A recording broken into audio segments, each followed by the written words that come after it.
So will they be able to close it out? I guess it's only going to be one more game here, but will it be a 2-0, or will Gaimin Gladiators respond? How will they respond? And obviously a team that's very capable, and wouldn't be the most surprised to see this be a split series. But LGD, that's got to feel pretty good, at least striking first in this matchup. I mean, it's like doing so well, you're just like starting your first match, but I do think for Gaimin, take a deep breath, talk about it. I think your draft was fine. Just wake up a little bit, maybe tell the Rachi as a joke to like wash his face because you're playing against the LGD, but it's all good, move on, only game one. It's all good, bros. It absolutely is. So game number 2, going to be coming up around the corner on Brick CBK, joined by KZ. The road to TI continues. Group C coverage. LGD up 1-0 over Gaimin Gladiators. We'll see what happens in game 2 next.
All right, welcome back, ladies and gentlemen, boys and girls, of the road to TI. I'm Breaking CBK, joined by KJ once again. We got some Group C coverage here on this stream, and what a way to kick it off, as you'd only hope for and expect. Two fantastic teams going at it.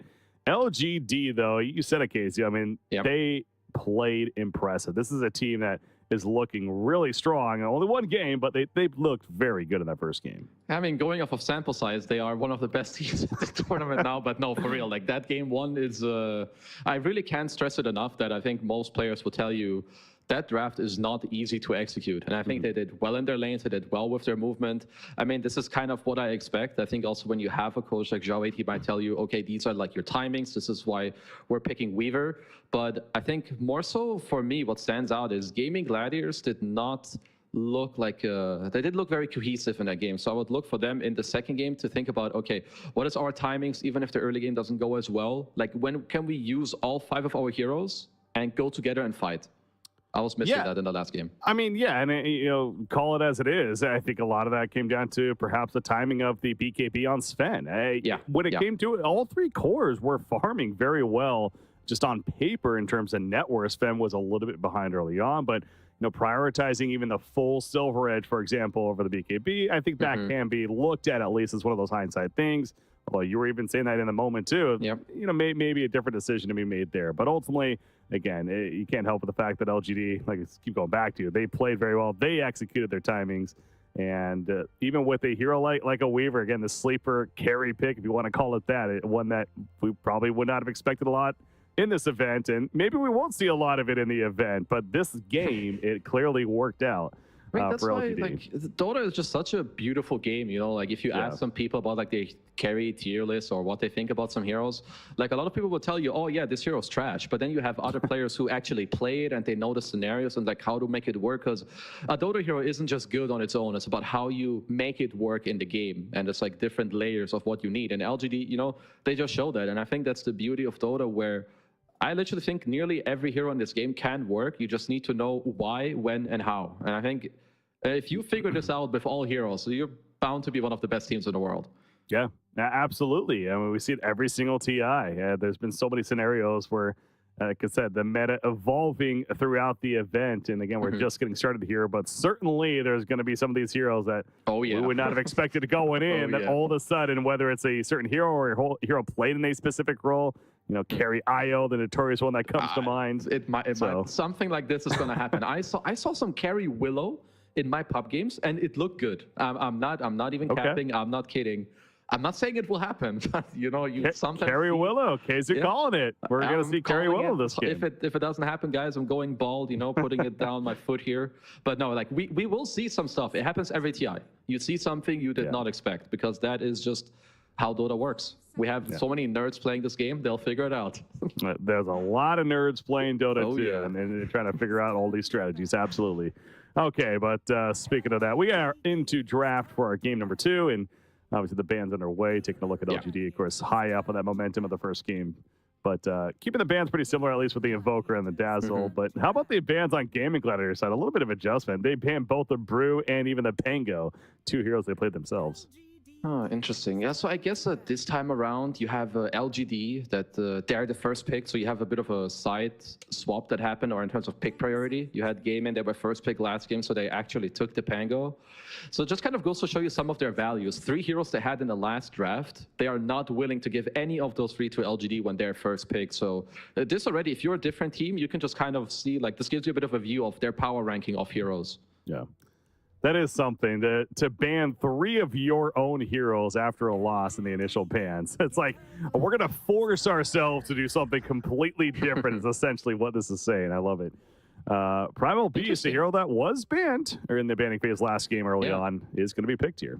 I do think, or these are the heroes that I like the most from mid myself, are the heroes that have low downtime, like just spells all the time, your Earth Spirits, your Pangos, your Primal Beasts, and that can get around the map quickly and easily, because I think the side lanes are so important. And LGD, they may have been one of the first teams to even try Primal in the first place with like this Blade Mail, like back in the day. It's still a great build now, so yeah, I think this just totally fits into their draft, so I'm a fan of this first pick. Nothing crazy.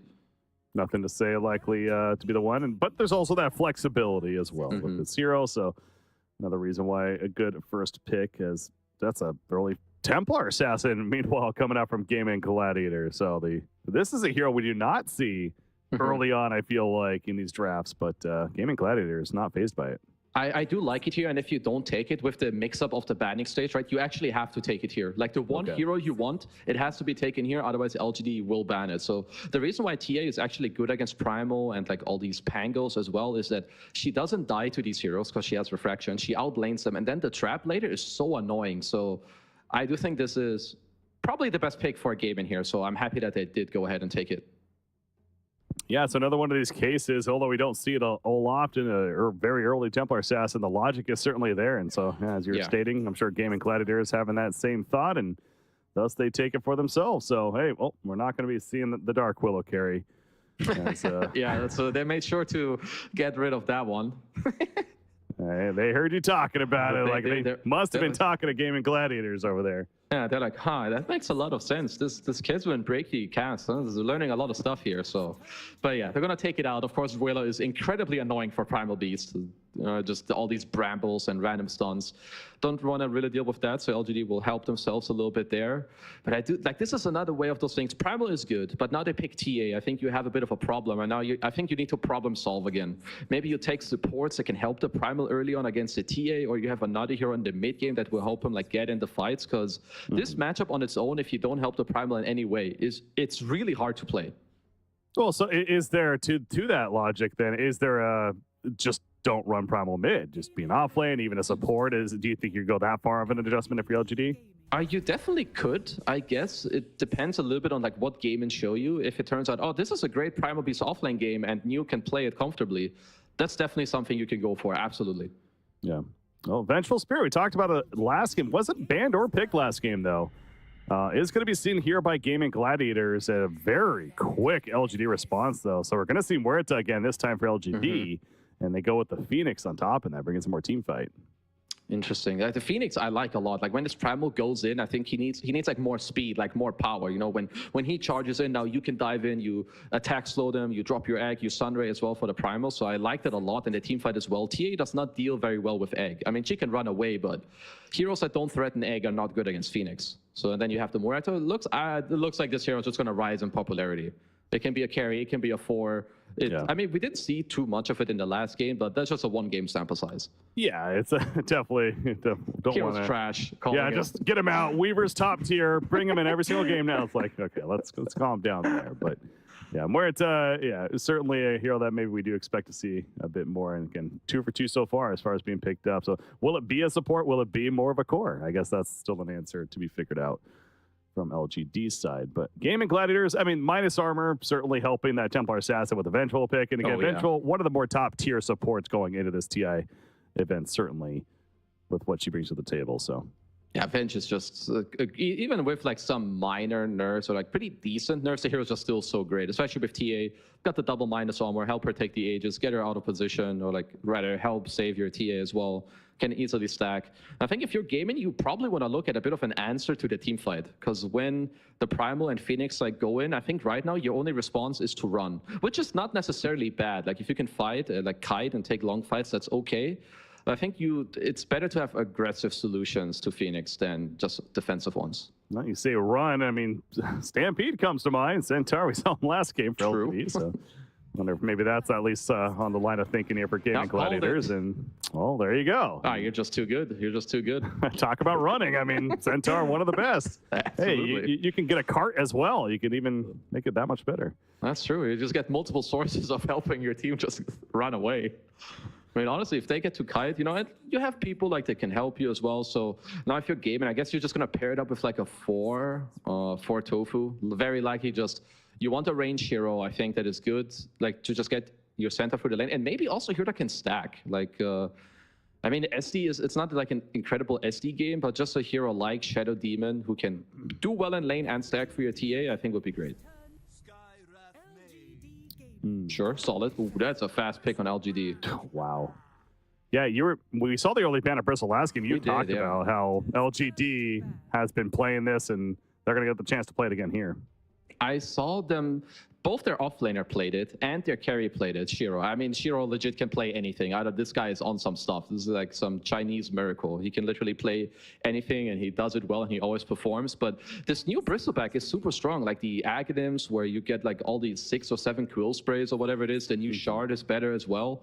And I think this is what Centaur and Skyref hate, is physical damage and heroes you can't burst. He has both of those tools. Yeah, I mean, really across the board, LGD has ways to not be too threatened by a hero like a Skyrath, exactly. So, and the aura is definitely going to be coming into play, so that physical damage presence is going to be mitigated a bit as well. Yeah, strong Bristleback. I mean, there's a reason why they picked it up so quickly, sure. Yeah. On LGD's side, they were very happy with that. So, a couple more bands to go, and it is going to be Gaimin Gladiators this time with the final pick. And so, of course, we're thinking they're position 1 more than likely to come here. Okay, I mean, if you're Lycan, is actually interesting. I think that's a pretty good ban. But let's see, LGD already know exactly what they want. Wow. There's a Chaos Knight, so that might just be, maybe there's some flexing going on, or just straight up offlane Bristleback, carry CK. Most likely. Yeah, whatever it is, their LGD is just very confident with this draft. I mean, understandable. Obviously, they had a very good game number 1. They leave a minute 38 leftover time on the table. I'm looking at right here, which, you know, that goes to show you how confident they were in this draft. But Gaimin Gladiators, they only have about 15 seconds. Yeah, this was more about, you know, screwing over Gaimin Gladiators. They're like, we have 1.5 minutes left. We don't need that shit. Let's pass it over back to them. This is a...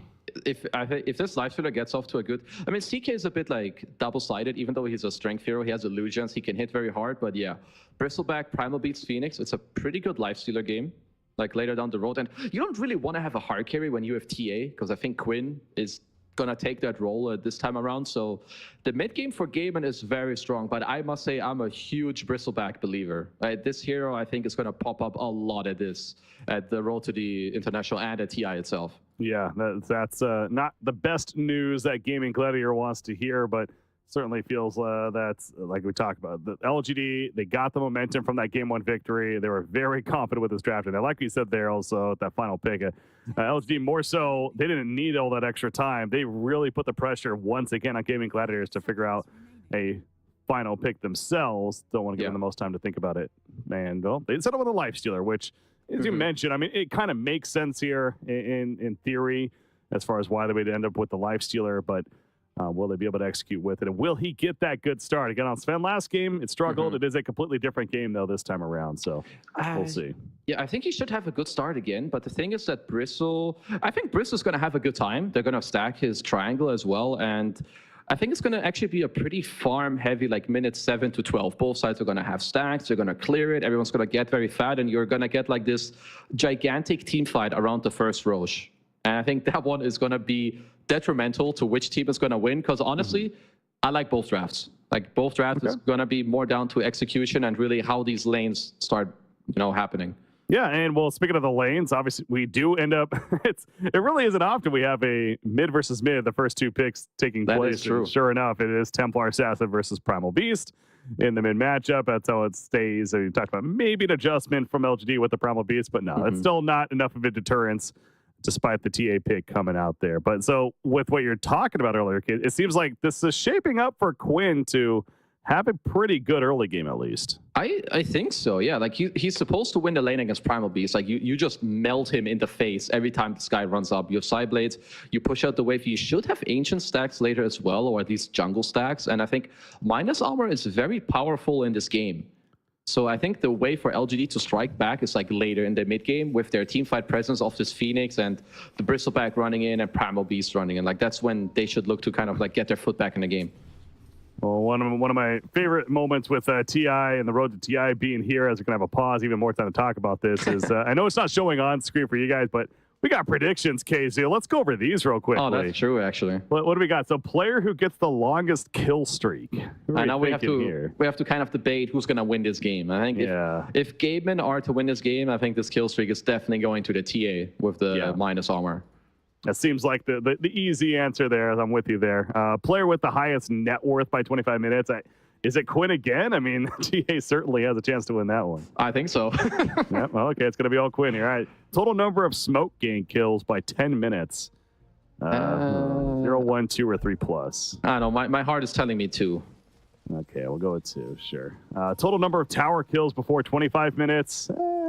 Neither team is necessarily the best tower takers. Yeah, I feel like you're either it's gonna be like 5, 6, or 7. So you're like gonna barely lose depending on which one you take. We'll do 6 to 10. We'll do that. Let's go. All right. There we go. All right. Now to the game. Oh, I'm getting in there. Well, anyways, never mind. Now that we finished the real game of the predictions, let's get into the secondary game, the Dota game. Ooh, this is Gaimin Gladiators. They on the high ground. They were seeing nothing to say in the area, but Primal Beast, he's hogging the tower. He's not playing too dangerous. Yeah, I think you kind of know what's happening. You know, you've seen it all the time. I also love this change. It's been a while now where the start of the game is nighttime, which just makes it like a lot easier to like try to ambush and like sneak around people. So love this change. Teams have to play a lot more careful, but also be more creative. That's nothing to say. He does not know that they're all there, so he has to be careful. The battle begins. Bristleback doesn't even care. Bristleback's meanwhile just back at his lane. The creep wave spawning. Those boundary ruins, and we lost the last game, and we won the game easily, so we don't care about those. I like this choice by LGD, and sometimes I wonder like who makes that call. Sometimes it's your offlaner, sometimes it's the +4, or just someone who has a good read. Because Lifestealer, he needs the lane to be very long to like click you and run you down. But by you getting a really good block here early on, it can absolutely change some of these lane matchups. Sure, and he's getting a great block, and the range creep, of course, out in front. So this is.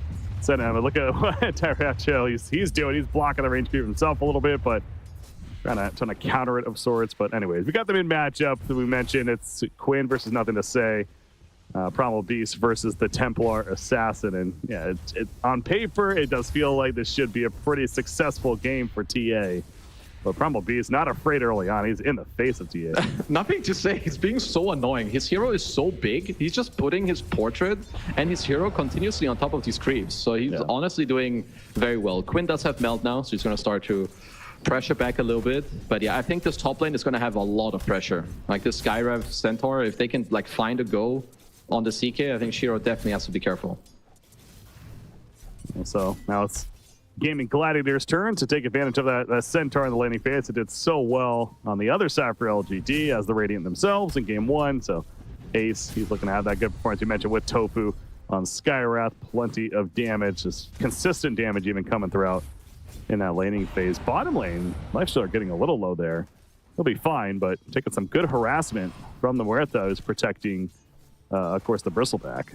Yeah, like honestly, Bristleback is not weak in this lane. Like I feel like there's some fake matchups as why you smile? See ya. Okay. Well, there you go. We mentioned the combo, and sure enough, they do end up getting the kill on Phoenix. Yeah, they must have. Oh, it's early levels of goo by New here in this lane. I love it. Oh, Vengeful. He's just dead. Yeah, the quills come out, and now Lifestealer has to respect it somewhat too. He pops a magic stick, but I guess with the sustain of the Beast as well, he'll be fine. But yeah, losing his teammate, and we have an early 1-for-1 trade. Yeah, I really love the way they use their spells. Like first, the calling into the death shot was very good, and also just getting goo on level 2 here on Bristleback. That's just something you don't expect. So like changing your skill build, like without that skill build, they don't get this kill. So it's like a huge swing in this lane. Bristleback going extra good as far as how the early lane is going. You mentioned Lifestealer ideally need to have that good start. What is the build on Lifestealer? Is it the armlet, more classic stuff there? Or that's generally what I've seen, right? You still go like your Phase Boots armlet or your Orb of Corrosion Phase Boots, and then most of the time you want to go like the Phase Boots armlet Deso. Maybe because Quinn is going to go Deso, maybe he's going to go like some armlet Radiance. That's still something I have seen. So just something that gets you online in the mid game, and you'll feel good about it. Keep an eye and see what Lifestealer decides to farm. Mid lane matchup though, you do see Primal Beast trampling on the creeps on the uphill as he's taking a couple of hits. But yeah, Templar Assassin 13-3, Primal Beast 12-2 so far in the early CS. So pretty even, but as the levels start adding up, seems like Quinn should continue to have a pretty solid early game here.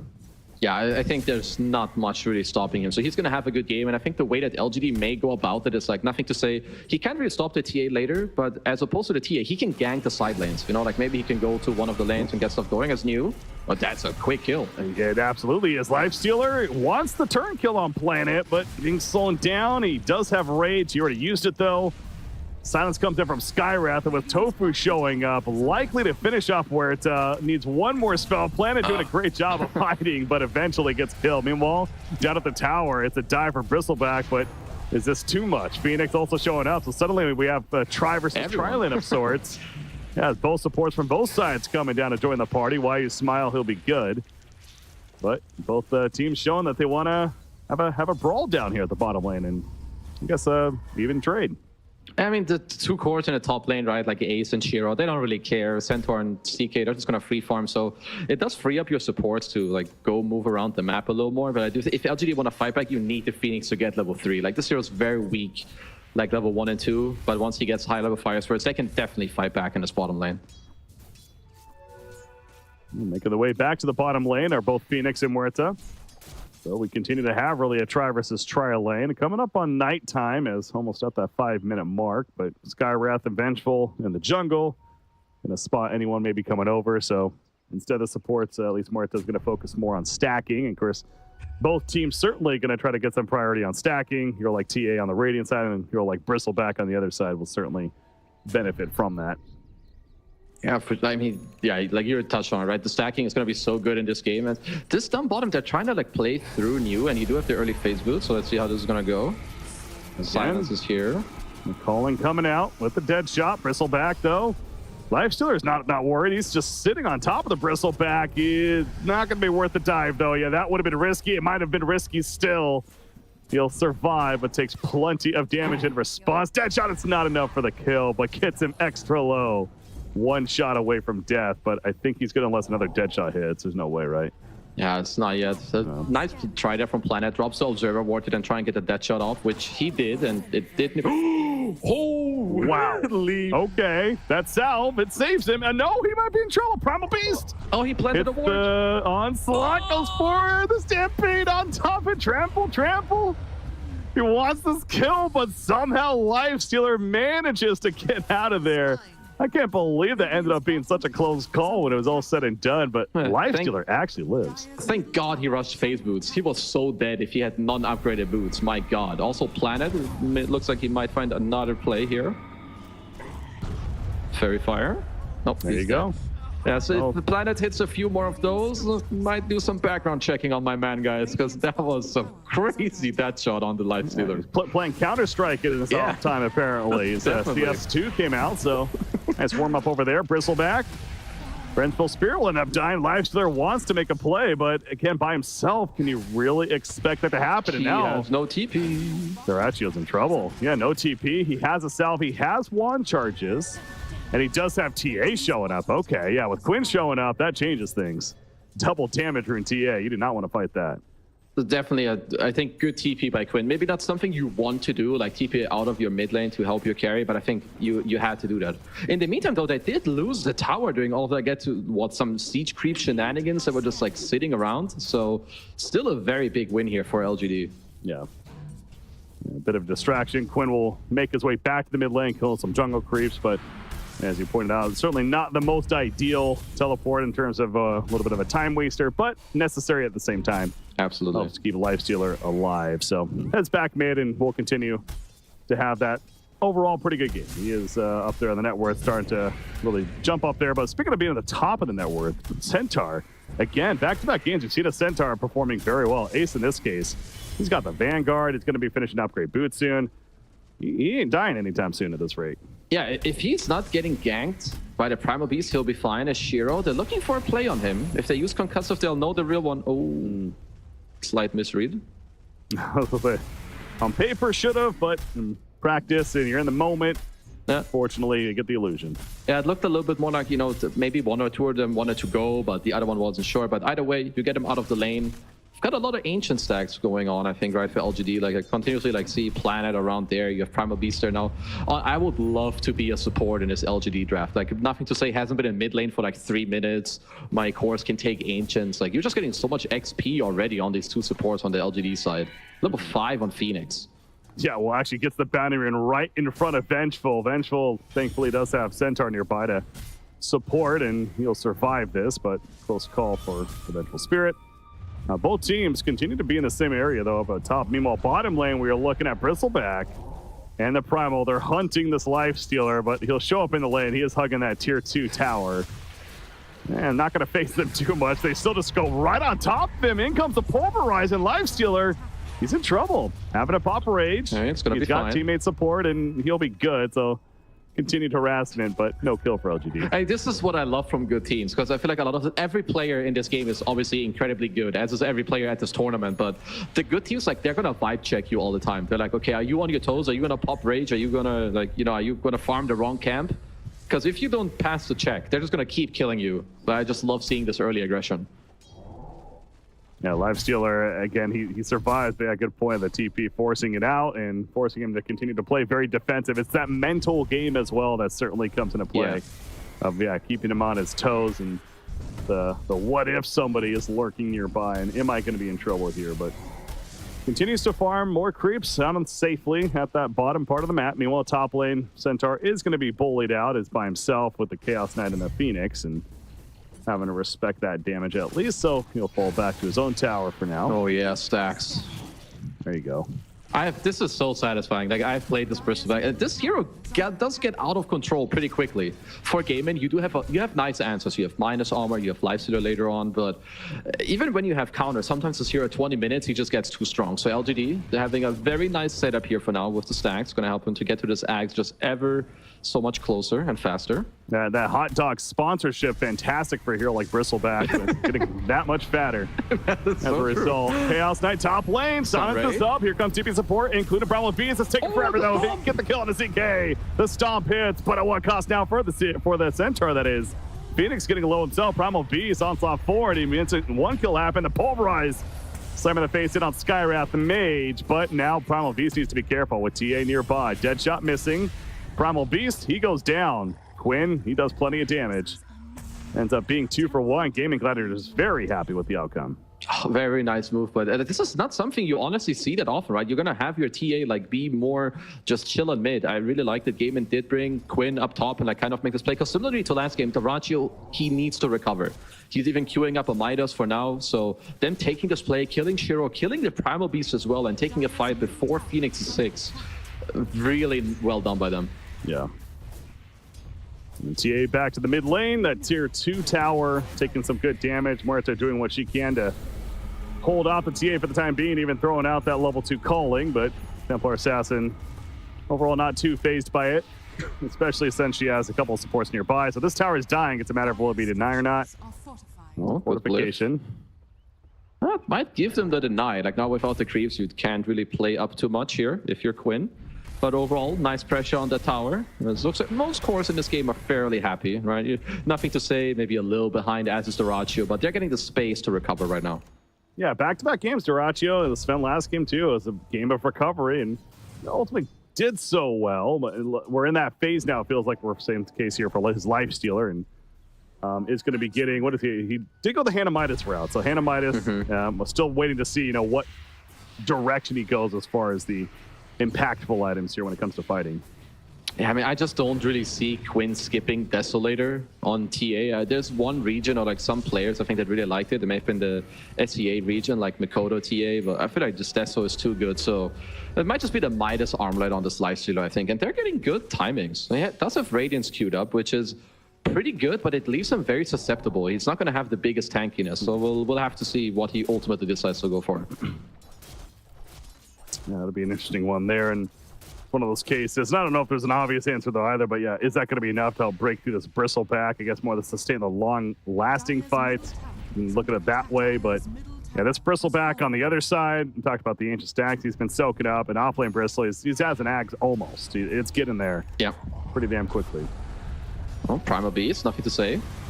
Oh, go. That was not the right initiation. He goes into a death trap. He does kill Skywrath, but the egg also. Ooh, it does not connect, though. Good call by Gaimin Gladiators, realizing they had to run. Celery makes it out of there initially. Still could be in trouble, though. And he's definitely dead. As soon as Chaos Knight shows up, so they will kill the Vengeful as well. So got 2 supports in the end, but not the most ideal jump by the Primal Beast. Yeah, I think Game is still very happy with that move. There was very quick silence from Tofu there on the Primal. Nothing to say to not really let him get off too many of his spells. And then they disengage from the egg with the Stampede. And I was kind of touching on it earlier. We're going to have a very slow, like minute 8 until now, but this game is going to pick up a lot of pace. Dyrachyo. Remember, he cannot rage TP. It will not work against Pulverize. Yeah, well, it doesn't even get the opportunity at that point, and Pulverize comes out and nothing to say. Gets some pretty quick revenge for his death from just about a minute ago as they take out the Lifestealer. So they catch Dyrachyo with his hand in the cookie jar of sorts over at the right side of the map, and he's going to be delayed for another 20 seconds to continue to try to improve his farm. But again, got to be frank, it's been a struggle. He's 6th overall still on the network. Yeah. Yeah, he's not gonna farm. He's not gonna farm there again. I'm pretty sure. Like generally, you want the tier 1 to be down to kind of go there. But what's at least good for him is that his team is still doing very well. Quinn is up over the network. You have Ace there as well. You're gonna start to get closer to some of these core items. You've got the Dragonlance, Blink. I think once they have Deso on Quinn, you can definitely start to like really look to play around this Rosh. And I think this generally matches up very well for Radiant TA. It's gonna be a dire Roshan. By that time, between 15 to 20, you always have your Deso. And I think it is so important for them to get that Aegis. Well, CK popping the Phantasm at the top lane. They know what's on the real one is, though. Skywrath ultimate, it's not enough damage, and Chaos Knight doesn't even care. He puts the stun forward. They're going to kill the Centaur. Never mind. Swap outs and the kill on CK. Centaur a little too tanky. The greed is real. Coming out from Shiro. They wanted that Centaur dead, but that is a beefy target. He's been eating plenty of hot dogs himself. Planet. Nothing to say is here. Nothing to say in the back lines. Going for Skywrath. Will Pulverize. We got 2 separate fights really happening. Phoenix able to take her stab away, and Tofu, he'll be fine as well. And nothing to say. He realizes he went a little too far, stuck perhaps. Here. He has no TP. Oh! Tried to tumbler over. It's not big enough. And darn Roshan Pit getting in the way. There's the flyby. Primal Beast stun. He has the active of the Blade Mail, but gonna wear off eventually. How much do they respond to this? Chaos Knight, by the way, he's coming back in. He's TPing in. Remember, he died earlier. One more auto attack. No, the heal's not going to be enough. They do get the kill. Lifestealer going in with the Infest Bomb to secure it. Meanwhile, silence on Chaos Knight. Dyrachyo, he wants more. The egg's going to come out, and that Dyrachyo gets melted. This fight is just everlasting. A minute plus. Well, now looks Vengeful like probably dead. The Celery is also going to say goodbye. But yeah, this fight ended up being so long that Shiro could just come back into the fight and use his spells like 8 times. Yeah, that was a long one, a minute and a half or so. I mean, we pull up the fight recap, and I mean, gold change wise, basically nothing when it's all said and done. But I mean, from a zoomed out perspective, again, Lifestealer, yes, he got a kill, but then dying later on, his recovery road continues to be that struggle. 16.5 minutes. This game is going to continue to be on like the next couple of minutes. Speed up this Desolator as fast as possible. Try to get this Roshan, which is why I really like for now what LGD has been doing. That's why you smile. It's going to get caught out. Yeah, like defending this top tower and making it slower and harder for Gaimin to take over the area. It's definitely very good by them. Well, they finally get the tier 1 tower and a hero kill out of it as well. So Templar Assassin, Quinn having the top farm, has that blink as we've seen, and Desolator next in line. This is that typical TA build. Dragonlance, Blink, Deso. Yeah. Just about fully online, and pretty good timing too for Quinn. Look at the teammates, by the way. They're smoked up as 3. Yeah, I really like this smoke. Like, you put Quinn into mate, he's going to farm it. If you don't find a kill here, you're still protecting him from just going wherever he wants on the map to speed up the Deso. And if you do find someone, which they might... That's a big one, CK. Is it enough damage? Now's the question. Stampede even used this. Well, they really want this. Double Edge will conclude it, but now the getaway. Ace taking some burn, but not burning enough, and he'll get out. So that's the fantastic kill. Exactly. The smoke play works out to perfection. They get the prime target in that Chaos Knight. I mean, that's just like one of the best smokes. Like, even if you don't find anything, they got a great ward in mid. You're helping your TA farm. As a matter of fact, you got 2 great wards off, and you get a kill, and you help your TA farm. This is just prime example of one of the best smokes you can go for. As LGD looks like they want to return the favor, go for a smoke of their own. Skywrath not as lucrative of a target. Well, that's a bit of a better one. Yep, TA's dead. That's the target they wanted. They also kill Vengeful, and they want more. Skywrath, he's being hunted down. The taunt's coming out. Primal Beast saying, get over here. Tofu having to accept death at this point. That's an easy kill. 3 kills on the side of LGD, and talk about immediate revenge. The smoke play themselves results in a much better outcome for the side of LGD. I mean, they did get to just return the favor. I think they just felt very safe. Sometimes you don't expect your enemy team to make this kind of move. May have also been the blink reveal there for nothing to say. And yeah, they just catch Quinn. 3 kills quickly on the deck. As here, yeah, Atos into the blink pulverizer. He's just gone. No chance to get away at that point. So great initiation. You mentioned the Rod of Atos from Muerta. Fantastic tool coming into play quickly. And this means Roshan is also a freebie for the side of LGD, just like last game. So free Roshan kills for them, and going to continue that trend here. This is going to lead into LGD taking Roche. This is dirty. This is not good news for Gaimin Gladiators. When you have this TA Venge Slicer, this is the type of timing your entire draft is playing for. So LGD with a huge punish. Yeah, that's a good way to put it. Exactly. It's LGD is happy to have it themselves, but the deny on Gaimin Gladiators from taking it, you could argue, is even that much more impactful. So either way, a bit of a momentum in this game of sorts for LGD. Net worth-wise, it's still a very even game. It's just that timing and how do they use this Aegis now themselves? Chaos Knight Shiro has it, and he's already bottom lane with a teammate and at least pushing it out somewhat comfortably for the time being, but we'll see how they progress.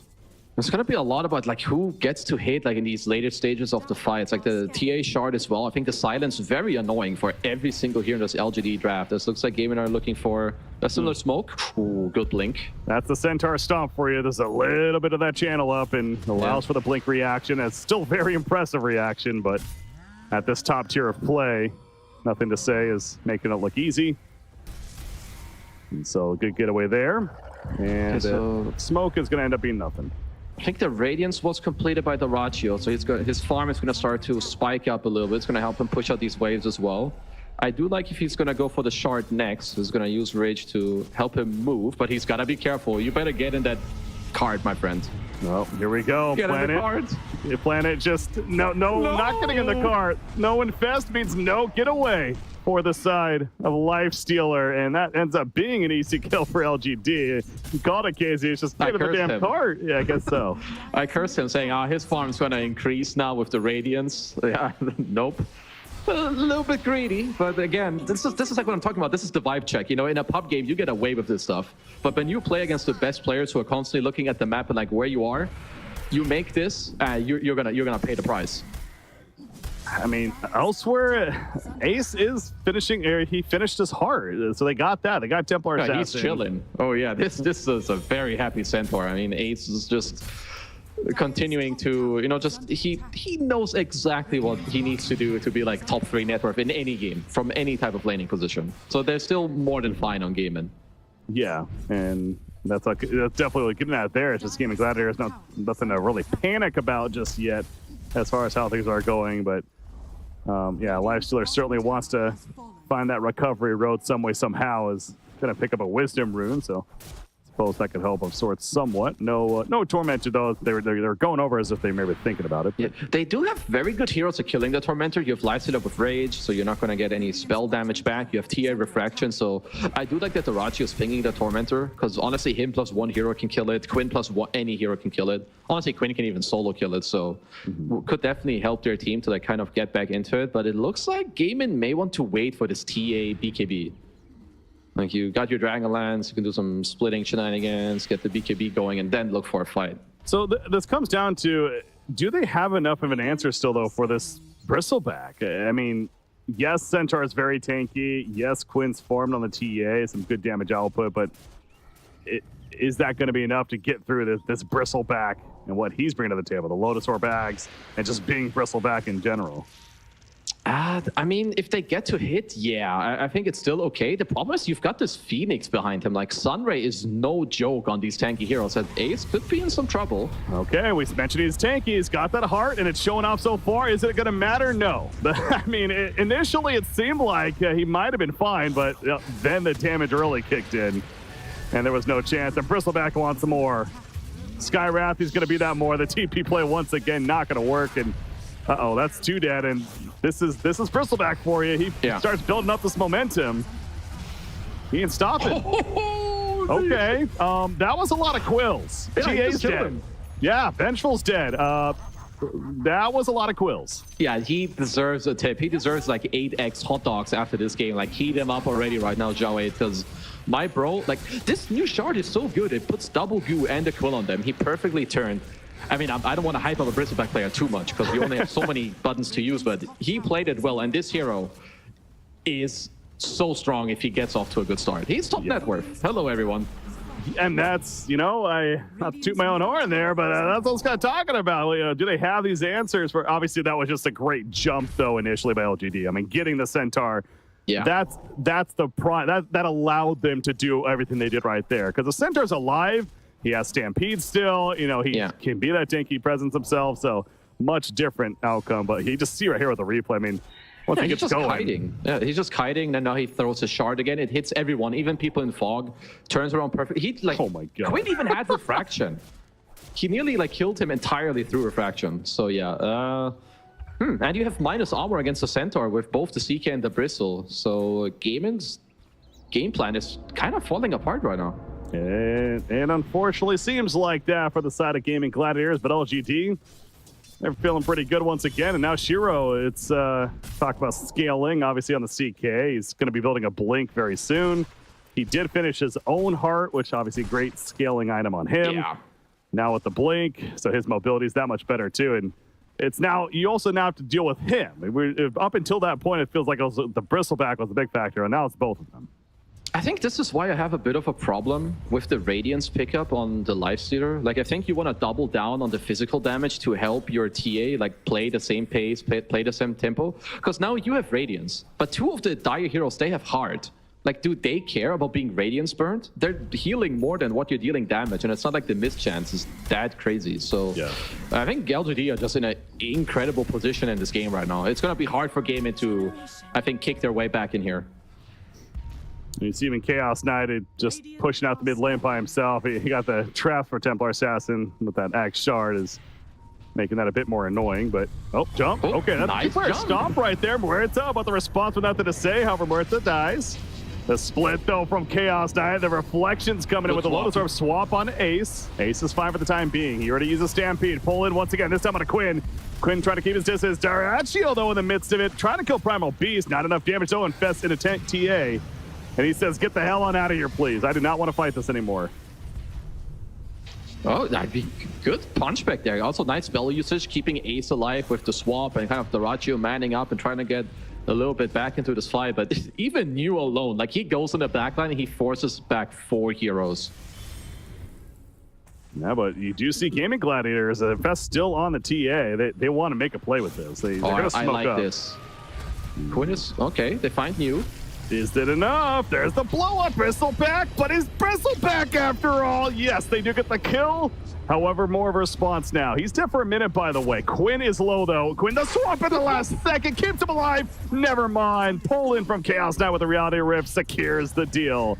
And they do kill TA, so they lose Bristleback, but I think LGD is going to be happy with the outcome. It just goes like Bristle, Phoenix have really nice synergy. Sure, like Bristle doesn't like necessarily protect your egg by like stunning them, but he can kill them. And Sunray as the Darachio, okay, barely gets out of range.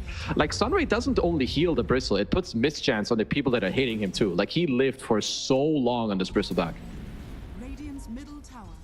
And now top lane Lifestealer, all he can do is kind of just watch from a distance right now. As I say that, he runs in and goes and applies the open wounds, but that's just going to be a quick blink away from Primal Beast, and Stacks even being taken out by the Dire team in the Radiant jungle. Feels pretty good for them too. Also those tier 3 tokens dropping. Yeah. As you noticed for them as well. So next objective on the deck, or what both teams will be talking about right now, is Roshan. You have 2 minutes until the Roche respawn. You have a gem picked up on LGD. Love it. You need to secure the Roche area. You need to get the wards out. You're also playing against TA. You need to remove these pesky traps. Because these silences, like let's say the random Phoenix is on some silence trap and he just dies because of it, it can lose you the entire fight. Yeah. LGD hanging around the Roshan pit. They're hoping for a very fast Roshan. It's going to be the opposite. It's a pretty long one. We still have about 1:45 remaining, so with that yellow timer. So yeah, LGD not having the RNG in their favor, at least in that aspect, but they're going to still group up here and Lifestealer, they're picking him out. Daraccio, oh no, he's going into the jungle right here. He's going to be jumped. There's a split up. Okay, he pops his rage and feeling for him there. That felt like a very close one, but just not enough of a jump. Gaimin did do a good job at removing like the lane ward earlier on, but it looks like now LGD got themselves another 2 great wards because they just know what's ever so important now in like the next minute when this roach will respawn. As it's last game they had a Chen creep who could keep scouting. Looks like this time around it's just nothing to say who's gonna commit his body in the roach pit for the next 1 minute. It's gonna be almost get confused. You'd look over there. Wait, Roshan's. Oh, never mind. It's just Primal Beast. Gaimin are coming. This is the other thing. They removed the trap. They don't know that Roshan isn't up. They think it might be Ace. He has the infest inside of him. They find Primal Beast. Great target. Easy kill. He is out for 50. Without Primal, certainly not as confident if you're LGD, but as I say this, they don't care. Swap. The egg is out. The swap in. Vengeful, obviously in a bad spot as a result, but doing his job. Quinn getting some auto attacks and a bristleback, so they lose Vengeful. And it ends up being a 1-for-1 trade, but as on paper, is still looking good for Gaimin Gladiators. I mean, Cello's been having some crucial swaps in this game for sure. So Gaimin, they will take this trade. You take out the Primal Beast, it's going to give you some more breathing room. And yeah, by the time Roshan spawns, it's going to go down into the Radiant side, actually. You're going to have to start preparing him down there. That's a good point. Yeah, you see they're noticing the timer as well. I'm sure it's will they notice Roshan actually spawn here? They don't, but Roshan going to make his way down in 8 seconds. And they'll see that eventually. You look at it is funny how just the whole map shifts. I mean, both teams heading down to the bottom lane now because of the 30-minute mark and daytime being hit. Roshan making his way over. And there you go. Now they'll notice for sure. LGD used all their wards in the top area, and I don't blame them. You need to set it up over there. It's Daraccio. Looking at you. Stun Ray. Let's make it a bit more difficult to commit to. Jumps inside of Ace, trying to run Lotus Orb Reflections. Bristleback, you don't care. Still spamming those quills, running forward, going on the Skywrath. Oh, the backline. Oh, jeez. The blow up there. Vengeful. Buys back, though, and now Bristleback getting low by Templar Assassin is just too much damage.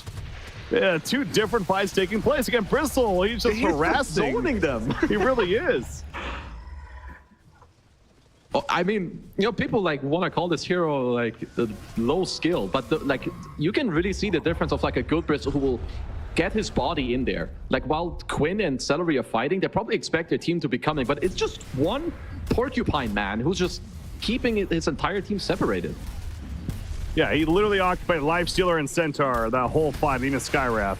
It was 1 versus 3 and allowing his team to then kill the TA in isolation as well as the Vengeful. So, and potentially more importantly, it sets up a free Roshan on top of all of that. Yep, And Bristol with an Aegis. It's Aegis, cheese. It's gonna be more map. You have some tier 3 items. Maybe he can get himself like his hands on another tanky item to help him out as well. I kind of like the Aegis on the Bristle. Honestly, I think it's pretty good. I think CK will live through like the first burst, and he can just use the cheese later. Gonna show you how to kill the Tormentor on his own. Very simple. His team is gonna love that. At Shiro, top net worth hero gets the shard, no problem. I guess everyone else is they already have theirs. No, not too bad. Increases the cast range of that Chaos Bolt. And of course, Phantasm Illusion on the target. So it's one of those, hey, if he can get it, sure, why not? For free sounds good. Yeah, it's so like honestly, if he stuns Tofu and spawns 1 Phantasm Illusion, he's gonna drop very low. He might even die. Yeah. Speaking of the map, once again, you just look at the spread from Gaimin Gladiators. They're trying to retreat. Skywrath, this teleport will be successful, but having to make his way back to base. Centaur up north still, but he's trying to farm what would be an Assault Cure. It's certainly good. Dire's bottom tower is But just all 3 lanes are, well, I guess the middle and the top are pushing in favor of the Dire team. The middle specifically, as they're at tier 3. Okay, looks like they're gonna poke. I don't know if they want to fully commit, but they definitely want to oh my god, see you later. Well, I kind of mentioned it. Skywrath, he's just dead, and you got to defend this eventually. I mean, they're still not all here. They are starting to TP in, so the tier 3 is dead, and now Fortification. Look at the jump from CK. That is not good. The swap from Vengeful means Quinn's still alive, but committing a BKB to that as well. Not going to have the most tools now to fight this. This is kind of like game 1, like they go high ground, like they're kind of slowing it down, but they're using a lot of spells. So now you lose your first rack, so the same problem is going to be thrown at you in 10 seconds. How do you respond here if you're Gaimin? Well, they're going to go bottom. Yeah, it really is a deja vu moment of sorts. Chaos Knight, they're trying to blow up him, but with Bristleback then running at you. In fact, Templar Assassin getting locked down now as well. The silence is up. The goose being put out. Will survive just barely. Primal Beast went too deep. Although that blade, I got to be careful about that. Ends up dying, though. Buys back aggressively. And he's going to be TPing as close as possible. But LGD wanted to possibly finish this game right here, right now. The Quills, the Bloodstone, as well as mentioned. Tofu will end up falling. And again, Quinn just having to keep too much distance here. Okay, the Bristle is coming, guys. Uh-oh, yeah. Again, the two different fights, but now with Bristle showing up, it's one cluster, and that feels like to the advantage of LGD. The Pulverize, again, another swap from Celery. Will it really matter in the long run, though, as down goes Vengeful. He's staying out for 75 seconds. Quinn! They get the Life Stealer. That was Life Stealer. Now Quinn is also going to fall. He's staying dead. Double kill for New, and I think this could be the end, KZ. I mean, he's tanking the Fountain for now. The Ratio, careful. They're being Fountain farmed. Yeah, he got him. Oh, no. All right, they're just really throwing it at them now. The taunt's coming out. That is going to be official. GG, LGD. 2-0 over Gaimin Gladiators. You know, we talked that this is one of the more hype matches throughout all the group stages, it feels like. Oh, man. What a way to kick it off. But LGD, they are fighting strong early on. Yeah, and they're just like, they're not just doing it with like, oh, you know, you're going to this tournament, this hero's overpowered, this hero's overpowered. Like, they picked Chen game one. I think they're doing like some Phoenix, Bristleback type of thing in the second game as well. And just, again, played really well. This team was not that high on people's radar. Like, I've heard people talk about it, like, oh, you know, LGD, they lost their best players, but they're showing up in this series big time. 2-0 against Gaimin in this fashion. Yeah, you better not disrespect them, whoever plays them next. No, absolutely not. And, you know, we talked about as an organization, at least, they've been through many different rosters throughout the years, but this is an organization that has high expectations, and they frankly usually do perform at every single TI. Yeah. And this being the road to TI, you know, so maybe we shouldn't be the most surprised. But again, early on, not to oversell everything here, but this is an impressive victory, certainly, because not only of who they beat, but the way they beat them. They just looked like the better team in both Game 1 and Game 2 here in this series. I mean, honestly, just everything they're doing, and still, I think Gaimin looked a little, like their mid game is actually pretty good. Like the way they fight is like 3-4, like Quinn rallying the people around, Aces laning, and like getting him involved. But I think in both games, the Ratio had a rough one. Like both himself, but also with how they tried to incorporate him in the game. I think it just didn't really happen properly at any point in neither of these two games. And I think it really showed. Whereas on the flip side, LGD, they just looked like a super cohesive team from strategy to gameplay, itemization, and New as well in this Bristleback. I loved how he played, like how he put in his body, how he used his spells, the kiting in and out. He just owned on this Bristleback. And again, there's so many ways you can kind of look at what happened in this game. I mean, another thing that kind of stands out to me is from the very beginning of the draft here in Game 2, we taught 3 heroes that they banned early on Gaimin Gladiators side were 3 heroes that they used in Game 1, and they didn't ban a hero like Bristleback, which they did in Game 1 early on. So it all kind of snowballs, right? I know every single game is going to be different. That's the beautiful thing about Dota, amongst many other things, but you kind of look at that, and LGD, props to them for showing that they can adapt as well, with just one lineup being completely different than the next and still performing very well in both games. But yeah, you see the stat line across the board, obviously very impressive on the side of LGD Gaming Gladiators. I mean, Quinn, he had a good start. It was a solid, as you expected, a really good early game, but just not enough to carry for the team. No, like I feel like they did some of their best, but sometimes, you know, it's just not your day. The enemy team just plays super crisp. I think with how they were protecting each other, I think the early Atos on Planet, on the Moretta, how they like went in. So nothing to say has like super low net worth, but I think the net worth compared to Impact is still incredibly high. He just has to go in first, grab someone, start the fight, allow his Bristol CK and the supports to get to do what they want, and they just did that. So super clean from LGD. Absolutely, and both these teams going to be getting a slight break now, of course, in the group stages. But before we get to that point, no surprise here, the MVP being New on the Bristleback. I mean, 11, 1, and 10 stat-wise, that's obviously very impressive. But If you were watching the game, you know exactly why he got the MVP. And you mentioned it a couple times throughout the game. It's like, yeah, Bristleback isn't necessarily the hardest hero to play on paper when it comes to using your abilities, but the positioning is definitely that big factor and this high tier level play. And he was always in the right position, it felt like. Yeah, if you're an offlane player right now and you haven't played Bristleback, just watch this replay. I would say Bristleback, yeah, it's not a hard hero, but you really see a good performance or like stand out from like a masterful. And this is beauty. Like what he did in this game is not that easy to replicate, like knowing exactly what you need to do. So if you're an offlane player, you want some MMR, go watch this replay right now because he just dumped on Gaimin Gladiators pretty hard. Absolutely. So LGD, again, both these teams going to get a little bit of a break. LGD going to be playing Nouns later on. But speaking of Nouns, they're going to be the next series that we're going to be jumping into of Nouns versus Beastcoast, another Group C matchup. Yep.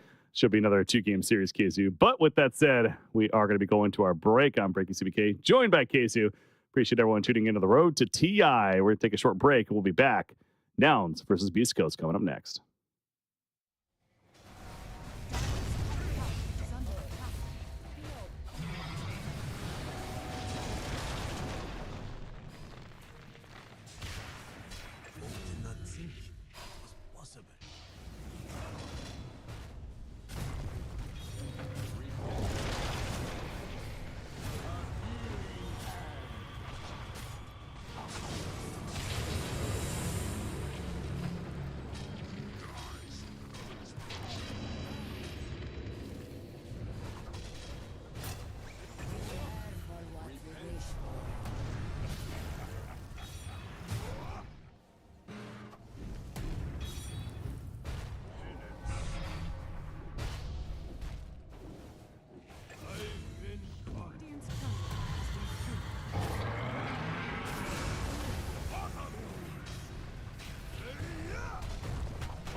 Welcome back, ladies and gentlemen, boys and girls. Bring CBK, you're joined by KSU. The road to TI continues on this stream and only other streams, obviously. We got Group C coverage over here.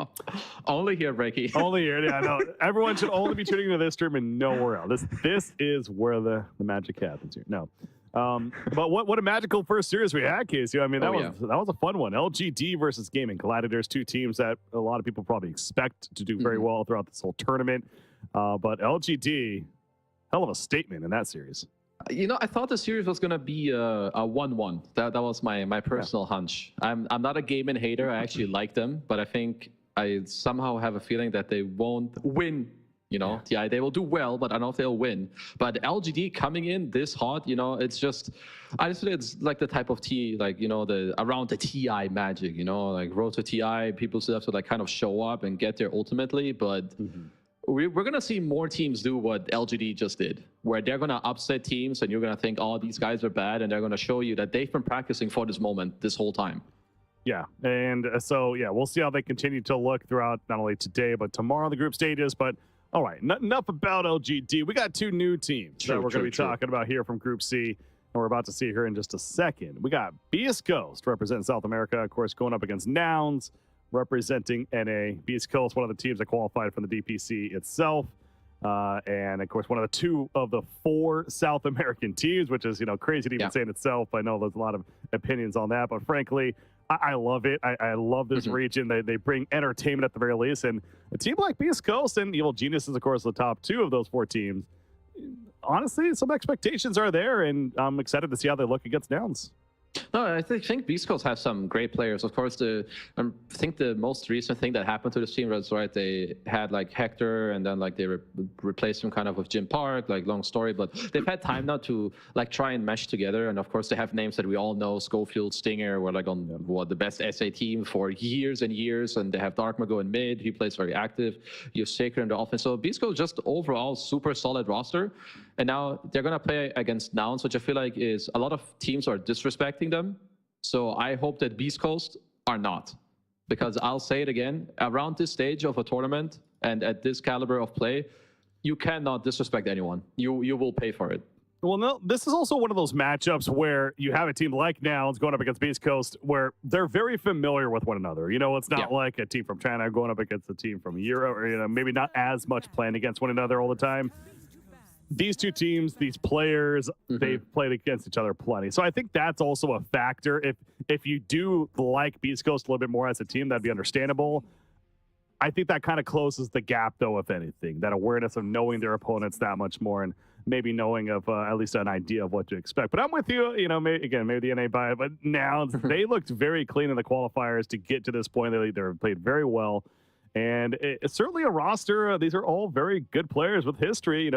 Obviously, Moo is one of the biggest names right there, and he's had plenty of TI experience himself in the past. So, no, absolutely. I mean, this guy, he's probably the one that will like kind of lead the team in a way, right, to like maybe try and help them with some of the emotions. I also know like Gunnar has played there before, so like just need to like try and help your team really the best you can when it comes to like some of these matchups and how to deal with the emotions and the nerves, because naturally around TI, it's the most nerves you will ever have as a Dota player. It's right now.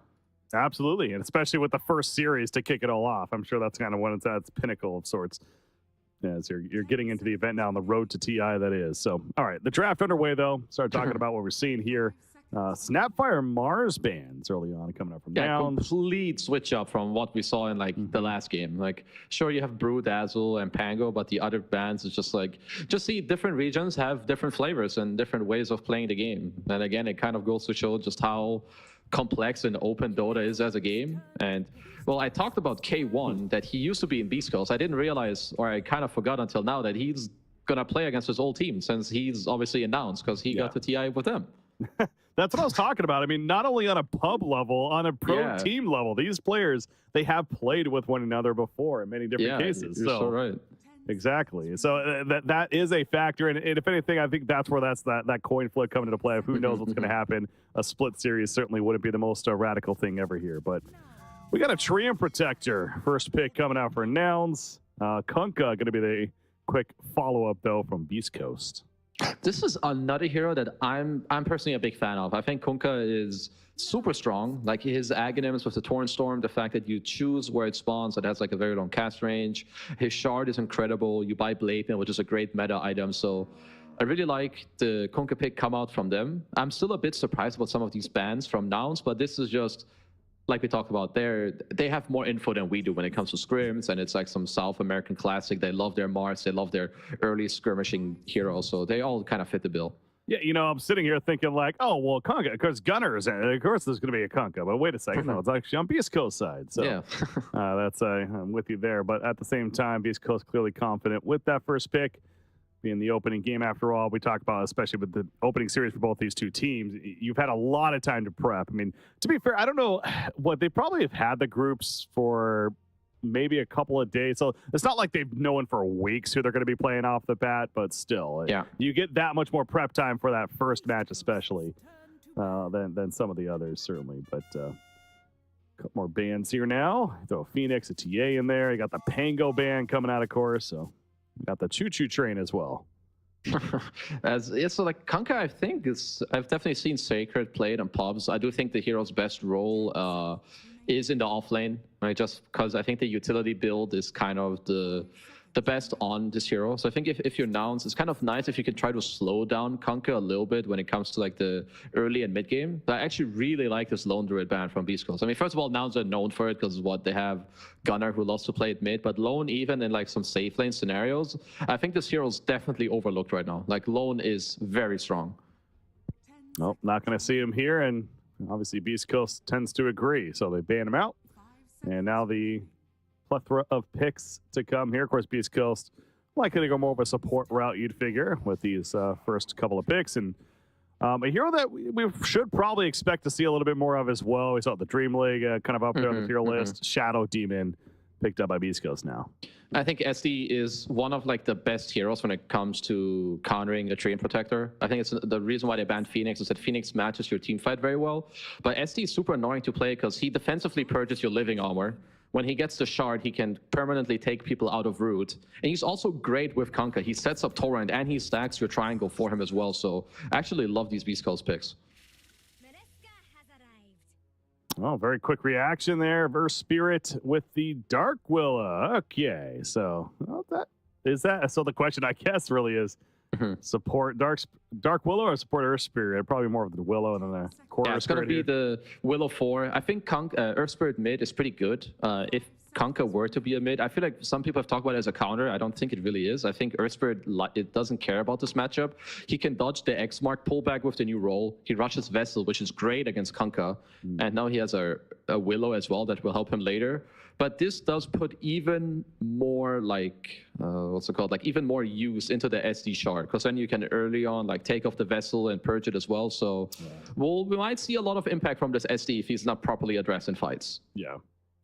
Beastcoast liking that Shadow Demon pick even a bit more now, perhaps, but who do they pair up the Shadow Demon with when a support option? But yeah, Earth Spirit, that core, the mid Earth Spirit, we definitely have been seeing more of that more recently. So yeah, I wouldn't be surprised to see him matched up there against the Kunkka, as mentioned. But Beastcoast now going to put some thought into this themselves, taking a look at some there on the side of Nouns.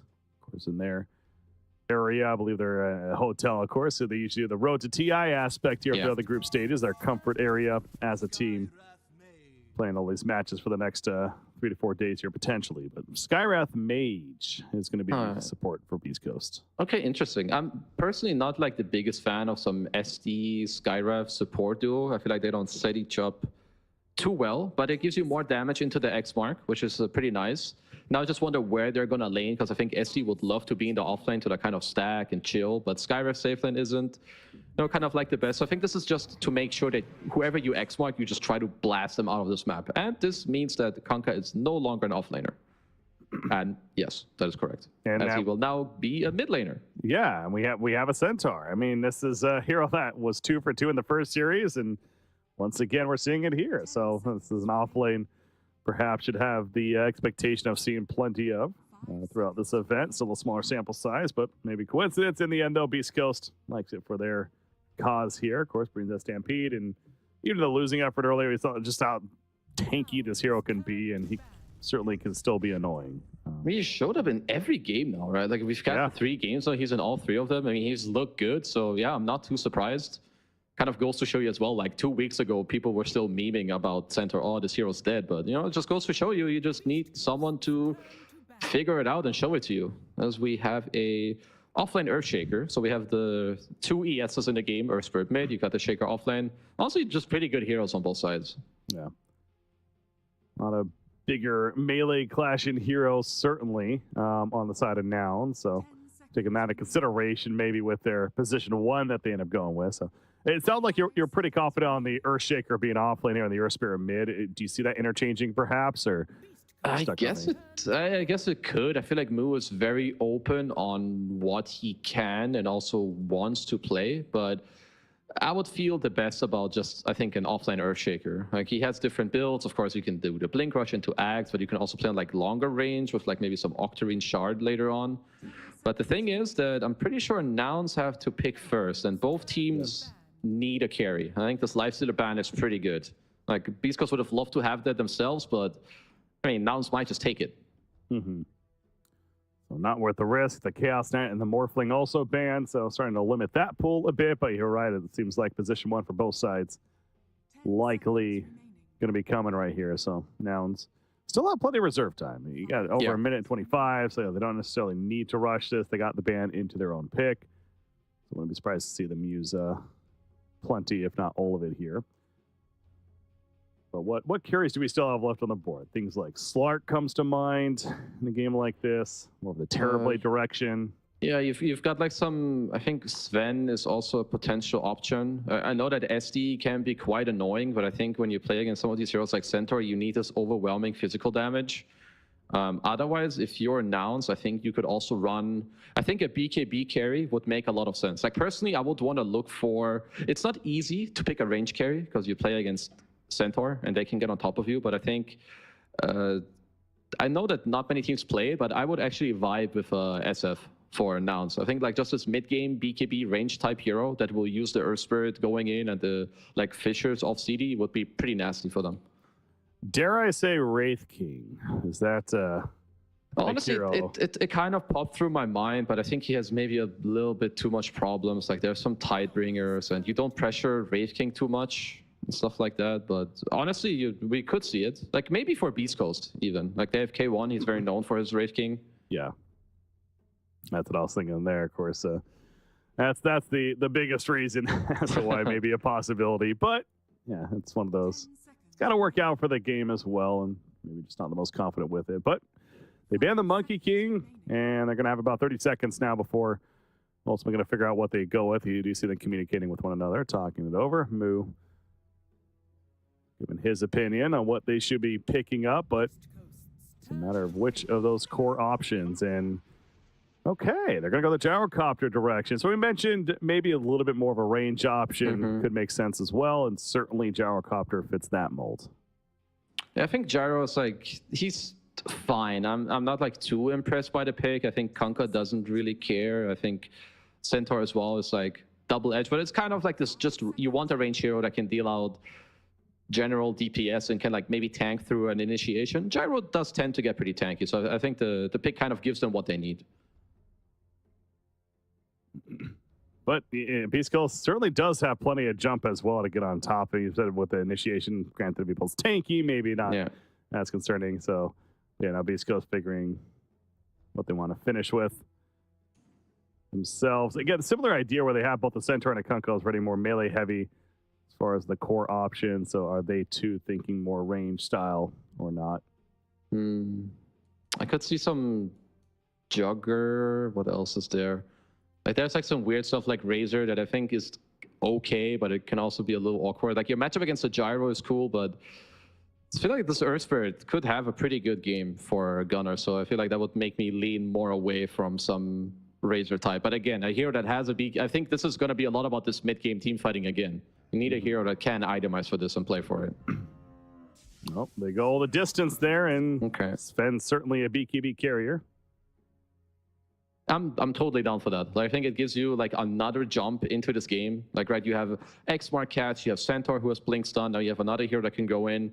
I think Warcry also helps you pretty nicely to just deal with Gyro. As Gyro's like a Medusa type hero. He kills everyone at the same time. He doesn't just focus fire down one hero. So having Warcry against that is pretty damn nice for you. So I do like this Sven pick quite a bit.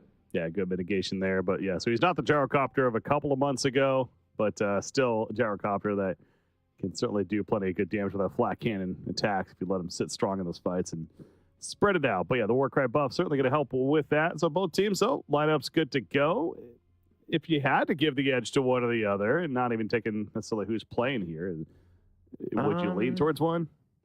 Maybe slightly towards Beastcoast, I think, just because when I see a ranged carry and backline supports play against multiple sources of jump, I think it can make the game very hard, which means it puts even more pressure on Moo and Gunner to perform well so that they can already go in for the Gyro to give him more info to like see the heroes of Beastcoast. Yeah.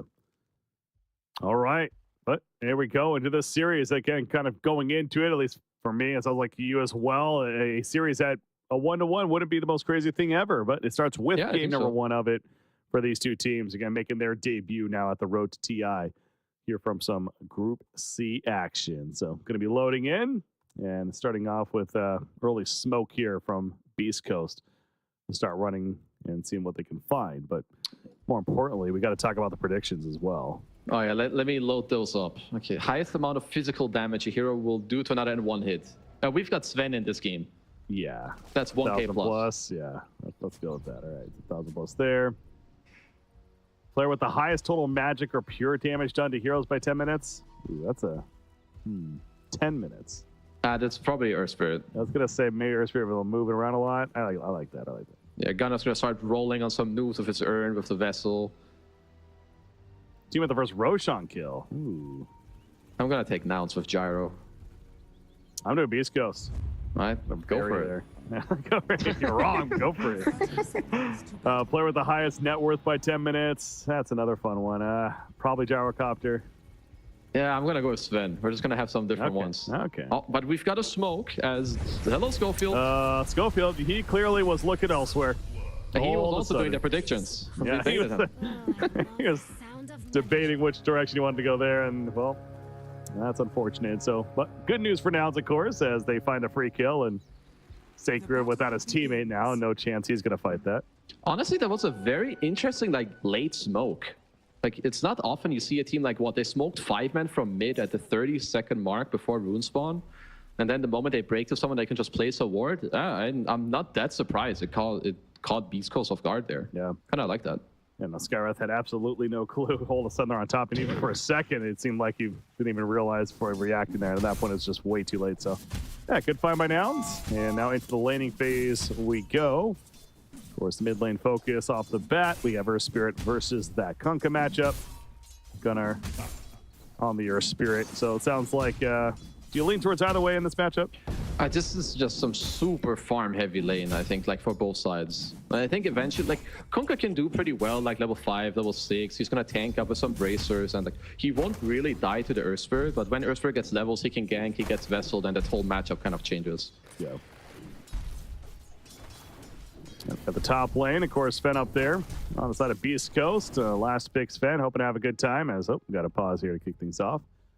The lag they're trying to get over. But yeah, Earthshaker in the lane as the off-lane core in the hands of Moo, of course. Talk about all the experience that he has in TI in general, but the off-lane Earthshaker, obviously a little bit different than the mid Earthshaker, but what are your expectations out of him? Well, pretty good, I think, in terms of the laning stage. Like, there's some SD5, like, I feel like this hero doesn't pressure you too much, so you also have Willow 4, great laner, so I think Moo's definitely set up for a good game. So keep an eye on that as we come out of the pause now. That leaves our bottom lane matchup, the Gyro and Treant versus the Centaur and Skywrath. And K1 here on the Gyrocopter, especially with the support of Treant. Feels like should have a pretty good time. We're talking about early game, and perhaps at least I guess I predicted him to be the top net worth. We'll see. We'll see if honestly, if he has a good lane, there's a very high chance he will get there. As for now, Beastcoast got a very nice pull off here on the hard canvas. K1 even takes a lot of damage for it. Already 2 creeps, 3 creeps got denied by the neutral creep. So Nouns might want to look to block this camp, I think, for the coming minutes. See if they look to do that or not. So far, not necessarily doing so, but mid lane matchup continues to be very even, very farm heavy, as you called it. Both the Earth Spirit and the Kunkka managing to get their CS in there. Again, pulling this Hellbear Smasher, but it's a matter of who gets the last hit at the bottom lane. Actually, it's a double hit from Centaur to make sure he gets it, so it's a valuable farm. Top lane, Shadow Demon, going to use that disruption to put Mu under and deny some of his CS. I mean, you can see already, like, SD will not do too much in the lane, but he's already stacked this medium and the small camp, like, in the back jungle later on for Sven as well. So, sure, he won't do too much in the lane, but he gives you, like, a payback later. And the SD impact of the Zero's golden levels is incredibly high in the mid-game. Yeah. Start spamming that Shadow Poison. Start farming himself, even. That was a funny interaction right there with Sven. Still got the last hit, though, luckily, with the stun for him. Push back in the last second. Yeah, that doing was a little bit of trolling. close call there to missing that CS, but he gets it. So good news for him. As the supports making their way over to the bounty rune. Shadow Demon's going to manage to pick up his own, though. Yeah, we're definitely having a bit of brawling early on, but of course 3 minutes in and still no kills outside of the pre-creep waves coming out. I mean, I guess top lane isn't really going to be too kill heavy, I think. Like SD, Sven, they're playing more for farm. Sven is like a high HP hero. SD stays on high range. I think it's likely going to be around these active runes early. It's good pressure, though, onto Jim Park here with your Dark Willow and Shaker combo. Yeah, he'll be fine, but having to deal with that fissure blockage is also dealing with a massive creep wave coming in. Up the top lane, but bottom, you hear that homing missile going off. A full wand finished by Gyrocopter. Good to know. Hey, Centaur is quite annoying for Gyro, like not just in the game, but also in the lane. He has super high HP regen, which means he doesn't care about your flag too much, but he also has really high damage. And that's what Gyrocopter hates to lane into. Like it's already a 13 damage discrepancy between the two of them. Right now it's 17 and now 18 and 7 Centaur, 17 and 2 Gyrocopter. So Gyro's still managing some OKCS, but yeah, Sacred's certainly doing his part on the Centaur and getting plenty of denies in, as mentioned. Yamsum will go up to try to assist a bit as well. The flat cannon attacks going in, but yeah, he just regens through it, so he's fine. Meanwhile, Schofield, not as much regen. He could be in trouble. Homing missile. It's going to connect, but the damage follow-up not there. No, looks like it's going to be A-OK. Still good pressure from Nouns, but one thing we need to think about is when this Centaur gets Vanguard, it kind of frees up Stinger on the Skyref, I think, to just completely leave this lane and like play free around the mid and top lane. Schofield, excuse me, as nope, JKL's right. Stinger also coming bottom. Yeah, K1's in trouble. He's dead. Oh, the flat cannons. Okay, doing some good return damage, but they do kill Gyro, and now Sacred, he's going for Yamsum. Here comes the Shadow Poison of the Stinger you mentioned, rotating over. And he'll secure the Treant as well. First TP. Can he get him? The Stomp. Oh, you look at Centaur, he's like, do we go for this? The Banish? No, you don't want to. It's just Gunner's a little too tanky. Okay, I think it is time to refill his bottle, because otherwise, yeah, Gunner is going to feel pretty sad about this TP. He's going to have to walk back to mid. Meantime, of course, mid is going to get pushed in all the way by Dark Mago. And yeah, Jim Park already as Leonard just walks around and steals the Centaur. And the Mud Golem. Unlucky. We'll take that. It's a nice CS for him there, but hey, mention Earth Spirit leaving the mid lane and Kunkka pushing it in, having very good farm now. He was already slightly beating the Earth Spirit, but especially with that rotation, Dark Mago, he's 3,000 net worth, easily the top of the game, having a very, very good time. Top lane, Earthshaker might be in trouble. Mood trying to get away. The Storm comes out, 2 stacks, the Poison, maybe a 3rd stack could, nah, it's not going to be enough damage. Maybe a 4th stack. He's not going to go for it. Looks like it's going to be okay. He does also still have a Lotus and a Salve, so he can just pop that after the poison is all gone. So, you know, nice job by him to just stay fully alive. And yeah, Dark Mago on this Kunkka, he's up to a very good early game. Lotus. Oh, Scopefield's still here. Yeah, Moo's still in trouble and probably in dead trouble. Although the Stomp running out, the Fissure block helping him. Skywrath, though. Oh, he can't stay in a range. Not enough mana to work with. So Moo, the wand use, he is going to survive just barely. Oh, they got K1.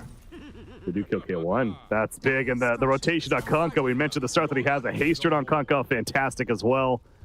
Yeah, this is big momentum for Beastcoast right now. Yep, haste rune, TP, you get the perfect kill. In the meantime, your Sven looks like he's already doing super well with 46 CS in the safe lane. Like, you're shutting down their carry, and your carry is set up to absolutely freeform. So Beastcoast with a very nice early game. I was going to say, how does this Kunkka translate, we think, especially with the start here? Well, that's one way, the rotation to kill the position one on the other side. But yeah, the bracer, the phase boots, what is the item build, you think? I mean, I haven't seen it too much being played from mid. I think it might still just be like blade mail into shard, and then you debate as the Amazon is trying to get in these 3 clicks, but not quite enough. Still forces him out of the lane. Jim Park on Sven. He's going to clear out plenty of camps here in his own jungle. That Mask of Madness, it's coming along pretty nicely. Of course, has the Morbid Mask, just needs the quarterstaff, and we'll see the progress continue from there. In fact, going to pop God Strength. Dark Willow will spot this, may steal some CS. Yeah, comes in here and does so. Curse Crown. Treants nearby as well. Is this not going to be nearly enough damage, though? I guess they had no mana on tree, and Lelis did also kind of whiff his root, but it's still good that they kind of force him out of there. It looks like SD is around to D-ward, because Lelis played some really nice wards, 2 aggressive wards to see Jim Park, but it's a little sad that it doesn't translate into a kill. Yeah, it's one of those, like you said, I mean, they kind of force him out of a comfortable spot, but in the end, just kidding. He's just gonna run up north and keep hitting creeps. Because there's creeps up here now, so he's just gonna farm these now, and he'll be more than fine. So yeah, the Mask of Madness timing still looking pretty good. But how about Gyrocopter making his way to the top lane? How about him? He's dead, I think. He's probably dead. Yep, there comes the ship with the torrent, and K1 is absolutely dead. The Echo Sam in the back lines takes out Skywrath. It looks pretty, but is it really going to be the best case thing for Moo? Probably not. So they'll roll in from Gunnar. Oh, the 2 players stunned, though, with the roll, and that's unfortunate timing for Gunnar. The good kill. Gunnar's doing a lot in this fight. On to Earthshaker, but you're right. Gunnar popping the Magnetize, certainly doing plenty of damage. They take out Shadow Demon, and they got the Centaur Prior. So as pretty as that stud was from Sven, Gunnar still managed to get some good damage out. Honestly, it looked pretty bad because K1 died first, and he has to be careful that his game does get to recover. But his Earth Spirit, like getting these early kills, it's the best hero you can give it to. Like now he has a 9-minute Spirit Vessel. The Gunnar is going to be a menace in this game. And they certainly need that out of him. We mentioned K1, especially with that death right there. We'll need some time to recover on the Gyrocopter. But keep looking back at this Kunkka. We are going to see that blade mail, as you mentioned it right there. Mask of Madness, of course, now finished on Sven. But yeah, this Kunkka just feels like he feels unstoppable right now. He could just go anywhere, and you do not want to fight against him. Yeah, he's super tanky. Like maybe when Lelis gets level 6 and they like go together with the Spirit Vessel and whatnot, it's in a live game. You do see the... Like, you can dodge the X torrent combo pretty easily, or like if you're Kunkka, you have to like fake it out early and then like leave the X all the way. So it's pretty annoying as K1 is dead again. Wow, that damage, man. The level 2 Ancient Seal, so amplifying damage as well. You just saw him melt on Gyrocopter. Carry players are not having a good time today. At least one carry in every game. As K1 is continuing to struggle, Beastcoast making very nice moves around the map.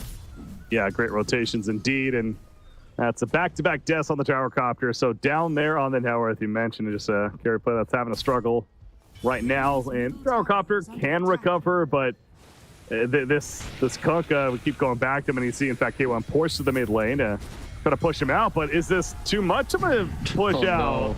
Okay, he's in trouble. His team is coming. Yeah, not going to be fast enough, though. He's just dead. Maybe Black Cannon, maybe not. Okay, he's tanking, and he's dead. Yeah, call down, but Kunkka's just going to dance it off at that point. So, I mean, he did all he could. His team was coming, but man, they took a while to get there. For sure. If he's out of position, the problem is that he's just going to die. Like, there's X-Mark, there's Stampede, it's some of the hardest spells for you to really deal with. Gyro's not a very mobile hero. He's a very stationary, it's a bit like Medusa in that sense. So Beastcoast are just abusing the hell out of that. Yeah, he gets out before getting caught down here at the bottom and realizing that this tower is a lost cause at this point. You got Centaur, he's got an early Vanguard now. He's queuing up the Blink next, so the armor of Treant level 2 will make this take a little bit longer, but maybe it will allow them to get a fight chance. Moves running down, leading the way, smoked up. Okay, they're looking. Nouns wants to fight. That's not an easy target, though. They don't have an Echo Slam. Centaur, first crown, the Stampede. Gets caught with a Bramble, though, and he does go down. So Nouns ends up executing pretty well right there. That's good. They got the Vessel and the Slow and Stinger. Should be able to any vision and let it kapow. There you go. A couple of kills, and Gunner, let's reset. Go for more. Schofield. Spear Vessel up on him. Kunkka shows up, though, and nice now you got to be board. careful. The turn with the Ancient Seal, and down goes her Spirit. And suddenly it's time to feel pretty good for Beastcoast, or maybe not so much yet. They lose Skywrath Mage and Echo Slam to do so.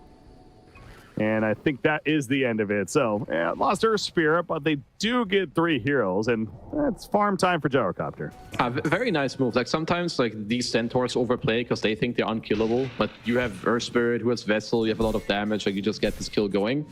Really nicely done by Nouns. But I must say, Dark Mago spell usage so far on this Kunkka has been very nice. But a bit of a problem is still your Kunkka Sven are incredibly farmed, so Nouns are going to have to continue to make these moves. Yeah. Be the aggressors themselves, but as we say this, it's Beastcoast being the aggressors. You got Sven. Okay, one. No, I don't want to watch this. I mean, he's just dead. Yeah, he's thinking, all right, now's a good time for Ancients. Never mind. He's dead. They're going to steal the Ancients, and life just got that much worse. He's smiling, but I think he's a little bit dead inside, because that's how I would feel. Yeah.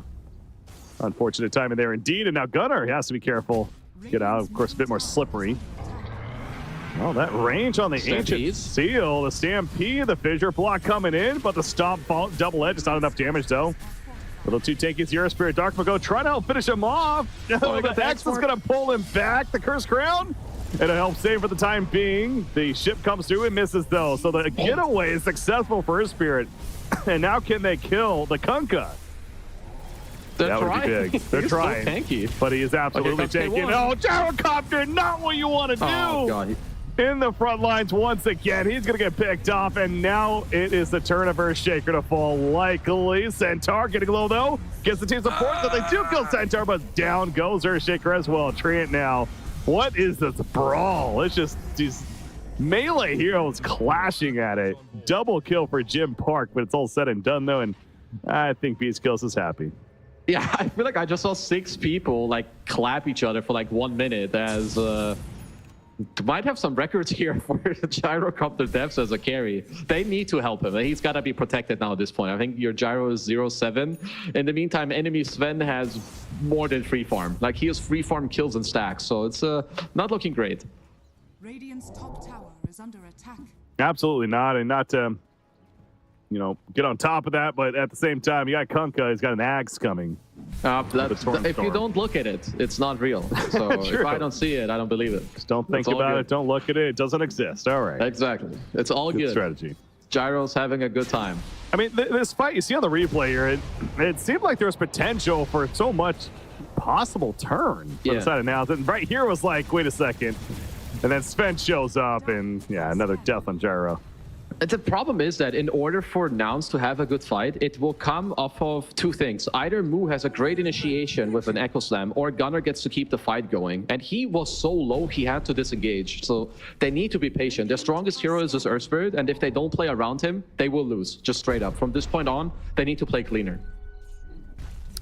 Well, speaking of Earth Spirit, you see, hasn't made a lot of progress since the Spirit Vessel pickup. Does have about 1,200 gold saved up, wants to get a heart, but going to be a while before that. On the other side, I'm looking at Sven. BKB is almost done. Needs about 400 more gold, and then Sven will have that BKB. And you look at, the difference in carry. I mean, it almost feels rude, but yeah, it's been a much more successful game for Sven at this point than Gyrocopter. That is for sure. And he is going to have a BKB, and that Beastcoast is going to be looking to take more action with that finish now, as well as the Ags almost on Kunkka. Oh, it's a 16-minute Kunkka Ags. And he already knew this is happening. He has maxed out Torrent over Xmark, didn't take the Talon either, because he knows he has the sickest timing. This is the fastest Kunkka Ags I've seen in my life. And I played at least like 10 Kunkka games for the past 2 weeks. I've never hit this timing. So yeah, this is scary. It's a first pick Kunkka. First pick Kunkka. They were confident with it, and rightfully showing why. Absolutely. So yeah, that Axe being delivered now with the BKB on Sven, as I mentioned. So this definitely seems like the go time. If you're Beastcoast, I mean, you already have a 6,000 net worth blade. Why would you relieve the pressure now? Keep it up. It's just a matter of how Nouns can respond. And Gyrocopter has a Chrysalis working on his own axe. Of course, still a ways to go for that. Could be found up here. Oh, something is coming, Freaky. Well, I'm not looking at it. It's not real. I'm looking bottom. Okay, we're just going to look bottom. Nothing's happened to... No, Overgrowth hits. Skywrath, they want the Gyrocopter, though. So, honestly, good job by Yamsun here to be distraction. There's the Fear on 3. And the Echo Slam setup. It looks pretty. Will it matter, though? Moo is dead. The answer is no. As pretty as it looked, he just had a feeling it wasn't going to result in much more. Okay, they did get out K1, so it is a fight where he didn't die. But you still see that if they try to bail him out, they're going to start paying the price now as well. Like, there's so many levels and catches. There's CK, there's a Centaur stun, Sven stun, Disruption, X marks. I think the map is going to start to really fall apart for Nouns. It's shrinking for sure. And, I mean, Gunner's trying to make a play up here. Oh, nice. Shadow Demon, they should get this kill. Disruption. It's on cooldown now. Cursed Ground, he's running away for now. I mean, he's staying alive for a lot longer than you'd figure, but yeah, they finally get him. That's what matters. Spirit Vessel charges. Going away Verspir. He's sitting on nearly 2,500 gold, by the way, so... Yeah, it looked like he wants to go hard. I mean, the Spirit Vessel hard or Spirit Vessel into Blade Mail hard just seems like the best build I've seen, because your W scales with your strength. It makes it like super tanky. You just keep going in and out. I don't think Earthfit is the type of hero where you want to skirmish all the time, because actually if you get kill traits, even if you feed, as long as you get levels and a bit of gold, this hero's scaling is disgusting. His talents as well are so good, and Nouns are still totally in this game. Still certainly hope, but Dark Mago is going to pick up a double damage rune, and meanwhile, bottle one up even, as he continues to make his presence felt in the middle of the map. Sven continues to farm more in the jungle, this time on the Radiant side. And as you'd expect, Shadow Blade into a Silver Edge is going to be coming up next for him. The game right now for Nouns, what they need to do is like push waves and play off of information. Because if Beastcoast have good waves, they can continuously just run at you. You need your gyro to farm and slowly, like, Nouns have to stabilize this game. Like, if they can keep this position, which is not great, but if they can keep it this way, they're doing well. Yeah, I mean, it starts with the Axe and Gyrocopter, absolutely. And he almost has it. You get the BKB follow-up with minimal casualties, then suddenly you have a shot, it feels like, for now. Absolutely, there is still hope, but a lot easier said than done, of course. Sven, God Strength, even going to be committed to push this bottom tier 2 tower, which they will successfully do, despite the Treant doing his best to stop them there. And Beastcoast still playing grouped up, really. Yeah, they're not necessarily spreading out too much here. I think I'd maybe play a little more loose, like push the tower and maybe already look for a move. Because like I said, I think if Nouns get to keep this map even, it's them playing well, but it's also Beastcoast not looking or not finding the punishes. So for now, it's continuously the game for Nouns. Okay, push in the waves, don't die. Let me get another 1-2 items, then we can go fight.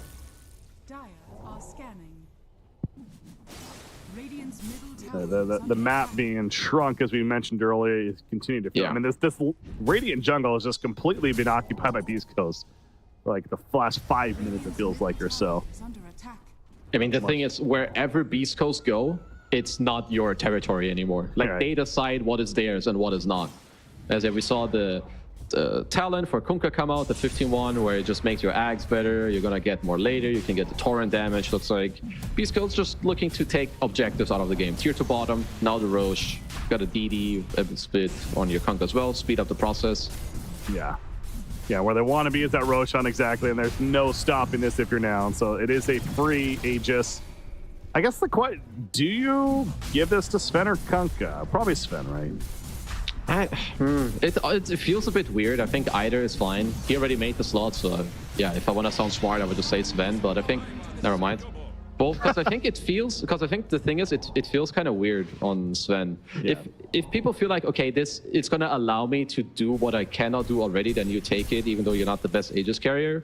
But I must say that I prefer it more on the Kunkka. Oh, Beastcoast tending to agree right there. Sure enough, Dark Mago picks it up. And his own BKB, by the way, another 2,000 gold saved up for him. He's got that queued up at least, so that's of potential. Shadow Demon has his own shard. Yeah, you're looking at Earthshaker right there, by the way. The Moo has his own BKB now finished, so a little bit more of a sign of hope for the side of Nouns. But Beastcoast, they continue to claim the Radiant jungle and almost got a catch right there. Yamsum having to be a bit careful too. I guess the SD is just too annoying now. Like, if Gunnar wants to go for a play, like this SD purge, it's gonna take off Magnetize, it's gonna take off Vessel. How are you realistically gonna kill anyone? So I think this game plan for Nouns, it doesn't change. You need to play an open map, get as much as you can, and wait and hope that K1 gets like big in this game. Well, as far as the lack of kills taking place, that seems like that's potentially working out for Nouns, but there's only so much time you can give because now your tier 3 is being beat down, and you obviously got to defend that eventually. See the tidal waves coming out. Should want to. They might think it's too hard. They're bringing back heroes now, though, and they are smoking. The Gunnar has heart. He is actually still pretty strong. He's very tanky. He can really look to get in there. Yeah, he prioritized going all in for it. He does not have a buyback to push back though on Centaur, and Centaur's locked out for the kill. So good start, actually. Now showing that if they can get the jump, they can execute. And the rest running for Beastcoast. Jim Park, though. Jim Park, he's singing around as if he almost want to jump back in, but never mind.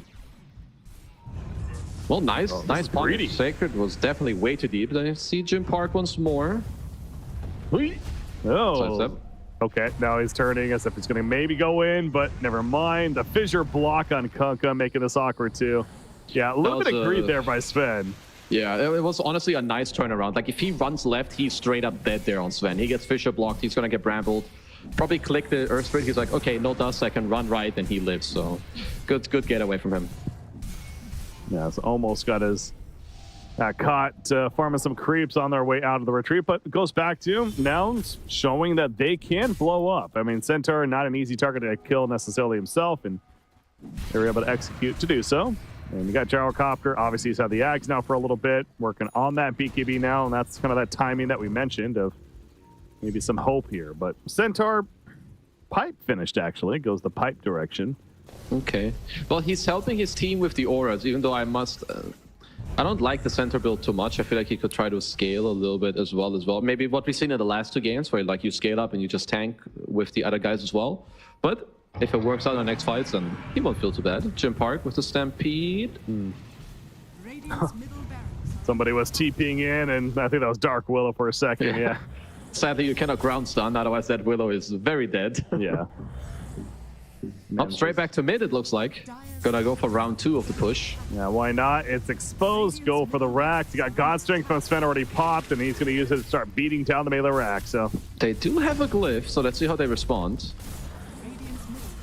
Gyro's farming the north side of the map currently. He does have TP. There's that glyph. And now he's TPing back in. So going for a fight. Nice First round on Kunkka. Call down going to be used as well. Trying to really deter them, but with a ship coming through. Oh, the pushback. Kunkka. Aqua Spot, but the blade mail makes it so they really can't go all in for that commitment. He is slow. No, Kunkka still being pushed away. Not even controlling his own hero at this point, but he will survive. Okay, barely. Kind of poking for one. I mean, it's a really nice kickback by Gunnar, but them putting the Aegis on the Kunkka just made it so hard for them to commit, and he's still like run buff. There's torrents going off, so yeah, nice job by Beastcoast to get themselves the first racks of the game. Yeah, exactly. If he doesn't have Aegis right there, maybe they do go a bit more harder, but it's with the Aegis, no point. It's going to be wearing off here anyways in about 30 seconds. But clearly the good decision by Beastcoast to commit to that mid push, because it works out in the end for them pretty damn well. And I mean, look at this Sven, by the way. The net worth 18,000 plus, 12,000 for Gyrocopter, the top on his team, but has basically a whole nother item. Yeah, it's honestly quite nasty. He is still so far ahead. I have seen more Sven players, like sometimes they skip Blink. I'm still personally a big fan of buying Blink so you can go in, but down bottom, Jim Park, he's looking. There's a sentry. Ooh, nice reaction. Oh, he was stuck. Yeah, he's got a TP. Bye-bye, Lelis. Yeah, Lelis. Good attempt right there, but not to be. And you see the harpoon on Sven as well, so ends up getting the kill on the Dark Willow, and she's out for another 35 seconds. And nice transition into just pushing up into the base here, apparently. Yeah, at this time around, there's no more glyph. Maybe you can just like take the tower or force a bit more. Let's see. There's 3 in armor, which is a little annoying, but still have got strength for a little bit. Gyro finishes BKB and is TPing back in now. So Nouns knows that maybe it could be a timing surprise moment here, as maybe wasn't seen having the BKB yet, but Beastcoast playing it pretty disciplined. Yeah. As dodge the rocket, get yourself some Sven illusions. Looks like Darkmago is poking for something mid. Hey, you said, so the BKB is completed. I still don't know when they will truly feel ready to fight. Maybe they feel like they have to contest next Roche. I feel like, yeah, you're doing okay on Nouns, but I still think your win condition is not getting that much easier. Yeah. Yeah, it's becoming possible, but certainly not getting easier. I think is probably the best way to put it. You're right with the Roshan possibility, though. Minute 30 on the red timer, so is that there? Got Stinger. Okay. They got Stinger, and Bramble Maze down. Stinger doing a good job of avoiding, but it's not going to be enough. Echo Slam committed for it, but they killed the Shadow Demon. Yeah, at this point, they're definitely going to just take any kill they can. It's great, scrape any golden XP your way, which is possible. K1's going to try to get, closer to the Satanic. He probably just needs, like, at least the full Satanic to try and fight. Some more time needs to be fought, and Beastcoast, to that point, maybe wants to turn it up a little bit, and that's turning it up a little bit. Sven finds the Earth Spirit, and remind you, that is a mid-Earth Spirit gunarm. Yep. He gets picked off by Sven. Just nice positioning. Blocks the roll out of Invest, and they kill him, even just as 2 heroes. Looks at mid Darkmago. Does have a catch. That might just be a secondary kill. Yeah, it absolutely is. It is. Yeah, no chance for Mu to get out of that. Just so much control by the Kunkka, and especially with Sven showing up, no chance at all. So 2 heroes dead. They're going to force buybacks, if anything, here. Yeah, you're either giving, or I think you're double buying back. It looks like you're double buying, because your Gyro is TPing. Well, are they on the same page is the question. No buybacks yet. Call it out's going to be used. There's one buyback. 8 seconds on Earth Spirit. Wants to wait it out for the time being. Darkmago. Nice route as he BKB, so he's still locked in place. The Fear as well did not hit Kunkka, though. Kunkka a bit awkward with the trees right here, but Tree in particular finally goes down. Earth Spirit finally coming back toward the party. Buyback from Tree. Into the Torrent Storm. Oh, no. Doing some work, and Darkmago gets the supporting cast. Magnetize doing decent damage here for the Earth Spirit once again, but the getaway is successful by Beastcoast. Well, other than Shadow Demon. Oh, I think they had the kill on Darkmago's Kunkka, but maybe Gunnar thought he had a stone down. I think he kicked him out. I mean, maybe I'm stupid and I'm seeing stuff. It's possible. I'm getting older. But, well, at least they did get to hold the racks, but it's a costly hold. Mm-hmm. It's, yeah, you had to buy back your Shaker. I mean, you bought back your tree, and who cares? But you bought back your Shaker, losing BKB charges. Not great. Yeah, but a game like this, it's again a case of if you're Nouns, hey, we're still in it. We still have Gyrocopter stayed alive. And I think you're looking at it from that perspective, okay, you got something. I mean, the Satanic is just about finished now for K1. Yeah. That with the BKB, that does then start to feel like now he's going to have a actual impact in these fights potentially. Yeah, I think also the Solar Crest that Yamsen is trying to buy will definitely also help out K1 when he gets like his next set of items. Maybe also like level 20 talent, you get a couple more flak attacks and so on. I think that's going to be like your ticket to try and get back in this game. Speaking of level 20 talents, by the way, Sven hits his level 20, he's 21 now, but Warcry buff, 10 plus Warcry armor. So we're looking at 25 armor that he's applying to him and his team. That's a lot. Yeah, like you've got the Warcry you have to hit through. You have the potential bolt buff, the SD purges, and that's just why it's like a little annoying. Which is why I think the longer this game drags, if Gunnar can be in kills, I honestly think that he will have to come in clutch. He's gonna be the new carry. If they can get this game to his like 20 and 25 talents, he can do some solid work. Well, Gunnar going creeps up north in the meantime, but East Coast, they're south. They want to commit to yet again going for the racks down here. For good reason. They've been exposed. Backdoor protection is up currently, but it's eventually going to wear off, and then as soon as it does, let the damage begin. The preemptive living armor coming out from Tree, and there's the glyph. And there's the pause as well, so it's like audio. issue. Well, it's the audio of Sven whacking away at the melee racks, perhaps, because they're about to be gone. I think even if you TP now to try and take a fight, your racks will have vanished at that point. Yeah, it's interesting because I know, obviously, again, an issue there, audio issues, they happen, but it kind of helps now a little bit make a decision. But at the same time, Dark Willow. Okay, well, that helped Beastcoast maybe make a decision right there. Now, K1 gets caught too, but there's that BKB and Satanic. He has to hold his ground. He has no choice, and it just doesn't matter. Just way too much damage adding up on the gyrocopter. Now the racks will fall, and Gyro's dead for a full minute. Why not go for more? Oh, Sacred is tanking some fountain. He's trying to cosplay new on the Bristleback last game. Of course, it won't kill anyone. This is like when you have a carry to carry matchup, which the whole game relies around. But one team has SD. Like it's just so hard for you to win that matchup. He's offensively purging your living armor or any solar crest. He's purging his Sven so he doesn't get overgrowth, and then Sven just whacks away at you. Like what are you supposed to do on this gyro? Not much.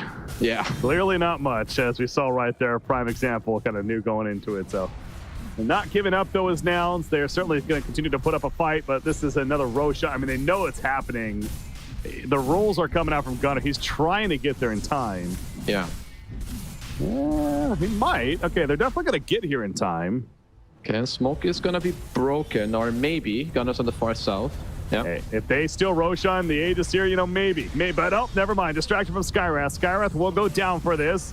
And now Beastcoast trying to decide, do they come in for the kill? They do. They get everything on. They got Aegis, and she's picked up. Aegis rides in the hands of Kunkka. The Echo Slam on two. Pretty right there. Shadow Demon going to get blown up.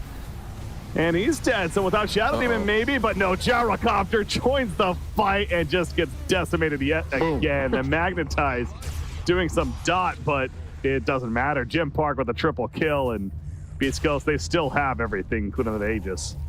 Oh yeah, clap him, Jansson. Get him. Okay, nice, gonna pop the Aegis. Ultra kill. We're gonna see Rampage. No, it rolls away. Gunnar doesn't want to give it to him. Get out the Harpoon. No, he needs a stun. The beat can be worse off. If he gets the stun in 1 second, will it even matter? There's the stun. And there is, never mind. Let go. Steals it. Okay. I mean, in my book, that's a Rampage. Just unlucky it won't be in the stats. Yeah, that's going to be a full-on team wipe, 3-on-5. I mean, Jim Park's still having a good laugh about his Rampage being denied. Okay, how do we hold here, Nouns? It's time for Gunnar to buy back and 1v5 this. 1v4. Let's go. Nah, you got Dark Willow as well, so no Terrorize, but she is ready to help defend. There is a tier 2 top lane. So, I mean, the game's not over yet. They are going to have to break through this. It's going to take some time. And now it's going to continue to certainly still hang on to this one, but they're going to lose their own Tormentor pretty easily. Yeah, this Sven feels pretty unkillable right now. He really does. And there's so much stuff behind him protecting him. He's got his own Satanic. Looks like he might even build into a butterfly. Okay, interesting. I thought maybe your last item would want to be like, maybe some upgraded Blink, but I don't mind it. It's pretty cool. I mean, maybe he won't even get there as he one-shots the wave. Yeah. It could just be that case that the Mask of Madness split up. It's like, you go Satanic, you go Butterfly. It just seems so natural. Either way, though, I think you're right. We'll even get to that point. I mean, they're trying to go for a blow-up, but again, that support, it just has way too much of it. The Purge, the BKB. 1, 2. And that is just a 3 hit on Gyrocopter, basically. Another minute plus duration for his resurrection. Gunnar going to do what he can once again. The overgrowth from a distance, hitting a couple. But Gunnar magnetized up. Now he needs to roll on out for his own life, as the Rax is going to be the focus for Jim Park. So double kill for Kunkka. And it looks like game number 1 is officially going to go the way of Beastcoast. And just nicely done by them, right? You've got like a really nice performance from all the players. Like even in the early game, this is, I think, the hardest game I've seen for a carry player in a while. And we just got off the back of game and watched 2 of their games where the Rachu did not have a good time either. But this early game on Gyro, yeah, I think Beastcoast really gave it to them. Yeah, the Gyrocopter, again, if this was 3 months ago, especially, it may be a different story. Gyrocopter, we were seeing first picked, a good reason. He was the dominant carry. Obviously, he's had changes since then, understandably. Even with that, I'm not necessarily putting the full blame on like, they just thought that he was so good and he's not. But it's just, yeah, when you go 1-10 on your position one, it's you can't expect the best outcome. Yeah, it's gonna be a hard game, especially I think when there's also like heroes around the draft. Like Sven is already good against Gyro. Now Gyro doesn't have a good game, and perhaps you can look at like some smoke rounds in the next game to deal a bit more with like these hard things. But yeah, I think it's gonna start in the early game. Protect your cores, set them up for success. Absolutely, and looking great was Beastcoast, team representing South America proud right here. You got stat lines looking good across the board. We'll check out here in a second, but speaking of how the game went and played out, if you happen to be tuning in later, just want to watch some awesome replays from the Beastcoast perspective at least. Certainly got that here, and the laning phase, I mean, this was, Moo thought he had a chance to get away. This is where, yeah, we saw that stun hit, but Gunnar doing some good damage on the Earth Spirit, and, you know, he had a decent mid lane himself, and it continued to be on the Earth Spirit, really, though, for Nouns to be the carry, because it just, obviously, Gyrocopter's presence just wasn't there. Yeah, like I think around here, even though they're down 3k gold, if they can fight nicely around your Earth Spirit with the vessel, you can definitely get back in the game. But I think there's just like a bit of disconnection going on maybe. But, you know, credit to Beastcoast, where they're bringing all the heroes into these fights. They were stacking in the start for this event to set them up, both in the top lane and in the bottom lane. Dark Margot like ran perfectly around the map, finding more kills, being aggressive with your Skyrus, setting up their spells. So just a well-deserved victory. Yeah, and again, kickoff match for both of these teams as well. So East Coast certainly having the better of it right there. And I mean, going into game number 2, obviously thoughts happen in terms of how you're going to adjust to the draft, especially. And is there a thought that, do you take away Kunkka? You know, was it that deadly? I mean, the Kunkka is definitely very strong. And I guess the problem is also that they can flex it. Like, you're not sure, is it going mid? Is it going off lane? I wouldn't say it's only that hero, but I think it makes the draft easier for you if you just take it out. He costs too much. His spell casting as well is disgusting. It was so good. Like, I saw him hold X mark so many times and just hitting a blind torrent into both and holding X for like the follow-up. It's really beautiful how this guy plays a zero. Yeah. And so, you know, honestly, Shadow Demon, too. I know you mentioned him a couple of times, but really the purge of the Shadow Demon. Yes, Kunkka was impressive. Sven was very impressive with the core, but this is one of those games where you certainly got to give it an extra shout out as well with the support. In this case, again, Stinger on Shadow Demon. He was on point with that shard effect, you know, having the purge ready to go defensively. And just any time it felt like Nouns, you know, thought they maybe had a good jump or whatever, it just didn't matter. That, as well as the offensive purge that he brought to the table, they just were not able to use their abilities as they ideally should be able to on paper if you're Nouns there. So I think supports just matter more than ever. Like, they have more gold now. I think there's shards that allow supports to do things they weren't allowed or able to do before. So you need to really put some respect on some of these support heroes. Like, this SC alone did so much in this game. But yeah, I must say that I'm just really impressed with Dark Margot's Kunkka. I think Jim Park on Sven as well, but he was set up for success. They stacked every camp for him. Yeah, if we were to give an MVP, I think it could lean towards Kunkka, absolutely. But again, another one of these performances where Beastcoast played very well as a team, deserving the victory as a team right there. And they'll have that 1-0 lead now. So we'll see how they perform moving forward. Nouns certainly having to make some adjustments here as they're going to be down 1-0 and see what they can do in game number 2. But with that said, I think we're good for our break. So once again, Break CBK joined by Keizu. We got game number 2 going to be coming up just around the corner. Stay tuned. Nouns versus Beastcoast. More action coming up next.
All right, welcome back, ladies and gentlemen, boys and girls. We got game number 2 just around the corner here. Beastcoast versus Nouns in another 2-game series. This should be a fun one here. Right now, obviously, Beastcoast up 1-0 in this series and looked very good in the first game. It's I don't want to say complete dominance, but they were clearly the better team in that. In that first game right there, Gaimin.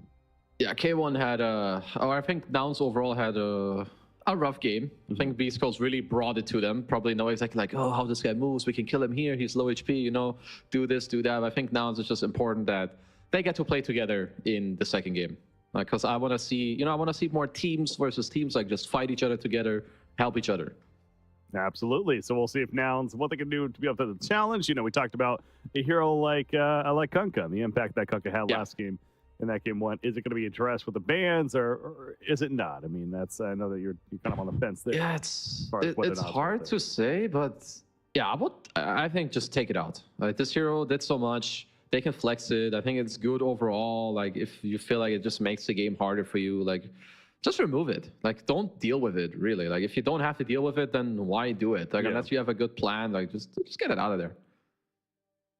All right, so into the bans we start to go. You can probably hear in the background, I'm sure. So I will say Nouns does have the first pick themselves. So again, Gunnar is certainly a Kunkka player himself as well. So that's, I suppose, another thing you could think about too if they really want to go that direction here. But so far, not being addressed. We do have a couple other heroes like Snapfire. We saw the previous game, TA even thrown in there.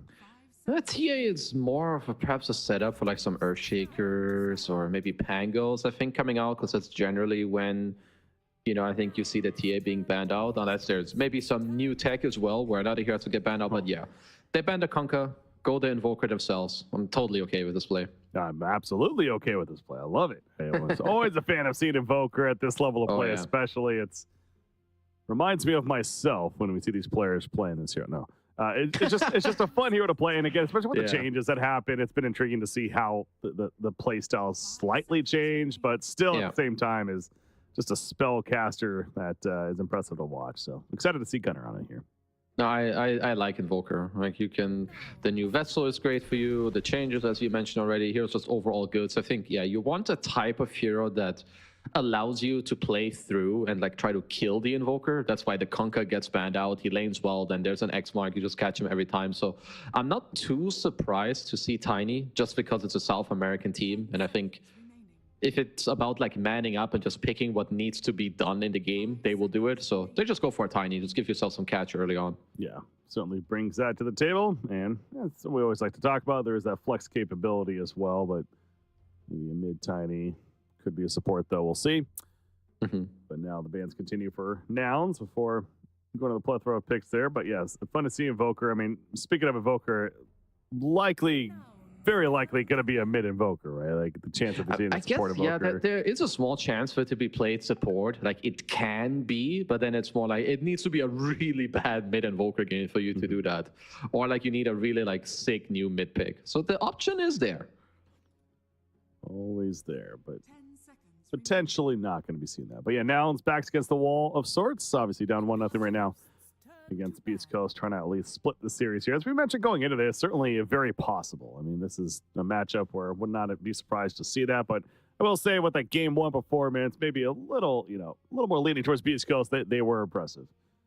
For sure right there. But no, they were like I think just showing like more like strength. I think, and also like tempo in this early game. Nouns were just a bit on the back foot. So I think again, Gunnar will just have a very similar role no matter what hero he will play. I think it's like solid laning into try and make plays for and with your team. Last game was the Earth Spirit. This game likely the Invoker. Get your urn, run around the map, try to make plays. But you need stable side lanes. Like the game is not allowed to collapse on you when you play these heroes. You need continue to be able to play with your team. Yeah, you talked a little bit about the lone druid, and we sure enough saw a ban the last game, and same thing here. Beastcoast takes it away as an option, not going to give it up. So no lone druid once again here, but now Beastcoast back into the picks we go. And yeah, I mean, we talk about banning because of the previous game. They did end up banning the Kunkka. I mean, certainly there's had to be some validity for a Shadow Demon ban potentially as well, but not the case here. And Beastcoast is like, thank you very much. Yeah, so for Beastcoast, I like their reaction with the SD, or like how they respond, rather. Like, again, you can purge the vessel, which is super strong for a lot of these mid heroes. But if you're Nouns, yeah, I like a more aggressive approach. Like, sure, SD is going to do what he's going to do, but you can just take heroes that get on the back line, like maybe, you know, pick Lycans or Spectres later down the right, you have down the line. Now you have a Nature's Prophet. Like, kill this guy. You need to go around and kill him. These backline supports, so I'm not the biggest fan of the support duo, but I love the idea. You need to address the Shadow Demon, and they did that with these picks. Yeah, 2 heroes that certainly can get on those back lines and really cause havoc on you. So, Yeah. interesting point that you make there, though. You're not a biggest fan of the individually, like, together, but as far as the concept makes sense. But so what are you concerned about, though, with that support duo? I think that they offer very little to no team fight at all. Like, if the game gets into a state where Radiant are just strong enough to go together because they have strong team fight and you don't find the correct catch, then suddenly the supporter will feel very dull. Like, they give you very little team fight, very little damage, other than they give you single target pickoff, but it stops there. All right. Going to be matched up against the Bat Rider now on the other side of Beastcoast. Speaking of jump and gotcha potential, certainly a good follow-up there as well. A hero like Tiny and plenty of that, so it's going to be a case of who gets the jump first kind of game. Very interesting. We have not seen too much Bad Rider, and I would say if Bad goes mid against Invoker, he doesn't. But it's a fine lane. Darkma goes Bad Rider is crazy good, so it's a very high chance that he just wants it for the game. I do think it is very good against his Clock natures. Like, if you just allow them to choose the fights they want, then well, Clock is gonna find the jump. But now you can just jump yourself with the Bat. Yeah. Ooh. Ooh la la, Death Prophet. Hello. Yeah. Looks like it's been a while since she's been a very much a stronghold as far as the meta goes, but going to be picked up here by Beastcoast with their 4th pick. So that is interesting, though, because, yeah, how is this? So is that more of a support Tiny, we're thinking? So, I guess DP and Bat are the... I mean, okay, Bat Rider could be a support, too. Like, it could be Tiny DP offlane Bat mid. It could also be Bad Rider 4 with DP3. So they do have some flex potential, but if I'm Nouns here, I want to play so fast in this early game. Like, wherever this Nature's TPs, people need to die. Like, if DP is mid, your Clock can run there, your Nature's Prophet TPs, he gets Cold Snap Tornado, then he's just dead. Because if he has a good game until later, where SD gets a shard, this DP can definitely reach, like, unkillable territory. That is a very good Faceless Void pick. Great synergy with Invoker especially, so there's that off the bat, but why do you like it so much? The time dilation is super annoying for some of these Radiant heroes. Like, you can slow down, DP always uses a lot of spells, Bad Rider, if he's time delayed, he doesn't do much, same with SD. It's very annoying. It's going to be more about, can they get this Void through the lane? Because I think similarly to last game, he can definitely struggle. All right, well, Faceless Void, though. We've seen him banned here and there quite a bit, but yeah, going to be team picked up by Nouns instead, and sound like a pretty good one at that. Both teams not progressing through their final bans. It will be Beastcoast with the final overall pick. They'll get on their side, and we were thinking they're likely going to go position 1 for Beastcoast. So the ban comes out. Yeah, Nouns need, I mean, most likely at least, they need an offlaner. I think, unless you want to do some shenanigans where your Clock or Nature's is offlane, which I'm not the biggest fan of. I think these heroes need to be counter-picked, or like counter-picks if you put them into offlane yourself. So some team fight maybe. Take out the Witch Doctor. I don't mind that. Offlane Witch Doctor is actually surprisingly good. Yeah, that's something. I mean, it's still there. Centaur. Why not? Just get another Centaur thrown in here. Yeah, I guess why not, right? You've got the Stampede against some DP. You can run away from the SC ult again, gives you another jump. And maybe you want like some more team fight and auras, but I guess you're gonna lane with a Clockwork, so what can they cook here? I am looking. One more like a Visage route, more of a building presence. I actually like Visage. I think Visage is a cool pick. If they can find a nice, another band for it, I think Visage is actually great. The auras for you lane with Clock, you have Vision and like Summons, which DP bad and SD hates. Yeah, I would actually really vibe with a Visage pick.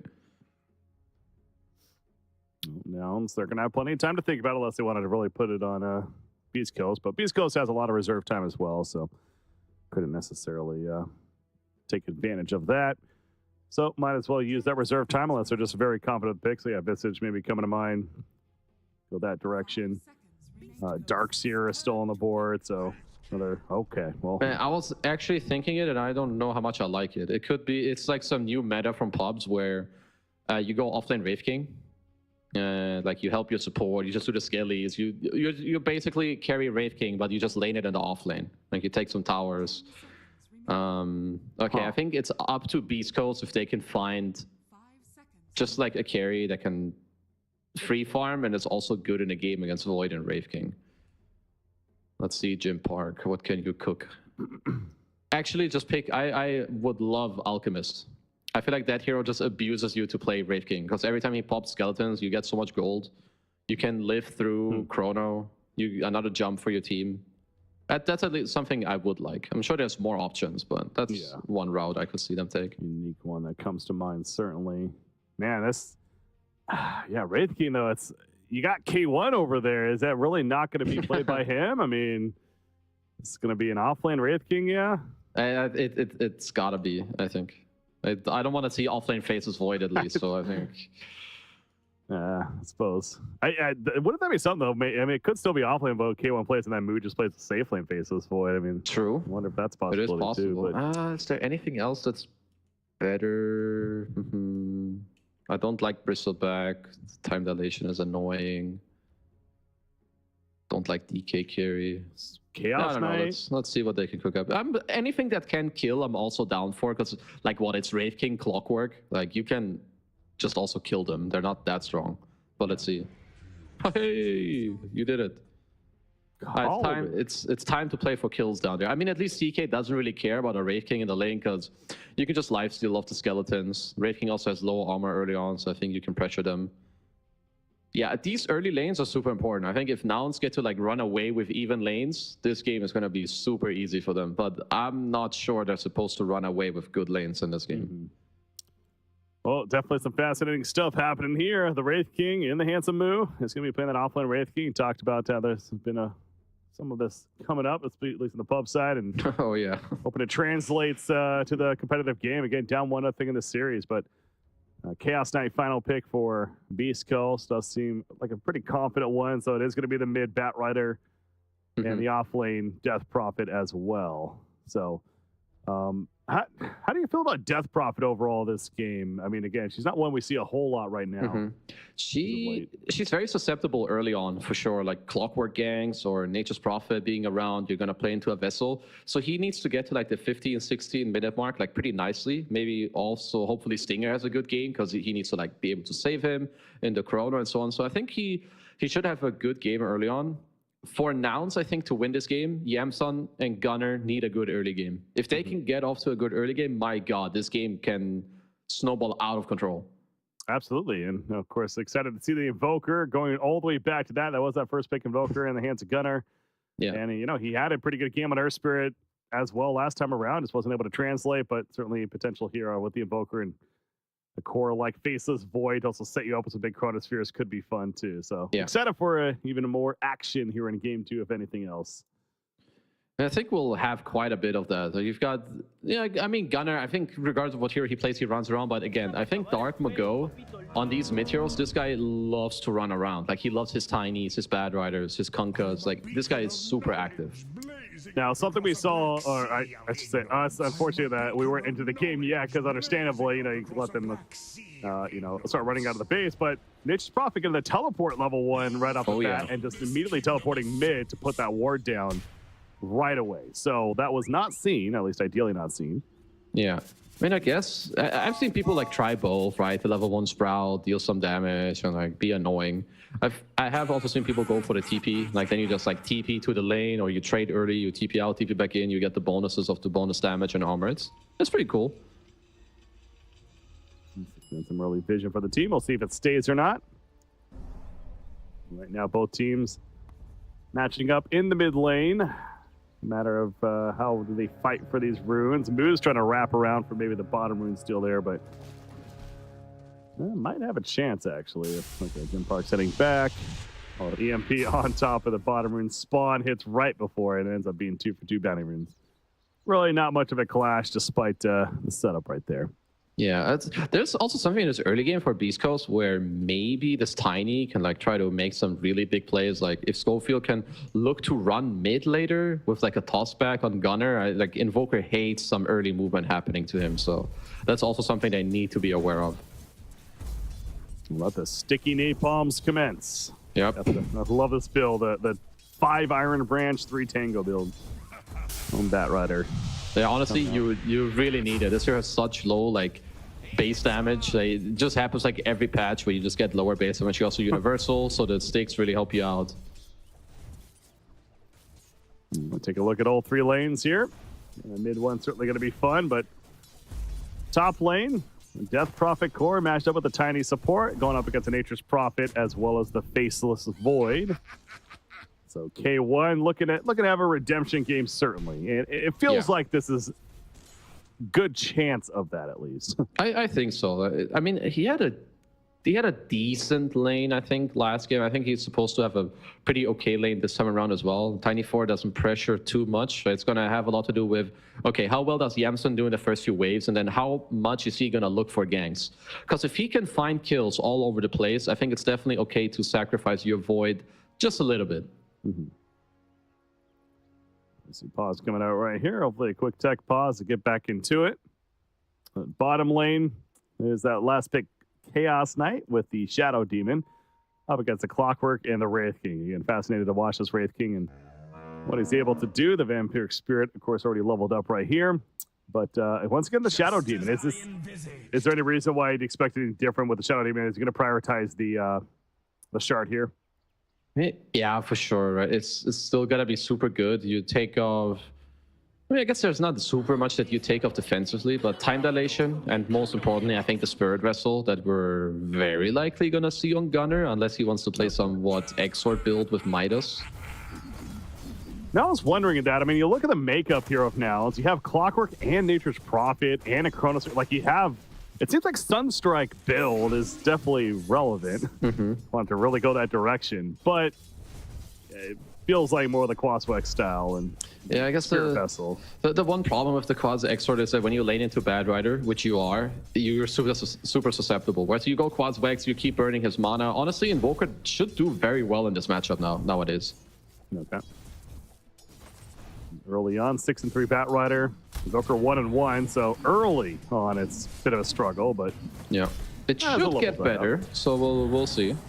At least that is my belief. As down bottom, they're looking at a potential go. Good cogs. Now Lilith having to deal with the illusion, all these things to click here around, but a bit of harassment back and forth. Wraith King, of course, using that Wraithfire Blast to assist as well. But so far, Chaos Knight is having a great time. 11-0, 7-1 Wraith King. In fact, Chaos Knight doing some good damage here. There's 2 stacks of poison. Wraith King will be fine, but having to make his way out of the lane for the time being. Getting pretty low. I mean, ideally, when you play Wraith King, you want to play against heroes that don't care too much about the skeletons. I mean, obviously, Beastcoast have last pick, so they're going to choose a hero that deals with it pretty okay. But as long as you can do well in the lane, I think Moo's going to be... He's going to be fine. What's the build on the Wraith King then? I know you mentioned like an aura builder. He's not really an aura builder though, right? So generally what I've seen is just like you go some phase boots, armlet, and then like you go for the radiance. Like you just play it like you're a core. Or sometimes it's like phase boots, blade mail, and like it's like some blade mail radiance is generally what I've seen so far. All right. Let's see what Moo decides to go for. Yeah, CK feeling pretty good though with the CS so far, but top lane CS, again, K1 is having a fantastic time. 16-1 right now up here at the top lane. But all 3 cores on the Radiant side are managing to have some decent CS score themselves. Including that mid matchup, it is continuing to be pretty Bat Rider favorite. They're so low HP. Okay, Lotus. Oof. Close call there. I mean, Schofield they don't have Quelling Blades in this lane against Nature's Prophet, which is going to be very annoying. Like, you don't want to ferry out tangles all the time. I guess Schofield is probably also looking to, like, gate hits over 3, so he has a 1-1-1 build, so he can potentially look to go mid. Because Dark Mago, he is schooling Gunner mid right now. Like, pretty hard. Yeah. I mean, this is just pure dominance at this point. 19-10, 11-2 on the other side. So not the greatest news if you're Nouns early on, mentioning really need Invoker to have a good start, but it's still definitely time to recover, especially when, you know, around the 6-minute mark or so. See what kind of plays can be made. Maybe get involved in a hero killer too, and suddenly he's right back in it. But gonna need to be a bit of an uphill battle here for Gunnar after this early start. It seems like bottom lane, Wraith King, Router Rift full in. Stinger doing what he can as well, gets the 3rd stack of poison, but with the battery assault, having to try to run away, although TP in from Yamsum, disruption on himself. Battery assault gonna wear off, but the great sprout block Here's pushed in Schofield. the other direction, but Schofield shows up as well. Somebody's dying, and it's going to be Nature's Prophet and possibly Clockwork as well. The Cogs, but he traps Chaos Knight with a nice Wraithfire Blast, and Clockwork will manage to somehow survive. Oh, the main, they want the kill still, but no, he can't Close. toss in time. Close call indeed, but the kill going the way of Beastcoast. Yeah, it's a nice response from them to bring Schofield down bottom, go for the turn play. I mean, I like the idea from Nouns, but I think the next time they go for this play, I think they can set it up like a bit better. Maybe allow Moo to like get more HP and so on, but nice turn play from Beastcoast. All right, so distracted by what's going on at the bottom lane. Well, apparently we're not done just yet, as, okay, he'll be fine, but more harassment. This time the way favoring Nouns. But yeah, I mean, Evoker has stepped it up a bit. A couple minutes later, and suddenly that CS isn't nearly as one-sided. Yeah, it would be nice if Nouns can slow down the Bad Rider, because I think the way that this game can break open for Beastcoast is if Dark Mago can have a good game on the Bad. And I think if you don't do anything about it, he's gonna have a good game. Sprout top lane, the time dilation as well, as Death Prophet is being pretty aggressive up against the Faceless Void right there. Faceless Void does manage to continue to have a very good time himself. K1 once again, but needs to help his teammate. Nature's Prophet, not much he can do to help his teammate. Faceless Void at that point, so ends up being a free kill for the side of Beastcoast. And I think now with Sacred about to get level 5 and like closing in on these arcane boots, I think similarly to last game, it will allow Schofield to move away from this lane. Looks like K1's gonna get the Lotus. So like both cores are gonna be fine, and then it's up to, okay, how much can Schofield and Yamson make happen on the map? The seeds of fortune.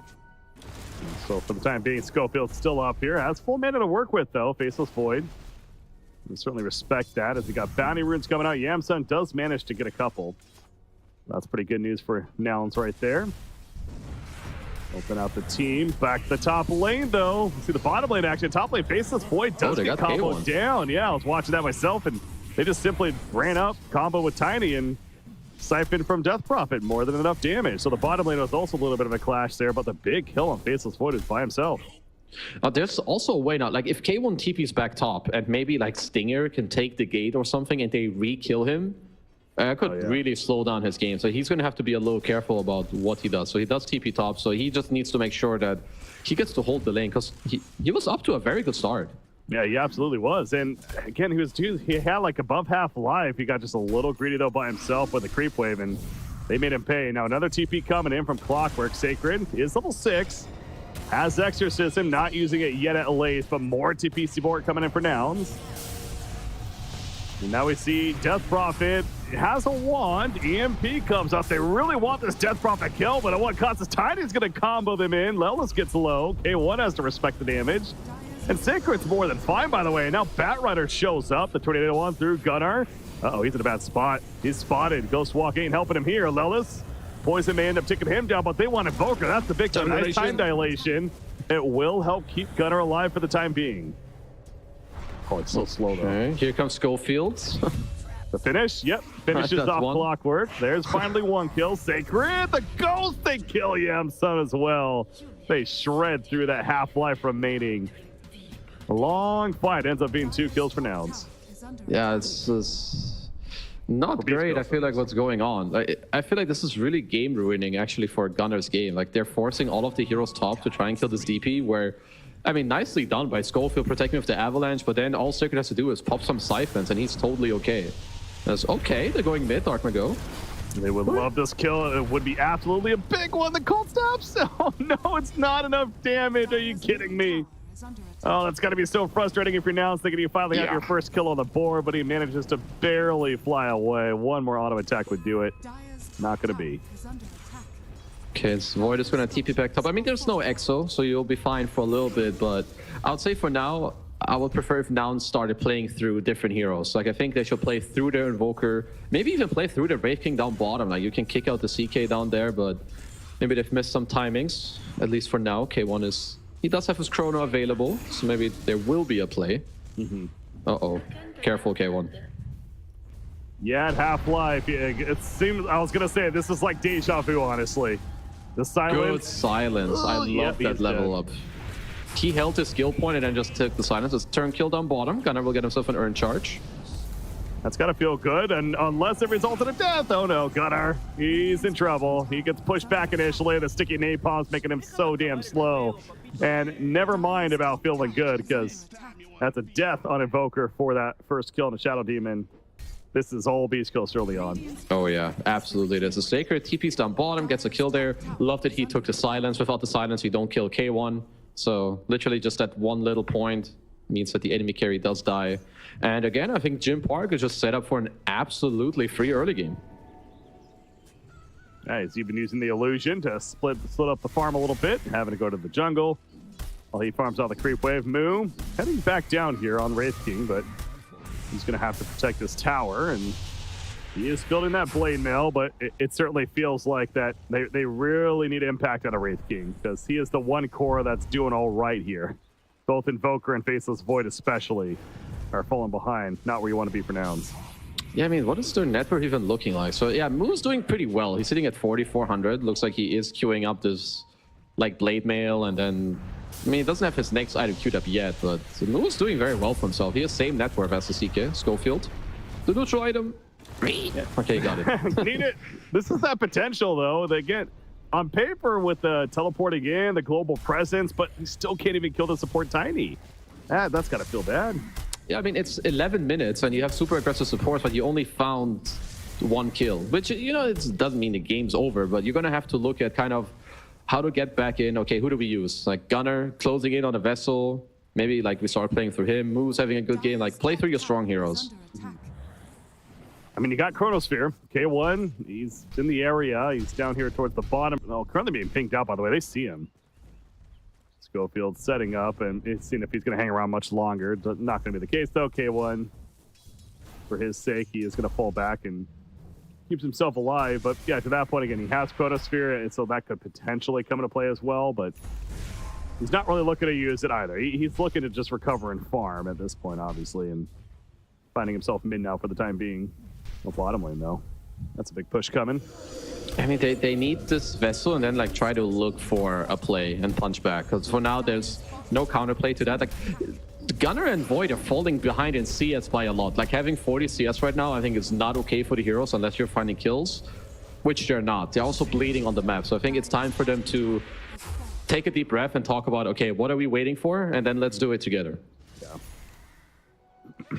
Because right now, Beastcoast, they seem like they're all on the same page on the other side of the spectrum there. They are flowing very nicely. A great bottom tower push with very little to no resistance. You have Death Prophet now has the mech to go with those Arcane Boots, of course, and eventual Guardian Greaves to come. But even with just the combo here, she is feeling very deadly as far as being what unable the hell to is kill this her. CK illusion? Look, it's an invisible man. Looks hilarious. Oh, what? Yeah, that's actually different than what I'm looking. Oh, that's a little funky there, yeah. All right, Vessel is completed. Do we have a Vessel charge? We don't. All right, Gunnar, it's time to die. He needs to fill up his Vessel right now. It's time for skirmish, and if you die, it's fine, then the next one will be good. But if you kill them, then you just get it, because honestly, the game is... Sure, you're only down like 2k, 3k gold, but I think a super flat map is also not very good for them. You want to like get something small done every now and then. Well, Batrider showing himself in the lane, but he's got boots of travel. He's flying pretty damn fast here. He's got the Firefly active and not going to be the hero that you're looking to jump at that time, so no chance to make the play there. Meanwhile, Chaos Knight, he's not the greatest stat killer. He's going to take a while, but you see comparison to the Faceless Void. Yeah. Once again, it's Jim Park having a fantastic game in K1. Unfortunately, a bit of a struggle early. I mean, he'll just happily whack away, at least over time. They kept buffing KO Strike, so it deals like more damage to create, so it gives you a nice lifesteal. Okay, Blade Mail Midas. We're late gaming in this game. We've got a Midas on Wraith King. We've got a Midas on Void. I think we're queuing up a Midas on Invoker as well. So maybe with triple Midas, just keeping the map as it is might just be fine. Yeah, it kind of goes. It's interesting because of what you're saying earlier. It's like the exact opposite of the win condition. It's they need to go fast early on, hunt kills. But speaking of hunting kills, a kill found on Nature's Prophet. Okay, he was scouting out for the rune, and I think he did actually get it. Yeah. So they did get both Wisdom runes. Easy clap, So this is going to be the game plan. You farm, and every 7 minutes, Nature's Prophet suicides on the enemy Wisdom runes. There you go. All right, come back. Mechanic is in play. Let's go. I mean, they do have good late game potential, right? You've got the bubble, you got Cataclysm. So if we get to 25 minutes plus without getting owned too hard on the map, they'll be fine. But I think that this playstyle is you're supposed to get punished incredibly hard. And I'm sure it's one of those. Honestly, they probably were on the same page that you were saying of like start fast, get the kill, but it just didn't happen. And you know what? You got to make adjustments sometimes. And to that point, as you're saying, absolutely a team that can scale. Now, Sacred, that's a big hit right there for the Wraith King. Nature's Prophet comes in as well, but again, this is a tanky Death Prophet. The Siphons are out. He heals on up. Chronosphere going to be used to watch the kill steal the EMP. That should be it. There you go. That's the combo you're waiting for if you're Nouns, and there might get more. Tiny, he's also dead. So finally coming together as 5, and Nouns, the first successful fight of the game for them. All right, easy game. Easy game. Triple Midas, you win a fight. Honestly, they feel good right now. They know that they have some triple Midas. They just won a super crucial fight where K1 comes in with a good chrono. That was very needed for them. Yeah, knew the potential's certainly there. It's a matter of it comboing together, and that is a very tanky Death Prophet, especially at this point of the game. So yeah, that certainly has to feel good. Who already has a Guardian Crease, by the way. But now, while that's all happening, Chaos Knight farming away. Echo Saber to go with the armlet. So he is still making plenty of progress himself. And then you do look back at Death Prophet as well, and she is still a big threat despite that. It took a lot of tools to make that happen, but good nonetheless. No, definitely. They're likely going to get this BKB on Dark Mago, and I think it's nice if they could take this mid-tier 1. I don't really like where Sacred is playing. I think if this lane gets pushed out too much, he's going to be in danger of dying again. So I think he's probably going to look to just chill, maybe eventually converge onto this mid tower. But Nouns have definitely stabilized the game a little bit. Yeah, Batrider, you mentioned the BKB. It's almost finished. The recipe coming. There is the Hannah Midas, though, finished on Wraith King. So he's got his own now. And Invoker, I believe, is going to be delivered out as well. So the Midas is all going to be online here for the side of Nouns. Your favorite thing to see when you're a support. You see your 3 cores have a Midas. You know you're in for a long one. As Levis finds Jim Park. Who finds who? Good hook. I mean, it's Clockwork that may end up dying. Never mind, he actually ends up getting away. Thanks to the Tumbler's toy. And will they kill the Chaos Knight now? The Ice Wolf's put down and slowing down the Polar. No, and Invoker gets exploded. So they do kill the Chaos Knight, but Invoker, once that Reality Rift hit, did not stand a chance. Wraith King, we're going to see his first reincarnation, perhaps. There we go. Uh-oh, he is dead twice. Yep, he's in a bad spot. The silence after the fact. It's going to wear off here, so has a Wraithfire Blast, but there's just way too much slow. Too many heroes here, and Schofield credit for the kill in the end. So 2 cores for 1. I suppose you got to give it to Beastcoast there. Yeah, at least by a little bit. That was a nice try from Yamson. Like when you have these cogs and you sprout into it, sometimes like stuff gets a bit wacky. So he just like pushes out the CK, and then I think they also broke their own lasso with Reality Rift. I don't know why that's still possible, but either way, they still got the kill. So that was a nice sprout. And now let's look at the lasso because it gets insta-cancelled. It looks funky. It happens like every 5th time you play like Batrider, some weird stuff happens. Oh, yeah, so CK dying, but again, they got the 2 cores themselves. Yeah. Overall, Beastcoast can be pretty satisfied with the outcome considering. Blink for Tiny, also now online, so Schofield has his powerful initiation tool. He mentioned the BKB on Batrider has now been finished, and he too is queuing up a Blink Dagger, so more of that initiation presence is coming. In fact, Death Prophet is also thinking about going to 1. Maybe going to get the shard first. Well, maybe not. May just actually click the Blink here. We'll see. I'm down. Like when I see people that want to like play really greedy on the map, one way to punish it is just by being more mobile. Like you start getting Blink Daggers, boost of travel, because you're like, okay, you want to play this open map? I'm going to keep going everywhere and kill you. Sounds legit. It sounds so simple, but at the same time, it makes sense. It really does. Make them pay for being greedy. Nothing wrong with that. That's the strategy of Beastcoast now. And it continues to go back to just the adaptation that we discussed. Yeah.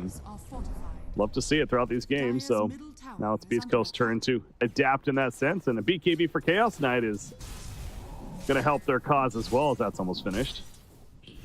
There's some definitely big items coming up. I must say, you know, K1, he's got his Midas on board, 9k net worth. If he gets to keep scaling and the game stays like this is definitely a good trajectory for Nouns. Can Beastcoast do Roshan here quickly? I mean, they're not even going to try for it. Oh, they definitely can. Like, you have level 2 EXO, CK is pretty good at it. Like, just those two heroes alone can do it. So it's okay. They're all gating, so Moo is in quite a bit of trouble if he doesn't get out quickly. He's in a lot of trouble. And however, they might get the kill on Tiny first. Never mind. Reality Red pulling, the exorcism's up, and now Moo realizing it was a trap all along. So Reincarnation likely to be the death of him the second time. Nice silence, gets a couple of auto attacks in. I mean, he's doing some okay damage, but he's just not tanky enough, and eventually gets cut down. Sacred was hoping for more. But we are about to hit 20 minutes, and that means Roshan's coming down here. Yeah. I mean, at any point that they want to hit Roche with EXO, it's just dead. And it looks like that is what they're going to do now. Yamsun does steal the rune away.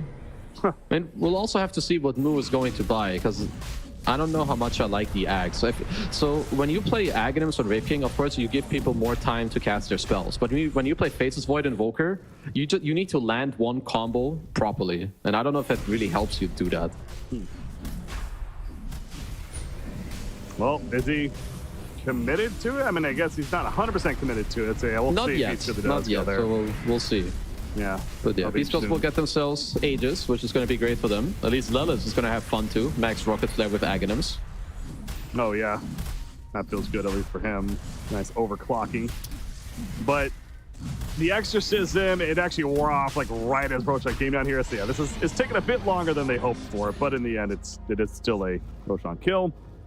And there is the Aegis picked up by CK. He's also level 15 now as well. So. Oh, Yamsun did it again. All right, well, gonna cost him his life again, but you know what? He got the runes. Worth it. It's time to set an alarm clock right now, as Moo dies as well. It's Jim Park just blasting him out of this game. Yeah, I guess that's more. I was watching the Nature's Prophet with you, but Wraith King, that was definitely the more significant kill right there, certainly taking place. So Beastcoast getting a bit more of a laugh out of that. I guess the Wisdom Rune steals are pretty cool, and they will start adding up eventually. So when can Nouns fight back? Yeah, maybe this Manta style on K1, and I think every time you have Chrono, you look for 1-2 kills, you go back to farming, because yeah, they're gonna need a more influx of gold. I think Creeps and the Midases may not cut it. Yeah.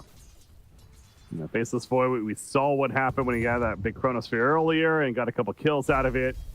Since then, it's been back to just the farm game.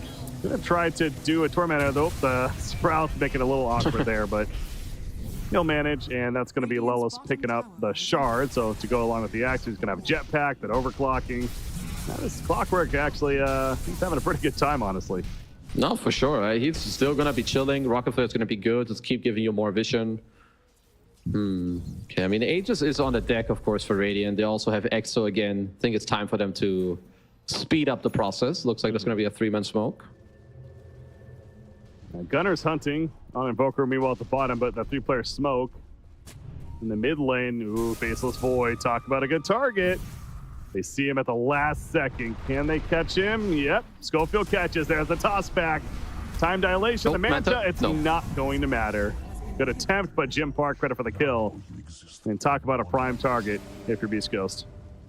Yep, that's for sure the best kill that you could find on the map. Now let's see what can they do. Push mid, maybe pressure the tier 2. Dark Mago could honestly also look at other lanes later as well. Like he's bad running, he has travels, he has blinks. So yeah, Beastcoast doing all the right things. Dare I say it's like clockwork for them. Despite You going dare up say it. against the clockwork. Yeah. All right, anyways, Exorcism active for Death Prophets. Yeah, it should be. God, speaking of Clockwork, those freaking rockets, man. Yeah, it's nearly killing the illusions with the Phantasm, who just gonna AFK its way to death for now. Okay, maybe there's a Tormentor gonna be done for Beastcoast, maybe? As Jim Park does TP back to farm some Ancients. Seems like a reasonable idea for them, but for now they're not doing so, though teleports are coming in, so likely to happen. Wraith King, I think he is pretty committed now to that Axe. I believe he just needs a point booster. So we are going to be seeing the Axe. You mentioned earlier, maybe not the biggest fan of it, but either way, it'll be happening. And yeah, sometimes you don't do the best thing, but you can still make it work. So yeah, it's all good. Easy shard for Dark Mago. It's gonna help him. I have definitely seen that people transition Batrider more into like a right clicker when it comes to like the mid to later stages where you get the shard, Witchblade, Hurricane Pike, and so on. Like your solo kill potential is off the chart. Yeah, so why not get that shard for now? And hey, as we keep talking about, this game is likely to potentially be a bit of a longer one, so seems reasonable there that Batrider will have some right click presence himself. His Invoker gets out of potentially a scary situation there. Blinks on out. And Gunnar, it's been a bit of a struggle this time for Gunnar. And the Earth Spirit game, he's had a pretty good start and, a bit of momentum there, but hasn't really found the kills that you'd hope for on this Invoker, 1-3-3 stat line. But it goes back to just the general idea that now this transition to, if anything, is just taking this late. So yeah. Just doing his part there. I think the early game just didn't go according to plan, so it's backup time. It's plan B. Just take it to the late game, hope for the best. But big items are coming out for Beastcoast. We've got the AC on Chaos Knight. We've got the Solar Crest on the SD. I think he has a shard as well. So eventually, Nouns will have to start catching Beastcoast off guard, and it's just way easier for Beastcoast. They've got a Tiny who can catch you, a Batrider, so they're gonna keep playing on with the front foot. Easy tower kill. Rockets continue to fly in, but mid lane, Batrider. Minimap looked like they might have gone for a jump right there, but Batrider a little too defensively postured, not the easiest to jump. Is gonna lose the mid tower, so good job by Nouns managing to get that at least, although almost 26 minutes in, but hey, better late than never. Aegis, it's been reclaimed. But that's not going to stop Beastcoast, though. They're still very aggressively postured. They're not concerned about that. It looks like Dark Mago's pinging top. He was maybe debating, okay, maybe I should go and hunt Gunner, because they did see his TP. I would like Beastcoast to pick up a gem, because the only way for Nouns to nicely read the map and keep dodging them is if they have good wards up. And this one ward around this mid lane, it's giving them a lot of info. Yeah. They do find it now. Well, Batrider pushing out the bottom there. He has a haste rune bottled up on the Batrider to go with that blink and the BKB, so definitely a chance to find somebody and make a play with it. Schofield also been having a pretty good game on his Tiny. He's at least protecting Dark Mago for now. I think maybe some wave clearing, then he was Smoke Gob, look for a play, because I mean, it looks like Nouns are pretty chill with how the game is going. I guess they're keeping the net worth somewhat steady. Yeah, I mean, 6,000, not too shabby overall at this point to be in, about 27 minutes in. Speaking of that, we have tier 3 neutral items. In fact, there you go, going to start to drop now, so that's just another factor to certainly consider right here. I mean, Lenos is getting a lot of hero damage in this game. He's just like sitting in one spot and like giving his team vision. Just like being annoying. I don't think he's been in a kill for a while. I mean, granted, they don't have that many kills, but that's honestly the biggest impact he can have right now is show his team the enemy heroes. Yeah, I mean, it's like every single cooldown he has ready for those rockets to just use them off cooldown and get any kind of vision for the team, do a little bit of harassment in the process. Death Prophet, yeah, it seems like the presence that she had the very early laning phase, of course, pushing the bottom tower early on. Has been stuck in more of a farm style recently too. Beastcoast is going to just adapt to the situation himself. But to say this, they are going to find a jump on Wraith King. A bit awkward with the Reality Rift, but man, they just blow him up nonetheless. Yeah, he dies pretty quickly, huh? Absolutely. I mean, the last though, that's just an actual dead Wraith King. Oh, he's still alive. Well, kinda. Farm creeps. He nearly got the courier. I would have called the wharf. 4,200 gold, baby. That's worth. Okay, we've got a Kaya. So Kaya Sanj completed on. Oh, Gunner, careful. Yeah, TP out. He's good. Got a close call there. But little clench on that one, I'm sure. But Batrider unable to find him in the end, so good getaway at least from him. But yeah, Wraith King, another death. And I mean, Beastcoast absolutely showing, if there was any doubt, that they have burst. That's for sure. Yeah, I mean, whoever they find, they are just straight up dead.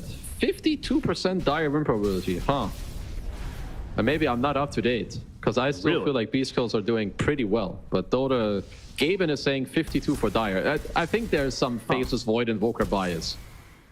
I mean, that's, yeah, that's a little crazy, honestly. Yeah, there's no way this is still a 50-50, man. I mean, they have good late game. I get it. Don't get me wrong. But I think stats do lie sometimes. Yeah, they do. Nahaz would not be happy to hear that, but yeah, he's molding at me right now. I'm sorry, Nahaz. I mean, yeah, the late game potential, the constant clockwork rocket spam, like, and to be fair, Beastcoast hasn't, you know, they haven't knocked on the door yet. They haven't really gone into the base yet, so I think that's obviously playing a big role as well. Objective-wise, they're really not that far behind on Nouns side, so I guess I'm getting a little more sold on that idea, but it seems like it is, you know, maybe 60-40 Beastcoast odds. Yeah, I mean, like, sure, like, Nouns have, like, a way to outscale you, but I think there's more to outscaling, because there's heroes like Bad Rider and Tiny that are supposed to catch you all over the map over and over, so yeah, you're getting gold yourself, but you're continuing to, like, bleed gold to the enemy team as well. So if they stay even, yeah, in 10 minutes, 15 minutes, then I'm down for a 50-50. But it's up to Beastcoast. It's time to speed it up, buy a gem, and like run around the map. Because if they're not doing that, yeah, I mean, Nouns are chilling. Yeah, so the second Roshan, clearly, as it usually would, it's probably going to be a pretty big factor here. I mean, it's going to be a southern Roshan as far as being daytime. And right now, Beastcoast is setting up for it. About a minute remaining on the yellow timer, so they're checking. Obviously not here yet, but we'll be here soon enough. But now you have Invoker picking up his own axe, and that's, especially speaking about Roshan, he's got the Cataclysm now, so you do not want to be grouped up. Oh, there's a smoke. All right, Nouns are ready. I'm down for them to just blow someone out of this game. As long as they can maybe see SD so he doesn't disrupt. So let's see how they take this fight. Buybacks are incredibly crucial in this fight for Beastcoast. This seems like a fight that could definitely help determine where this game is headed right now. Oh, yeah. Sacred in front. He's not the easy target to kill, but Wraith King says, let's go anyways. Go for the back. Let's put the toss back. No Quotasphere yet. Faceless Void might kill Tiny in the process. Meanwhile, Chaos Knight to kill. It looks like Wraith King gets picked off. That's the Prophet, I should say. Lasso being used by Dark Mago, but now Wraith King himself being pushed around. Oh, he gets caught. Quotasphere the stuns. Okay, well, the Cataclysm comes down. The Gunner manages to kill Schofield, but Death's Prophet is still plenty alive. Wraith King Reincarnation finally activated on him. Meanwhile, just north, Jim Park is getting low, and Chaos Knight is trapped to the point of death. So a double kill for Gunnar. Kill him, move. And Dark Mago is also in trouble. The axe comes into play, baby. There you go. They do take out Bat Rider. And Death Prophet, Exorcism wearing off, has to TP out to safety. So, okay. The Nouns definitely winning that one. Yeah, I'm pretty sure that Dota Plus bot, they should just replace every analyst on this planet. It will tell you like exactly how the game is going to go and what needs to happen. That's apparently, yeah, now strike back, easy Roche. I mean, obviously that Cataclysm combo with Quotasphere, it's insane. Like that, that's pretty good. In general, with the spells all being thrown in. Yeah, and that kind of seemed to be the tide turner of that last fight. And now this is Roshan for the side of Nouns, so instead going into it, this is going to be a fight that certainly maybe determines where this game may be headed. So take a look at the replay. I mean, to be fair, yeah, the Cataclysm actually did do a lot of damage there. Yeah. Melted Tiny and dropped the others to about half-life.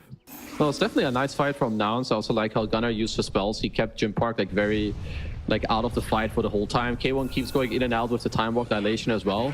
I think next fight for Beastcoast, whoever they last at, that target needs to die. Like if you go on Void, he doesn't die, he just time walks it off, and now suddenly you just wasted your lasso. Like, that is not something you're allowed to have happen.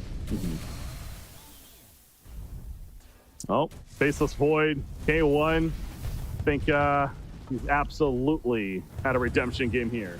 He's feeling much better now. I mean, stat line again, 2, 3, and 4. Not the sexiest there, but obviously he's his presence is being felt. Damage is definitely there, and he is a carry. He is up there with the Chaos Knight when it comes to top farm of the game right now. The Lincolns he picked up prior to that fight, he's got an axe now. Hook shot being used by Lolas to get closer to the Tormentor. and they'll drop it pretty quickly. Moo now has his own shard to work with. Nice. More skeletons, no mana on your reincarnation. Sounds pretty good. Zealot has an E-Blade, so he's starting to get pretty farmed. I guess that just has to be for Spell Amp, because E-Blade defensively will not be too good against Shadow Demon Purge. So just some easy Spell Amp, why not? Yeah, I guess why not indeed. I mean, who did they find down here? That's Dark Mago. There's not a stopper for this, I don't believe, unless they chrono, but not worth.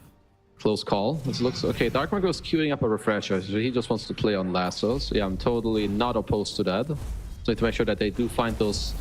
I mean, they've got a lot of catch, but the damage isn't the fastest, right? Like DP takes a lot of time. So Jim Park and Dark Mago, I think they need to connect on those lasso targets together. I don't know. I think there's some argument. You were talking about it earlier. This kind of right-click style of a Bat Rider as the game scales on, and it is true. Refresher's not really going to help with that. I mean, maybe he's like messed up a bit where he went to Octarine before. Like maybe now he's like pretty committed on this refresher. Because yeah, I agree with you. I would have liked the right-click build as well. No. My move's gonna get hard, so he's gonna get more big in this game, tank it up more. Faceless Void still has another 2+ minutes on the Aegis, but you could really feel the shift in this one out. It's been about an 8,000 or 9,000 or so net worth swing in the last about 2 to 3 minutes. All 3 cores on the side of Nouns feeling pretty hefty here. We mentioned Gunnar had his struggles early on in Invoker, but not so much anymore, especially with that Cataclysm coming out. Of course, kind of the Tide Shifter there, and almost has a BKB finish to follow it up. Trying to hunt Bat Rider here, but yeah. All right. Win probability. How did it go? 75. Okay. Oh, Jim Park saying hello to K1. Yeah, and trying to say goodbye pretty quickly. We'll pop the BKB for this Chronosphere going to be used though. K1 wants this Cataclysm. That's a kill. 85 seconds. He is dead for. They're going to kill the illusions off the best they can too, but Nouns is definitely pushing objectives now. Oh yeah, I mean, not even you've got a BKB completed for K1, and like what the next creep wave he's got BKB completed. This is 1 minute on your CK where he's just straight up out. And then right down the bottom lane, I mean, Schofield's already set up to defend, but by himself, he's certainly going to need reinforcements. K1 jumps in, time dilation. Going to be put under. So when it comes to sieging the tower, maybe not the strongest here on the side of Nouns, although Red King will jump in on the Death Prophet EMP in the back lines, catches Tiny. Death Prophet holding his own though. The BKB. Siphons are out. The BKB activated by K1. Now turning attention to the tower. Lincoln's popped. Schofield, nice combo. BKB's wearing off, so they do kill Wraith King once. Trying to get a kill him again. Disruption used. Bat Rider? No. Blinks away. Unable to lasso. Okay, well, he's got a lot of gold, so next fight we'll have 2 lassos, probably, if he can get them off. I like that Moo's upgrading his blink to the overwhelming blink. Like, I think he's more of a... It's more of a utility build now at this point. So I like that he's not going for something else. I think you just blink in there, you deal damage, you slow everyone in an AoE. Like, you're super annoying for the supports to deal with in the back. Ooh, we're starting to see those tier 4 items coming out now. Spell Prison for Clockwork. Oh, more rockets, baby. Yeah. He's got a lot of hero damage in this game. Not all of it is relevant, but he's got a lot. It looks pretty for the stats for sure, but yeah, I'm with you there. It's kind of one of those misleading us out. There you go, right on cue. Where is he? Okay, well, actually, Wraith King is the top one, so it's not as high. Excuse me? Okay. Skeletons have been doing a lot of work this game, huh? Yeah. No, I definitely would have thought of Clockwork would have been definitely dominating the chart there, but all right. Maybe every rocket is a scouting rocket. It's not actually hitting a hero. Fair enough. Fair enough indeed. Gunnar down bottom lane. Speaking of the rockets, it scouts. It hits Schofield, and he's running right into this Invoker. Little did he know, Faceless Void doesn't want a chrono if he doesn't have to, and he doesn't have to. Spirit Vessel. Oh, disruption at the last second, and there's a Chrono Spear catches Chaos Knight. So they do kill Tiny, buys back into the middle. CK at half-life. The Kodo Spear has worn off. A couple of split fights. The meatballs are out, though. CK still holding his own. He's they still get alive. low on a Faceless Void. Yeah, he is still alive some way, somehow. Reflection from the Clockwork. And they finally take out the CK. Clockwork, he's dead. God. He's just going to do what he can while he has the axe up. Okay, people are Finally dying. killed. Is Tiny dead? Yeah, Tiny's definitely dead over here. Meanwhile, he's out for 75 seconds as that was a dieback for him. So they're kind of a split fight. Chaos Knight was isolated quite a bit throughout most of that. Faceless Void just gets to do so much in these fights. Like K1 is like getting in a lot of damage. He keeps time walking back and forth. It's Moo looking for a bit of a turnaround. They need to remember that Dark Mago still has a lasso. He did use his refresher, so you need to respect that a bit if you're Nouns. We haven't seen the biggest lassos, but they're still primed to potentially happen. Death Prophet. Bad Rider is actually not even here anymore. He's completely elsewhere else. Yeah, he's just ditching. See you later, nerds. What are you guys flying doing? north. He's like, I gotta go get an item, guys. Death Prophet having a buyback for this. So yeah, I'm not sure what this is about. A miscommunication, perhaps, but. Radiant's bottom barracks are And that's going to be a Rax kill now as well for the side of Nouns. Pretty Yeah, they're easy gonna one be- at that. Yeah, it's gonna be some 13k lead. They can go mid now, maybe like even push into mid tier 2, spend all the gold you have and the items you want. All right, not bad, not bad. Now they're doing it. This is super easy for them now. This is their game at this point. Yeah, that seemed a bit disjointed right there. I mean, it's one thing to make the call if you want to get an item or whatever, go north, but clearly they weren't on the same page because Death Prophet was kind of committing himself there to a fight and obviously died, and Bat Rider was nowhere to be seen. So either way, it's Nouns absolutely capitalizing, and you're stressing all throughout that when it comes to scalability, this team absolutely has it. It's a matter of can they get to that point, and Yeah. well, we're kind of at that point, 40 plus minutes in now. All three cores have scaled very nicely. Okay, so at this point, they have double lasso if they want to all in K1. Someone needs to break the Lincolns. You could double lasso him. But honestly, at this point, I think the Wraith King Axe is pretty damn good. Let's say you all in this Void with all your spells, then his Image, Latency, Chronos, everyone, Cataclysm. Cool, you kill him, but now you all die. Yeah. Well, Moo, he's got the sticky napalms on it, spawns the skeletons. Death Prophet having to respect that. Lotus Orb, Blade Mail is. Man, manages to get away as Tiny gets picked up. Chronosphere hits the lasso. Dark Mago went for the lasso, but it gets chronoed as a result. And now Bat Rider's in a bad spot. He did refresher though, try to save his teammate. They lose Shadow Beam and it buys back immediately. Meanwhile, Faceless trying to kill Bat Rider. Bat Rider barely alive. Gunner wants to finish him. He can't do so just yet though. Moo goes down. Sacred credit for the kill. The Exorcism certainly doing some work here. Cataclysm finally used.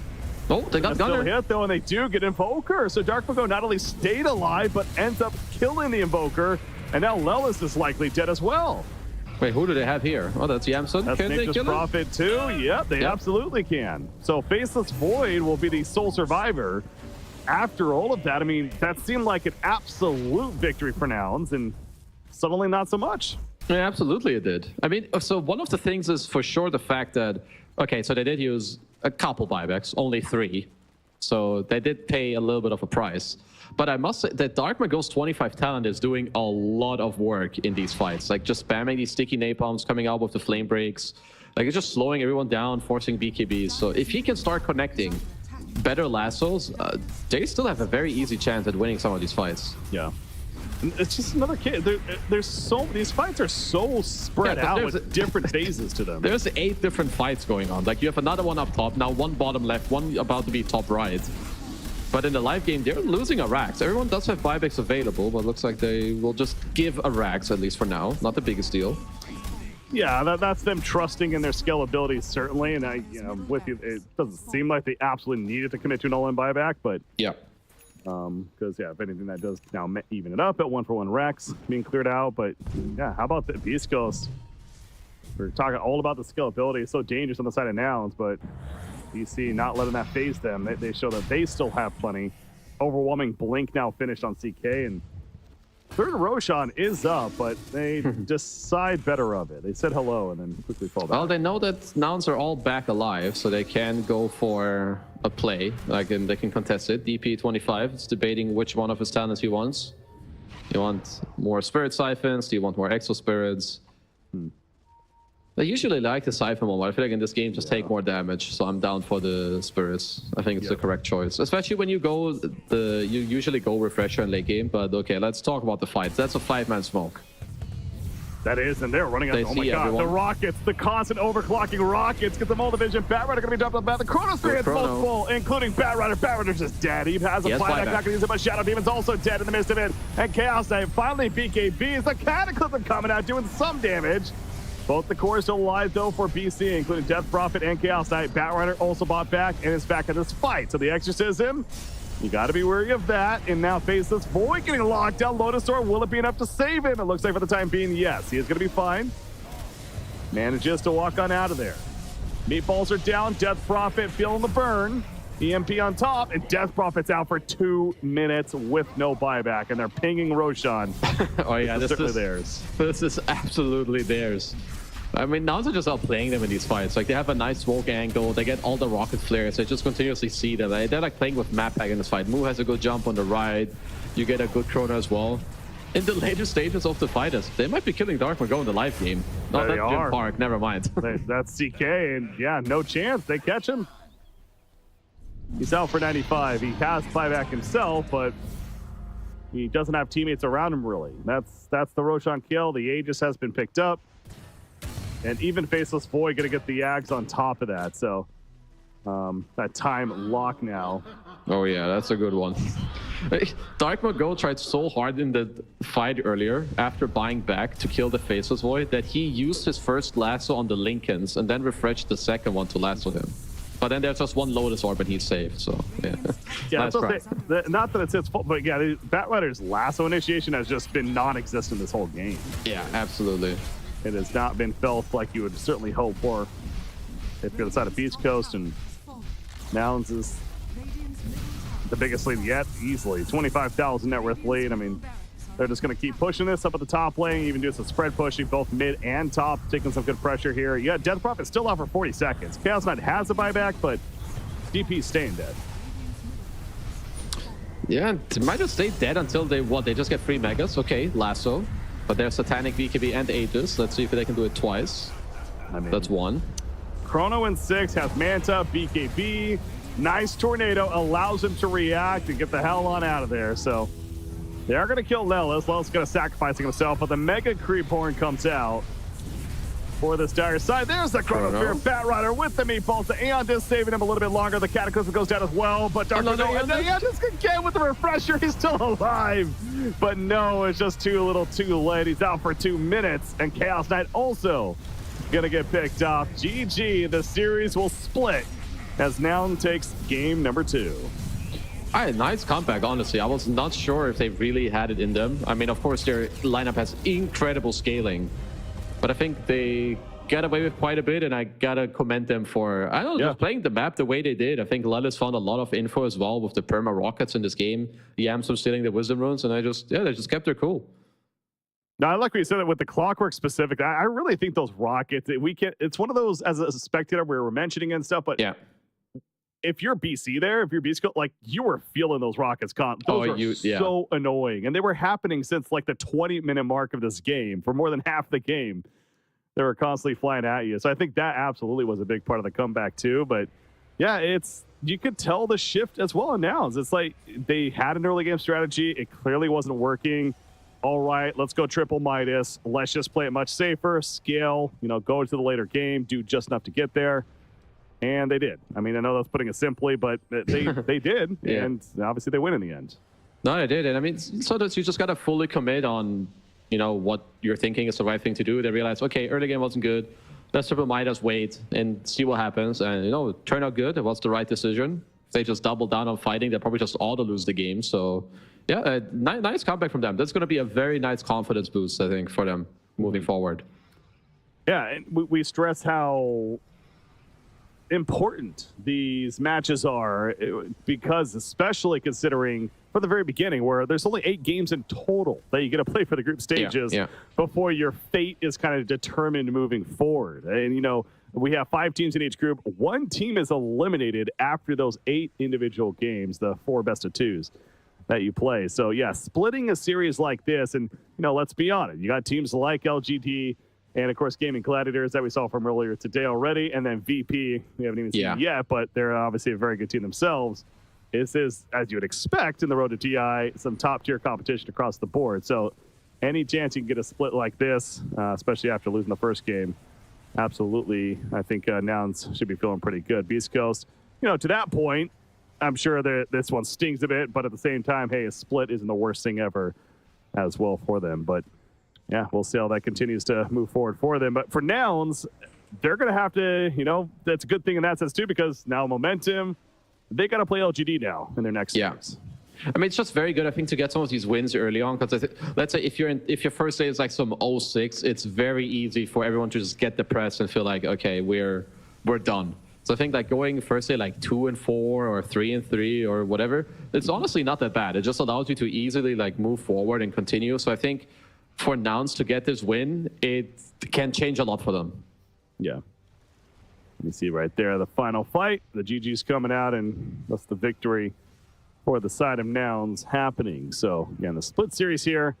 Like we mentioned though, Nouns is going to have to just get a quick break because the reset, and then they're going to go right into another series against a very, very good LGD team that we saw earlier today, defeat Gaimin Gladiators 2-0. An impressive series from them. But you look at the stats here before we talk too much about that just yet. Again, it's one of those, like, this wasn't the sexiest stat lines across the board by any means. Yeah, that's true. Obviously, they were good in the end, enough to get the job done, but it goes back to, hell, Beastcoast, they had an impressive start themselves. All three of their cores were looking very good in the early to even the mid-game stage there, but they just didn't do enough. No, they had like all the tools, I think. Like you had good early game. You have Bad Rider and Tiny who can play the map and pick them off. So it's definitely, like you said, it's a loss that stings a little bit. But at the end of the day, I think you should feel that this was kind of your game. So it shouldn't really hurt you too much. But yeah, moving forward, you're gonna make sure that you need to iron out some of these mid-game mistakes. Mm-hmm. As far as MVP goes, again, one of these games where you could throw it around a couple of names, certainly, but I don't know about you. It's for me, I think it's Clockwork. I go back to that, the overclocking. It's got to be him. Rocket Barrage. Yeah. That was clearly an issue that Beastcoast was annoyed by, and the vision there to allow for those initiations later on. No, it has to be Lullis. Like without these rockets, I think they just get overran. Like, maybe it's just like this rockets fan that made it hard for Beastcoast to play the map, or it made them feel awkward about moving around and so on. So it's just him giving this info and putting a bit of this mindset into Beastcoast to allow his team to recover. So yeah, honestly, it's not the sexiest MVP or whatever you might want to say, but he's the reason that they came back in this game. Yeah, certainly justification for that. So again, Nouns happy with the split in the end. Beastcoast and Nouns, they do split the series and start 1-1 as far as their group stage experience goes here on the road to TI. Now, as we keep talking about, though, Nouns, quick break, got to bounce back and go up against a very strong LGD team. If anything, obviously, LGD is certainly going to be the favorite going into it, but at least Nouns has this momentum now. We'll see what they're able to make with that. But it definitely should be a good series, an exciting one, and very intrigued to see what Nouns is able to bring to the table against them, KZ. LGD, they look good. So I think if you're Nouns, quickly look at what they did and bring your A game, because you're going to need it. Yeah, I'm sure they were focused on Beastcoast, but now that that's out of the way, turn your attention quickly to LGD, and that's the group stages for you. You kind of go right into it.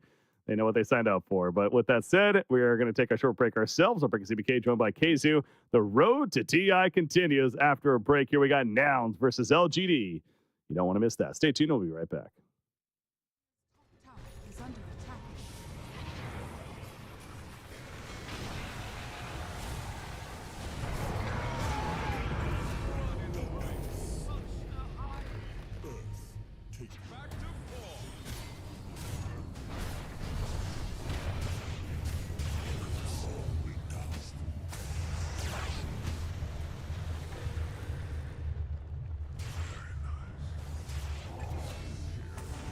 Radiant's middle tower is under attack.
welcome back, ladies and gentlemen, boys and girls, to what's going to be our next series, your middle series, you can call it. You're on our Group C coverage stream as we got LGD going up against Nouns in another best out of 2 series. I'm Bricks BK, joined by Kaiser once again. So obviously we've seen both of these teams already today. LGD earlier looking very good, a dominating victory, 2-0 over Gaimin Gladiators.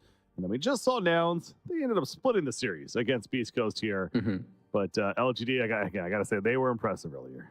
Oh, yeah. I mean, they didn't just play anyone. They played, like, Gaimin, who are the favorites for some teams, viewers, and players even going into this event. So, they showed a damn good performance. I do think that, Nouns are going to feel good after their last win, and it's a good momentum. But if they want to get a win in this series, they're going to definitely have to step it up. Yeah, and, hey, you got a couple warm-up games in now. So as far as stepping it up, I mean, definitely possibility for that if you're worried about that being an issue. But it goes back to, this is just so important. And if you're a team like Nouns, obviously a 2-0 would just be absolutely amazing here. But hey, even a split you would certainly take, I would feel like, against a quality team like LGD in the end. But hey, it starts with the first game, and we'll be getting into that first game here very shortly. But I want to say we also saw a bit of a variation between the drafts of the first series and the second series. So I'm intrigued to see, what kind of draft develops as a result of these two teams now going at China versus NA, Yeah, I feel like it's actually very hard for me to read LGD because I think they have a lot in their arsenal when it comes to what to play and when to bust it out. And I think they're like one of the least shy teams when it comes to just picking something that's out of the box. Like if they're like, okay, this is a sick game for, I don't know, Ricky. They might just play like Grimstroke 5 with Ricky carry and make it look very good. Whereas Nouns, I think they're a bit more set in terms of what they want to play, which is absolutely not a bad thing. Like teams just have different preferences. Yeah, go with ultimately what's comfortable for you, and especially in these earlier parts of an event like this. As you progress further, maybe be a bit more willing to try something new, but early on, take care of business and do what you know best is a viable strategy, certainly. So as you can hear and see now, the draft is underway, and I already got the Grimstroke taken out, as well as that Kunkka. We've seen Nouns dealt with that in that previous series against Beastcoast. They banned the second game, worked out pretty well for them, and not going to give LGD a chance right here either. So a couple of mid options. Pango and Invoker also taken away. Yeah, so I think the Grim ban, it LGD did play it very well, but it was mainly as a Pango response. So I think then LGD taking out the Pango as well is pretty good. They take out the Lone Druid, just a very strong meta hero. Dazzle, he's creeping in a few games here and there, but I do think mid Dazzle is still incredibly strong. So just most of these first phase bans, I would say pretty standard. Pretty on point for sure. So now, Nouns need to figure out what band they want to go with to then set up the picks. And it is going to be the Primal Beast band and pretty quick Brewmaster pick, actually. So, okay, they got the Brewmaster themselves, first pick. I mean, just kind of this brings me back to Dream League, where the first picks were Gyro, Sven, Brew, and then if there was Brew, you would pick Sven, and so on. So I think, you're happy with the Brew first pick, but I do think Sven is the best Dota hero, I think, to deal with this hero. So if you're LGD, you also must be pretty happy. Yeah, it's like the rock, paper, scissors is okay, they're going to go Brew, so we'll just pick up the Sven now. Exactly, let's do more bans on top of that. So, Nouns clearly taking note of how the first series went for LGD. They throw in the Chen ban there. Obviously, we saw that in their series against Gaimin Gladiators, that first game, I believe it was, and the Weaver pick as well. It was an impressive game, though, for sure. And unique heroes that we're not seeing a lot right now, but as you kind of pointed out, even hyping up this series here, the LGD is a team that they can do some different things and do it very well. Yeah, there's, I don't know how many Dota heroes we have, 120. They will find that one pick for this hero to be played this one game just because it's good. Okay, they're going to go with a little bit more teamfight looks. They definitely prefer Phoenix more than other teams. They always have, and I think they make it work very well because they use it in they have multi-purpose for this hero. It's usually good because it answers the team fight of the enemy team. In this fight, in this case, Brewmaster, you just egg down. Your Phoenix is gonna be happy. Brewmaster can't kill it. But also, they always have people that go in for Phoenix, not just to protect the egg, but also to make Sunray strong. And this is why I love when this team plays this hero. Well, so now if you're Nouns, yeah, so they're going to have protection for the egg as well, but you still want to get something ideally that helps you deal with the egg a bit more. Or, I mean, maybe not. I mean, you could just go the more, hey, we just run away. You know, if we ever see an egg, let's just get the hell out of there because we're not killing that thing. I suppose that's a strategy as well, but no matter what direction they decide to go in from there, I mean, heroes that maybe come to mind still support options. Again, Shadow Demon put a lot of value in that hero so far. Is still on the board. Let's see. I mean, I know like Snapfire is weaker, but I feel like this hero has to be playable. It's like always an okay option. I also think your support doesn't have to hard counter Phoenix, but like let's say if you just have a support who enjoys to like buying drums, it also helps you in a way where it helps you to either run away or to commit with the attack speed. But this is a more aggressive option that I'm totally okay with too. With the Skyref, you have a good silence. But I do think Brew Sky, they don't pressure Sven too much, at least when it comes to the laning stage. Now, I know I don't want to look at this too much, but at the same time, you know, obviously people look at the screen here and they were showing one of the LGD players there as far as when the pick happened and the smile came out and almost a laughter. Again, I don't know if they were reacting to the actual Skywrath mage pick or if that just happened to be coincidence, but it is one of those. Maybe they laughed because when they played earlier, right, they also played a Phoenix into Skyref matchup when Tofu was playing the Sky, I believe. Yeah. So, okay, so this time around, Nouns have a very similar second phase picks. Like earlier they did the Clock Natures, this time it's the Sky Natures. I think LGD will not let you get away with those mistakes. So, but they did have time to talk it through. So, because this is very similar, you want to play very aggressive early on and get as much out of this early map as you can. Yeah, certainly go for that in mind. But yeah, to that point, if it happens to rely, then okay, well that didn't work. Let's go on scalability. Yeah, the potential's always there, but yeah, a team like LGD, a bit more practiced, a bit more experienced at dealing with that. So we'll see what Nouns is able to do if it comes to that. But the third pick for LGD is now being thought about themselves. Obviously, the Phoenix to go with the Sven so far. Go many different directions, perhaps our next support option. And all right, we've seen Spirit Breaker being banned out once or twice so far today, but we're going to see a first appearance here on this stream, at least, with LGD picking it. I'm actually a big fan. I was looking at, okay, maybe like you want some Primal Beast. Like when you play against these heroes, you want something tanky, but also mobile. Because if you're tanky, they have a hard time killing you. If you're mobile, you have an easy time killing them. I think Spirit Breaker is way better than anything I mind. I mean, Primal actually got banned. So yeah, I think this SP pick is great. Whether it's going to be mid or support, another hero that goes in for Phoenix, another hero that can protect the egg, and both Sky and Natures hate this hero. I absolutely hate. Well, they're going to have to deal with it some way, somehow. So you're thinking core Spirit Breaker, not the core Dark Willow? Come on, you were so on it earlier. No, it has to be carry Dark Willow, and they already have Sven. Next time, don't worry, I'll keep like talking about it. But it's a nothing to say Spirit Breaker. It's all good. I remember Zhao 8 was standing in for them at some tournament, and he played like 3 heroes. He played like Pango, Spirit Breaker, and everyone was like, what the hell is this guy on? Like, no one had played mid Spirit Breaker before. So nothing to say. He's definitely got some lessons on this hero. All right, so now Nouns, you mentioned just with the heroes that they have, not the most looking forward to playing up against him, especially in the hands of a mid Spirit Breaker who you'd figure is going to have some good early farms, some good levels. Yeah. That means more momentum moving around the map, and good luck dealing with that. So, I mean, what are heroes that maybe come to mind? Like a Bloodseeker, potentially off the bat, but like Earth Spirit, okay. Interesting. So it's just going to be the mid Earth Spirit. I mean, you've got a lot of early game tempo to play through. Also, I don't know why I was hard locking the fact that this SB has to be mid. Of course, he can be offlane. I think New actually plays that pretty well. Okay. I mean, that's another given, or that's another added benefit to the pick, that it's a flex for them, and they can still decide what they want with it. So likely a core. It's just a matter of what priority there, either mid or offlane even. But yeah, the Earth Spirit, very likely to end up in the hands of Gunnar. Oh yeah, which we saw in the first series. What does K1 want here? There's a lot of teamfight on LGD, but I think for Nouns you'd want. I mean, I always like when I see my entire team going in, I like to pick a hero that can kind of follow this trend. Like you want to make use of the space of Earth Spirits rolling in, your Brew's running in, he's gonna use Split. So I kind of get another hero who can get in there. Yeah, I think the Faceless Void Band definitely makes sense. What about like a Morphling direction then? Honestly, I think Morph could be pretty good. It's the only thing is that he could get counterpicked. I mean, since they banned Bristle, it's not like some crazy Morph ban, but actually, I would like a Morphling pick.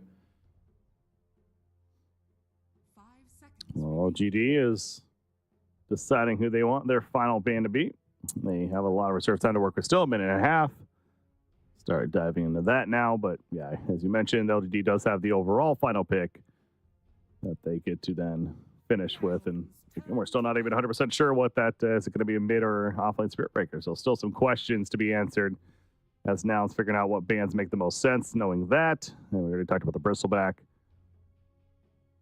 I mean, some of the matches I've seen is that some teams like playing Muerta into Sven, but Muerta against some of these other heroes is really hard to play. Like, Spirit Breaker is super annoying. Teamfight from Phoenix, Dark Willow as well.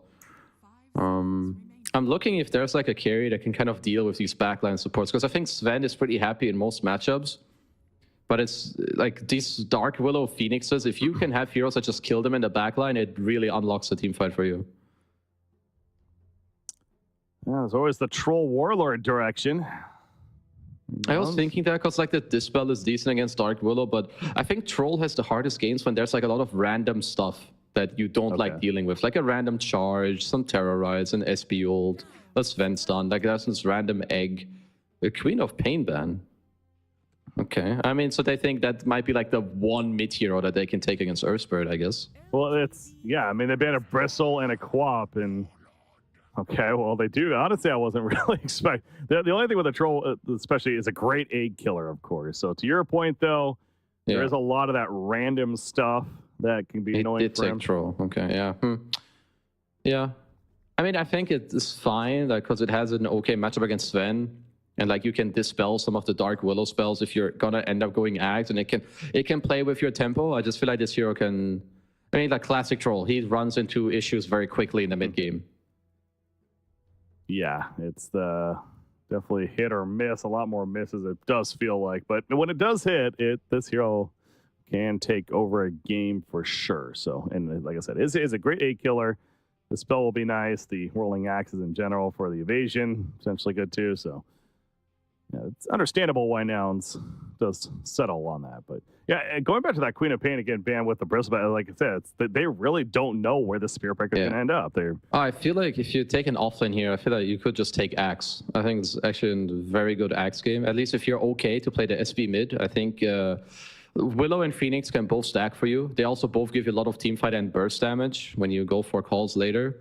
Otherwise, I'm looking for like, what's like a crazy cool mid hero that I would want here? So you're like, oh, no, I can play the Spirit Breaker offlane and you go for a new mid, but Kunkka is banned. There was a Queen is banned. Pango is banned. What about like Timber? Okay. Oh, Windranger. Okay, I think that's an interesting one. Another hero we have honestly not seen very often. It's not a hero I have on my mind too much. It's actually an offlane one too. Very interesting. I mean, he's going to lane super fine in this lane. There's no way Troll nature is like Precious or Windranger all that much, especially when you lane with a ranged hero. Interesting. Okay. Yeah, so they wanted maybe an offlaner that could certainly hold her own, and Windranger fits that. Yeah. Shackle is going to be great as well. It's like Troll, so.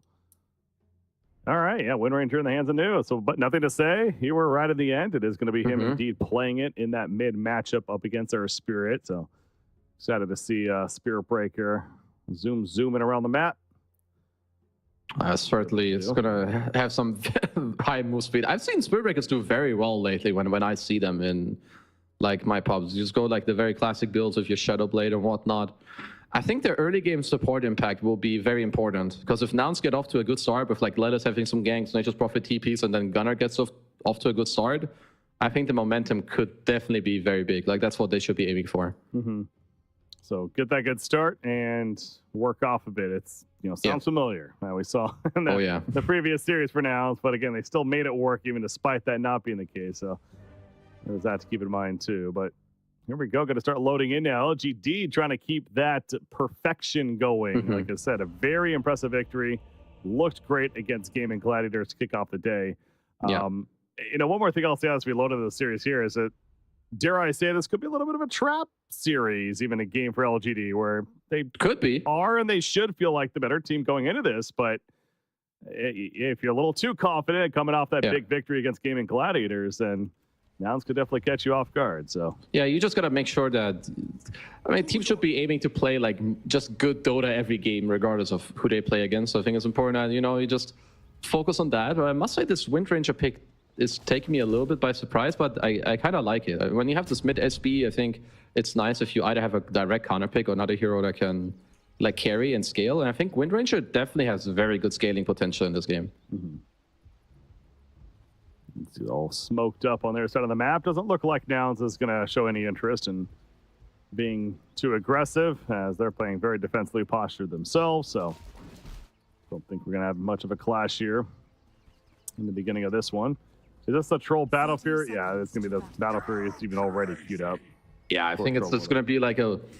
I mean, I really like the Ags into Yasha, into... the Fury into Yasha, into Aghanims if you have some stuff to dispel.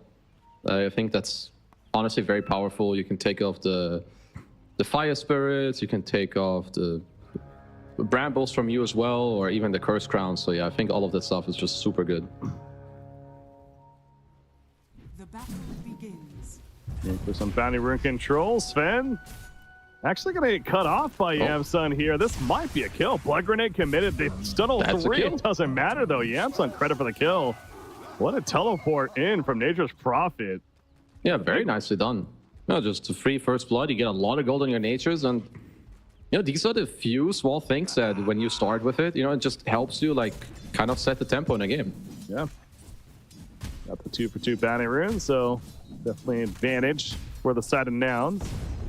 Get that hero kill, and we're into the lanes now. So the mid lane matchup, a fun one. Not one we see all the time, but Earth Spirit versus Spirit Breaker. There will be a lot of hitting in each other's face in this lane, that's for sure. A lot of thwacking going on with the big maul of theirs on both sides, but yeah, on a serious note though, I mean, bro, it's probably pretty even mid matchup here. Yeah, just again, I think a lot of farming. I don't think it's like melee brawlers. They don't really do too much to each other. Just gonna farm a lot. And yeah, we'll see about the Troll Axe, because not only can you dispel yourself, you can also, like, you can take off Windrun, you can take off Warcry, you can take off Bulldoze. So we'll see if K1 likes that build more. If he's gonna go for some, you know, Yasha, Sanj, whatever. But he's already out of mana in this top lane, so he's been spamming his axes. Yeah. Sure, we'll see some regen coming up here eventually, but not afraid to use those abilities. In the bottom lane, of course, we have Sven, who's now already died once, but he got here pretty much at the start of the lane anyways. Yeah. Up against that Brewmaster. Brewmaster right now has a nice lane control in his favor, but pretty back and forth so far. You mentioned Sven into the Brewmaster matchup. Pretty good overall. Yeah, very good for Sven. Like, especially like nowadays, back in the day, you have Brewmasters who build like they rush Vlads, they rush AC, but nowadays you have like Midas, Vessel, Radiance, so you don't really have any of these armor items that help your Brewlings out later. And I would say Shiro should be having a pretty good game this game. You have a pretty free lane, you should have stacks, and I don't see anything stopping that for now. Yeah. Keep an eye on that as Phoenix throwing out those Fire Spirits on top of the Brewmaster in that laning phase.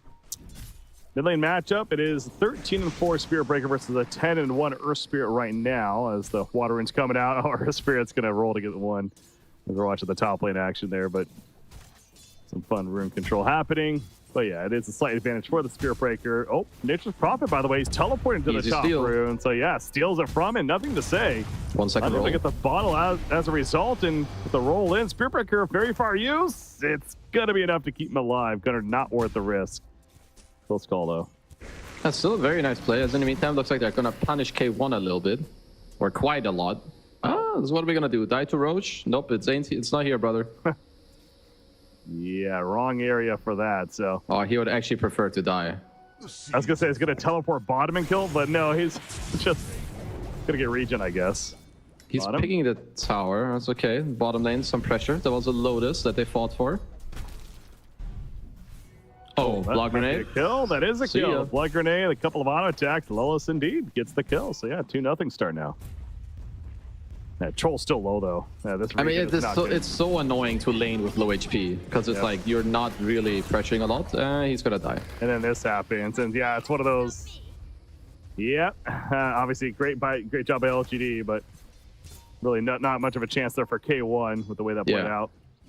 I mean, Jensen's doing some nice moves, right? He stole the rune, he got first header. He already has a medallion. Like, I think him looking at his TP moves is totally correct. You just need to make sure that like you don't lose all your HP or die as a carry in the meantime, because he's giving a lot to someone else while he's leaving. Gunnar. Planet comes over. He's going to roll back into him, but Skyrest showing up, nothing to say. But Gunnar got the rune. Charge out, but And Gunnar gets here. the rune and nothing to say. Just, he's dead. He has nothing to say because that happened. No, they're doing good. I really like their movements this game. Like, Lelis already being mid, Jensen TPing mid, perfect. I love seeing this, and they should continue to just, like, yeah, just keep using Jensen's TP. Like, this is why this Nature's Prophet is so strong. They changed Sprout, sure, but the fact that this hero's global, it's only good if you use it, and they certainly are in this game. Well, then that medallion is mentioned now, playing to the Troll Warlord, so that Nature's Prophet presence absolutely has been felt here. The Urn on Earth Spirit. Yeah. Use up the Earth, the Spirit Vessel, that is, as well. Very classic. Just rush your Urn. You don't really have to buy boots on Earthspur because you're super mobile anyway, so you get to rush the vessel. I mean, nothing to say. His CS is still very good. Of course, he's lacking a little bit in terms of like net worth because he got killed once, but his CS is pretty fine. We got 5 minutes in, but right now, Moon seems like he's having a decent time here at the bottom. I guess Sven, though, 24 and 10, so he's managing actually pretty good CS at that immediate time, though. It was Brewmaster positioning him out. But yeah, Wind Ranger soaking up some farm up at the top. New has 11 denies, go with a 25 creep score, so looking very strong up here up the top lane. Troll Warlord doing his best to deal with it. I'm just checking, like, K1 is continuously on pretty low HP. That's okay, good Shackle. Root as well. Oh, there's a charge. Oh, Y is here too. Yeah, he's dead. Not even needed with the charge. They're both dead. But speaking of the charge, Spearbreaker is actually trying to live in the mid lane, and that's gonna survive because of the raindrop. You're right. They're still looking. Oh, they got him. The trees, too much. The pathing causing an issue, and Gunnar takes credit for the kill finally. So, good kill more on kills. the mid at least. They want more. Planet, Bramble Maze helping to keep him alive for the time being. Blood Grenade hits, going to pick up the bounty room, but Gunnar still in hot pursuit. 3 more seconds on the roll. Not even going to be necessary. Well, maybe. Either way, it's a killing spree for Gunnar now with that kill right there. So we're definitely having some action in this game, number 1. Yeah. You've got like similar story where Sven, Brewmaster was like, okay, we're both gonna free farm support, you guys can just move, or maybe not. There's nothing to say is done here, as is Y. So they are looking for a play. And there it is. There, exactly. Move. The second he came out right there, you just felt that the end was near. Now, he's doing a good job of surviving this, but the bash is just too good. yeah. Dota God's in the favor of nothing to say, and he is actually going to go towards the Wisdom Rune. See if he can snatch it up. Ooh, oh, Gunner's here too. Very nice protection. Now it's an awkward spot now. Yeah, this is a really bad spot to be in. Also, 3 heroes show up, Ancient Steel, and that's a dead mid Spearbreaker. So I love this punishment. Like, I just love seeing that. if that's a support Spearbreaker, it's kind of, you know, whatever. But man, that's a mid Spearbreaker that gets picked off going for their Wisdom Rune. Yeah, I mean, at least him and K1 have like equally bad of a game. But yeah, I agree. Like, if it's because this is a mid SB that's running over there, but they're just ready and they're punishing him. I love seeing that. Yeah. You know, the early game presence definitely much better for Nouns with their lineup at hand and making some plays with it. Of course, Gunnar leading the way on the Earth Spirit. But certainly need Troll Warlord to recover. I mean, New is having a very good game on this Wind Ranger. He had very good games earlier already on this, both the Centaur and the Bristle. I think he's definitely, like, he stepped it up a lot. He was already good before, but I'm watching his laning. Some denies he's getting off, some of this like spell usage, it's beautiful. Gunnar looking for more. That silence is going to come out of Dark Willow. Ancient Steel, amplified damage, he's dead. Now, speaking of Wind Ranger, though, she's making her way over. However, the Whirling Axes connect, and power shot on through. Not going to be enough for the kill of the Skywrath, though. Finally is enough. Has nothing to say. Able to finish the job. It's going to cost him his life, though. Another Spirit Vessel apply. The roll-in is going to be a swing and a miss right there, but never mind. The Motor Smash comes through, and double kill for Gunnar. Now, New takes out Yamsun at least, but now New might be in trouble. Gonna go for the teleport, the damage, the stuff right there with the roll, and Wind Ranger is certainly dead as well. Triple kill for Gunnar. This Earth Spirit is going off. Yeah, Gunnar is pogging right now in this game. Is K1 losing a lot of HP to the creeps and some fire spurs? But yeah, I mean, Gunnar has max roll. You cannot TP out from this Earth Spirit. He also has an 8-minute Spirit Vessel, so he's really creating a lot of chaos. And is this going to be a dead Spearbreaker again? Yeah, he just killed you. See you later. That's 25 seconds. He's dead for again. All right, Mr. Nothing to Say is going to have to take a small breather because they've got his number right now. Wherever he goes, they're just killing him. Yeah, 1, 5, and 2. Wow, on a mid Spearbreaker. That's not where you want to be. But obviously, let's focus on the opposite end of that. Gunnar, 8-0-1 on Earth Spirit. Holy moly, that's impressive. Bro, this is a different team from what we just watched. They're playing so fast. They're making all the right moves. They killed this guy mid. They're ready on the whistle room. Now they're smoking bottom. I think this move is great. You want to use your Brewmaster early on.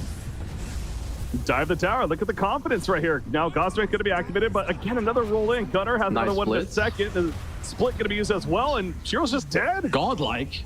Godlike indeed, he absolutely is. And you know what? They could get more. Nothing to say is going to be sprouted on up. The damage happening from Skywrath and a double kill for Gunnar.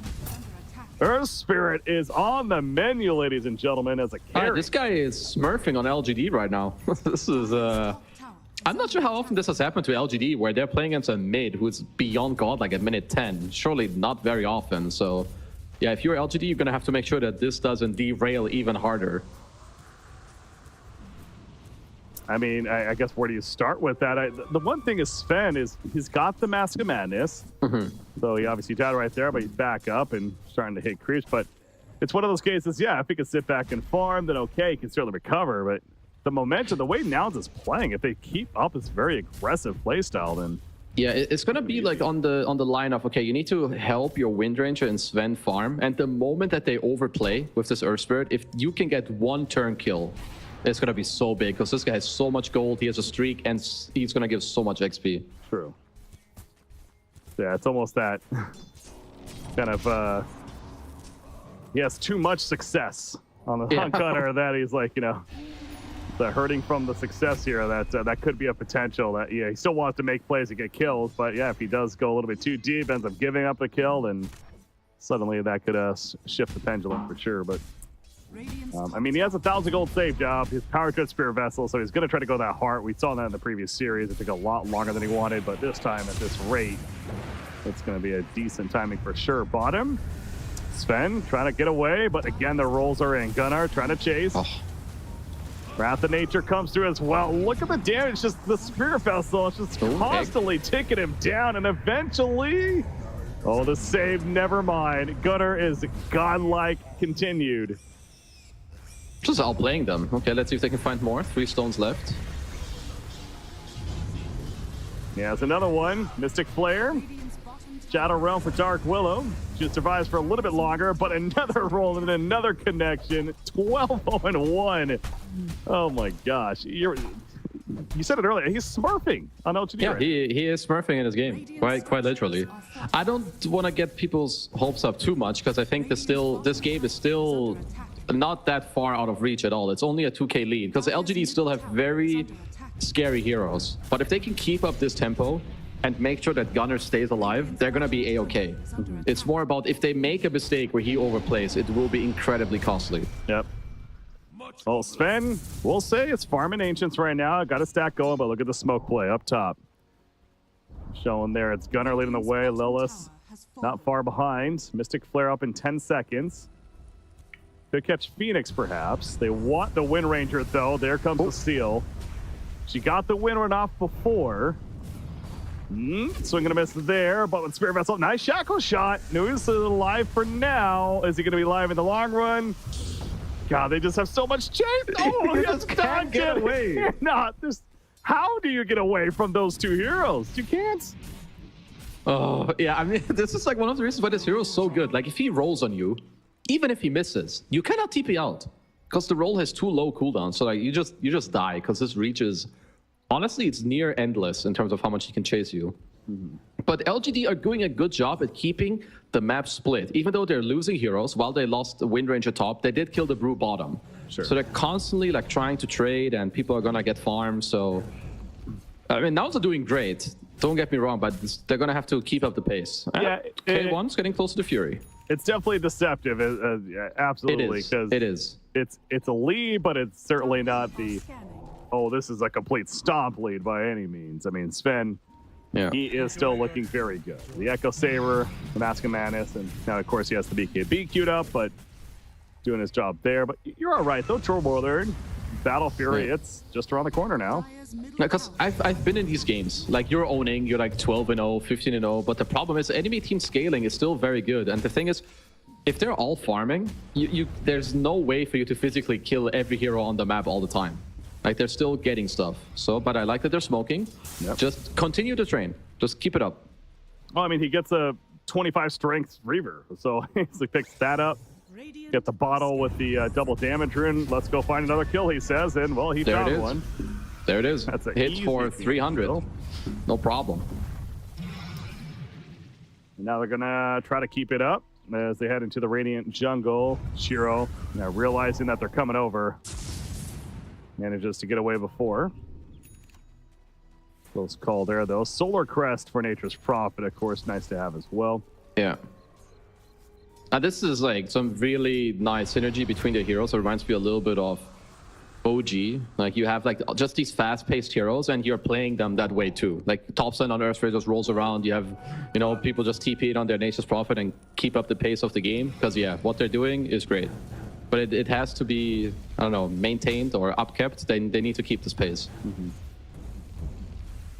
Well, Wind Ranger, speaking of splitting the farm, I mean, she's all the way up at the top here, even in the dire jungle, way at the top lane. Farming up there. Sven, he's down south, or actually, no, he's more so on top as well. Spearbreaker's down south, though, as the core himself as well. But point is, yeah, this is complete spread out time for LGD. It's been so for a bit. Even if they lose a hero one place, they're getting farm in two other places. Kind of that mentality that they're working with right now. Spearbreaker. Thought he was charging, but Nature's Prophet doesn't go into the jungle deep enough. As I say this, he kind of checks it Here out. he comes. Nothing much is going to happen there, though. I'm looking at how Nouns can are scanning. keep the pace up without Gunnar having to do every move. I guess it has to come through him everywhere. Because the thing is, like, they're being look at, nothing to say, it's just living bottom. I love this ward that they have down there as well that he's picking out. Like, he just charges the wave and backs off. And unless Earthspirit is there with one more hero, he doesn't die. But if Earthspirit isn't top, Sven isn't dying either. So yeah, even though Gunnar is performing so well, he has to do even more. That's what it feels like. Stop slacking, Gunnar. No. You're only like, what is he? Only 12-0? 13-0, man. 13-0-2. I mean, it could be 15-0-2. Let's be honest. Yeah, it's it's certainly understandable that it's great as he is, he can only be in so many places at a time. Yeah, Hell, exactly. he's trying. He's gonna go top lane because his teammate's in trouble. That Brewmaster gets blown up. So never mind on the Twin Gate use, is gonna accept death up there, and that's Sven, the God Strength. His BKB is near complete at this point now. Yeah, he is still, like, Shiro's still very fat, right? Especially if you consider what happened in the early game, where, like, they're kicking him out of the lane. They killed him, like, once. He has 3 deaths to his name, and he is top net worth by quite a bit. I mean, he's not above Gunnar, but he's above Troll by 1,700 gold. Radiant's bottom tower is under attack. Dark Dire's Willow middle tower is gonna under attack. keep this bottom lane for being pushing out the tower. Best that he can, but Earthspirit, I think he just finished the heart. It's going to be coming out, so he's going to have not even an 18-minute heart spirit vessel. Power treads. That is impressive stuff. Yeah, there. that is one of the fastest for sure. Like, yeah, and this is one of the. Okay, it's nothing to say. He's recovering very well on the SB. Like, all of these small items, like, he's got Midas into nearly a Shadow Blade. He's gonna continue to get more and more annoying. And if you're Gunnar right now, it's very easy to feel like you have to overplay. Okay, hold on, nothing to say. In trouble. Yeah, they are going to catch him. You mentioned it's Earthspirit with 1 or 2 others, and will they get that? And that's just going to delay it. Yep, Gunnar will secure the kill. The Primal Maze not in time. And so nice find in the end. Nothing to say. Yes, he was having some decent farm. His farm is still pretty good. He's sitting on 2,400 gold, but Yeah. Gonna be delayed. Honestly, just keep it up. You're 3,500 HP Earth Spirit. I mean, the Gunna knows what he's doing. This is some godlike performance. This better give him a W. I mean, he's diving a tier 3 tower. Like, that shows you the confidence that he has right now. Oh no, that's not what you want to do. Nah, we're good. We're good. We're good. He's fine. He's fine. We're good. He was never in trouble. Nah, he's good. All right, 15-0 with only a 2k gold lead. This is the very funny stat line on its own. That is something, yeah.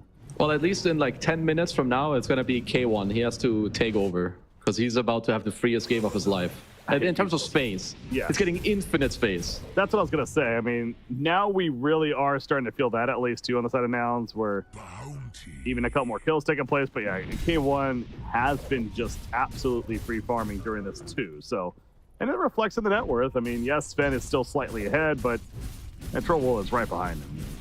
Yeah. Okay, so we're gonna hit the 20-minute mark. You've got maybe, I mean, daytime Roche. Neither team is like incredible at killing Roche. I mean, you have Wind Ranger, you can cast God Strength as well. Try to get something done. Ooh, going for an aggressive smoke. They do have BKB on Shiro, but no real great initiation. Unless they straight head first run into someone. Let's see. They have a great ward though to their right. Gonna go onto the Brewmaster. That's the target of choice. Here comes our Spirit. Never mind, he's ready. Remember, he's worth a lot of gold here. Gunner's in trouble. No. And Gunner is gonna die. Look at that. It's Phoenix is gonna get a big bounty there. Oh boy. And that's the Deader Spree. He's out for 40 seconds already at 20 minutes into the game, but that's the raid boss down. All right, SB Shadowblade is completed. You've got the Shard on Phoenix, half a BKB. Yeah, they just got 5,000 experience, more than 2k gold from 2 kills. I mean, I think they could live through that. Like, they got the Cinder Brew off on Mu, but it's just too much. Like, eventually Sven is just going to shred through you. There's also Sunray with percentage-based damage. Uh-oh. It's the save your teammate syndrome right there. And I mean, I know it's easy to say, but if you're Earth Spirit there, you just run as soon as your Brewmaster gets jumped, it feels like. But either way, it happened, and now New's gonna BKB to just easily kill the Skywrath and then teleport in front of Brewmaster to safety. So we're starting to see that pendulum shift, certainly. Oh, yeah. We're on the side of LGD, as you call it. It's just a matter if they get that kill, a little bit of an overextension. They got it.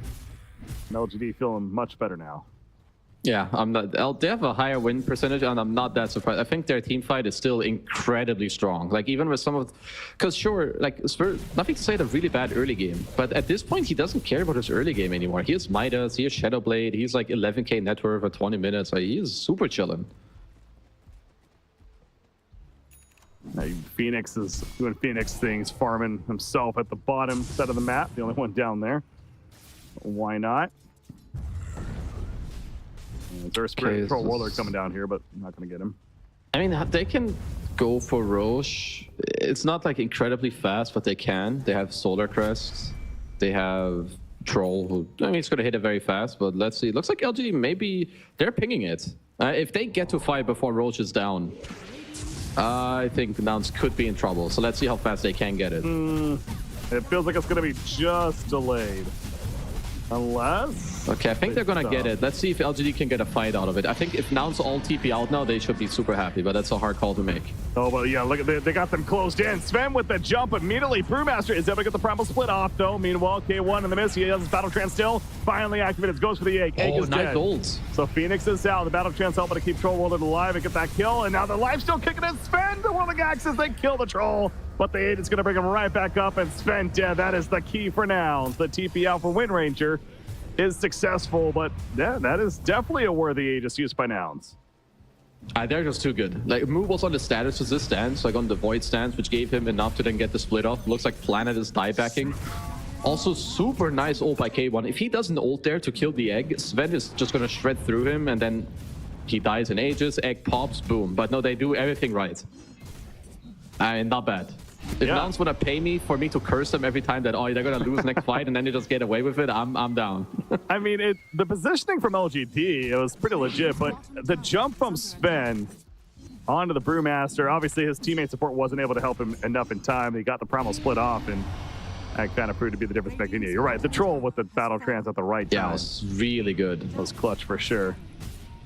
I mean, that was really like the Shackle was going to connect on Brew if Mu has any different stance than the status resistance one. Yeah. That I think it just caught them off guard. Really well played by him. Is that, if you're Sven, is that the target that you're looking to jump in these fights? I mean, you probably think that, honestly, this is just the type of thing where if you clutch this Brew out of the fight, I legit think they just straight up win the fight there. And they were just slightly off on their positioning. I mean, if you can jump Sky or NP, I think you can go for it. But if I see Brew, I'm like, yeah, let's kill this guy. Let's do it. All right. Well, that's what they thought at least. But yeah, Nouns, great response themselves. And yeah, clearly showing that they are here to compete against LGD. And they kind of regain momentum back in their favor. Oh, this is interesting. He doesn't know. You got an Earth Spirit right on top of you, buddy. Oh, friendo. Okay, let's see. I mean, they don't have too many stuns, I guess. Let's see how they execute this kill. Because he does have BKB on Wind Ranger. Mm-hmm. Who's coming over? That's also Skywrath. So they need to blow up. They need to blow up. Yep, there you go. The flare. No, it's not going to be enough. The flare was out, but he gets out. Now you make it BKB TP out. That's still a W. You can take that. Gunnar can stay here, keep pushing the waves. He has 4k HP. No problem. Gunnar is having an insane game. Yeah, this is definitely the most impressive pro match Earth Spirit core I've seen.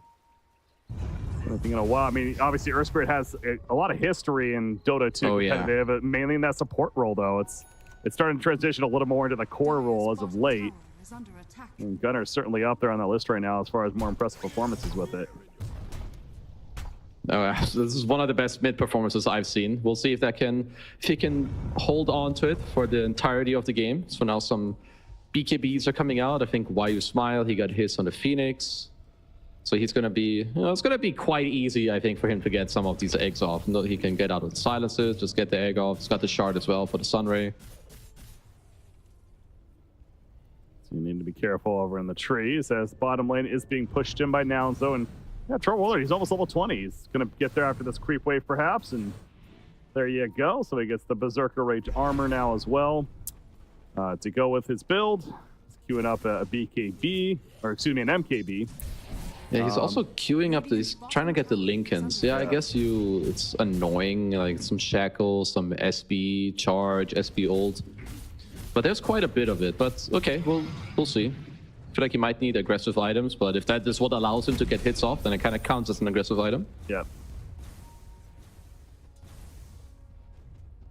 Or Spear with the full Kai and Sage finish, and his own BKB is now in the works here.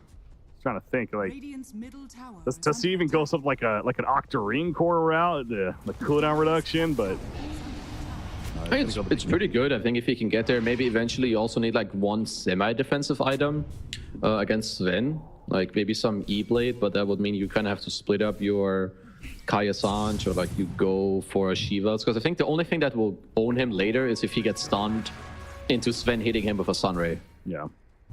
And Sven will definitely hit hard. I mean, he's already hitting pretty hard, but he has a Daedalus queued up. He's already got the Chrysalis, of course, so he really does want that potential to blow you up quickly. But Earth Spirit, not afraid currently. It's 4,100 life and gonna scout out with his body here. He's got a gem on him as well. Yeah, I like the gem pickup. Your head, you want to take out all their vision on the map. Is okay, they're looking. Good silence. Even not a BKB forest. That's big. Get it used, so that'll be on cooldown now for a little bit as tier 3 neutral items start dropping. See him being picked up. Yeah, Spirit Breaker, we really haven't talked a lot about Spirit Breaker coming out of the laning phase, especially.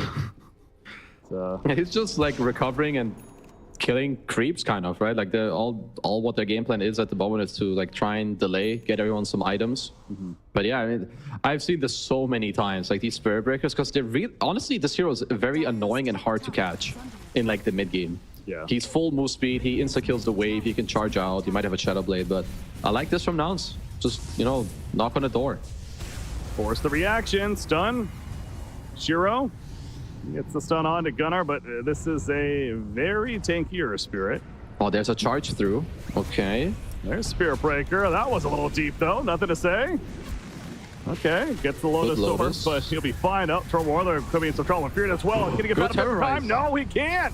The lockdown is successful coming out from LGD, and now Gunnar in the midst of this Magnetize doing a lot of damage, but he himself is taking too much. He does end up killing the Dark Willow, but not worth the exchange at all. The blow up on Troll, and then Earth Spirit a little too cocky. It's really funny how sometimes the start of a fight can look so stupid. Like when you see the Sven go in as hold, nothing to say. That's a lot of damage coming in. Oh, never mind. He will. Because like you see Shiro's initiation, you're like, oh, that's a wasted God strength. But then like you wait 5 seconds, there's a charge coming through. And now you're like, nothing to say. This guy's dead. Nope, he gets loaded. They run back. This stun lock on the Troll is so nice. Sprout into Shackle, terrorize, Troll, SP ult. He's just dead. And that's the Troll for you. That's just... In theory, on paper, it's such a good ability with that battle trance potentially, but when you get it locked down like that, good luck, because that'll happen. And obviously, team support, that's where that comes into play, but they were unable to help him. That was just really well played by LGD. Honestly, the start of the fight, I was like, yeah, this doesn't look good. So then, you know, they execute. Looks like, so what are we getting now on the SB? Ags? Nope, looks like he's going to go hard. He's just going to go in there, try not to die, keep the fight going. Yeah, I think LGD are feeling pretty good about this game right now.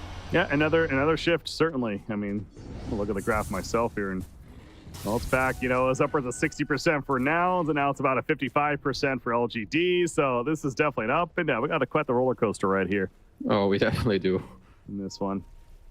I mean, to that point, hey, I mean, I love it because it really, anything can absolutely still happen. It's going back and forth, and there's not like an excessive lead by any means. Control is still top net worth. Yes, he can get blown up, but if they are unable to blow him up like that, with the complete perfect lockdown, then we'll see what he can do as well. And in fact, Ranger, close call there. Okay, it is gonna be Roche time in what, 1 minute? So it's gonna be daytime Roche. As always, Roshan is very important. It's quite even game, but at this point, I think Nouns it's a little harder for them to take the right team fight. So let's see, like when I see, are they gonna smoke around? They didn't kill some support, maybe play on buybacks, because yeah, you're starting to see that LGD can kill any hero. Well, they're gonna have a chance right here. Definitely a clash coming about. Brewmaster, nope, never mind. They see everyone with the charge. Let's see what they do with it. Charge in, onto the Brew, the lockdown, follow up, the Fear as well. They want the Brewmaster dead. It is enough damage, but Sven's getting low. The beatdown from Troll Warlord. The battle trance used aggressively. They kill Sven. He buys back though, so does the Brewmaster. Looking to teleport in. Troll Warlord, no more battle trance. He is getting low. Manages to walk it off for the time being. In the midst of it, Spirit Breaker in pursuit. Brewmaster showed up. Primal's put the bees as well. They're trying to keep their Troll alive, and they will successfully. Sven trying to get in there. Going to be lifted up though by the Brewmaster. Meanwhile, Phoenix and Wind Ranger going to get picked off. Earth Spirit created that chaos. Sven, this would be a dieback if he dies once again. Buyback for the Wind Ranger. Shiro. He's dying. He is absolutely dying. He is going to die. 110 seconds he's out for. The TPs continue in though. LGD does not want to give up just yet. Gunnar with a triple kill. Nothing gets a double kill though. Nothing to say that is. K1. He's walking away, kiting the Phoenix, and Phoenix is going to end up falling because of this. That's a dieback triple kill for nothing to say, but is it going to matter in the long run? Perhaps. Brewmaster trying to get out. Troll ended up tying. You got Gunnar now pursuing after New, but they need to worry about the Spirit Breaker back here. What a clash this is. Skywrath the Mystic Flare. Okay, he is tanky though. Silence on silence on silence. It's just the constant silence, even with Bulldoze, man. He is going to get out finally, but what the hell was that, Casey? Your Sven just died back, and it felt like you barely lost the fight because there's like 1,800 chargers that are coming out. I mean, of course, a very costly fight for LGD. Wow. They did use 4 buybacks. But LGD might get to fight Roshan. Like, how? That's so bizarre. Your carry dies back, and he might have a chance to fight for the same Roshan once more. The damage done in that fight was absurd. It was 30,000 damage done by Nouns, 22,000 by LGD. I mean, that's ridiculous. Earth Spirit himself did nearly 12,000 damage throughout that whole fight. That's just crazy. But yeah, you look right here. I mean, this was like 2 minutes ago. I mean, K1 just whacked away at the Sven. How did he even kill him? Shiro must not have been Warcried or something. Like, he killed him way too quickly. Yeah. I mean, K1 also, he put on his Nikes for this fight. Like, he's just like juking around, going back and forth. In the meantime, Gunnar is like killing everyone on the side. Actually, crazy fight. Yeah, I mean, the fact, obviously, yeah, he died in the end of K1, but you're right. He juked He for did so long much. Yeah. throughout that. And you even see here the whirling axis to slow. And I wonder how much Nothing to Say healed in this fight from his heart. I feel like he went through his HP bar like 3 times in this fight. yep. I love Dota sometimes. This is so funny. I like it sometimes. I mean, it has its moments. Oh, but yeah. man. Well, we have another clash coming up. It's like we never left. Both teams know Roshan. Radiant Okay, smoke on smoke action. I mean, Nouns have the buyback advantage. They should make use of that. Okay, early split. That's a very early split right there, and Spirit Breaker takes the call and trying to get away. Troll Warlord using rolling axes, push them out. Okay, I'm gonna use this time to start roshing, but it looks of it. It is full HP. How much do you want to contest this if you're LGD? It's Cheese and Aegis. They definitely do. Power shot in. Look at the Oh, Brewling. this is such a tense moment. 5 seconds on the Brewlings. Here we go. They're charging. Who's going to get the Aegis? Roshan? Okay, It goes down done. and picked up by Troll. Troll gets the Aegis right there. Silence on the Shiro's Spirit fine. Breaker. The Mystic Flare. And Sven is dead. And just like that. But Gunner's also dead. He's out for 80 seconds. the roots, the Feet roots. down onto the Spirit Breaker. But again, a very difficult target to break through. is under attack. Okay, Charges on good a charge. Brewmaster. Likely dead? Never mind. Of course not. Why would he die? He's going to get away for the time being. Icarus dive forward. From why you smile. Trying to get back now. This Troll Warlord, though. Dude, Nothing to Say is not playing Dota, actually. This guy's playing some custom game that I haven't seen before. I feel like this guy has no cooldowns. He's just getting in and out, living. He ultied out of a Sprout to live, but K1 is owning Shiro right now. I don't know what's happening in these fights, but he's just getting on top of him and pressing ult. I think Shiro's going to have to rethink how he's playing these fights right now. Yeah, I mean, Sven was the lowest damage on his team in that fight. Like, he died so quickly off the bat. Meanwhile, on the other side, Troll, to your point, is top damage, so by quite a bit. He's gonna continue to be top damage on the SB like forever. Oh, someone just died to the Tormentor is strong, guys. Yeah. Okay. Well, It also means someone did not stop hitting it. they did not care about his life at all. I mean, they got they got her Spirit a shard, so there's that. It looks like it's my pop game, you know? It's like, I'm like, stop hitting. Like, you ping up your HP, and Troll is like, I don't care, idiot. Yeah, well, whatever. I'm up at 25 anyways. Yeah, you're my support. You don't matter. Yeah. Oh, this is definitely one of those games, Casey. It's just What a lot of laughs. And a lot of what a great enjoyment. game. It's Alright, it's so we're great game getting to a go. Tormentor. Anyone dying? A planet stay close, bro. It's gonna be okay. Yeah, this Spirit Breaker, though, I think if you're Nouns, you're slowly feeling... you must be feeling this impact of Nothing to Say. Oh yeah. He's doing some illegal stuff in these fights. He's getting off like 8 charges with his 1200 move speed. He's ulting everyone. Maybe you need like a nullifier to break this bulldoze and kill him. Like, you're getting to that stage of the game. Mm-hmm. What is this 25 talent? What does he get here? Full damage I've barrier or seen- more of the bastion? I've seen the barrier generally, but I think they're both good. Radiant's top tower is under attack. We shall have to see. I guess with also going the greater bash damage, he might just take the greater bash chance if he feels like he needs to like start hitting more in the game. With how tanky he's been, it's I almost will lean towards that, but Yeah, I'm down. Go the Moonshard, next item, go the right talent, and like, you show Troll who's the real basher in this game. yeah. Well, Troll just got an Abyssal Blade as well, yeah.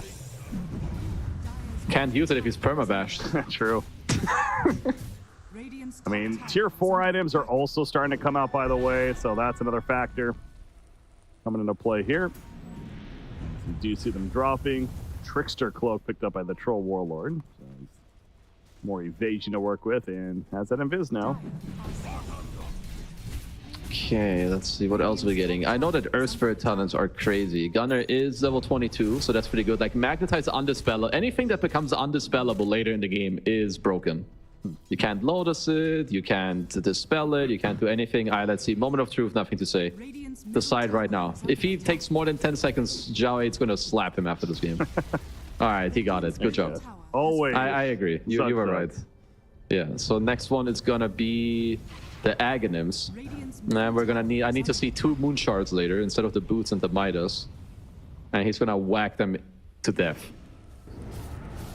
It's the roller coaster certainly continues. I mean, Spirit Breaker, we were even talking earlier, it's like we really haven't felt much of him at all coming out of the laning phase, and then it feels like a couple minutes after that fight broke out, and you just see him zoom, doing all he's doing, and like, yep, now he's back online. Yeah. Spirit Breaker is actually a very deceptive hero. Like, he can have a really bad early game, but then he has one good fight, or he gets like 1 or 2 items, and he just gets so much stronger, like exponentially. Like, with an incredible, he has 27k net worth. I feel like the impact he's having is like 40k net worth right now with what he's doing in these last fights. It's got to get the sound effects. Love it. Oh, I mean, if you don't get to see a Spirit Breaker all the time, as these troll illusions are destroying this tower. Hello, my friends. Sure are, yeah. It's like, I know it's not the real one, but you definitely have to address them. Because that tower is below half life now, but yeah, we see again, Spirit Breaker just charges in, clears the creep wave. Okay, so K1 is 25. He has the Battle Trance Talon, which means he can now use it at any point to just break him free. Okay. We'll just go off, so he should not be able to get bursted anymore. Yeah, unless he sleeps. massive. So he is going Nullifier. At least he knows, or if he doesn't want to buy Nullifier on Troll, he will tell someone else, like, Yamson, bro, buy this Nullifier. This goddamn Spirit Breaker, he's gotta die. So I like it. Mm-hmm. Yeah, Earth Spirit did manage to just finish his BKB, so that's the direction he was going in. That to go with the Lincolns on top of that, so this Earth Spirit, nearly 5,000 life he has. Yikes.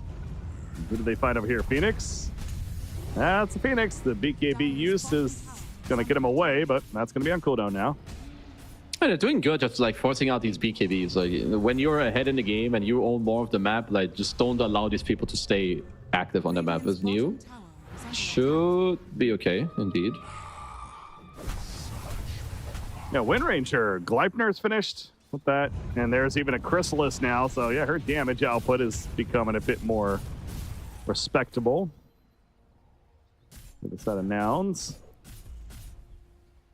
4,400 gold on Troll Warlord, so that Nullifier, it's getting there. And there's the Spirit Breaker Ags now finished as well.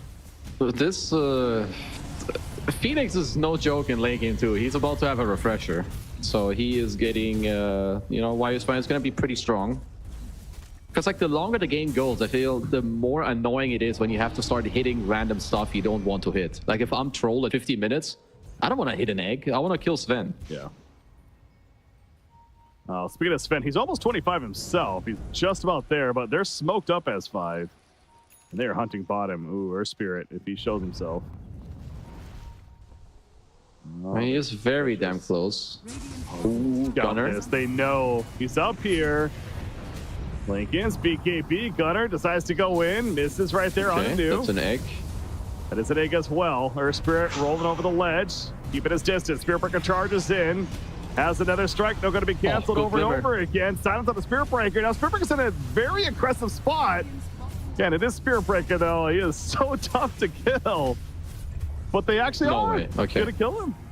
Yeah, he did not deserve to get out of there alive. Thank God. I think they actually got close. Oh, good shackle. Should save planet, maybe. Probably not. He has no Never mind. It's going to get somebody. There you go. Bring him down and go for the kill. Oh, nice Shadow Realm. Gleipnir also going to stay buyback on to the Spirit Breaker. He's going to charge right back in. He's going to definitely join them quickly. Gale Force. Spear hits Earth Spirit.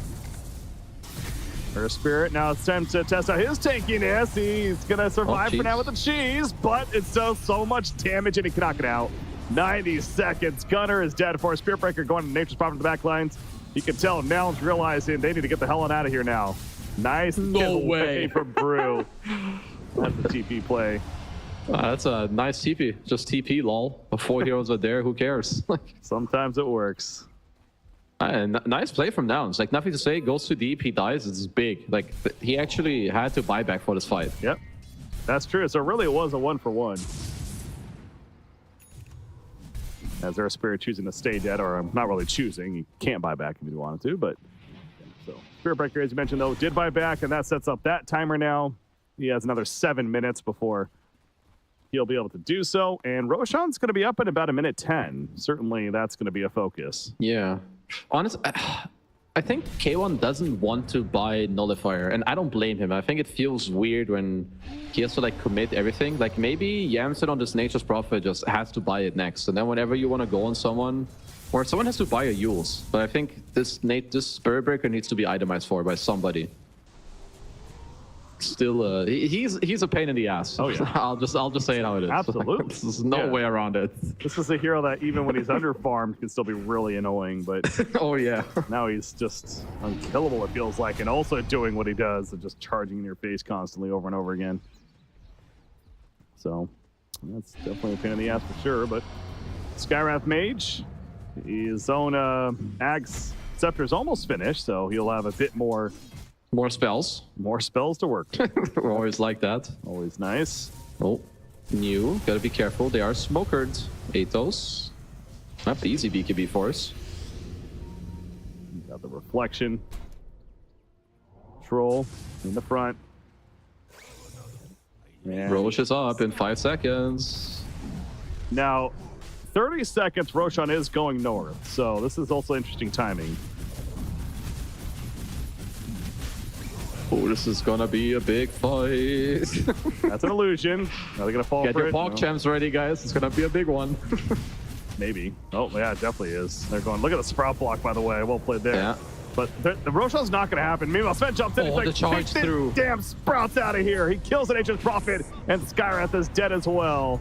They both have Phoenix buybacks. Big stays alive. They do both have buybacks. Skywrath using his, so does Nature's Prophet. Going to be joined to them. Shiro, meanwhile, is going to get away from the Troll Warlord. He already used Battle Trance, by the way. That no longer going to be coming into play. The Sun Ray, the lockdown on Troll. They need support. Is he going to get enough? The Glypher hits. The auto attack to lift up on the Wind Ranger, but no. Troll's dead. He's out for 100 seconds. Gunnar trying to kill Sven at least. Sven just taking up. Satanic was in 3 seconds, but no, he goes down. So an eye for an eye there with the carry for the carry, but now Gunnar's in a bad spot. The go Forest making this difficult. The barrel forward Phoenix. He is low. Curse ground goes off though, and Phoenix helping a kite on the Earth Spirit. Meanwhile, down here, Mystic Flare comes out. And that's a dead Dark Willow. They finally kill the Earth Spirit, but he buys back immediately. Another just epic clash here between these teams.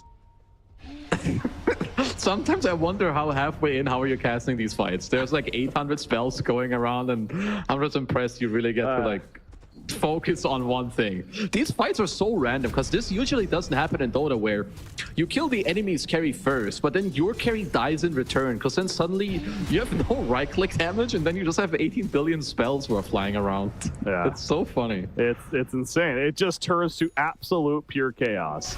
And it's like, if we're such high tier, we know these teams and everyone at this event is just such a top tier player, of course, in the world, but sometimes it does just evolve into that.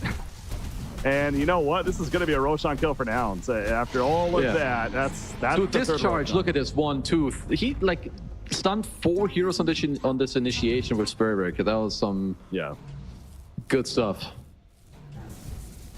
Oh yeah, I love watching Troll Old when he just like goes from one target to the other, but they still ended up getting Roche in the real game. And now Gunnar has Aegis. God, you think Troll, like with that Troll kill, it's like all of a sudden LGD's, but yeah, never mind. Sven's dead, and yeah, as you were saying, it's just like both carries dying on either side. And the fight just, again, pure chaos. How about that? 5 bounty runes just picked up by Gunnar, by the way. just a little bit of interest coming out of the entire jungle. Insane, yeah. It's like 600 gold just like that. Thank you very much. All right, now did we get some more 25 talents? Yeah, Bruce 25, so there's a Fear. You've got the Magnetize Undispellable that I've kept yapping about forever. You have Wind Ranger 25 soon as well. So we've got some big talents coming in. I mean, level 30s are becoming a thing. Like, Spirit Breaker is definitely on track. It's level 30 at this point, and so much for the discussion earlier. He'll just have both at that point. Yeah, why choose one and you just get both? Pretty nice to have. Okay, so he's gonna go Silver Edge next, and then I guess I don't even know what you buy after. Maybe you buy Wind Waker with Phase Boots or something. There's some real nerdy Spirit Breaker builds, because all you want the late game is like move speed. I've seen it. You pop like Boost of Bearing and then you backpack them and stuff like this. It's like, gosh. Yeah, I've seen it all. Item microing comes into play. Yeah, I've seen it all. I suppose when you're at TI, on the road to TI at least, it's allowed. Absolutely. Sweaty plays.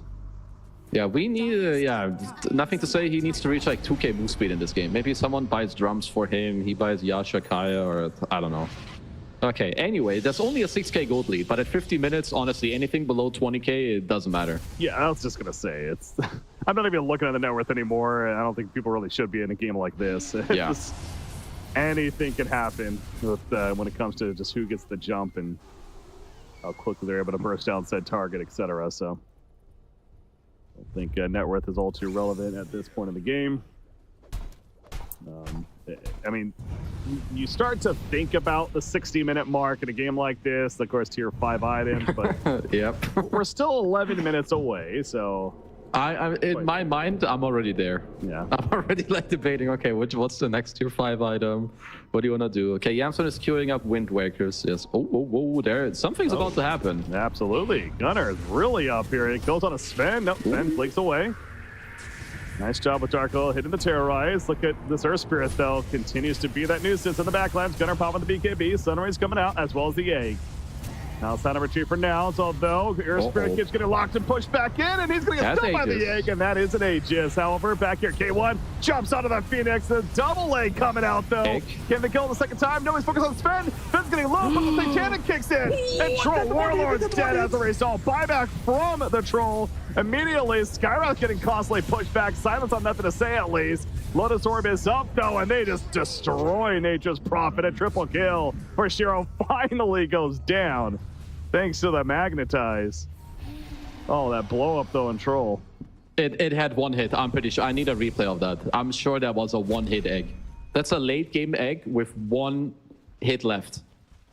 Someone messed up. Well, Someone did not click the egg. Yeah, Troll had Battle Trance, and I think he was focusing on Sven, so Yeah. not really much he could do there at that point, but... Well, I guess who cares, because they're still pushing your racks. Exactly. I mean, Sven's dead, so why not? I mean, he has buyback, as we see, but... Troll, he, of course, went the Swift Blink, so yeah, how about that, too, by the way? We mentioned the Nullifier, but he passes on that, goes to Swift Blink for now. I'm kind of okay with that. I think it's just going to have to be someone else's job to do that. I mean, the thing is, though, they did buy back on 2 of their crucial cores. Like, K1 and Mu both bought back, and it didn't turn into too much. I mean, actually, it turned into nothing. I guess they're alive. Yeah. But no racks, no Roche, so LGD could have an advantage in one of the coming fights. Yeah, neither team has really been able to get objectives out of these Don't die. fights. They've just been so close. Yeah. Yeah, Troll got a little low there, but Oh, it would be a funny way to end the game. No. You just die. the die back to Tormentor. Yeah. Now, I've got the new Troll Shard, which is actually pretty good. Got the Fervor, like being better, and you can like randomly get to like another attack if you're in range mode. I've not seen people play around with it too much, as it is a new shard, but I think it's very underused and super strong. That is interesting, yeah. So that's going to be online now and impactful for the Troll Warlord, who, by the way, he is buying a refresher. So I no think Nullifier. Okay, I mean, at this point, he doesn't have many items left, but I really think he needs this Aghanims. Like, he should just eat it. Like, he can take off all these Brambles, Fire Spirits, random... Actually, his Nullifier could just be him eating the Aghs, because he will also offensively dispel Bulldoze. So yeah, I think that is probably up next. Or maybe he's hoping to get it from Roche, because he needs it. If his next item is Hex, then I'm going to blame him for not thinking about it. Okay. I mean, yeah, that's fair, though. Roshan, of course, going to be dropping that Ag, so perhaps that's where that line of thinking is from K1, but that's not going to be happening at least for another 2.5 minutes or so. He's still got the red timer up of just under 2 minutes now. Brewmaster, his own scythe that's coming out, so we're definitely at that point of the game where a sheep is just always going to be a good item. Oh yeah, it's like you just can't go wrong with a late game Hex. Brew picks up his officially. No buyback needed there. Suppose he doesn't have one anyway. It's down for 5 minutes. So Silver Edge just finished on Spirit Breaker though. Oh, we've got another fight here, like round 8. God, speed. All right, round 8. No, not just yet. Blink away, so never mind. Yeah, without Roshan being up, it's not really forcing either team to be fighting in that area right now. Yeah, not yet. I mean, Nouns would also love to like wait a bit, like get closer to these buybacks, like coming back alive, or at least these 10 more seconds so Gunnar has his. But yeah, we'll have to see how K1 gets to use this refresher, because of course having like double Troll, double BKB, double Blink, it can do so much work if you find the right timing. Yeah. The fact he has that level 25 talent, I do think makes that refresher orb really strong too. That he doesn't need to be worried about, oh, he get locked down, he can't use a second one. No, he just always will have that option. So ideally, at least. But 30 more seconds remaining before the red timer finishes for a Roshan respawn, and then we'll see what we're looking at. But both teams obviously positioning what it's going to be around 55, so it's going to be nighttime. So yeah, it will be a top spawn. Okay, so we'll have a different Roche fight, perhaps. I think all of the last ones have all been like the Radiant bottom side daytime. They have, yeah. Okay, so what is up next? I think Nothing to Say is also going to have to think about his next items. Because, yeah, he's closing in on 6k gold. I guess there's 60... Okay. I see you announced. Let's go. I'm ready for a fight. Going up top, Roshan. Oh, very fast Roshan. Wow.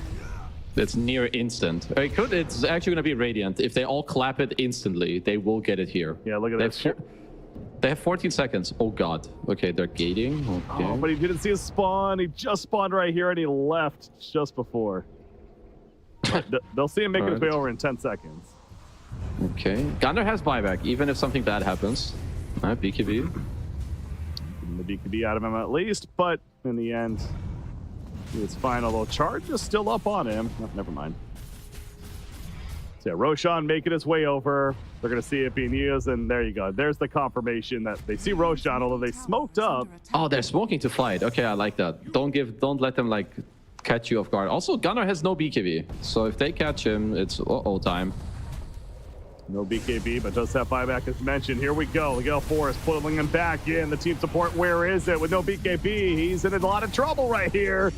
And he's dead. He's out for 2 minutes. But as mentioned, he does have the buyback. Gonna hold on to it for now, of course. Roshan, though, you know it's coming. Nature's Prophet is gonna scout Roshan up here with his treants. Okay, I like it. Okay, we've got Moonshot on Sven. So yeah, Shiro does hit pretty damn hard. I mean, you should definitely look to, I think, take this fight, but you need to be fast. It looks like perhaps it's not what they want. Yeah, okay, Wow. they're gonna give it. Yeah, that's way too fast. Oh, it's gonna be a shard for them. We go with the cheese and the Aegis. Trying to decide who gets what. It's gonna be cheese for Dark Willow, Aegis, of course, for Sven, and then we'll just leave the shard. No, it's picked up by Sven. And backpack it for now. Make use of it later. Okay. Yep, pretty good for LGD. Obviously, as in 3 minutes, tier 5 items. Yeah, I'm thinking about this, right? I feel like this game is dragging. Oh yeah. Tier 5 items is absolutely on the menu now. Man, what's the best tier 5 item for Spirit Breaker? Is it just Force Boots? Because then you can replace your own boots in the inventory. How I feel Giant's Ring is just insane. Strength heroes. That is true. A big Spirit Breaker. What's not to like about a fat cow? Okay, looks like we're just hitting high ground for now. Yeah, tier 3 tower taking some damage right here. Gale Force again, causing an issue. Double Mystic Flare. Buyback from the Earth Spirit. That's Troll Warlord. Battle Trance. Okay, he has it up. Can he get the refresher off though? No, he can't. He's going to die. He's out for 2 minutes. And that is no buyback exactly. Just like that, it could be coming to a conclusion. LGD, they kill Gunnar especially, it could be. Magnetized, it's throwing up, trying to block him. Curse Crowd hits the stun. The stun as well from Phoenix with the A going off, and Gunnar is not tanky enough. He goes down. Aegis use on Sven. And with both the big cores out, do they have enough firepower? Wind Ranger is getting low, by the way, and Wind Ranger actually goes down, so maybe they do still. Spirit Breaker having a run on out of here. Okay, here comes Shiro. He is good. Shiro, though, jumped in as mentioned. Going to be lifted up, brought back down immediately. Buyback from Troll. He got no money with the buyback to blow up on Sven. No! The Satanic keeps him alive, trying to lock him in place, but they do not have a stun. Okay, so LGD tried to perhaps finish the game right there, but Nouns doing work and manages to some way stay alive. They actually got their buybacks again in the middle of the fight to try and hold it. My God. Yeah. I actually thought the game was straight up over. I thought it was too. I think LGD did. The way they were playing right. I mean, they're diving into the base with tier 3 towers still up. Oh, they got the troll real good. I guess K1 didn't get to do anything. Yeah, he was unable to refresh her to do another battle trance at that point, and yeah, with the no buyback, that's exactly where it's like, okay, maybe this is actually over now. But eventually, he just barely gets enough gold for the buyback. I mean, they had two of the most important heroes down without buyback, but yeah, okay, they only needed like 20 seconds, I guess, for the troll buyback. I guess it was a timer. Yeah, no, that makes more sense. And then eventually buys back, and we see the end result. I mean, the fact that they also got these kills, though, without even troll being up at that time was impressive in itself. And they almost killed Sven here. There's the blow up coming in. I mean, that Satanic at the last second, whew, he was down to like 10% life. And he actually just nearly straight up dropped. If there's no Satanic option for him, he just dies. Level 25 Nature's Prophet, so no more teleportation cooldown. I mean, is everyone 25 now? Yeah. All right, we're at one of those games. We have reached the point, yeah. As Nothing to Say has also reached the point where he could just give out money for free to everyone. And I wish billionaires in real life would do this. But it looks like he's just gonna buy moon shards. He can give it away to others. That's 1, 2. Very nice. I like it. See, if any rich person is watching this, you should take a page out of Nothing to Say's book. Spread the wealth there. It's donate time, guys. Wind Rangers Sven, definitely feeling good about that. Yeah, I'm looking at you, Elon Musk. Wouldn't that be nice? That would be great. What else is nice? We have 60 minutes. You know what that means. That's Giant's Ring. That's 1. Who else? Someone else got a tier 5 item already on Radiant. It's been forever. 20 seconds in. How do you not have more? No, there's another one. A Giant's Ring for Wind Ranger. All right. Double. Spirit Breaker got his. Nothing to say. Force Boots. Come on, man. Force Boots. Force Boots. Mirror Shield's pretty good. Yeah, it's pretty good. I hope K1 abysses himself. This item is so stupid. Okay, Book of Shadows is pretty damn good. No more Mirror Shields. Let's see what Moo gets. Another Mirror Shield. Yeah, it's pretty good. Mirror Shield. The Mirror Shield meta. Let's go. We have 3 more tier 5 items. With 1 for K1. I mean, these fights Gunner. are already insane to cat. Like, the next fight, I think I'm just gonna let you cast Kazu. I don't know about that one. I think we don't want to both get fired. We're throwing Mirror Shields in here now. I mean, come on. With how this game is. Okay, a couple more giant rings. 4 giant rings. Nice. Yeah, where's Bloodlust? Like, I have not seen a game where you have like some primal beast gets bloodlusted and giants ringed. Yeah. I'm gonna break the screen, I'm pretty sure. Large targets are here with those rings. Did everyone get it? Okay. Why you smile? He's the last one. Giant's Ring, baby. No, it's gonna be a Mirror Shield. Dire's middle tower has fallen. Deciding. He must have some good options because he doesn't know. Okay. Book of the Dead. All right, split push time. There you go. All right, these fights are still going to be super chaotic. Like, having buybacks available, I think the one who has to play the most crucial is K1 for sure. Okay, Shiro's looking and cooking. I see a lot of Mirror Shields going off, Sven. Running away. Getting pushed back thanks to Wind Ranger. Azure Spirit, that is. Spirit Breaker goes back in. This Azure Spirit rolling with a giant ring. It's hilarious. Like big mohawk of his. This is great. Everyone's just big as the creeps are trying to take out the top base already. Okay, Yamson is farming enemy ancients. I like it. He also stopped Nothing to Say's charge. Very nice. He's buying an MKB. Huh. All right, weird. It's transitioning time, baby. Yeah, Nature's Prophet. Yeah, of course. I mean, we saw he helped almost blow up that Sven there. Yeah. Without that item. Okay, K1 has remembered. He is queuing up the Aghanims. I do like it because I think it is incredibly good this game. But the Hex may come first by the looks of it. No, to me that's oh, I've been told to do something different, so I want the hex, but That's true. I will show you that I acknowledge what you said. yeah. I mean, especially after what happened that last fight, though, in their base, even though, yes, they're still held on eventually on the buyback, but yeah, Axe, there may be a different story. So, oh, Brewmaster. Okay, he's dead. To your surprise, he has buyback. Also a gem on I know the you're shocked, but he does have buyback. That was the Superman right there, but I thought that was the harpoon for a second, but no, he's got the Ags on Sven, that's right. Yeah, it does make sense. He could also do that. It gives you a... Does it still give you a basic dispel when you jump? Applies a basic dispel on the target, so... There you go. Yeah, it's good against like Gold Scepters and whatever. Because I remember back in the day, you also had... When this thing came flying at you, yeah, you were just dead. Like, say your last prayers, because whatever defensive item you use, he's purging it. So I guess, yeah, that's still there. New. Okay. That's a big Wind Ranger. It's a thick girl. Okay. Oh, Buyback. Superman. There's the Superman in, and Earthspirit, he's just dead. 100 seconds, no buyback. Nothing he can do. Seconds. K1, Battle Trance is ready. He just walks out with the BKB, going back in now. Mentioned 30 seconds, it sounds like on Earthspirit, yeah. Mulder flies the Cell Shackle. Superman in. Oh, but Sven didn't go too deep right here. Meanwhile, Troll's just keeping his distance. He does not want to fight. Troll literally is just sitting in the back right now.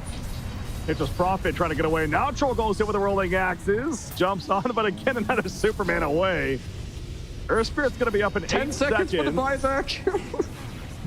K1 trying to fight. He still has Battle Trance. There we go. Finally, the first one goes off, but he's broken. He gets basically the one life at this point. He needs to pop Refresher. Battle Trance again. Yes, he gets it off in time. And here comes Earthspirit now. So Troll's staying alive, and they're going to kill Sven as well. The Troll Warlord, the raid boss that is, stays alive. Gotta get a couple more kills. Force more buybacks out of LGD so they get the racks, but now it's more damage for Nouns. Phoenix TP's out. Oh, we're not done though. Still Shiro. He was tipping K1 while he was killing him and didn't realize that he could just refresh. Oh, hold, move. JK, now he diebacked. Okay. Maybe the tip was fine. Yeah, maybe. Oh, this game is hilarious. I have more Supermans. I need camera on Sven. Shiro, it's time to get in there.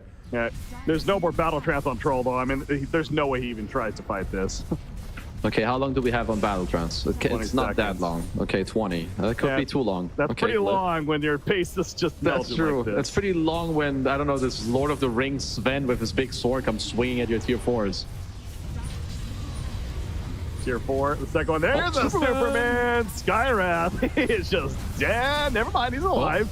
Troll's dead. Troll buys back. Skywrath, Lelis manages to barely survive. And now Lelis, he has his Battle Trance. He's going to magnetize. Go in. Why not? Let's go. Pop that Battle Trance. Sven, they're trying to kill the Ancient, and the Ancient will fall. Oh, they actually did it. Game 1 goes to LGD. I've never seen a Chinese player XD in all chat. All right, Shiro probably pretty happy about that win, as that got way too close for my comfort. I actually saw LGD get close to losing this at the very end there. My God. I mean, they could have. This is definitely a game that Nouns absolutely could have won, right? Oh yeah. What a game!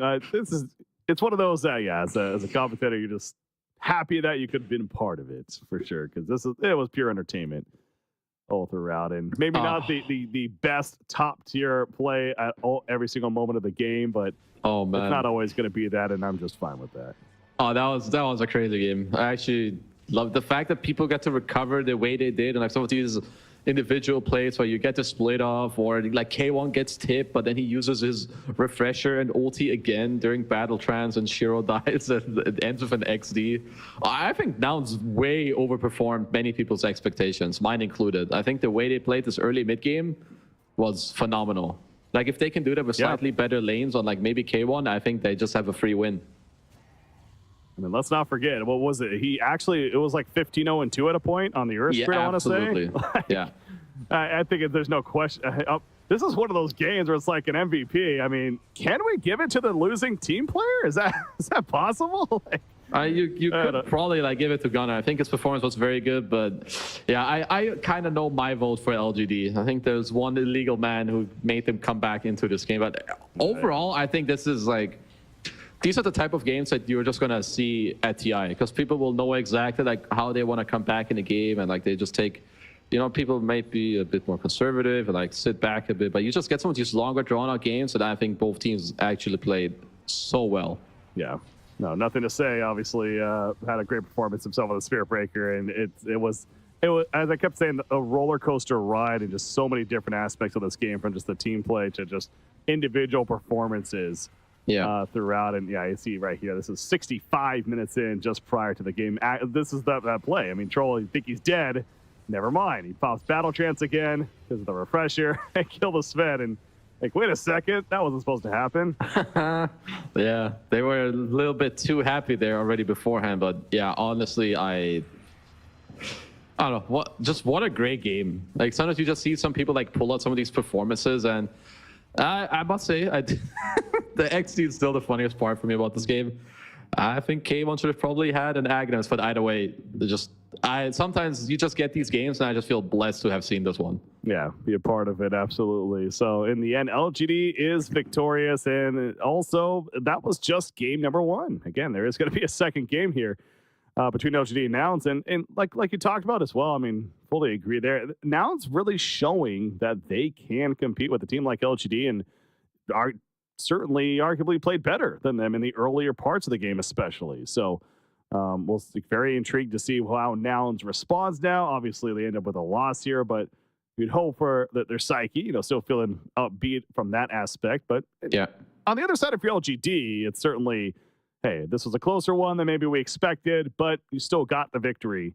Now let's try to finish off the job here. But there you go, Kazu. It is official. Nothing to say. Yeah, 88%, 88.2 kill participation. I think his items were great. The charges he got off were insane. I mean, he's like nearly every kill on the map and just like zooming around. Yeah, I think, especially with that early game, like I think this is what makes great players and great teams are the ones that don't need to be 10-0 to win the game. This guy's like 1-7. He's like the worst game ever, but it doesn't matter because you can recover if you know how to. He actually was. You're right. It was like, yeah. So yeah, really finished off like 7-2-20 or whatever. Like that's not too shabby in the end. So yeah, LGD, great performance for them for persevering, and a 60+ minute game. Always happy, especially with the tier 5 items. It's a game like that to be a part of, like we said. But I think the players, as well as ourselves, we deserve a break here, Kazu. We're gonna do just that. So, oh yeah. Anything else? We need it. No, I need a break. I need water. If this second game is the same as this, my God, it's gonna be a good one. In for another good one, I'm sure. All right. Anyways, ladies and gentlemen, break coming up. LGD up 1-0 against Nouns. Can they close it out, or will Nouns tie the series and do the split? Stay tuned. We'll be right back.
Welcome back. All right, we got game number 2. It's going to be coming up between LGD and Nouns, of course, here for the road to TI coverage. And what a fun one this should be. Once again, Brick CBK joined by Keizu. I mean, that was a hell of a first game, Keizu. There's no way around that. It was an entertaining one at that. And now it's showing that they can at least compete against the likes of a team like LGD. LGD did win it in the end, though. They did. And this time around, they could have picked the Sven again, but looks like they got a little shook, after the first game. Sure had like 10 deaths. He's like, Jawed, please, dude, like, don't give me Sven again. So like, okay, bro, I'll just pick Treant. It's gonna heal you in the lane. So, I mean, Nouns not shying away from having the same opener. So I'm totally for it. I think their draft was totally fine. The way they played was fine. So go for it. Yeah, the biggest change here is that, of course, they banned the Spirit Breaker this time. Earth Spirit was banned on the other side too, so it's obviously going to be 100% a different mid matchup, if anything. But that I'm with you there. I had the same thought too with the Brewmaster opening, seeing Sven still available. It's like, yeah, they're really dangling that carrot of like, even though losing effort, they're still confident that, yeah, we want you to do this because we have answers around the Sven, and they kind of showed that last game. So yeah, LGD just figures, all right, let's just go more safe route. You could say the Treant. We'll figure out what we want to do later with the carry. Okay, so yeah, Grimstroke banned again, Centaur banned. I mean, Moo might just have a bit of a better game. I think he already had an okay game last game on Brew. I mean, LGD can still go for Sven if they want. But generally, when I see Brew and he's not like hard countered by, I don't know, like maybe some silences or mid laners that go Orchids or Luna Gyro Sven, I generally see this hero have an incredible game. So I really want to see if LGD don't care, because I feel like usually they're one of the best team when it comes to answering specific heroes. Well, we're going to go Muerta for the time being, at least. Okay. So Muerta is a support hero a couple times today. You have to see the core Muerta, but he's got to wonder if, so. Huh. Okay. I don't even. Well, SD, of course, good hero. I've talked about the SD3 matchup a few times for the people that didn't hear it. Just your ult is great offensively against the armor. Your ult is also great defensively with the shard to clear any of your teammates from the overgrowth. Brew can also already do that, so I mean, we'll have to see how much impact LGD can get out of his tree. I mean, the lane is still great. Living armor for the towers is still great. But I would assume that Muerta is most likely going to be a support. I don't know how much Muerta carry enjoys playing against Brewmaster. I'm sure the lane is good, but the team fighting is very hard to kind of get through. Yeah. I'm also thinking for LGD, you mentioned a way to deal with the Brewmaster. More of a classic matchup is that Doom hero himself. Brewmaster throughout the game, so gotta wonder if LGD is thinking along those lines as well. But okay, another nature. So this is, I think, the third game in a row for Nouns where they do pick up this hero. But I mean, they made it work very nicely last game, so they're just gonna go straight for it. As okay, so straight Bristleback, straight with the puck as well. And it's a pretty good puck game. Hero is currently not countered. Like, these supports do nothing to you. I mean, on the contrary, you feed off of them in the mid game. I think Bristleback does not care about Nature's Prophet either. It's maybe you can build some items that are annoying, like an early Medallion, early Solar Crest, and similar for SD. Until SD has Ags, this hero doesn't do anything to you as Bristleback. He deals very low damage. Yeah, that really is a confident puck. But yeah, it kind of makes sense when you're saying that, because when it comes to just that jump lockdown, they really just don't have anything and nothing intimidating for pucks. So feeling confident with it. Nouns gonna settle on a Templar Assassin with their 4th pick. Okay, well, TA has always beat the crap out of puck mid, and that is still the case. Maybe even more so than it used to be. You also have the shard later, so I do like this TA pick. I think you have the potential minus armor against Bristleback. We saw TA against Bristol earlier, and that didn't work out at all. But there's always merit for having physical heroes against Bristol, so I think this TA pick is very good. So Gunnar setting himself up to have, once again, a really good snowballish style game. And I think a snowball hero is obviously TA is up there on the list of can absolutely wreck games. So sure, he did that on the Air Spirit last time around. But Air Spirit, as we were even saying earlier on, it's like not really the one that's going to just truly shut out the game. If TA does it, though, perhaps that could be the case. So hoping that's when at least now that's what they're hoping for. That'll potentially be something there. But now they got bans to follow. Look at that Weaver ban. Yeah, if you're tuning in, you're like, wait, Weaver ban? What the hell? Yeah, this is so funny because if LGD had not played this game earlier, I'm telling you, there is no way any team, not even a tier 1 team, would ban Weaver in the spot had they not seen their game. Yeah. There's no way. That'll be the most insane ban I've seen in my entire life.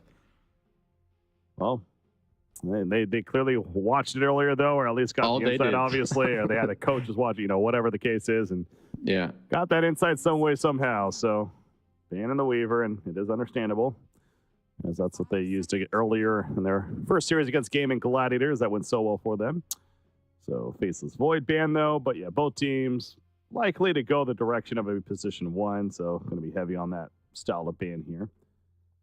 I'm trying to look because I think, again, if you're Nouns, what we saw earlier, it's like this lifestealer against Bristleback. That did not impress me. I don't know if I would want to see that again. I think there must be something that is like a mid-game type carry that can help your TA like do what she wants to do, just like help her take Roshan and just like be a semi-carry, but also slow down the Bristle in the lane. I'm kind of looking through that. Like I think Wraith King I don't like against Bristleback. He just gets a free lane. I mean, there's like something that's maybe wonky, but like when I talk about synergy or think about synergy, I could even see like some Slardar carry potentially. I think you lane fine against Bristleback, you have high armor, you give amp for your TA and so on. It's like this is like the type of hero I'm trying to theorize. I don't know what Nouns will be able to cook up here. Well, what about the Slark direction for Nouns? Yeah, can work. I think it's okay. I mean, the lane is probably too hard, I guess. Like Slark, Nature's Prophet.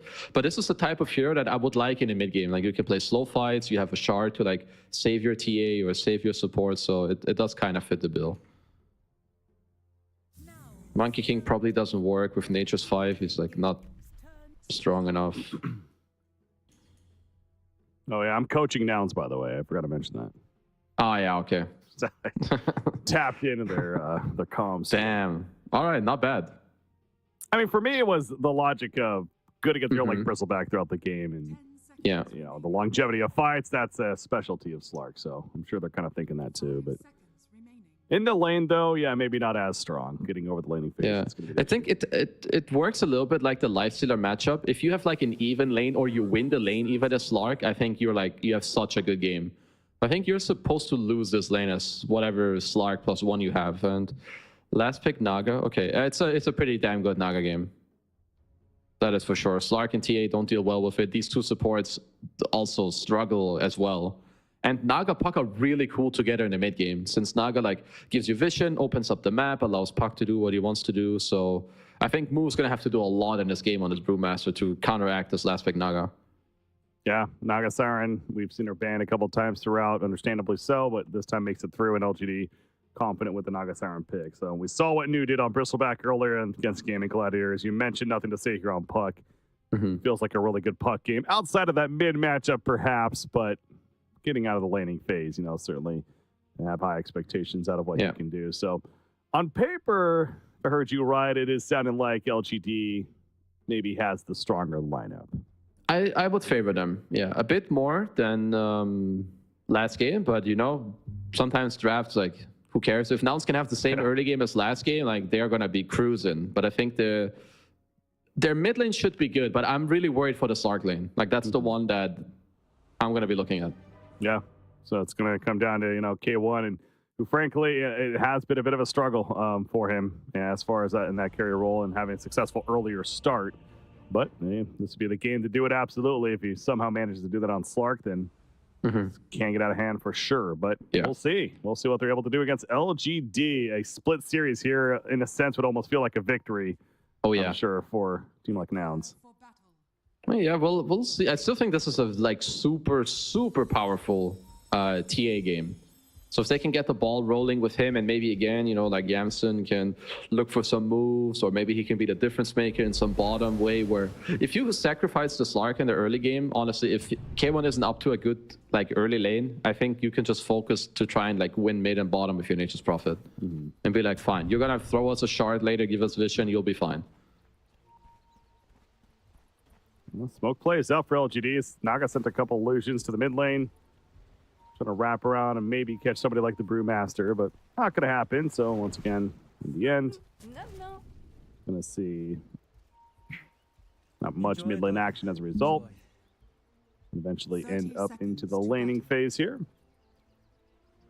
Okay, so we've got the Muerta 4 again. It looked pretty good so far from the games that I've seen it. Really not too shabby. I was not too convinced the first time I see it, but the more and more I see this hero, it looks very solid. Yeah, there's a lot of good range, spammability, and also just initiation to work with. Yeah. Great harasser for lane partner. So Planet looking to have a fun time on the Muerta again here. But yeah, expected, no contestation. It's going to be the 2-for-2 banding runes, and into the lanes we go. So definitely going to keep an eye on this top lane, especially as Slark and the Nature's Prophet. But yeah, as we've seen, again, Yamsum been playing Nature's Prophet. This is, I mentioned, his third game today, I want to say in a row even. He's warmed up. Yeah, he's very warmed up, but if anything, he's doing great with that teleportation and making use of it to control things like those Wisdom runes, but even the mid runes early on. Yeah, I really like what he did there in like the last game. And I think that's what makes this hero like so interesting. Is that you're actually very free. Like every water rune you can TP, every wisdom rune you can look to TP, or even the 3-minute bounty rune. There's a lot of small things that will add up that you need to do on this hero. Ooh, off the bat, Slark is getting pretty low, so K1 already having to deal with some heavy harassment at that top lane. You look at the middle lane matchup, again, the TA versus the Puck, early levels. Puck trying to get the farm that he can, but as the levels start adding up, you'd expect Gunner's going to certainly hold his own and take the advantage himself. He's doing like a lot of aggression like early on already in this mid lane from the Puck, but yeah, up top, we'll see how this early lane can go for K1, because yeah, I said it before, I'm afraid for him, but he already has an early salve. Like he knows that he will play into a lot of early aggression. Not afraid to put in those auto attacks, though, is that Muerta, and Nature's Prophet doing what he can to bully her out, help out the Slark teammate. Again, you see, as soon as K1 goes up, though, it starts taking some good damage, going to pop that stick. Yeah, this is a difficult life in this landing phase. Oh, man, he's still not level 2. The Blood Grenade, and a kill by Planet. Blood Grenade for the win. That's actually, like, this is just like the type of stuff where they don't even need to communicate. Like, you see the last cool come out, and you either see it right away that you Blood Grenade and right-click, or you don't. And he sees it right away, boom, first blood. They make it look so easy. Going to come back and at least hit level 2. I will see, I guess, the Dark Pact or the Pounce. I mean, either one will at least help a little bit more of a defensive presence in this lane, but certainly needs more tools to work with. But yeah, a difficult start, but LGD on the other side, a great start. That's the positive news for them, and especially when you factor in both the mid and the bottom lane are going pretty well for their cores too. Nagasaran having a good time bottom, and yeah, Puck 15-1 in that mid lane matchup. He is dominating mid lane against Gunner right now. Yeah, I don't know if I missed anything. I think I didn't, but I'm pretty sure TA is supposed to win this matchup against Puck. So I think nothing to say, just outplay them in the first few waves. Because that's really where you can try to set some tempo to like offset how bad this matchup is for you. Yeah, I mean, I think the evidence of that, if anything, is they picked up TA knowing that it was into a Puck matchup. So you wouldn't do that if it was supposed to be this one side or the other way. So TA is going to get some good damage here once again, but nothing to say. Oh, he's going pretty deep, actually, but no, he'll be good. Oh, bottom. Going for kill on Why You Smile. There you go. Got him. There's a teleport play from Nature's Prophet. Mention needing use out of that if you're Nouns. The Yamsum right on cue, so Shiro will be fine, but at least Nouns manages to get on the board. Very good. Before Why You Smile died, he threw the living armor on mid to nothing to say to help him out in that way. And now he's going to refill the bottle. Very nice. So, you know, gotta make the best out of situations. If you ever die, it's fine. You know, Nature's Prophet TV's bottom, you get killed, just make the most out of it. Shiro, taking some pressure. Now, this is smart. Obviously, they know Korean TP mid. They saw the bottle exchange, so now they're going to put the extra pressure on Nagasaran. Very good. He'll be fine, but yeah, a lot of harassment coming out. That was a nice try. I think they handed the Lotus to SD to like try and give him more mana, but didn't quite connect it in time. Could have also just used it on him, but that's okay. Either way, the idea is correct. And so Shiro's getting some regen now, popping another tango, and Starts regenerating that life lost. Top lane, and Slark managed to recover a little bit. It looks like it. As I say this, Slark's in trouble. Recover where? Already used. I mean, CS-wise, he's recovering, but yeah, that's a death. I mean, just early aggression, even rushing arcane boots over Ring of Health. Like some of these small adjustments that some of these people make. Like Neo also, again, he has the goo on Bristleback. It's not many bristles that will do this, so just kind of catching them off guard. I think K1 has to be more careful when his support is pulling, but either way, LGD, easy punish. Absolutely. Already just over 1,000 net worth lead for this LGD squad. Not even 5 minutes into the game. That's a fairly larger one. So all three of their cores, again, looking very good. Templar Assassin, though, Gunner's definitely recovered. He's doing solid himself, but still that puck managing the slight lead over him. Oh, nice gank. He fought him, Moo. He's just dead. Yeah, gank coming in. Muerta joins the party down here, and just by himself. Shadow Demon busy out the tower. And this is why some of these like early lanes, they matter so much. Like you get this one kill for Bristle, you set him up for success. Suddenly he can solo, and now your Muerta can go bottom, which now in return it kills Bristle, kills the Brewmaster. So suddenly you have two cores that are getting shut down.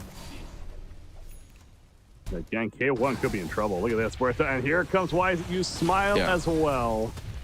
Well, the pounce going south, trying to buy time, if anything, for the team. Oh my gosh. What the hell was that? Was that just a level 3 quill spray? Like, that was something else. There's no way that dealt 40% damage. But yeah, maybe that was a dead shot at the same time I didn't see. Yeah, that must have been something along, because oh my god, he melted I think Half-Life that and nothing. is another kill. That is. Cool. I mean, Nature's Prophet also dead, but I'm still just stuck on that Slark kill. Jeez, that's his third death though, but yeah, LGD is full momentum right now. Nothing to say. He's gonna take some good damage here to the Shadow Demon, but I mean, he is gonna survive in the end. Yeah, he's fine. Easy tip. Going Lala's way, so they're gonna tip each other. It's okay. Back to base for the puck, but yeah, the lanes are very stable for LGD right now. Yeah.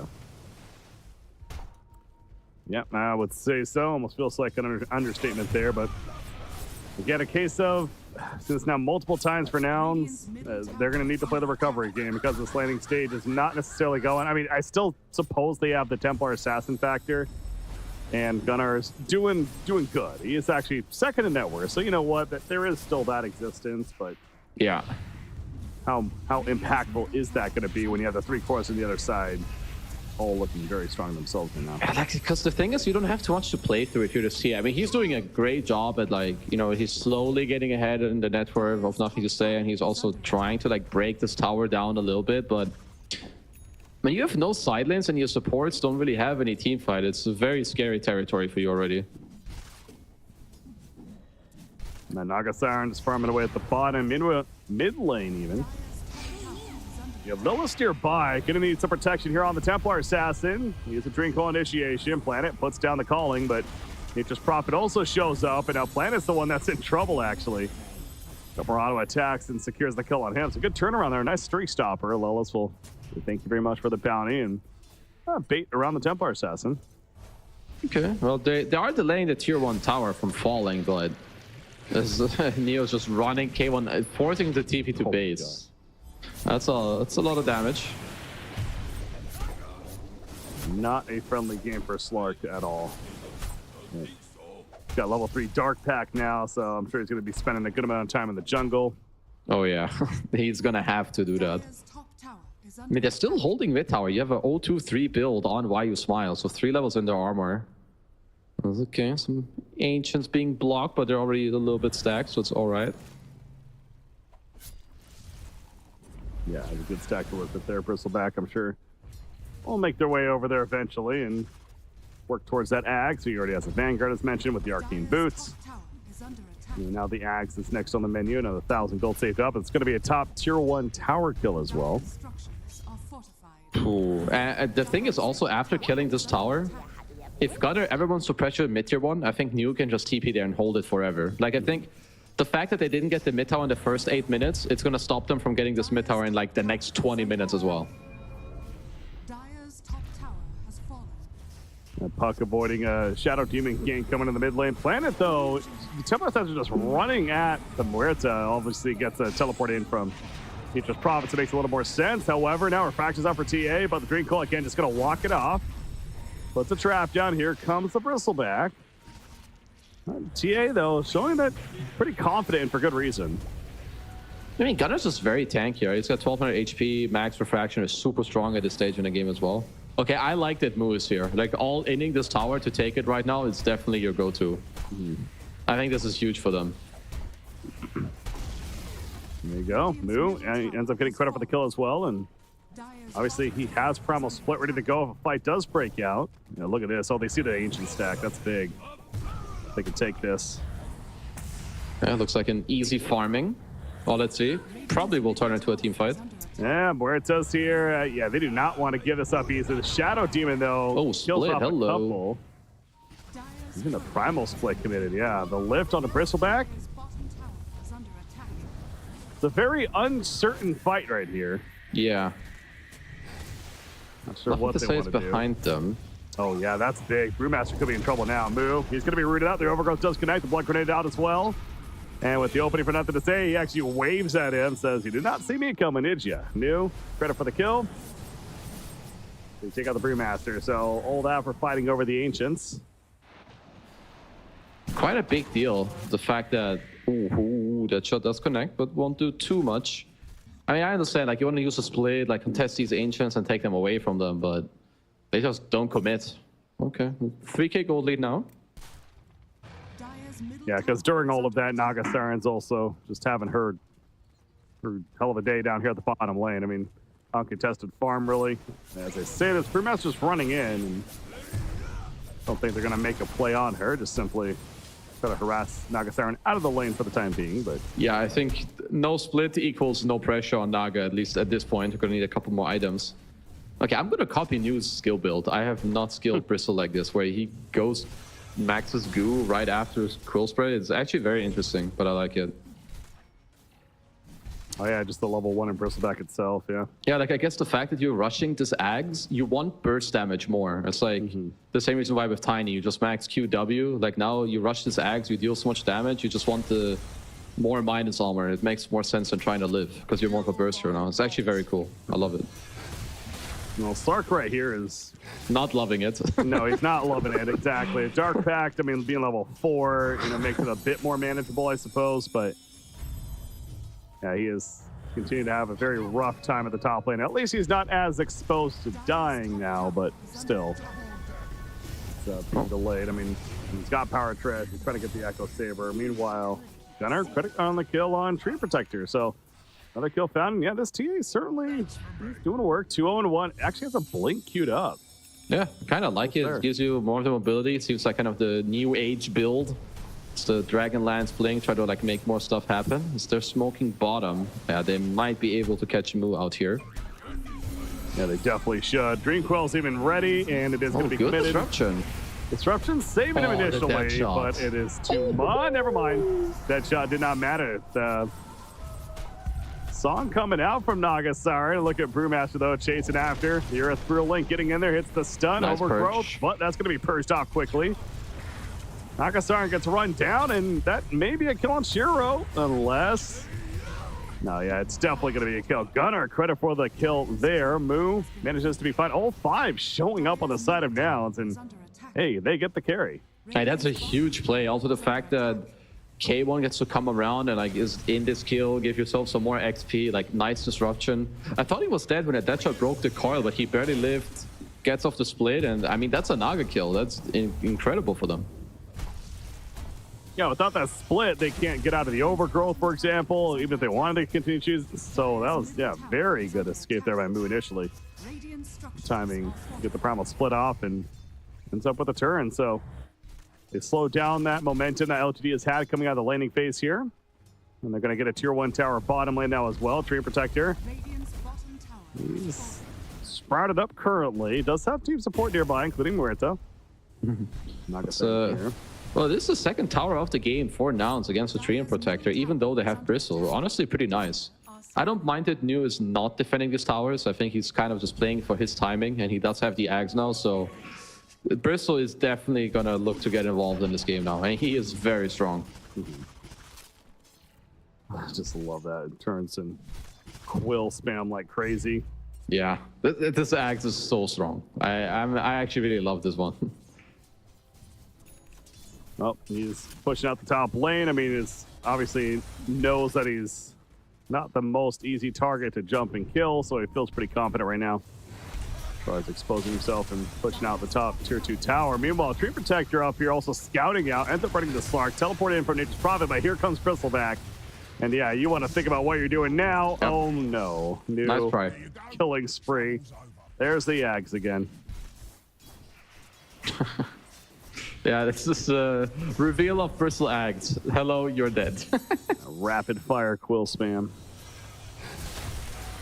Oh, Templar Assassin mentioned the blink, said he liked it. He's got a Dragon Lance now as well, and assuming he's going to still go the typical Desolator follow-up.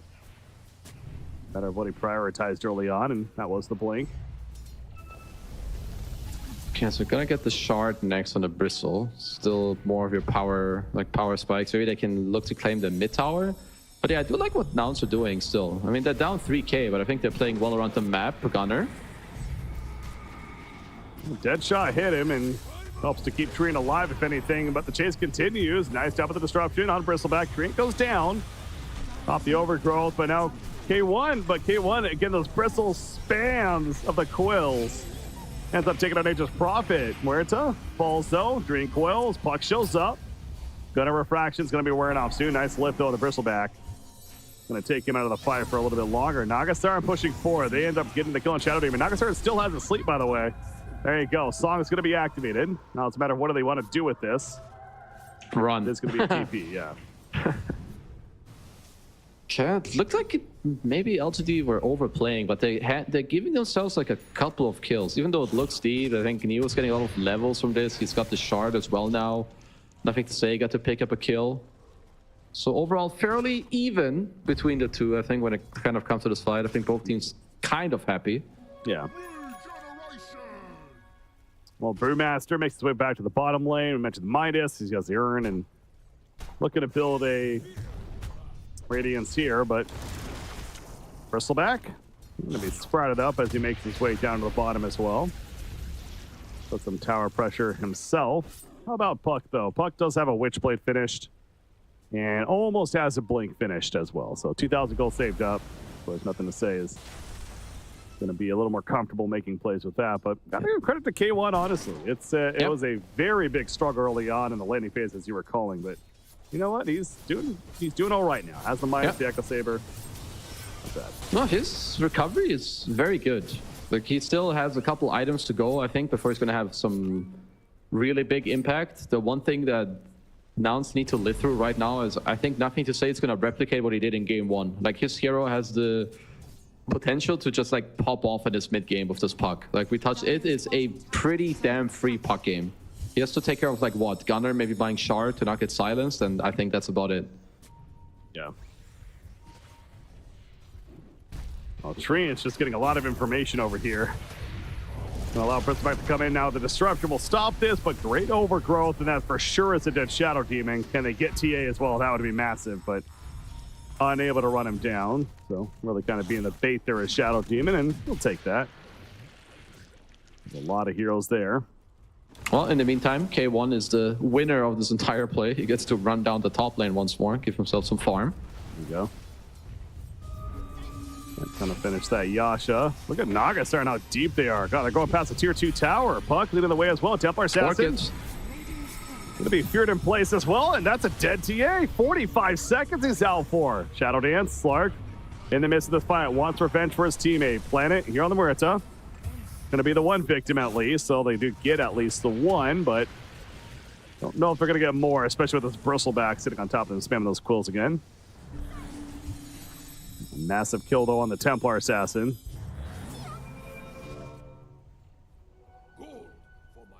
Yeah, that Orchid from Nagasar and perfect timing. Yeah, he literally just got it. Like whoever they catch out of position now, they're just gonna die. Like this is also like a bit of the problem. It's not super easy to catch out the Slark. He has night vision, but Nature's Prophet, you find him, Orchid, boom, he's dead. SD dead. Brewmaster, you set up everyone else to kill him too. So yeah, I love the build that the Orchid is back on Naga nowadays. Mm-hmm. Yeah, diving past the tier 2 tower again to make that kill happen, but It absolutely was worth it. So Templar Assassin being delayed on the Desolator. A bit longer now. He's trying to finish it, though. Does have the second Mithril Hammer queued up. Bottom Shadow Demon. I'm going to be a little careful, perhaps, as they're making the way over here. Uh-oh. I do like that LGD are playing here. I don't know how much of it is related to the 20-minute Tormentor, but Bristleback is so good at taking any Tormentor. Like, if they stay here for 30 seconds, they're just going to straight up steal it. And pressure to tier 2, of course, so that's an added benefit. Yeah, and as we've seen, they're not afraid to dive past these tier 2 towers. So, yeah, they're certainly positioning for that. To your point, as soon as that Tormentor comes up, I wouldn't be surprised. You know, they're going to get the tower kill at least, but maybe just look to do that as well. In the meantime, oh, 87. I'm not that surprised. I do think Slark can eventually get to a point, but this Naga Siren is dealing. It's giving them so many problems on her own. And you do see the Bristleback. He's doing the... Oh, God, that is insane. Yeah, with the X. Yeah, you queue it up with the minus armor, you ulti it, and it's gone. But, like, you axe it, and it's gone. It's so easy. You don't even take damage because you turn your back to it, too. No, rough hero. That's tough one. Skills. No, but it goes back to, as you mentioned, the previous series. I mean, obviously, the positioning is the key there. Yeah, he really knows how to maneuver that big body. Yeah. Puck, he's the one that benefits from it as well. Of course, he got the shard, so that phase shift now a little bit stronger. Yeah. Oh, I think okay, silence. Not a silence. Not a silence. Not a silence. Yeah, actually nasty combo. Yeah, I think with Net and my God. He's even buying Manta on Slark, which, yeah, I mean, I guess you kind of have to, but this also goes to show if you have to buy Manta on Slark, it is not a great Slark game. No. Or they turned it into not a great Slark game. Let's put it that way. Yeah. Yeah, that was rough to watch from his perspective, that's for sure. But obviously, great execution from LGD there. Speaking of Nouns and some things to be excited about, at least, you do got a Radiance now finished on the Brewmaster, so they have that tool to work with. The Desolator, of course, finished on Gunner playing the Templar Assassin, so they are getting a couple of items now that are a bit more standout. Shard is on Shadow Demon too. Okay, I mean, that's going to help. I mean, to be fair, you probably... Yeah, I think this Manta on your Slark is a mistake. If the SD is around and he just purges you, like, he can just save whoever gets gone on. But yeah, well, they're just going to look to drag out the game. I think Yamson, he gets the idea. He's got the Midas queued up. I think Gunnar needs to join the trend. We need one more. Bristleback. He has Bloodstone. I don't even know if they can kill him. No cap. I don't think they can. Yeah, even remotely trying to jump him seems like a silly idea. Yeah, it seems like you're just giving the kill to him. Yeah. Not sure about that one, but ends up being the Brewmaster death and underestimating how powerful he really is right now, clearly. Well, that's a tier 2 tower dead, and why would they stop? They got Song, a heart finished on Naga Siren, by the way, as they're pushing uphill, and that's a tier 3 tower that's exposed now. Yeah. You get the heart at this stage in the game. You've got the Orchid to play the map. Now you've got the heart and like everyone else getting tanky to like push the issue even more if you want to. So yeah, all of these items are just really coming into play. Whether it's the right choice or not, K1 does manage to finish the Manta style, I believe. I guess 3 Slark is better than 1 Slark, so checks out. There you go. That's the logic. Treant picks up a gem. Yep. Yeah, it just shows you how ahead they are. Yep, they know they're up in terms of gold. They also know they own the map. Make sure you take out the TA traps for the silence. Get out all the wards. Take Roche. This seems to be a... LGD are taking this one very clean and nicely. Smoke coming out from the side of Nouns, surrounding the Templar Assassin. Aware of maybe how this game isn't the friendliest for them right now. Good job by Nothing to Say. Gets out before any jump happens onto him. Rest of the team is doing Roshan, and that is going to be a Roshan kill. So they try to get here in time. A just picked up by Shiro, though, and now the fight commences. Nothing to Say. Going to get set initially, but able to phase shift. Meanwhile, Bristleback in the midst of it has that Ags. Oh, the song, though. An aggressive one at that. Where's the follow-up to it? Lelis off the bat. He is able to run away, though, so maybe not the best coordination coming out for the Radiant side. In fact, Dream Protector, he ends up dying. Slark in the midst of this is getting some nice stacks on that Essence shift. Okay. Very awkward fight for now. That was very awkward. Yeah, LGD, I mean, the way they slept in position as if they're going to make a big play, and didn't really happen. They were probably thinking to, like, I think Shiro thought that his puck was in trouble, but it looked like he was fine. I think they also overgrowth and coiled, like, right before the song, so bit of a miscue, but nice contest by Nouns. Don't get 2 kills. Sure, they do get the ages, but at this point, you're 8,000 gold down. I don't think you can stop them. Yeah. So let's see here. I think the song was mainly for the puck to save him, because there's an overgrowth in the back of 3. Bit of overlap. Happens to the best of us. Of course, it would never happen to you and me if we party feud, but... No. Never. Yeah. Shadow Demon, like I said, seemed to be their target of choice, but he just kind of walked away. So yeah, after the fact, they seemed a little confused in terms of what they were really doing there. But hey, for Nouns, they'll certainly take it, and could have been certainly much worse for them. But the big picture, as you said, you got the Aegis onto Naga Siren. Everyone's back up, and LGD is even a slightly higher net worth lead now after it's all said and done. More control of the map in their favor. Another 3,000 gold saved up on Naga Siren. So Butterfly. What do you know? He is just making gold out of nothing. Classic Naga Siren gameplay. Yep. The Shadow Demon can create the illusions from the Naga Siren and kind of use them himself a little bit. Yeah. Glass half full, I guess.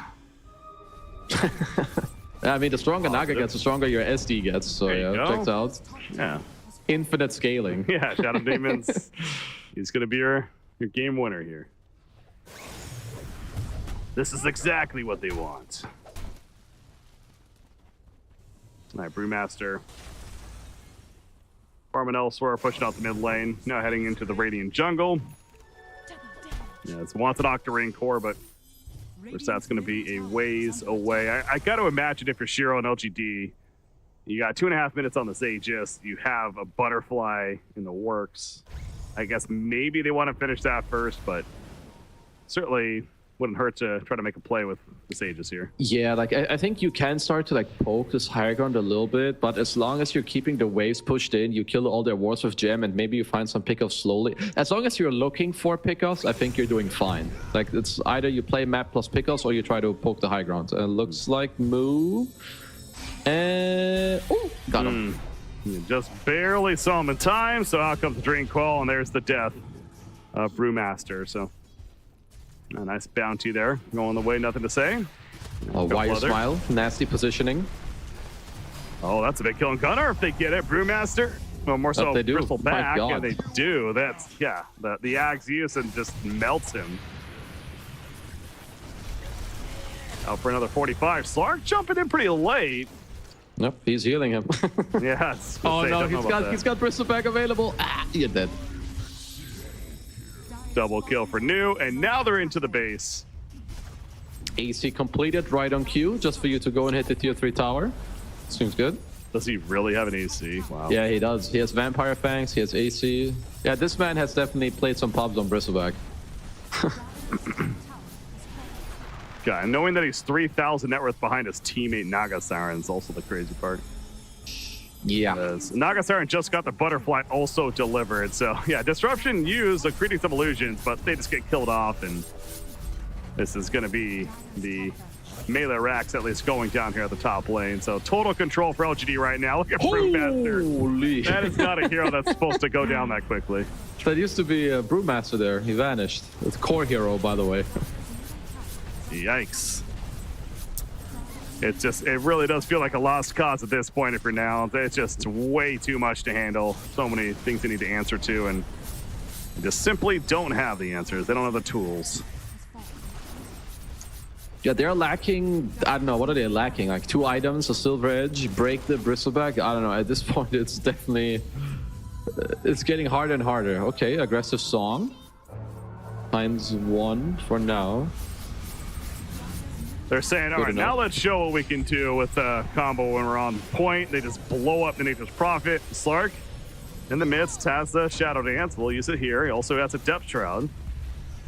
Potentially going to come into play as well. Just get the ranged racks. Yeah, they got the ranged racks and get out. Fake fallback, perhaps. Okay, they're staying around. Let's see. I don't know if Nouns want to take this fight. This seems like a very hard one, but let's see. It's also a case of you're obviously so far behind. Try something, I suppose, but the Slark gets feared off, and Manta style, it just doesn't matter. Manta immediately gets stun locked anyways. He melts. He's out for 60. Brewmaster able to get the primal split, however, and lifts up on a bristleback. Nagasarin, though, just cutting through the Brewling. It's cutting through anything he can get his hands on, including the Shadow Demon. And now Templar Assassin on the high ground is going to PKB and TP out. Yeah. The more that he no can other do. choice. Brewmaster. Silence. Yeah, see you later. Godlike again on the bristleback. Yeah, I don't see how they can defend anymore. It's just too much. Like, even now, like, your Naga can just hit the tower. He's got a hard butterfly, Elven Tunic, the 3k gold again. Like, every time I look at Chiro's inventory, he just has 3k more gold. Yeah. Sure does, and there we go. It is official. GG, well played. Game 2 going the way of LGD, and this one certainly a bit more dominant fashion. So Nouns, the game 1, you know, it's they were so close. They did a great job performing, but in the end, LGD was victorious. And this one, a much different story. LGD just all the way. And LGD is still undefeated here in the group stages of the 4-0 start so far today. Impressive stuff from them. I mean, LGD definitely looking damn good. Yeah, I think Nouns in game 1 put up a great fight.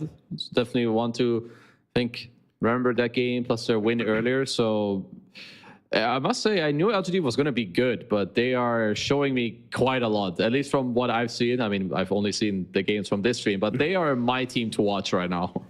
Yeah, I'm with you there. This is like you talk about the organization itself, even though it's slightly different players, but still a couple of the same. Point is, they have high expectations every TI, and they certainly do perform for the most part every TI. We're talking second, third place finishes, fourth, etc. So not only getting through the group stages, but of course doing very well. It shouldn't necessarily be the most surprising thing, I suppose, when you put it that way. But at the same time, I'm with you. I think the first series earlier today was kind of that moment of, whoa, they are really good with how they made Gaimin Gladiators look. But yeah, now it's here as well.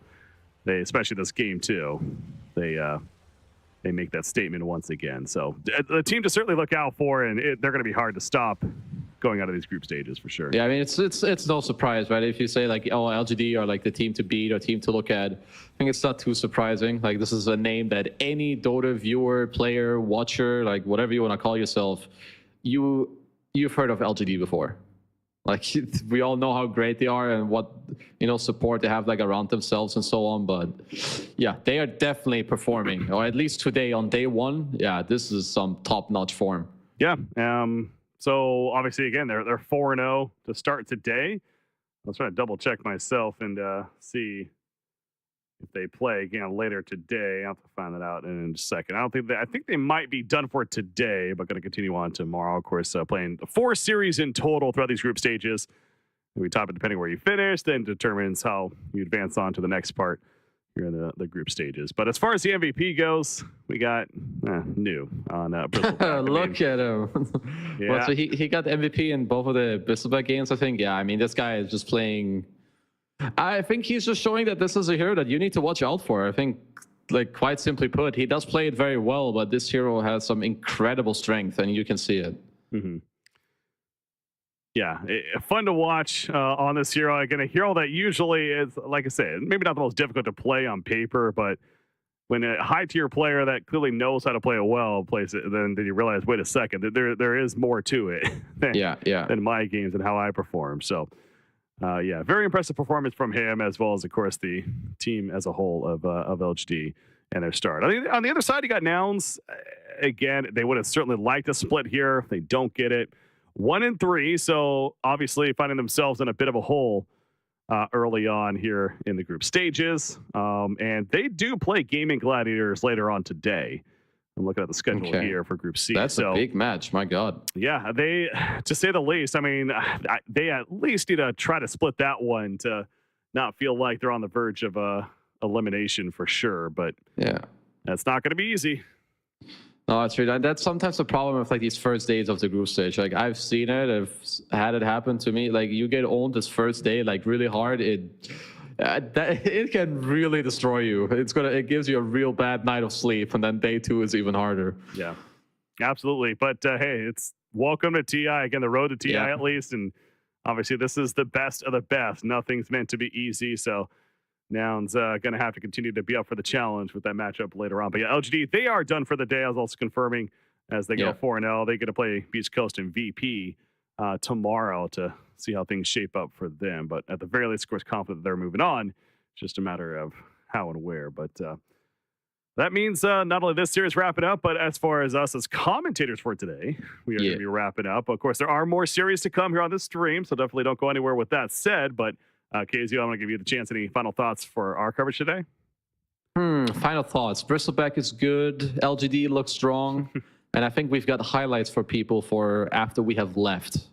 Awesome. Enjoy. Well, enjoy the highlights. As far as this stream goes, some more great action, some more great Dota going to be coming at you. Don't want to miss it. Ladies and gentlemen, I think it's TSM versus TALON will be actually the next series on this very stream. So jumping different group over there, but that should be a good one there. Anyways, I'm Breaking CBK, joined by KZU. Thank you once again for tuning into the coverage so far. It's going to continue. Congrats to LGD in this case. We'll see you next.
Well, what is up, you beautiful people? Welcome back as we are heading over to the next series. And of course, as mentioned from Reiki and Kezu, thank you for the earlier commentary. We are looking at Group D and an interesting matchup between two teams that have actually lost earlier today. But before we start talking about teams, of course, I want to introduce my very handsome ex-TI winner. He knows everything about this contest. It's Mr. Fear. Yeah, everything, of course. Of course, Southeast Asia is a region I have done quite a bit of it, but I definitely know a lot more about TSM going to this. This is a team that comes from our region. You and I, we've covered them quite a lot throughout the year, right? Oh, we have. So this is definitely a team that we have high expectations for.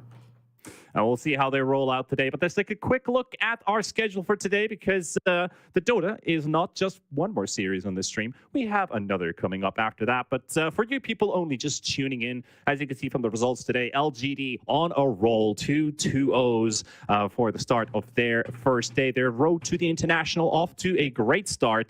Whereas Nouns, only 1 point taken away from Beastcoast to tied up that series. And we are looking at TALON versus TSM, and we're going to be watching more TSM right after that with Quest going up against them. But what does the situation for the groups look like right now? And Fear, we've had some time to look at, all these 5 streams that have been going on. Any surprising results out of the other groups?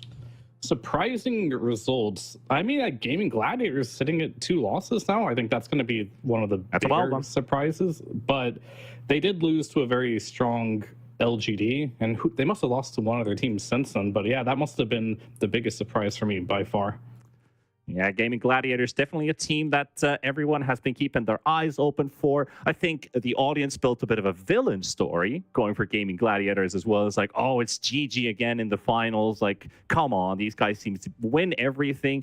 But not on the winning track at this moment. And also from the other groups as well. Tundra, Spirit, 4-0 at the moment. But hey, let's talk about the series that we have ongoing right now because it's TSM versus TALON time. And as you mentioned, TSM, very familiar for you and me, especially when we worked with the North America broadcast throughout the DPC, throughout all the events they've been playing throughout this year.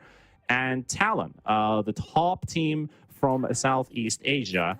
A lot of expectations riding the whole region, basically riding with this one big juggernaut of a team. But how do these two teams compare against each other? TSM had very varying results, but TALON has been looking solid throughout the year. Yeah, I think that's going to be the big factor here. Is like TALON, they're a team, they're used to taking some losses here and there or getting beat and coming back, where TSM, when they just start to do poorly, the wheels come off, right? So it's going to be more of a test. Both these teams did lose recently, as mentioned earlier, to Tundra, but they're going against each other now, same day. It's a new series here. I would definitely give TALON a little bit of the edge here, but I think if you are TSM, this is definitely going to be an easier matchup as proven as opposed to playing versus Tundra. So you got to start somewhere for both these teams until you can beat these juggernaut teams. Yeah, and especially like some historics between these two teams. They've matched up 3 times throughout the year. TALON has won both those big series at Riyadh. They won at the Lima Major 2-0, and only at the Dream League Season 20, they ended up with a draw 1-1. So the track record definitely looking hot for the side of TALON. And also the storyline of the road to the International, already mentioned a couple times at the very start of this day. Ari, the first British player as well in TI history, but he also has Kasane, who is another first-timer. Can he make his way all the way to the International? We'll find out and see. It's definitely a long, long road for most of these teams to get to the actual event, right? So, but as mentioned previously, this is going to be where it starts, and I think already off to a pretty good start here for both these teams. We've seen Earth Spirit tearing teams apart, but then again, this Dazzle in the mid lane throughout the last couple tournaments I watched, I think it was mainly Dream League Season 21 where this started to pop off. Thompson was playing it quite a lot. This is a very difficult matchup to put Earth Spirit into against this Dazzle mid. You will get pretty much crushed. That's why we've seen more adaptations of a bit more Earth Spirits going into that position 4 role. You might be forced into that in a game like this. Yeah, I also like the fact that TSM, they've been maybe, I wouldn't say experimenting necessarily, but something that they've been practicing for a while, coming up to the road to the international. Tomato pulled off the carry pudge. Kasane also had the lone druid played in one of those games. So they've been shifting up these drafts a little bit, coming up with new ideas. Where do you draw the limit, though? Is day one a practice ground? Everybody's throwing in wild hero picks and drafts. They might make sense, but the hero pick itself might look a bit weird, at least for the common viewer. It's like, wait a minute, that hero doesn't really belong there. But is day one, like, is there room for how much experimentation? I don't think any teams are really experimenting here. I think what we're seeing here is a difference in practiced strategies, right? Every single international that you scrim a lot, right? You want to go to TI, there's going to be tons of scrimmages. So they're already playing things that worked for them in scrims. And if they weren't winning their scrims, they're just picking things that they think will do well. So hopefully both these teams they figured out like what's strong in the meta, and they're not surprised by these first picks, and each of them should have good responses to those picks. Oh, yeah, definitely. Maybe I should rephrase experimentation to the fact of, you remember last year when we were like, Toby, the off lane, he would kind of bait pick with his hero pick early on into the draft, and then he's kind of forced to play these weird pause threes. That was last year, of course, but maybe we see it from time to time from a different team. They're like, well, we got this kind of pick that we pick early on, maybe like the second phase, and trying to bait your opponents to either counter it. Do they just go with their own game plan, ignore it completely? There's so many different variations, and I guess everybody's testing a bit of everyone into this particular sense. But Talon, I don't feel like they're fooling around too much. You know, they started off with the Earth Spirit right away, and a hero that you don't get to see too much, maybe getting a bit of love these days, the Puck coming out as well. Yeah, and I think that might be the mid lane matchup, right? You do have that phase shift to be able to dodge the poison touch. I think you kind of have to move Earth Spirit to that position 4. Every time I've seen it so far, this Dazzle bullies Earth Spirit so hard in that mid lane matchup to the point where I don't think you can put him there whatsoever. But then the AA pick, this is also a bit of a counter to the Dazzle too. You have that ability to just try and burst them down. I also like the Puck a lot against the Tusk, sorry about that. He is a hero that, I was like, what is this hero's name again? He's just sitting in front of me. Yeah, Tusk, the snowball, you can't really use it if you're in the coil, right? You got the silence from the Puck. There's a lot of good things Puck can do to slow down Tusk in these type of games here. It really just comes down to question, can Dazzle in any way, shape, or form be also flexed? Because I remember watching the Earth Spirit, every team refused to play this on POS 4 last patch. They wouldn't do it. But all of a sudden, you lose your matchup so bad in the mid lane, sometimes you got to make adjustments. And this could be a rough mid lane for the Dazzle potentially with the Earth Spirit roaming, but it might be equaled out here with this Tusk being able to make rotations as well, because who am I kidding? I think Dazzle loses to anyone mid. Being a universal hero with high stats, sustain, he might not be able to bully the Puck, but I'm sure he'll just get his farm. Yeah, the classic storyline, right? But the story of the Earth Spirit kind of makes it sound like the hero just kind of got demoted into a pause 4 because it gives so much high promise from the mid lane, the aggression, the early kills you can find, this kind of kill Dota instead of objective Dota that we've been playing for such a long time, maybe 6 months now since we ever had the new Frontiers come out. And it just kind of fits into the picture. Like, they've got this big, brawly lineup, but of course, bringing up the Puck, things are shifted up a bit. But then again, TSM, oh boy. You see Ahri, you see Riki. Yeah, and that's what you're going to get here. This is the hero we have not seen. Kind of died from the face of the game once the Sleeping Dart was not only nerfed, but removed entirely.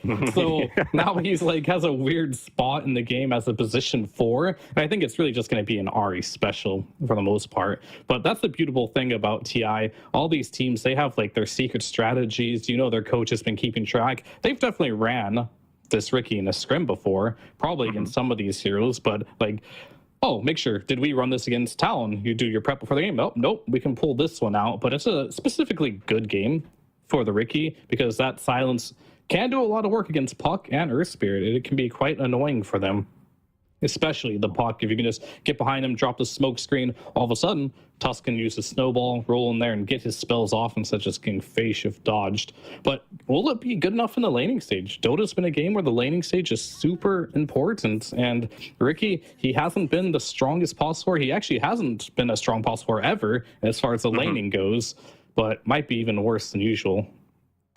I mean, that was a small shift where the Ricky's like HP region was really hard to deal with. Blink Strike was good at poking, but I guess I get the idea of a way, a melee support that feels squishy. It was just the HP region that really made Ricky like it's an option for our laning stage to bully and poke because you can't kind of out trade. You can't beat the trades versus the Ricky. But I think overall like he's not always been in the greatest place. But this PA hero has been on the spotlight, but then again, also the spotlight in terms of nerfs when it came to this patch. But I think the other commentators and the other streams have also been mentioning it hasn't really seemed to hinder this hero too much. Yeah, it definitely got some pretty good nerfs that were necessary to the blur. And of course, the crit was nerfed just a little bit percentage-wise. However, a good PA game is a good PA game. I think the biggest issue with this hero is getting to that point of critical mass, but if you get there, a 6-slotted PA is still going to be very similar to what it was last patch. Just a little bit of quality of life of playing against it. It's the only thing that would just really change there. I think they're kind of trying to secure themselves the late game by picking this PA. And if you look at TALON, this is a team that, of course, can be super aggressive, but 23 Savage, he loves to play the hardest of the hard carries. So he's going to be like, okay, put me in a position here where generally this PA is good, or at least stops the beast from going the boar build. You'll get axe spammed outside of that.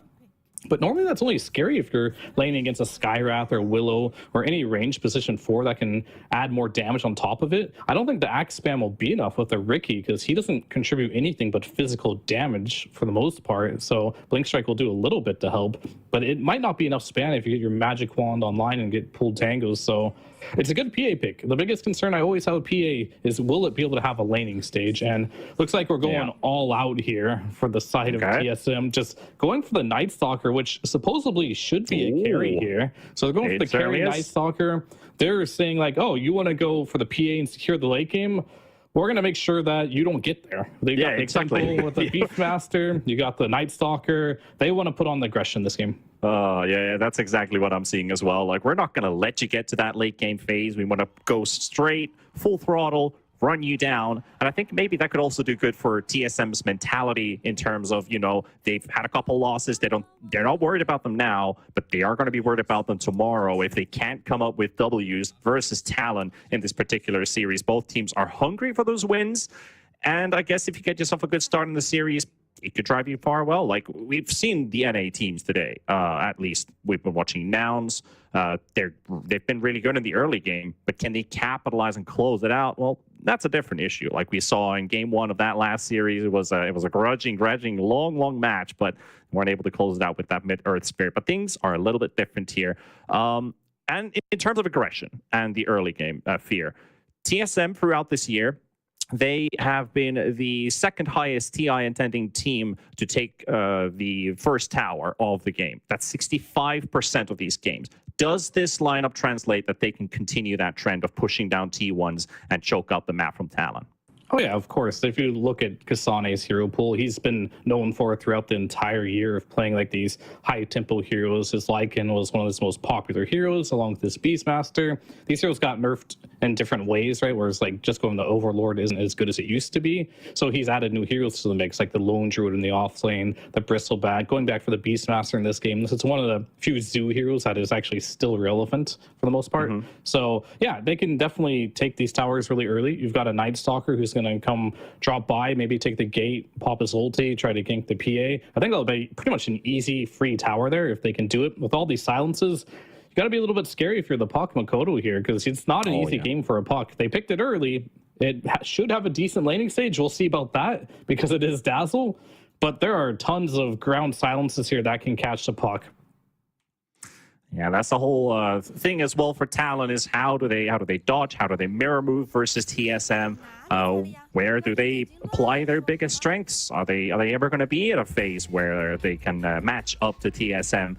Who knows? Maybe the laning stage goes completely wide open. Talon beats the laning stage, then TSM's going to be in trouble with grouping up. But talking about grouping up, they've already found the ancient apparition. Going to get slowed up as well. The shard's going to be blocking him out, and first blood imminent. TSM are going to be taking it, and Bryle will take that into his hands with the Ricky. Yep, and just to go back on that a little bit, the Dazzles actually support. They did it, and the Ricky's going to go mid. That makes a lot more sense to me, because as mentioned before, Ari, he does love heroes like the Riki, but I just don't think it's a pos 4 anymore. So this Riki is actually just a mid answer to the puck. Gonna probably go for the usual build of Diffusal Blade Manta into the Aghanims, I would imagine. And Ari will be picking up the Tusk there, and we'll have to see. I have yet to see this Dazzle be moved to pos 5, just because it's so damn good as a core. It's actually so good. But I think they realized maybe in a game like this, we're going to value getting Bryle a better matchup to address this puck. But downside for pos 5 Dazzle, what's he good at? Healing, right? You're playing Versailles, so you kind of like, it's not a great Dazzle game for pos 5 either, and you kind of lose that option as a core Dazzle to just bully out the game. But Whitemon and Ari, they're going to set up for 23 here. Yeah, if nothing else, it'll just be good damage. Yeah, good damage. Bullying 23 damage, making their presence known. Yep, forcing out the TP. You go back home. Well, at least to the lane. You're going to be softened up a bit. I'm not sure if he's too worried about it, but these are things that they could just keep on repeating by just bullying and poking that PA. It helps out Kasane's lane as well. And we know how good Kasane can be if his laning stage goes well. Like I think we've referred not necessarily directly to Nightfall of last year from the offlane, like being one of the highest last hits per minute offlaners. Also, like in terms of all of the cores, like his farm pace has been pretty sick. And this year, Kasane, like kind of replicating some of that from the offlane, and could just be like a pseudo carry in a way. Kind of looks like there's a phase of the game where Kasane looks like, did he play pos 1 this game? Will go down. And it's a nice pick up there for TSM with Whitemon and Tomato finishing off Q.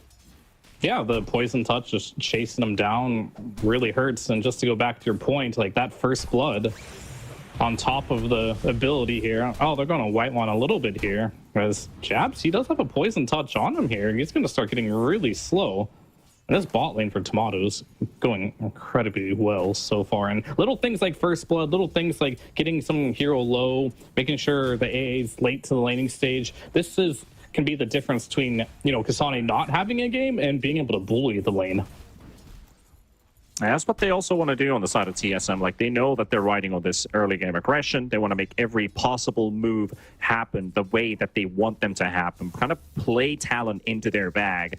And Talon also aware that they have to be really patient, really cautious of every move that they make. Because then they just put it straight into how TSM wants to play this game. 2 kills already early on, which is a pretty good start. Could just ramp up. Yeah, I'm very curious about... Oh, Ari on the top lane here. Yeah. It's going to get a little bit of harassment here. I mean, he has a big wand and a fairy fire. Another big thing to look out for is going to be in 30 seconds. Who gets the first Lotus? That'll allow you to push a little bit deeper as far as how aggressive you want to be at the laning stage. Other than that, CS all across the board here looks pretty similar for every side here. Fairly even, yeah. Bottom lane build, they are poking Jabs a bit here as much as they can on the side of Tomato and Dazzle. Oh, Blood Grenade hit. He's got Tomato and Whitemon and Jabs gonna have to go all the way back home. Even trying to drop that Shadow away for a bit of extra nuke. Not enough for a kill though, but forces him home. Not so bad up though. The lane. Q was able to drag the wave behind. Tomato's gonna try and reconnect it. If he can get it, that'd be really good. Oh, Ari, top lane. Yeah. Tusk, he's taking a lot of beating here, but he did get that first Lotus at least. So Kasane going to turn in the favor for 23 Savage. We see the early point in tag team, so no snowball to stun him up. And Shard's still on cooldown, so they won't be able to catch this PA, that tag team, only applying a couple extra hits. Yeah, for now. And they ended up eating the Lotus on Ari, actually, so that will no longer be available for them to use here. And mid lane's always a matchup where I ever see Riki. It always goes well for the first couple levels, but eventually you have an issue of you don't buy a bottle, so you get spammed out. Bryle doing pretty well to mitigate that, getting the early infused rain drops. Might just have to bring out more and more of these tangos. However, if you can stop him from getting runes on puck, that'll be really big in this matchup, as Bryle will sacrifice a little bit of creeps to stop him from getting one, which I think is pretty important here. Yeah, nice courier snipe there from Q as well, taking all the extras away from Whitemon.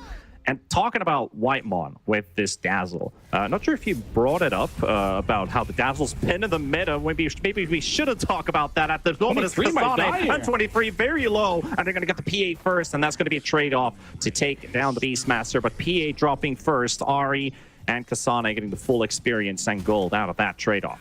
I mean, getting 2 hero kills against 3 heroes, right? You're pretty happy with that one if you are on the side of TSM. So this early game, as usual, going pretty well. And as we mentioned before, a lot of these NA teams, they've got a good laning stage. It's going to be usually about the mid game. That's where we start to worry a little bit about how things are going to happen. But as of now, this early game looking pretty good. Oh, the fresh PTSDs from all the NA fans out there from that previous series. Like, oh boy, TSM, just don't do the same trick as well what happened before. But back to Whitemon's Dazzle. You know when he's played it the last time, actually? It was When's the last time Dazzle's been relevant? It's probably been a long time. That is a long time, yeah. He's played it last year in the TI regional qualifiers against Polaris when he was still playing with Bleed. So managed to win. And a very interesting build. Probably not going to build this game, but you know, the classics, the mono boots, the sticks, a force staff, a blink dagger on Dazzle. Might as well. Sounds like some Southeast Asia regionals to me.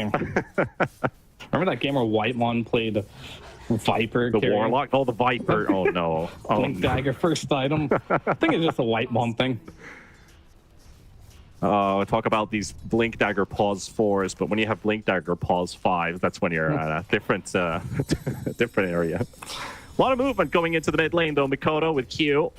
Not going to drop that illusory orb all the way, and Ari going to get the snowball stun. Mikoto gets the DD rune for himself. He pops it right away. Ari going to take some beating here from Q, but here comes Ricky from Bryle, and he's going to be getting the kill first. And Tusk is just not dropping to Mikoto. He's also low mana, and Whitemon coming in as well. This puck's going to be in big trouble as Mikoto trying to run away, can't get out, and TSM, they take both. He missed like 2 hits from the smoke screen. Then the Tusk goes up to the high ground. Misses another hit. Of course, he missed the orb as well. A lot of misses there to just kind of like get him killed, essentially. With that DD, you feel strong, but not strong enough there. And again, TSM at a 2,000 gold lead now. Remember last time when we were talking about power fantasies? I guess that DD also enabled some of that, but most definitely. Smoke screens. Yeah, smoke screens would be, but Whitemon. Smoke screen. Can't quite get the jab. And Mikoto, he's coming in straight back for some vengeance, but oh, poor Puck, he's just getting silenced up, and he's dead right away. Oh my goodness, that is pain. That is pain right there. He TP'd to help out, and guys, I got all my spells, almost have my ulti off cooldown. Well, not quite. And just get silenced into another silence, and suddenly you're gone. And on top lane here, too, 23 is just going to have to get out. Just getting tower dove by Kasane here. If he wants, he could just make his home there. This PA CS is decent. And Ollie will go down, but it doesn't seem like 23 is going to be able to stay here. Already up 8-1 with a 3K net worth lead. Even if the CS is even, the hero net worth, it's a triple core lead now for TSM as we have our first pause coming out in our early game. We got our neutral items also spawned a bit over half a minute ago in the jungle, so those are going to be dropping fairly shortly, but still 4.2K on this Night Stalker, taking the lead and far ahead from anybody else.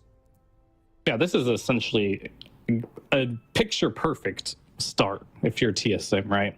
You pick the lineup hoping that you could snowball the game because you don't have one of those, you know, a traditional carry in the Night Stalker. And whenever you don't have one of these hard carries that, if things start going wrong, you farm, you're eventually be able to win the game. You have to first win the laning stage because Night Stalker is a hero that does not farm very quickly. Thus, this kind of reflecting in the itemization through Tomato 2 going for that Midas. But you also would want to be ahead in net worth because net worth pretty much heals all problems in Dota. Besides Ari, that's he smells blood in the water, tries to go straight for 23 Savage, even if Kasane does miss the wild axes. Very close to getting that combination off, but not quite enough to kill the PA. However, PA has, you know... Makoto's getting chased down here by Whitemon, and Whitemon's feeling himself right now. That's a +5 Dazzle right there. Get his solo kill, Mikoto! Oh, the poison touch is applied. He's done his job. But Bryle, you gotta get out of there. They also pop the dust onto the Ricky. He's trying to TP out. They're all silent. They're all missing! Didn't land a single hit.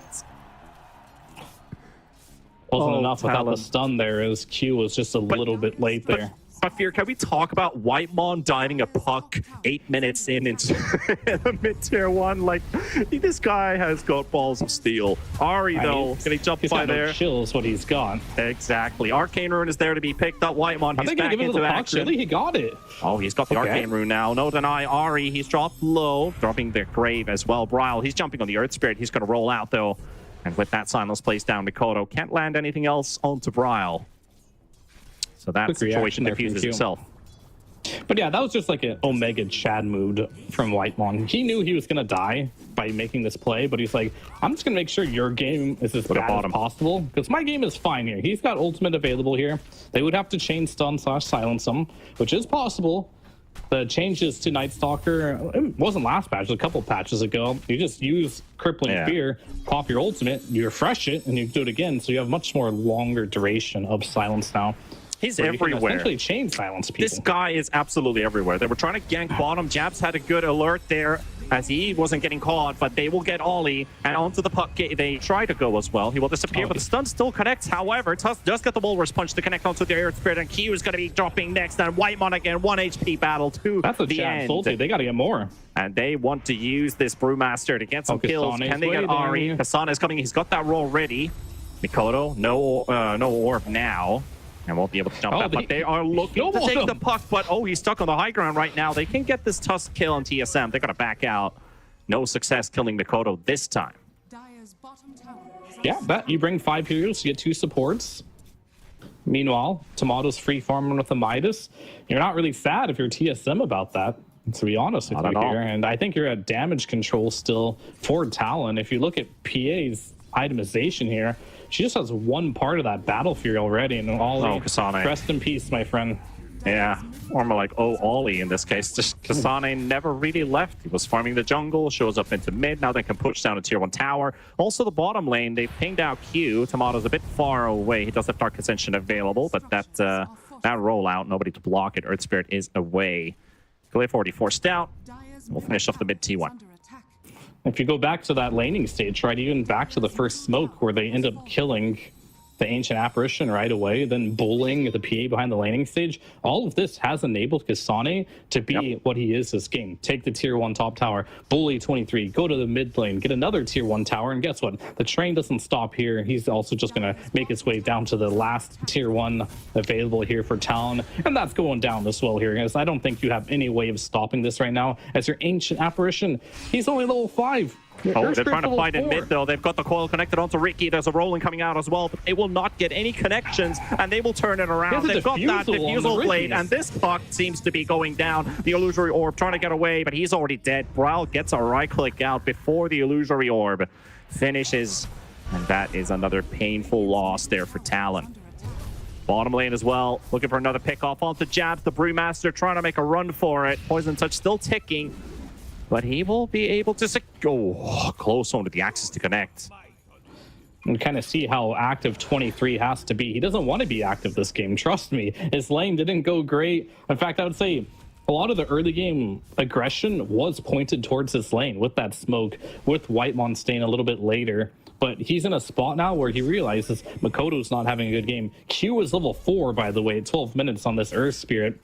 He has to be in a position as a PA where he has to join the fight, so the map is just going to shrink to nothing. He's hoping one of these TP rotations will result in a kill, not only to help him get some more gold, but give his support some levels.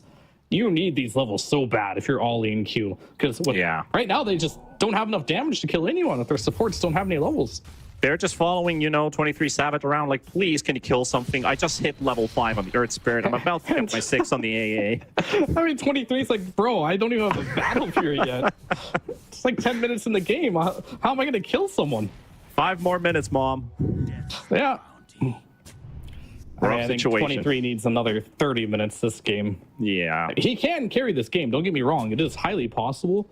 He needs to get to the point where he has the items. But how do you take fights right now? I guess you do have a Midas on Jabs. If there's one thing I do know about Talon, though, this is a team that is incredibly good at playing from behind. They eventually get there, and if they get to the late game, this team is really good. But in the meanwhile, you kind of do have to move around with most of your heroes just to try and chase them out. But as you can see, they're kind of playing with their food right now in TSM as Kasane's pushing out bottom, Ari's just lurking around there. And This is Talon what has you to gotta clump do. up. Yeah, they're basically just clumped up the whole time. They can't let any freebies go away. They can't afford to Daytime, give by these the way. free kills for TSM. Yeah, and daytime as well. Like for the Night Stalker lineup. Like, sure, we should be fine. Nope. Man, it just kind of goes to show you, if you're this scared during the day, what's going to happen in a minute and 10 seconds? Well, let's see what Talon can come up with as they smoke up towards their own Tormentor area. And TSM's there in force. they got the We're going to get roar, roared up right away, and that Puck's history. Instantly deleted. Q is going to be targeted in the backline. They do get the AA blast at least to connect onto the Beastmaster. Kasane dropping fairly low. Still that Brewmaster Brewlings. They're going to be finishing him off, and Whitemon nets the next target. Q, he bought back for this, but it's going to be a good spot to use it as well because Bryle is already finishing off the next kill. And now Timado is going to be joining in the fight with that Dark Ascension, targeting straight that Brewmaster with no primal split remaining. And well, they're just going to pay a heavy, heavy price for it. That was 4 plus a buyback. So a dieback on the Earth Spirit and an 8k lead for TSM. To be fair, though, Talon played that pretty well. Is under attack. They ended up cycloning the Dazzle, then focused the Beastmaster so the Grave couldn't come off. If that Grave would have got off, then maybe this big stick charge that they did have available on the Beastmaster, plus a potential heal after the Ancient Apparition ult it expire. You'll see here in this fight. This Makoto, unfortunately, just not having a great game here, but you do see this ultimate from Jabs on the Brew. He's going to Cyclone the Dazzle here. And then all of a sudden, now there's no Grave here. You had a big stick available on Kasane as well, not able to get it off here as action will be happening. Is Bryle, he got kind of low. He was hit by the Ice Blast. He was, and they are kind of surrounded by 4 enemy heroes. That 23 smoke might screen is be able on to all get him. 4 of them, but still they're going to get the kill, and that's a lot of money for Mikoto. And 23 Savage, he wants to take part of this fight. He needs to get these kills, but Tomato's going to turn it around, and this PA just goes for Ari, gets a kill for himself, but he will die as well. And out of all things, Jabs is the one to get that final tick onto Ari. The TSM trading off 2 for 1, losing that Ricky in a 750 bounty plus the extras for Mikoto. But they do get the PA. Yeah, these are definitely situations that are not bad for Talon, right? You get a big streak on Mikoto, but you do lose 23, your win condition. You're just so far ahead at TSM. Like, these are just scratches. Oh, poor Ollie. Oh, welcome to AA versus Beastmaster. He has no defensive capabilities with that hero. Gets slowed once. You have no AoE to deal with the creeps either. Beast has been notorious for eating that hero alive, and this is going to be a dieback for the Earth Spirit here. So he's going to, or was it? Yeah. No, he already did the dieback. He just did. has a lot of deaths now. That's just It's another 1 and death 6. 21 and 7, 28 kills in the first 16 minutes of action. TSM in charge of most of those, and they have not given up with that pressure. Looking at You got to the go tower. back to the supports, right? It's 1 and 6 on the Earth Spirit, 0 and 7 on the Ancient Apparition. Dire's bottom tower And these are is under high impact supports too. AA and Earth Spirit, these are heroes that can do a lot with levels. But they also are those type of supports that don't do much without them, unfortunately. And they're not being able to find any footing in this particular game right now. What do you do at this point if you're a TSM? You just kind of got to chill, especially at nighttime here. Tomato going the responsible build of getting a BKB right after that Midas. Pretty much unkillable hero here. You just hope Bryle walks into you, you get a coil off on him, and you can burst him down. I think that's what you're at, where you're at right now. Yeah, Talon, they're going to need 5 times the Jenkins voice lines right now against TSM, trying to get a bit of a breather, a bit of a break. The TSM's not giving them any pause. Still continuing to pressure onto Ollie. They go. Death number 8 imminent as Ancient Apparition drops. They got the roar on the Beastmaster, sorry, the Brewmaster. But they are still in the silence still. But Mikoto trying to turn it around with a coil. A lot of damage is being reflected. Jabs does finally get his primal split off. And onto the Ricky they go. There's a good chance for Talon, but they need these kills. They've got the Dazzle thrown into the air. Bryle will drop, and Tomato coming straight onto the puck and The takes big boss one. is here. Looks for the second one. And yes, sir, as he said it, the raid boss is here. Tomato cleaning house onto Jabs. He will follow him as well. The rest of the battle pretty much over on the side. How far do you want to go for this, Tomato? Okay, he goes back. Has second doubts. I mean, he had a BKB. He just had his blink coming off cooldown, but Tier 4 towers are pretty strong, and he had like 3.5 seconds left on his Q. So, I don't know, tanking tier 4s for 5 seconds might be too much. Give him a couple more minutes. He'll do it. Well, let's see what they can conjure on the side of Talon. I mean, that Battle Fury is finally ready on 23 Savage. But still gonna need a lot of time. That's a farming item, T-Panda. That is a farming item. It surely is. But is time their friend? Or is time against them? Well, that's a tricky question. I think for the most part, it's their friend. But if it continues at this pace, then it's just prolonged agony. But I think overall, they need more time. No other way about it here. As First Spirit starting to get something. You know, they got the kobolds, so time does give them a bit more gold. They definitely need more of that. But the Blink Dagger on Puck, that is probably the big item that they are waiting for here outside of the Radiance on Brewmaster. Yeah, every little bit helps, basically. At least when you have that Blink Dagger on the Puck, you have a way of going in and out with the Illusionary Orb nuke. Phase shift yourself and get the hell out of there. Will always work out. Ricky can make it a bit difficult from time to time with the smoke screen, especially the way Brawl's been playing. He's had a really good game so far. Only that one little mishap fight in the jungle, but I guess it was also worth it because they did get a good trade-off. And they're also just going to punish Talon like, yep, we're going to take your Tormentor away. Another shard not to be gained. And it goes straight for White Mon, so might as well get a free Hex. Hey, Puck, I heard you're having a rough game. How about a Hex and a pipe on White Mon for you? Yeah, tune it up a bit. How's your game? How's your game now? And if it wasn't hard enough, there's let's go back to Bryle for a little bit. He's been having a great game, had a great laning stage. Of course, with the help of Ari's rotations, but he's going for a BKB, which he now has the money for. And that is the only way they could have killed Puck at the moment is with the coil. If that wasn't hard enough, how about add the big boy Roshan, put an inventory in someone's, or put an Aegis in someone's inventory here, and I think it probably will be Bryle, as it looks like, I don't know, this Night Stalker doesn't seem super interested in it. And is he even killable? I don't even know. Whoever takes it is going to be scary. Oh, yeah. This Roshan also going to be dropping. TSM Aegis secured for Bryle. Second life for the Riki. Going to make it even more difficult now that he has a BKB on top of it as well. Talon, you know, the clock is ticking. It's ticking like a time bomb at this point. You're going to have to find some answers versus TSM. I guess one of those things, again, it just comes down to, you know, a well-executed high ground defense. But there's so many problems, so many issues that you need to answer this game. But I think Talon, they can still pull it off. But it almost feels like anything's possible, sure. It feels like, is it out of our grasp already? Of course, mistakes can happen even in the biggest of tournaments, especially as it is the road to the international. Yeah, I think the nerfs to PA really hurt when you're playing versus Night Stalker. This hero was already last patch pretty good at finding her, but now that the blur break range is even worse, if Tomato gets to that point where he does have an Abyssal Blade plus this MKB, he will tear this PA to pieces quite easily. But we'll have to see if he gets. I think the big way that you do throw a game like this is if you try to go high ground without a good reason.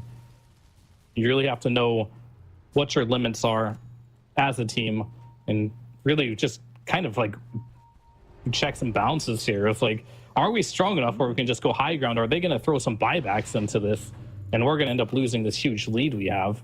But if they continue to do what they are doing, wait for maybe the second Aegis, the third Aegis, get a huge gold lead, that's probably the safest route to do this. And then at some point during that time, you might be able to even consider high ground. Good little dodge there from Jabs as well, popping the dust to slow down the Riki, not giving them any vision on him. Also took that Radiance off just in case so they wouldn't find where he is. Stays alive because now he's there for the high ground defense, but talking about life, how long is that expectancy on this Brewmaster as he's just getting tag teamed? 5 heroes around him. They will take Jabs away, force out the glyph. 40 seconds, no Brewmaster. That tier 3 tower is already history. As you mentioned, he spent all his money, get that fresh Radiance there. Puck, Earth Spirit, Brewmaster, all three of these heroes hate playing for silences. So TSM, their answer to these heroes with the Riki, really working out, especially that Night Stalker on the last pick. There's too many damn silences. You need those BKBs now. And if you're on the side of TSM, on every single one of the heroes, Puck needs one, PA needs one, and Jabs is going to need one as well here. But how much base are you going to have left with Kasane playing this Beastmaster when you lose fights like this? Tower is under attack. Yeah, I guess maybe the supports could also need those those BKB. But oh, they're in such a far future. I'm not sure if that future has even been written at all, because the pace TSM has right now, the bottom lane already secured, forcing out that second glyph on that tier 3 tower in the mid lane, dropping it down to half. Talon, they're going to smoke up, they're going to try something. feel the Ryle will pressure, show they know. himself. He's very far from the rest This of his is team, BKB, but the PA. threat factor is there, and that is still the Aegis as well. So TSM, they can quickly close in the gaps. Whitemon making sure he's always there.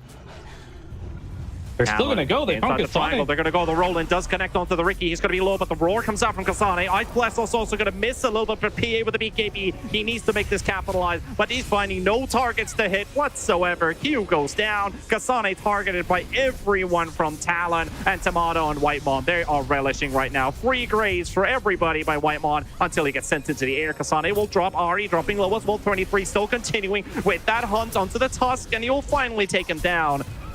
Today, Let's see Stalker, who's you going can't to be really the one help to if you're drop. Tomato. Whitemon down as well. Talon. They've got 3 as a trade of a 2. And Tomato trying to come through the help of Ryle. Ryle still wants to stick around. Jab supplying that Radiance. That burn on the Riki. Tomato also trying to catch Mikoto. But Puck's going to be making his way out. Still pretty solid fight for Talon out of all things considered.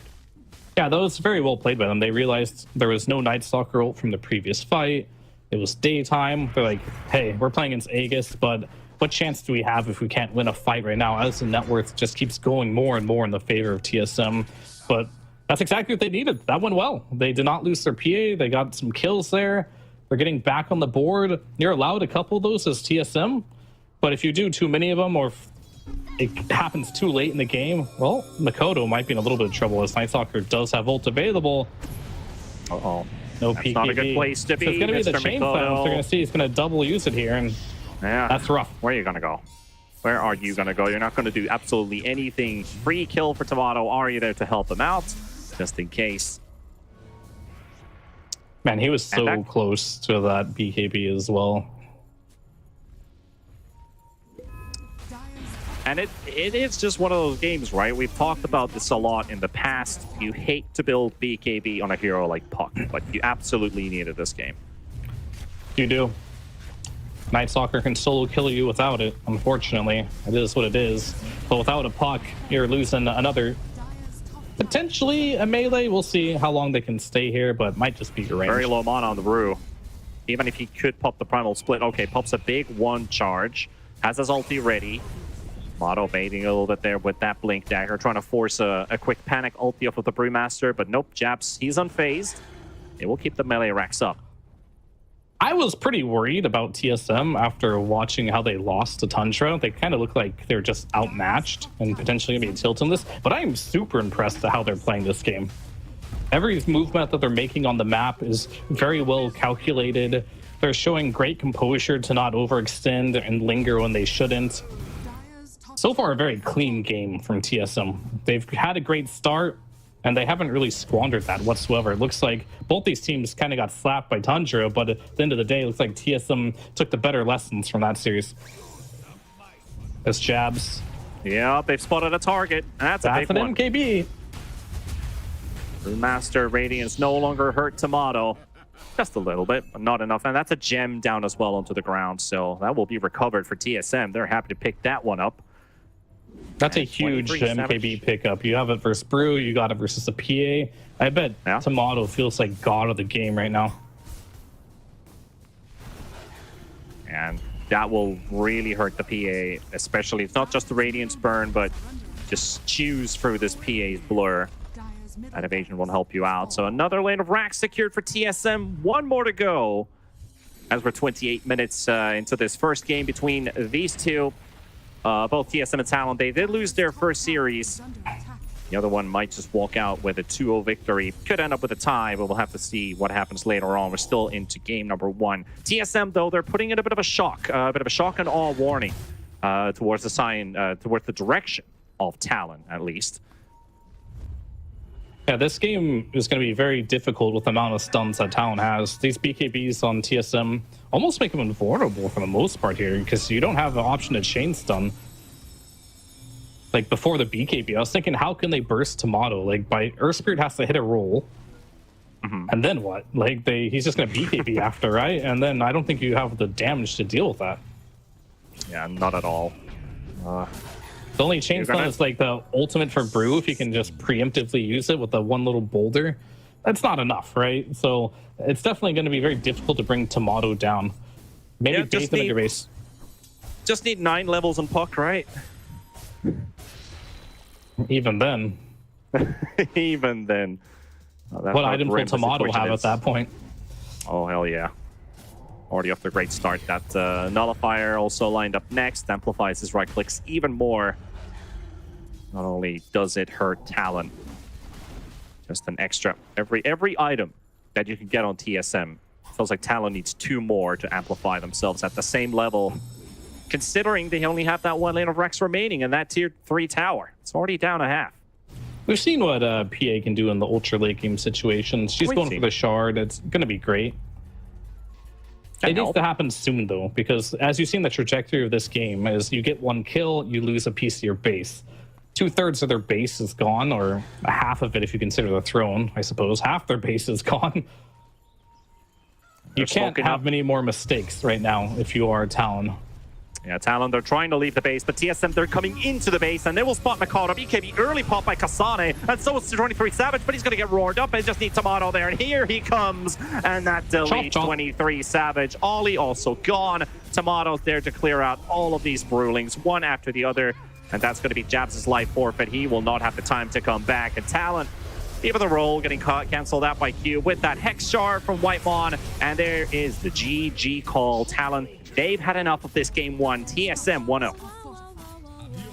This was just an utter stomp by TSM. It goes back to, I think TSM just played this masterfully. And Talon, I think they tried to do some good things to get back into this game. But I think this game, from TSM's position, if they play it perfectly, don't make major mistakes, don't get caught out, it's pretty close to an unlosable game, right? So the fact that Talon was able to find some jabs here and there, no pun intended, I guess, like on to the side of TSM was pretty nice. But this game was pretty hard. I wouldn't say it was an outdraft. I think their heroes were good against them, but I think these early game movements that happened in the game really tipped the scales. I think this Beastmaster plus not Ricky Tusslane wasn't supposed to do as well as it did. Not against a PA plus AA lane. But because of those early small little things that happened in this game, it really allowed them to be in a position where like they were winning lanes they shouldn't win. And Kasane running down the map and getting these kills was really big.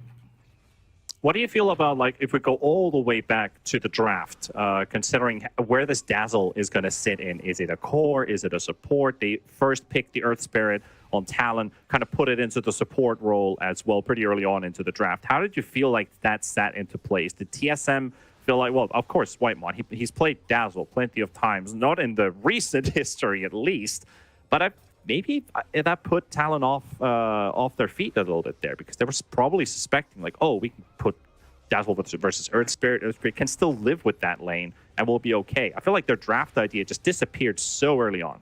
Maybe in that regard, it was an outdraft, because, yeah, I definitely agree with the fact that they were able to do something that I kind of, like, flirted with the idea a little bit, right? Like, what if they do that? But in my head, I'm like, they're not going to do that. It takes teams usually more time to commit to those, more practice. But it looks like this is something maybe TSM has practiced. And if they haven't, well, they had the confidence to end up doing it in this particular game. That goes back to, like, Earth Spirit was first pick, right? Like, they pick a Dazzle. I was like, okay, now this is not uncommon, especially at this Road to the International, to move Earth Spirit to position 4 and pick something new. But I don't think Talon thought TSM had the balls to put a support Dazzle in this game, and that really caught him off guard, as Makoto on his Puck did not have a good game. An important win for TSM. That is their first win of the day. Not a series win, but a map win, and that is already the path forward, laid ahead. But for TALON, of course, the game, it was what it was, and they're going to have to regroup coming into game number 2 versus TSM because they came in with a lightning for this first game. Since minute 1, pre-minute 1, that first blood, 5-man gank, taking the first kill, leading into an 8-1 scoreline and just rocketing off from there. One hero benefited a lot out of that early game mayhem, and I think it's safe to say our MVP, Bryle with the Ricky. Yeah, I mean, there were so many great choices for this game, right? It's just look at everyone. It was a one-sided game, so everyone played great here. But I think why I want to put this as an MVP is not only did Bryle play really well in the middle lane, it's just he was able to not play the Dazzle and switch his hero pick to an unconditional mid. Or unconventional mid, like the Ricky here, and he really made it work here, made everything happen for his team. This early Diffusal Blade kind of just destroyed the puck throughout the game here. Love to see these type of heroes being played from the mid lane that we normally don't see. We're normally like, oh, we're going to see some Earth Spirit, we're going to see some Spirit hero, but seeing a Ricky mid, a rare treat, and damn, did he make it work. 78.8% kill participation. This is what Ricky likes to do. It either works or it doesn't, but it worked really well this game.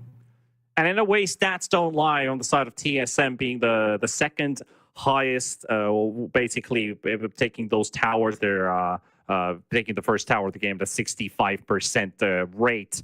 So let's see if they can continue that storyline with beating more games. But we have a game 2 coming up right after the break. Let's see if TALON can recuperate. We'll be back in a minute.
All right. Well, that was game number 1 in the books, and it's time to look forward to the next game in our TSM versus TALON series because, TSM, very dominant, very confident, something they weren't versus Tundra, those 2 games they had earlier on today.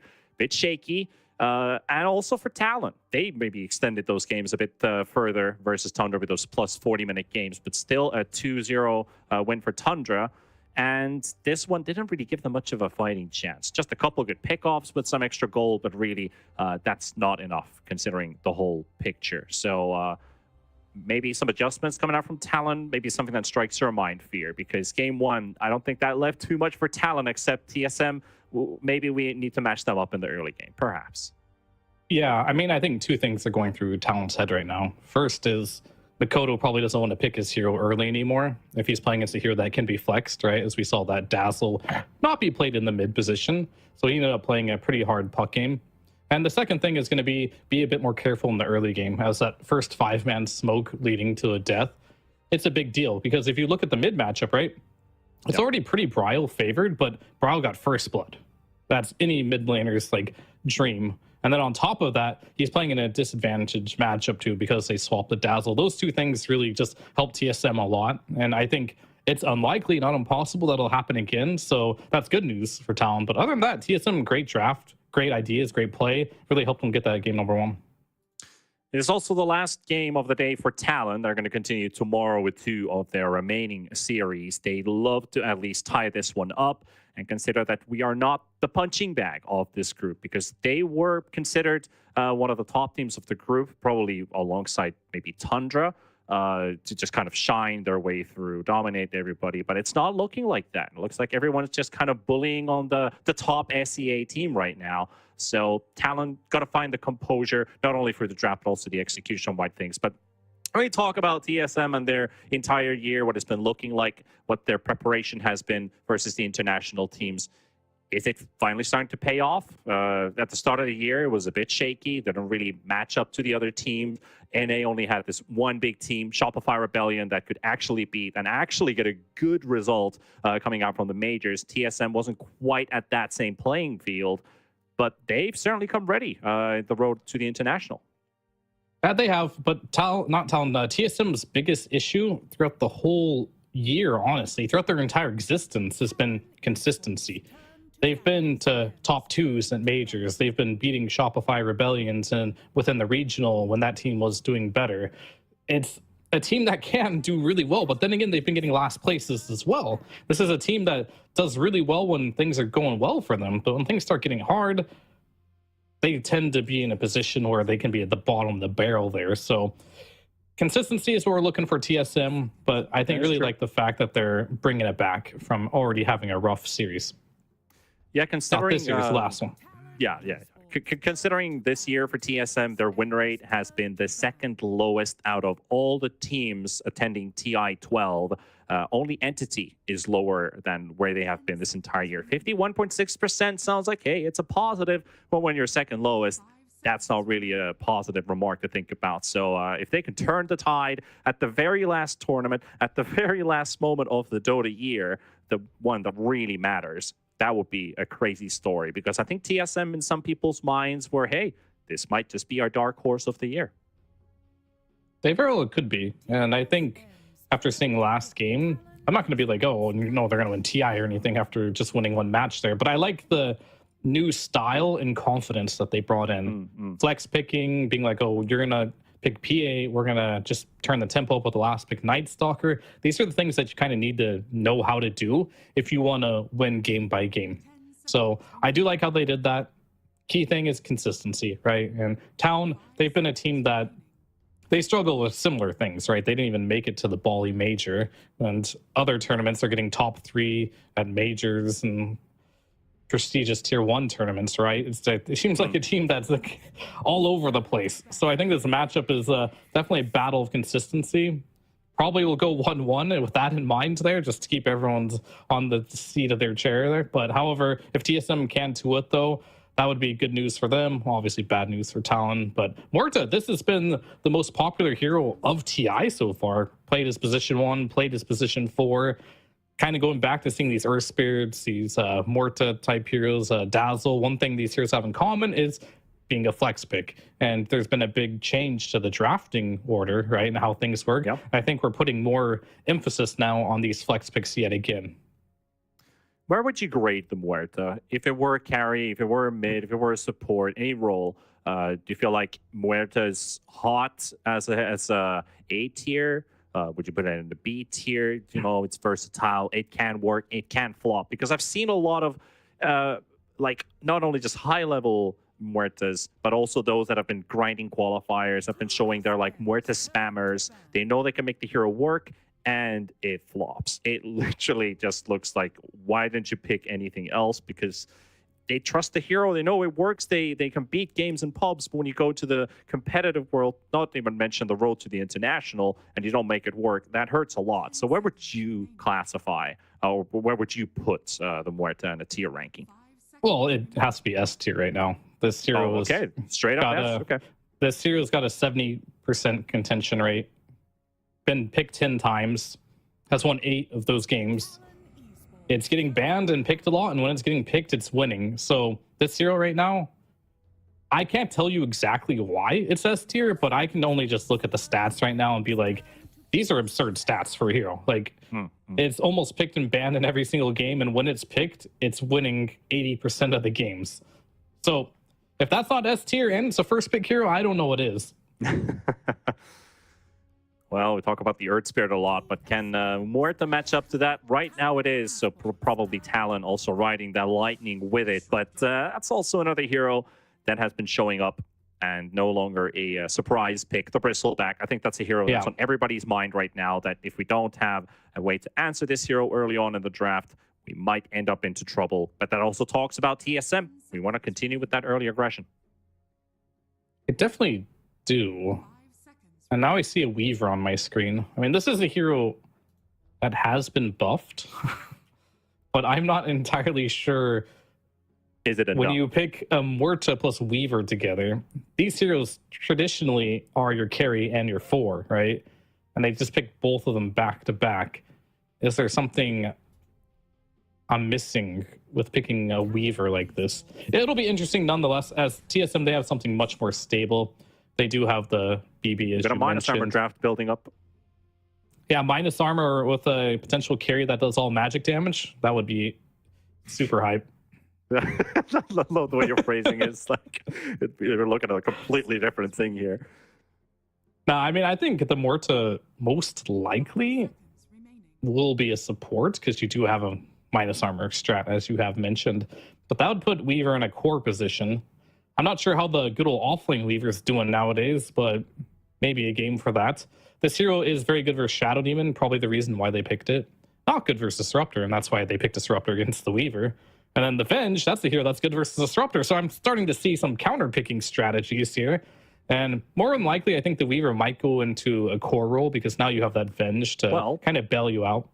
The only other player who's played it so far is Shiro from LGD, and he played as a carry, and he won with it. So doesn't Shiro play a lot of weird heroes from a carry? Like, it's a specialty. I think he does, but either way, I'm a big Weaver enjoyer myself. This hero did get some buffs. The Sakuchi does more damage now. Geminate attack does more damage now. They just made him do more damage, which is great, but the biggest issue that this hero had was, it kind of was damage, but it was also survivability. This hero oftentimes just gets stunned once and just be dead, so it really felt like you had to be beyond godlike and never die to win the game. Maybe it's easier to get to that beyond godlike point now that you do a bit more damage. We'll have to see. I guess Weaver has some similar characteristics to, like, the Clinks, for example. And Innovis shows up out of nowhere, does huge nuke damage in a short moment of time. There's your carry. And now we look at the CK. Yeah, I'm starting to look at maybe we're seeing potential Muerta mids and Weaver. I just think offlane Weaver, right? I guess. I mean, it's hard to say at this point. Would you put it? You've got Naga versus you in the lane. I think it's fine. Or the Bristle. I mean, it's you pick CK, right? So they already made their choice. CK, this is one of the more popular carries of the patch because they made it so your Chaos Strike does 1.9% damage to creeps. So you farm real fast now. and you lifesteal quite a bit from that. So that's nice. But if I were to guess here, Morta, you don't just first pick Morta mid. I don't really see anyone doing that. Doesn't make a lot of sense. This is why the Morta Weaver opening was a really bizarre for me. I don't get it, but you got Jabs. How did I forget this? Jabs is on Talon. Of course this is a Weaver offlane. Like carry in the offlane. Okay, this makes sense. So Jabs he wants to play some Weaver offlane. That's what all that was about. He sees Shadow Demon, just pick me my hero. I'm going to play some Weaver. So we're going to have a Weaver, potentially Morta as the 4, I would imagine. I don't think Makoto is just going to be like, yeah, first pick me Morta mid. This is kind of like a farming type of carry hero, right? That would go against our entire post-game analysis of like, yeah, let's give him some time to think about his hero picks. You know, you don't want to, yeah, just pick your hero first, right? And Makoto in general, he's been really key on this team when Talon is successful of making space on the map, because as I mentioned before, Jabs, he ain't much of a space maker. This guy, he likes to hit his creeps, he likes to play some untraditional heroes, and for you to be able to do that, you got to have some space on the map. And that's what we saw in the last game, Makoto getting shut down hard. All of a sudden there's no space on the map for Jabs to get his radiance in time. Nobody could really do anything. If you can shut down Makoto, which is easier said than done, right? I think just a perfect situation happened in that game. Then all of a sudden, Talon is going to be really handicapped because I think they rely on him tremendously to have like good laning stages / rotations, getting runes for their team as a whole to function. Well, we still got one more pick to go on both sides as we're finishing off the bans for both teams. TSM get to reveal theirs first in Talon. Very likely Makoto gets his last pick to see what he's going up against and see the full picture of how this draft is evolving. TSM already powering up with their lanes with very likely Kasane Bristle back for the off lane and put Mr. Tomato on the Naga Siren. So what does Bryle probably want to pick up? Or do they shift things up and we're like, we're going to put Bristle back into the mid lane? I think that would not be a good idea. I think just in general, like, you don't want to put heroes in a role that is kind of like weird unless you see the matchup. Like we saw the Ricky go mid last game, right? But he saw the matchup. I think you want to pick something more stable for the mid lane. What that is right now, I mean, not entirely sure what Bryle's been pulling out as far as like potential mids here. I guess a lot of the stuff that he has been banned. He's played Zeus and Earthspirit, both of which have been banned. And is this an Ogre mid? I mean, it could be. It could also be Ogre off lane, but that doesn't quite sit into Kasane's way of playing the game. So this could be Bryle. He's giving a bit of a smirk there on the camera, but not exactly having that super happy, like, yeah, I want to play Ogre, guys. Let's destroy this game.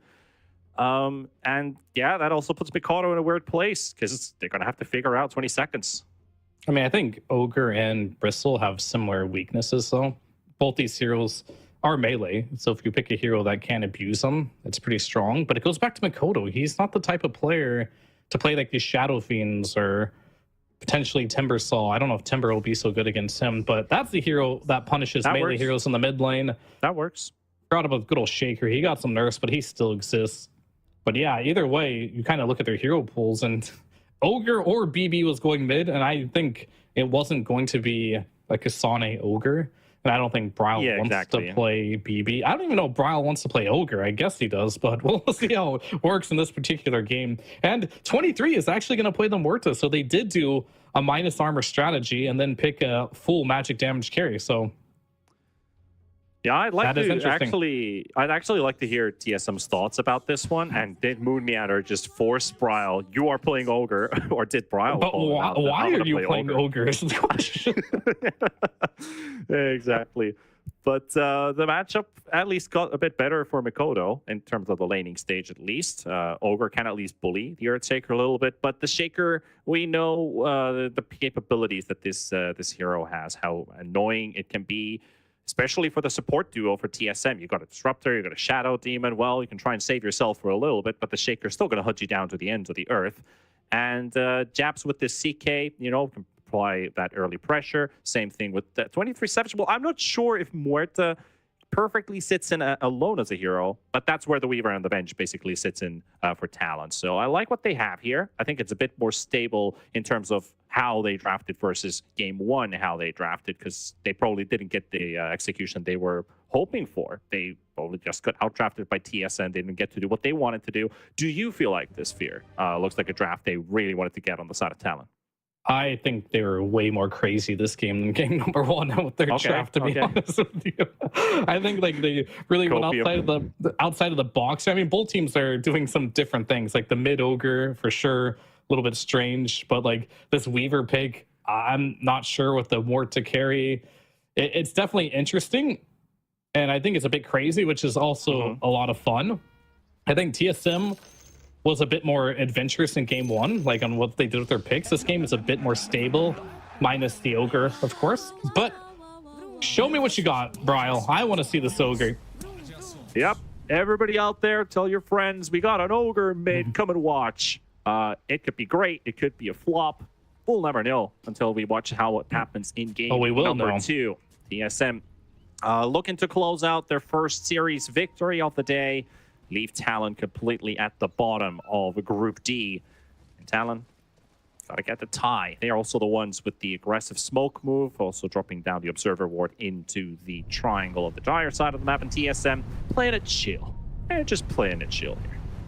Yeah, I will say, I think TALON did what they needed to do to adapt. I don't think they particularly wanted a Mort to carry first pick, but with the Mjolnir, you can kind of deal with the Naga response.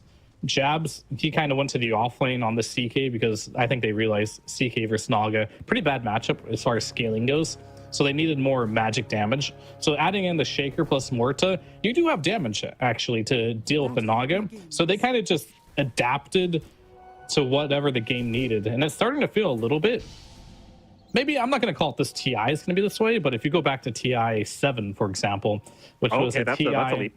Yeah. And this is where the flex picks, right? This is where they kind of were born for the most part. And it got a little crazy to the point where you just started not knowing who's going to play what. And I'm getting a little bit of those vibes from just this series here. We'll see if it translates to the rest of the game, as Dota has been more and more stable throughout the years. It'd be kind of cool to see, though, just go back to that crazy situation where you don't know who the hell's playing what until they pick their heroes, right? Yeah, and I think TSM is also a team that has shown it throughout this year, not only once, not only twice, but I think maybe 3 times potentially, where it's like, what is this draft and who's playing what? And we end up with why is this Naga riptiding on every hit without even having Riptide skilled? You see that too, right? The illusions are riptiding on every single hit, and there's like no points in Riptide. I don't know, maybe it'll come up again. That looks pretty funny. Hopefully it's just a level 1 visual bug. You have undivided attention right now. All right, here it comes. Brought the stun onto the Naga. Let's see those mirror images come to play soon. Soon, TM. I mean, he lost too much HP. There it is. All right. No, it's fixed now. It was only just the first one.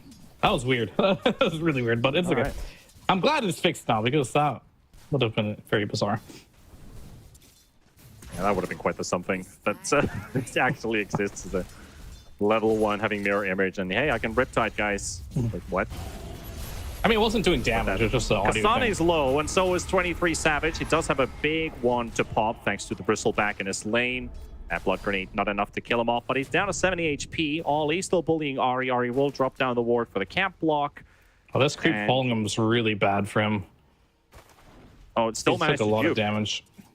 Okay. I mean, it's more the fact that he went to block that, but because the creep giving constant vision, he lost like half his health. And of course, Kasane down here, he isn't even close to his ring of health. Getting bullied out that much really hurts him against a ranged hero like Morta. Now he's just going to go for the D ward, so he potentially might get that camp if Ollie does not block it, but I imagine Ollie will. Bot lane going really well, 12-2 to the Bristleback 9-1. Especially if you can go ahead and get that Lotus that is coming soon.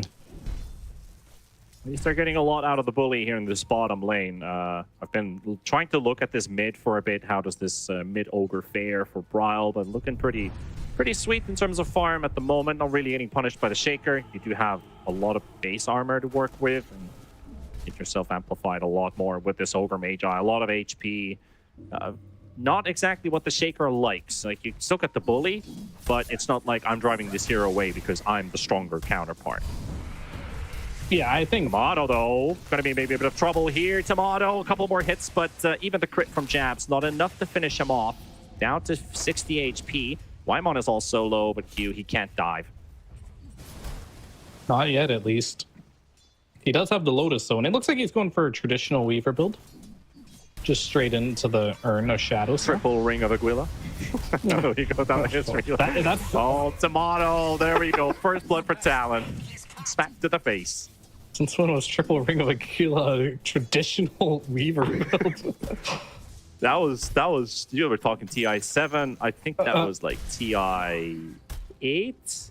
Was it the Kaka? I don't remember anyone ever doing that. Triple Ring of Aquila? It could be either the Riki or the Weaver. It's either one. I'm sure we've seen triple Aquila Rikis in the past, but Waimon, he's low on HP, but should be okay. But they are really pressuring here in this top lane now. Talon, they found a gear with that level 3. No. And this kind of makes a little more sense for the Weaver 4 to potentially have a resurgence. As mentioned before, every one of his abilities does more damage now. Not in the D patch, but the C patch, they buff the Swarm to do more damage. In the D patch, they buff Sakuchi to just do more damage at every level but level 1.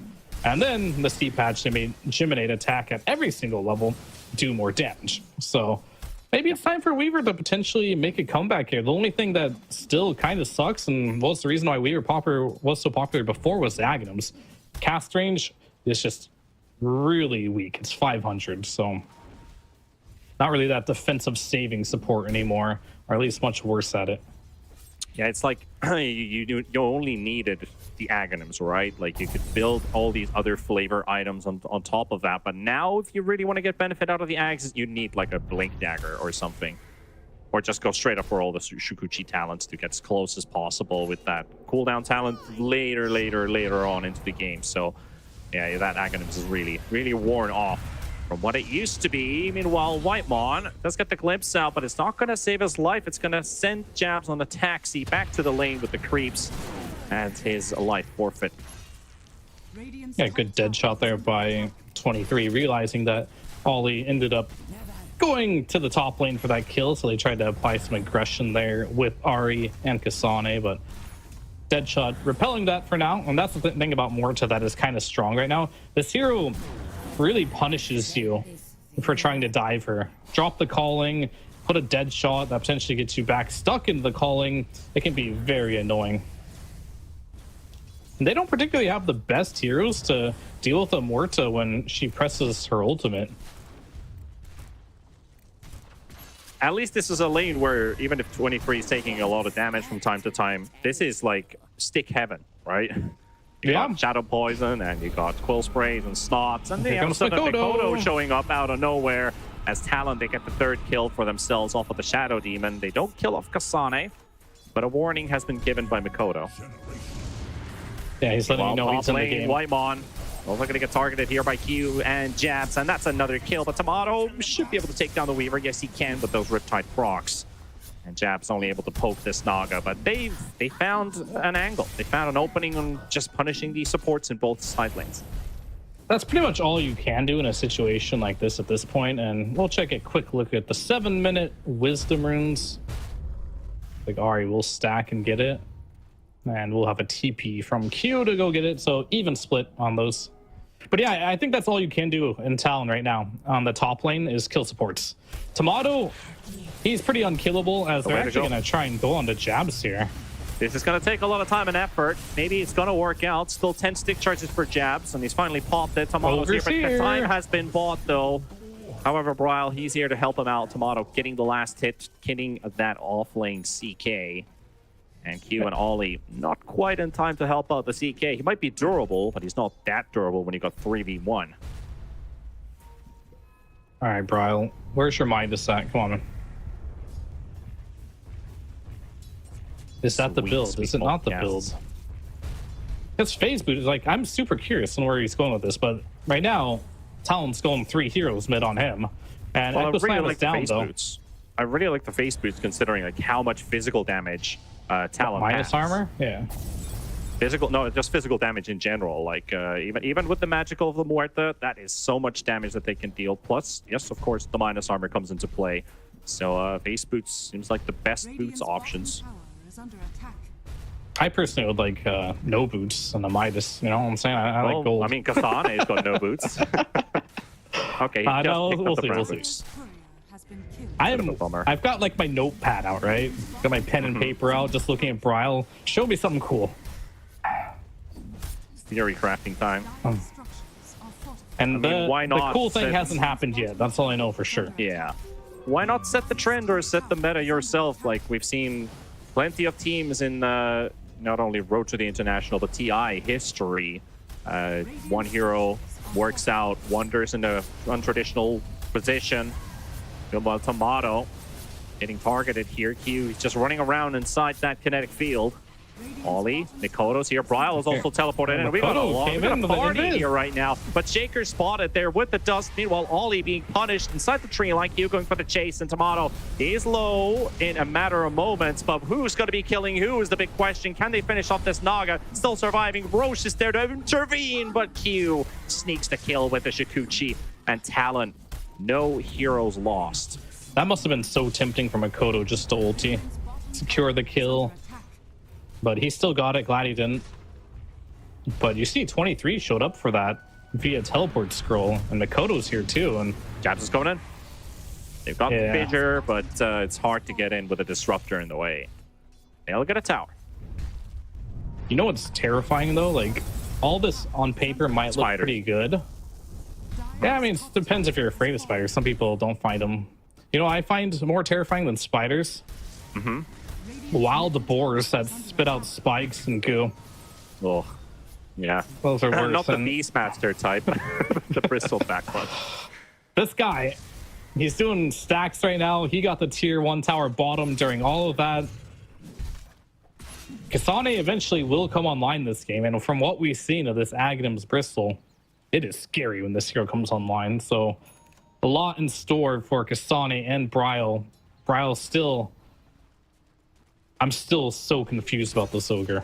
He's got a soul ring now. He's got That's a not phase the boost. Midas. I'm not the type of person to just drop things like this either. It's just like, why the hell did you pick an ogre? Show me. Show me why you picked this ogre. Like I was saying at the end of the draft, I was like, I want to hear TSM's thoughts on this one. Like, why? How do they value this ogre? Why do they value the ogre? Was it Bryle's idea? Was it Moon Meander's idea? Was it somebody else's? Game is still all the way like completely open, despite the ogre having least net worth out of the other set of the cores, or every other core at least. All right, has Bryle played this in pubs? I'll let you know. Sure. No, he is not. Okay. Oh, no, So just that kidding. as well. He has. I lied. I'm blind. He has 3 matches the on build? it. What's And he the has a 33% win rate. The build is Blade Mill, Midas Heart. Blade Mail minus I heart. So get it now. He's just going the Blade Mill Heart build. Okay. Wow. So no Midas. I mean, he will get a Midas. He's been getting the Midas after the Blade Mill. Average Midas timing is 17 minutes for Bryle on his ogre. Okay. So it's not an early Midas. Yeah, that's not an early Midas for sure. But I guess it starts working out better once you hit like level 2 on your multicast. Obviously, you can already make it work at level 6, sure. But still, I feel like maybe he sees like Midas is more optimal later on when you're playing a hero like an ogre. We'll see. We'll see what the. I mean, I get the what his- vision now, to be honest with you, though. It's like he can. The Blade Mill Heart is OP right now, right? It did get recent nerfs, so this is an adaptation onto that. Will it work though? We'll have to see. As Ogre isn't like an Earth Spirit or Primal who can just run across the map and get kills, right? Quite easily, Yeah. or a Kunkka. As you've seen, he's walking around. He's trying to make things happen, but they're just walking away from this big slow Ogre. Yeah, that's a very shiny ogre as well, you know, embroidered with silver. Even more reason to walk away from him. That's the problem. It's really easy to walk away from this ogre right now. So the one thing that all these blade metal heart heroes have had in common is the fact that they have like free gap close. And the three I mentioned are the most popular. It's like Kunkka is a hero that likes to do it. Earth Spirit, Primal, all these heroes just got free gap close. So you just kind of get in there, press blade mail, and you're just super tanky.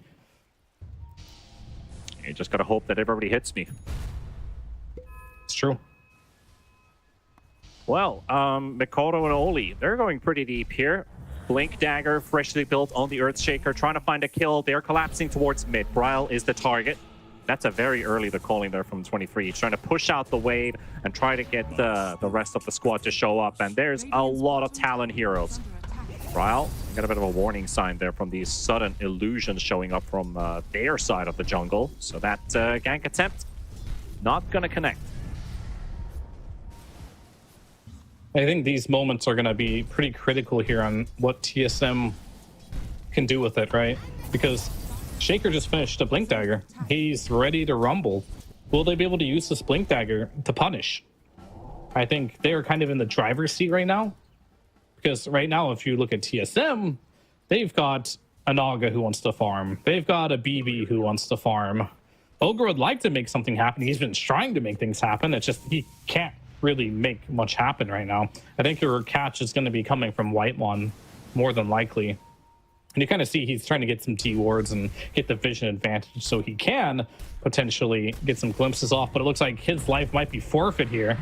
Yep, targeting Whitemon there, Disruptor instant ulti, but Shaker slaps down 75% of his HP pool with the help of another crit from the CK, and Whitemon is down. And mind you, that's no Static Storm for 90 seconds. Ari and Bryle looking for Muerta, and a perfect timing as well. He's down a half HP, and it's just God-given for TSM, but can they get the kill, though? Because the Pierce of Veil has already been popped, and they can't do anything to him. And the turnaround, Ari's got him. Just enough Shadow Poison to finish the deal. Yeah, 23 Next target on their side is Bryle, and the Ogre being hunted down. Misses the Fissure, though, by Mikoto. Q got enough movement speed, and that Chikuchi, he's just chasing him down. Kasane, oh, nice dukes from Bryle. They're still making them pay it off. Did he echo? Snag. Yes, he did. Angry. Some angry Shaker, indeed. I mean, he's just curing it. It's fine. It's fine. Kill's a killer, right? They killed the enemy mid laner. I'm sure he's not too sad about that. And I think this Ogre experimentation is not working the way they want it to. And I can say that with confidence, as he has kind of fell off in net worth. He's not going the Midas build. He tries ganking, but can't even kill heroes at this point. Yep. Not exactly what you're looking for from your mid laner. Well, my thoughts were correct about the experimentation level from TSM.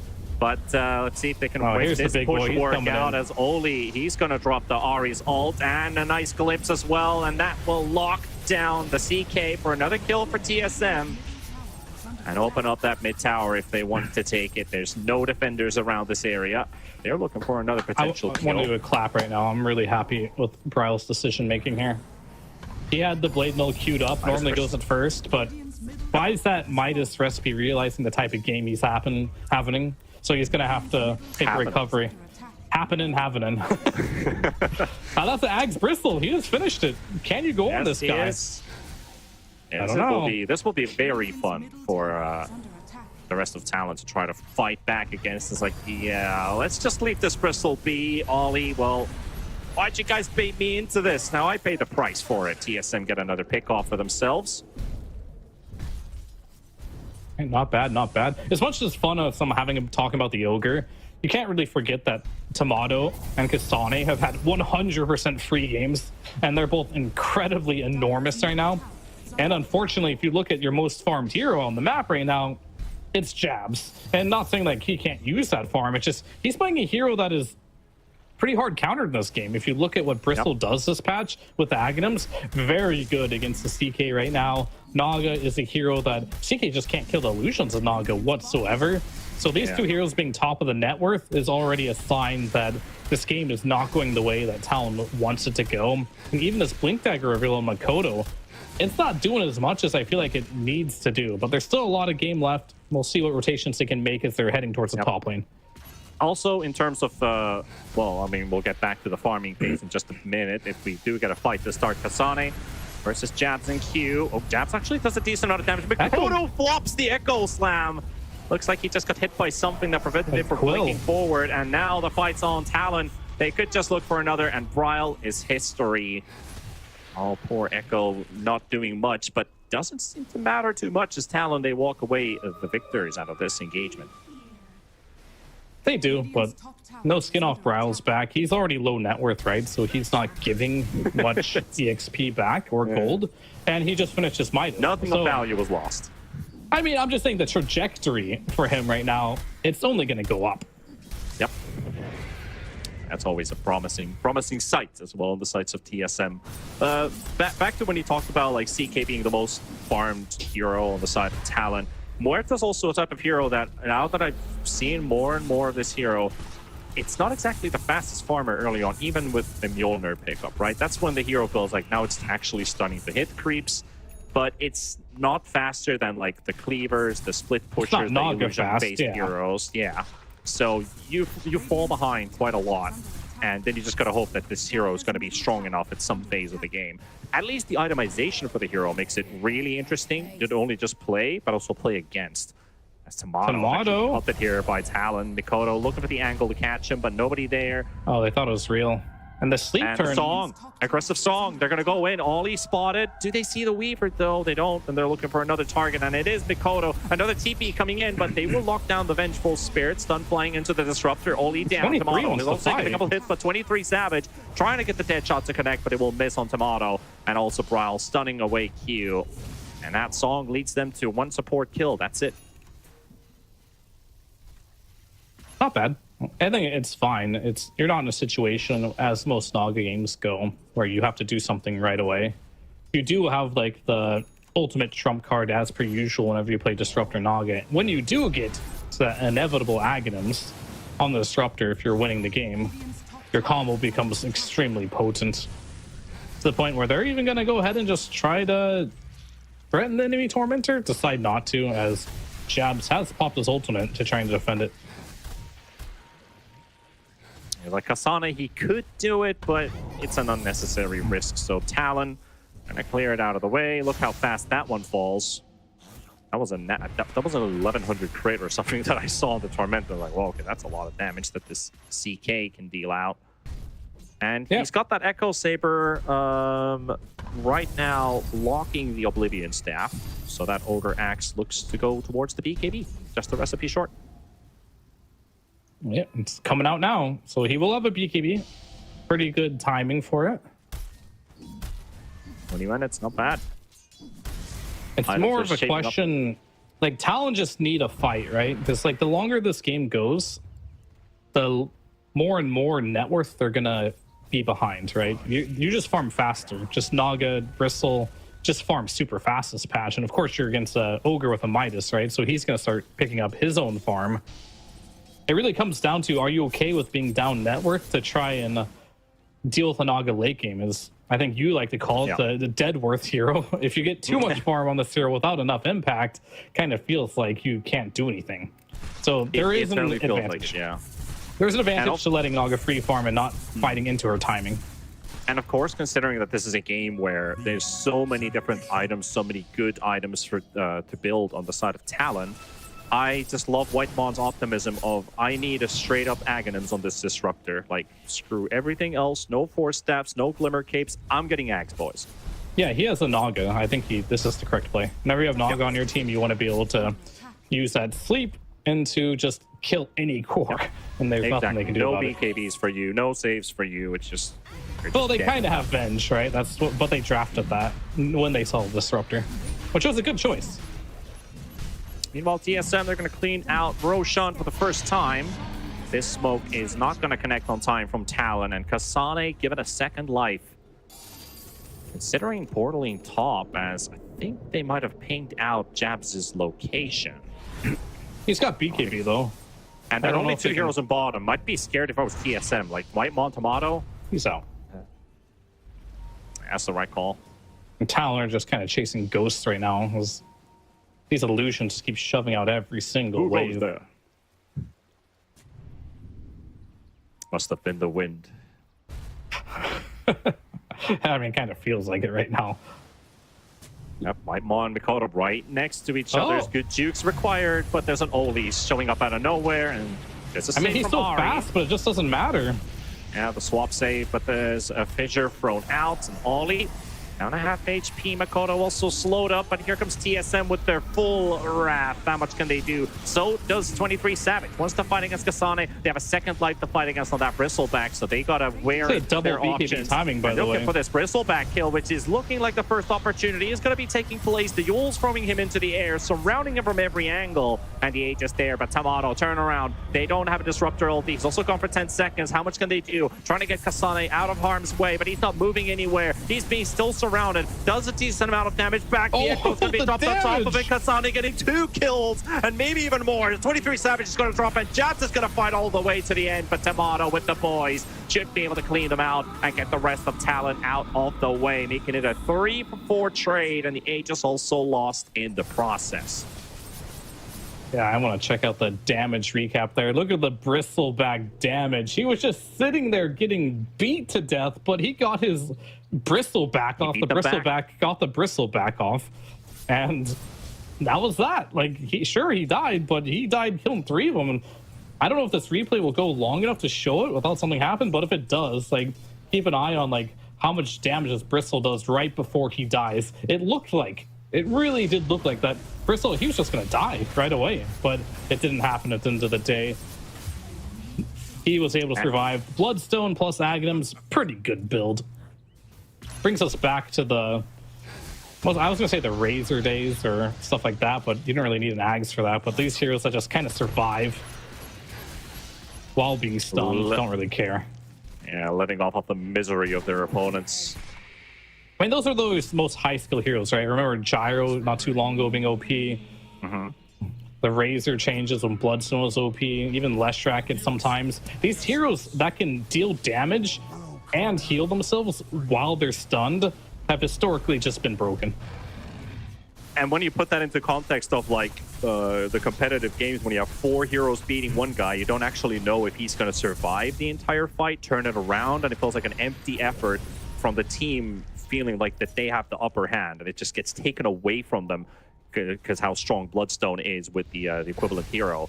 And Kasane, yeah, he's really feeling himself here, forcing Mikoto and Oli both away between the tier 2 and the tier 3 towers, and also forcing Talon to return back towards their side of the map, defend those tier 2 towers. Can't really split push too much.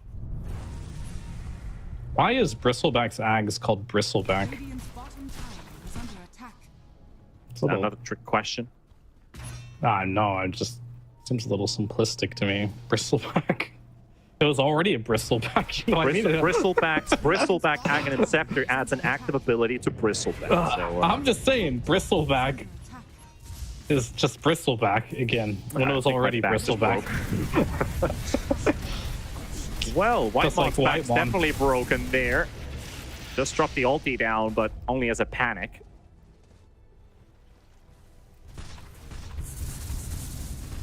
Hasn't really been able to utilize this big static storm, especially with the way the Talon's approaching these fights. They're just using CK mainly as the front liner to start things off with, but maybe even Mikoto surprising with a quick Blink Dagger Enchant Totem, forcing out again the ulti from the Disruptor. They're not getting like these big setups at all, and Ari gonna be There's the your next setup. target focused down by Mikoto and Q. Man, I noticed in the Despite last being 5K behind. fight as well, their setup kind of is Q on this Weaver, who has a very interesting item build, I must say, for a Weaver. He's got a Vessel, Yules, going for Mjolnir. A little bit of everything. A little bit of support, a little bit of utility, and a little bit of carry in him. Maybe it's transition time.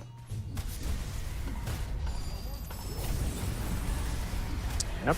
Ryle going to be fighting with that invulnerability rune, but how invulnerable is he? Because he's just gone Tomato not on time with the song here, but they could maybe turn this fight around. Whitemon, 3 seconds for Static Storm. Oh, that's just what they needed, but they can't get it off. He's already dead. Kasane trying to blow up. Oli will get something for their efforts on the side of TSM.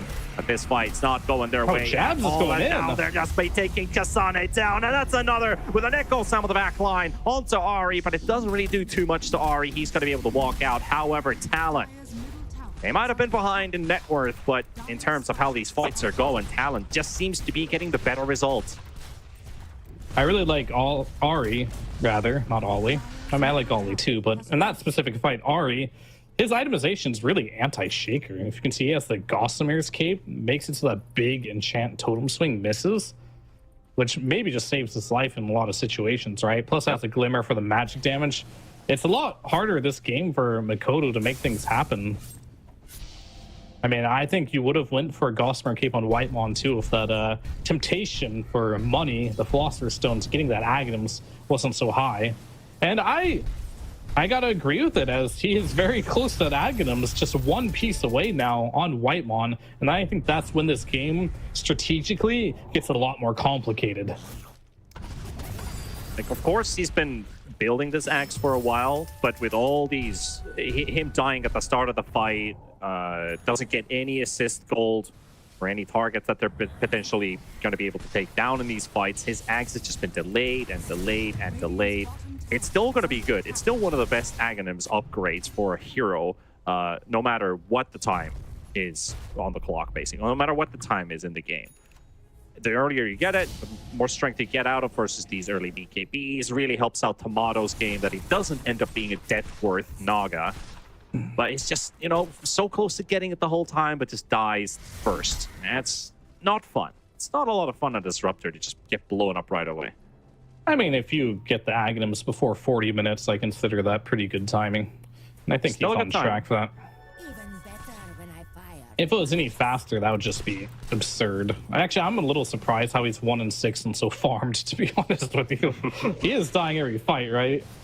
Pretty early on, but he still has good pace towards the Aghanims. Yeah, it's always Ollie and Whitemon to die first, but Talon, 4-man smoke up, and they do have the CK nearby in the area as well, so they could utilize him. He has built up a Shadow Blade with the CK, so they want that Silver Edge, which is ready versus the Bristleback, so that's going to help them even more to blow up Kasane.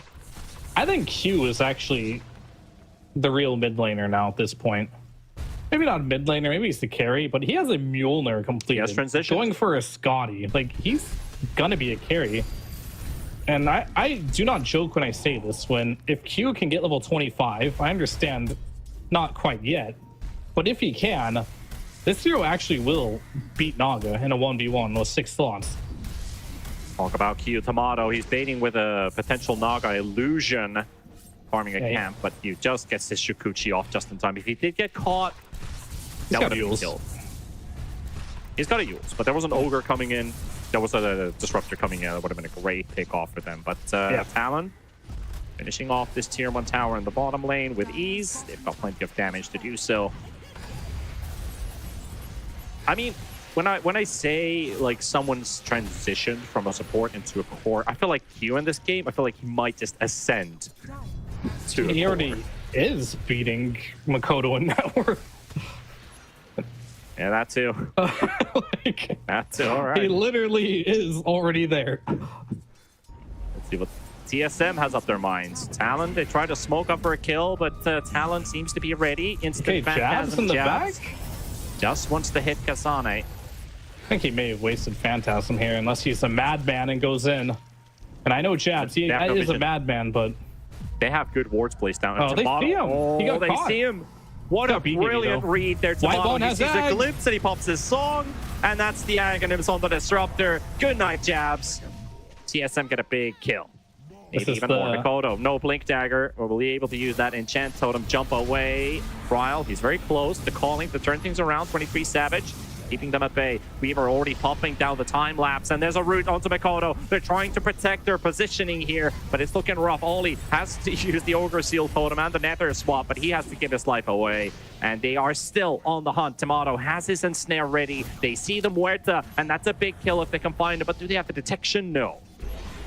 At least 2 kills for them. Bryle still. This is pretty intense. Chilling around the area. One wrong move and Talon can't turn this, even though they have like 2 heroes dead. They've used the sleep, they've used the song, BKBs are available, Echo is available. You got to respect it, and I think TSM will do that and back up and just walk towards Roshan. But even then, I don't think you do this Roshan most likely until you have your spells back up. 20 seconds at least for the disruptor, but that song might still has be a minute enough. left. It might be enough with the 2 heroes dead, but Mikoto is already challenging Bryle. Bryle with the multicast on onto Mikoto, and here comes Kasane forcing them back. Another good glimpse, and that could just be the end of Mikoto him unless he BKB'd. pops this BKB to prevent that glimpse from going through. So that really puts them into an awkward position now.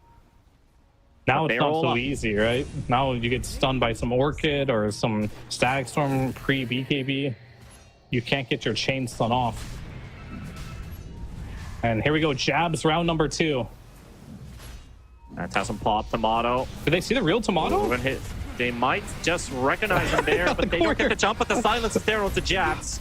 He won't be able to do much here, and there's the disruptor, and there goes Jabs only with a save. It's not going to be enough. The Avenge is also going to lose his life for this one, and 23 Savage, his positioning. Can he do enough damage here? Pop to pierce the veil, and they're going to go straight for the Earthshaker, and that is Mikoto down. Talon losing 3. Talon about to lose a 4th member of their team with Q. Can't even kill Ari, but they are definitely going to rip this Weaver to shreds.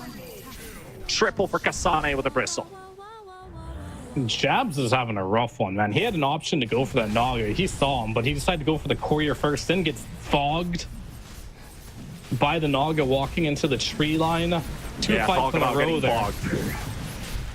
2 fights in a row now where Jabs is just kind of really out of position. No other way to put it there for you. It's really gets punished by TSM, and now all of a sudden you got an Aegis on this Bristleback who was already pretty unkillable. Now he's maybe killable once, but you might all die for it. And that was like a really big surprise element as well for the CK, because he's like, I have BKB, but I'm only rooted for the time being, and what's going to happen after? 23 Savage only has to intervene. There's the Bryle over Magi with his Blade Mail on, and Muerta is low, but not enough to kill.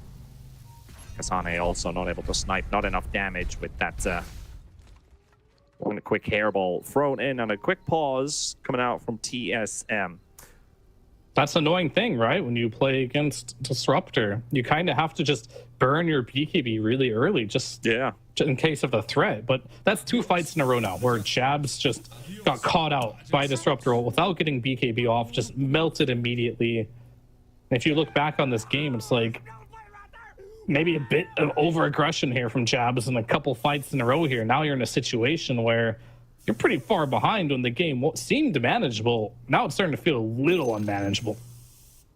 And you don't, like, when you go back to that last fight, like, before it started off, like, they had division on the side of Talon. I think there was a D-ward that happened at some point. So when they had the roots on the CK, he didn't see enough around him, and it wasn't like an imminent threat. He knew that I'm going to get ulted at some point because I look like I'm the target that TSM really wants to kill, but not yet, not yet. Oh, I'm already silenced up, and then you know it's too late. So Oli couldn't get close enough in time to get the swap because the CK just blew wide apart. But I still don't think you can go high ground if you are TSM. Not only is Naga just bad at it, I think heroes like Muerta and Venge, Shaker, all these heroes honestly are very difficult to go high ground against. Like ranged carries in general feel the strongest in their high ground, right? Because their positioning doesn't matter as much. That is a very, very strong Ogre Magi we're looking at this point with that heart already finished off, 4,600 HP to work through. Good luck with that. Not to even mention the Bristleback in the house. And 23 feels like he actually has to go for a Satanic, interesting enough. No Static Storm needed for that kill, by the way. It's a dead Weaver. Ollie, he had dreams of the Scotty a long time ago, but not all dreams are meant to be a reality. As his transition to a carry, it looked strong at first, but after those 2 fights, that dream has kind of died down quite a lot. still doesn't even have one of those ultimate orbs. Not that I think Scotty's going to like change this game by any means either. It's going to be helpful against Kasane, but that'll be about it. Maybe we can give him more stats. It'll be more about the next items that come after that for that Weaver. Yeah, well, Jabs has picked up a Blink Dagger, at least on the CK. That will help That's out good. with initiation a bit more. Now he's just been following targets, hoping to find Kasane with a Silver Edge. Now he can actually time his jumps in. TSM, they're going straight for 23 Savage. They spot him on the spot, and they will be able to get the jump on him, but the Disruptor ulti will not succeed. And Muerta with his BKB Dude, he teleports timed out. it wrong. Wait, how did he knock it out? Can they maybe kill Bryle? Nice fissure onto 2, but Mikoto can't get to the Echo Slam. Getting multicast done there by Bryle. Still able to jump onto the high ground, but Jabs is low. They're going to bring in a Glimpse as well. Jabs still running away with that BKB, but Kasane is relentless with this hunt. No mercy, but not able to get the kill. And they will work their way towards the tier 3 tower with a Talon team very low on HP. They can't defend right now. Really good use by Eels, rather, by Q there. Barely keeping Jabs alive. Kasane with that Aegis, he does not care. Well, And there goes... oh, he's still not dead yet. Okay. Ari with the save just in time, and there's your Bloodstone being popped, and he's regenerating faster than he's taking damage from Talon. But Bryle, he's in a world of hurt, and he's down. Japs will get the kill, and TSM pushed away from the high ground. Talon gets the hold a little bit longer. 70 seconds for the Ogre to come back up, but Kasane feels like he's not done just quite yet. That's 70 seconds left on his Aegis, so by the time Ogre's up, that Aegis is gone. Yeah, but I think TSM doesn't care. Bryle's dead. They still got their combination available and Aegis. We'll go for it. The break's there. The Yule's thrown into the air as well. The Culling will not actually silence up Kasane. Bounces back the dead shot. Nice fissure, but the silence as well onto the Earthshaker. Good reaction there from Tomato. They don't even care that their mid laner's dead. They're just like, yeah, we're just going to stay here 4 versus 5. Join us whenever you feel available, Bryle. We don't care. And Bryle has picked up a Hex as well, so when he ever does decide to come back up, that's going to hurt Talon a lot. Mikoto, Shadowbladed up. Kasane in the front, 25 seconds. That melee Rex isn't taking any damage yet. They're so close to getting a snipe kill on the Bristle. But They use Swab. Now there we go, they got it. It just burnt out. I mean, Swap is down if they want to go with Song. They're going to have to just throw in the stun. Tomato's going to wait and chill. Kasane is fine. Won't be able to do any structural damage. Just 300 onto the range racks, and they are moving away. Yeah, I mean, they have no Blink Dagger on Tomato or Silver Edge, so his positioning is going to be a lot more difficult to get that perfect song. But if you ever bait the swap, I think that is your window for TSM to use their combo, right? Because as of now, whoever they use this combo on, it, in theory, definitely when their base should not work, right? Because there will be a swap available by Ollie, making that happen and saving his teammates, and especially if he has a buyback, which he does. I think that might be your one condition to winning these fights. I guess they winning the game, right? You're not going to win the game immediately if you make that play. Mikoto had to burn his BKB. Bryle found him, and here comes Tomato. Still on the chase, and he's stuck on the spot. The swap save from Oli once again, but he needs to get out. The glimpse is there. There we go. Mikoto in trouble. Jab gets to hit the back line. Instant disappearance from Ari with a Glimmer Cape, and 23 Savage can only do so much. Q is fighting alone versus 3 heroes, and on the high ground, they're fighting versus the CK Talon. They're not winning any fights at the moment. Maybe they can kill a Disruptor, but no. Whitemon also gets to live. And Talon have lost 3. No CK, no Earthshaker. Morta has BKB, though. And TSM is coming in back with full strength buybacks from the SD and the Weaver. 23 Savage still fighting on the spot with the Pierce the Veil pop. Kasane, he's just no worries in the world right now. It's like, I'm a bristleback. What the hell you want from me, Muerta? Back to the graveyard to you. That's not just any bristleback. That's the bristleback with a heart, a bloodstone, BKB, the bristleback loaded. that broke their backs. I mean, he could be bristle front for all we know in this game. Yeah. He's still going to be a monster. And a monster indeed. Talon afraid of that. They are dropping this series at this current moment. TSM also looking at their first win. North America scoring some points. Very close to that victory seal. 50 seconds for the Muerta to come back up, and they really need some extra damage to deal with these invaders inside their base. this is going to haunt Talon a bit, that their first day ends up being a 0-4. Yeah, I don't know how you hold this. You're definitely getting megged, and you potentially are getting thrown as well. You have no heroes for 30 seconds, but Tomato and the crew, they're given a little bit of respect. Like, okay, they haven't bought back. Haven't bought back yet. All right, maybe we can do this, right? We're going to chip at it. I don't think they're going to get the throne here unless they get a pick off, but maybe I think they they're maybe can, but we'll see. We'll probably get one more fight out of Talon and TSM. No, they they're recognize and they respect. I think that's, well, fake back. Talk about respect. Mikoto shows himself in the lane. They're like, let's try and kill this guy off as soon as possible. 15 seconds for the Weaver. Tier 4s are gone. The Ancient is now exposed. TSM not leaving the base. Kasane for the early BKB. Oh, the beautiful quad hex from Bryle. Everyone hexed up and setting up for a white pawn. And that is good night, Talon. They are in huge trouble. Maybe they can kill off the Bristleback inside the fountain. A bit of time bought, so it's not exactly full-on good night. Just a quick power nap for Talon. They've woken back in. The Ancient held. Echo Slam from Mikoto turned around onto Tomato. Another double hex from Bryle, but he's got no damage to apply right now. They'd love to have a Bristleback in action, as the Snaga can't do enough. So TSM is forced away from the base of Talon. Did Kasane get swapped into the fountain? Is that what happened? How did he die? Well, it still looks like the kill of the CK. Matter. More hexes flying out. It was not false sense of security. It was just delaying the inevitable. They made the Ogre work, but it wasn't really the Ogre winning the game. Exactly. I mean, the Ogre was fine. I mean, that quad hex at the end was beautiful.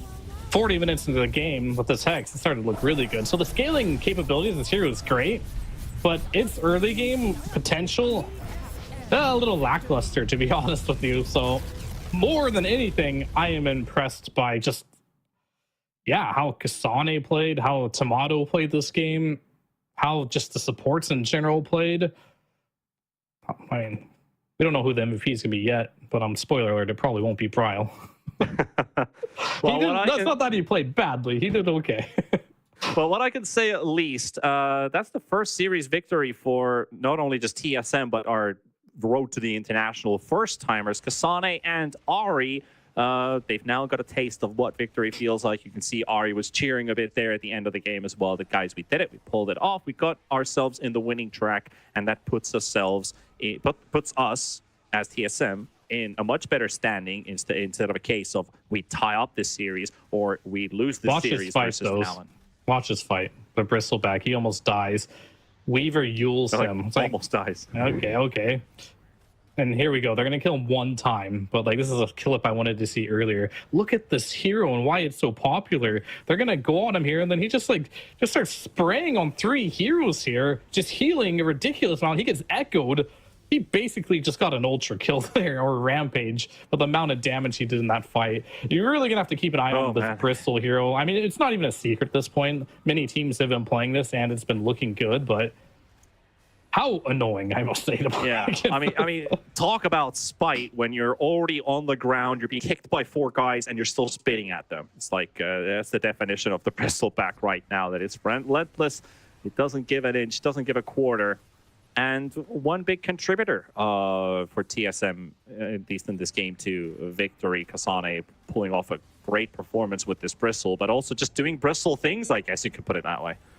Yeah, most definitely. And it comes down to just the whole package, right? I didn't really like Talon's draft very much. They did what they thought they needed to do to win the game, but it still wasn't a draft where I felt like the game was easy to win, right? I think Morta was your first pick hero. You put on a carry. It did okay. It was fine. The Weaver, it plays like a carry, right? He tried to buy a couple utility items, and he's like, I'm still Weaver at the end of the day. I'm going to try that and just try to carry the game. Then now you're stuck with, an offlaner who's also a carry. Yeah, classic C Dota problem, right? They got one too many carries in the game. But TSM, with their first victory here, however, Talon will remain at the bottom of this group right now with 0-4, with 2 series losses. That puts everybody else above them in the group right now. So they have a rough tomorrow to wake up to, as they're done for the day. TSM, though, still with what we've seen now and what we probably might see later on today, they have another series to play. Getting off to that hype, that kind of good feel, and we might just see that shine in their next series. But going into that, MVP, is it just a bristleback? Anybody else? Nobody? Okay. I mean, Tomato could be potential. Whitemon could be a potential, but it's definitely Kasane. This bristleback deserves the MVP for sure for how he was able to just turn all these fights, how the early game, how he did in the laning stage, how farmed he was able to get. For now, until I see too many bristlebacks, this hero's going to get the MVP. I think these very tanky cores are very strong right now, and I think just if you go back to historically heroes that have spells that do a lot of damage that benefit off of Bloodstone, like Leshrac I mentioned before, Razor used to be in that category. These heroes that just do damage while being stunned and can buy a Bloodstone, they're OP, man. As long as you can do enough damage with the buffs, the Aghanims, and all the other things that have been coming with Bristle this patch. It took a while for people to figure it out, but they figured it out now. This hero is super strong right now, and Kasane played it near perfection. He definitely did. And I think it's time for us to head over to a bit of a break because one more series here on the D stream. We're going to be watching TSM again, and PSGL, no, Quest is going to be up there against them as the closer for this first day of the road to the International. We shall return after the break with T-Panda and Fear in the commentary. See you soon.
Welcome back, ladies and gents, for the final series of tonight on the stream, or the fourth stream.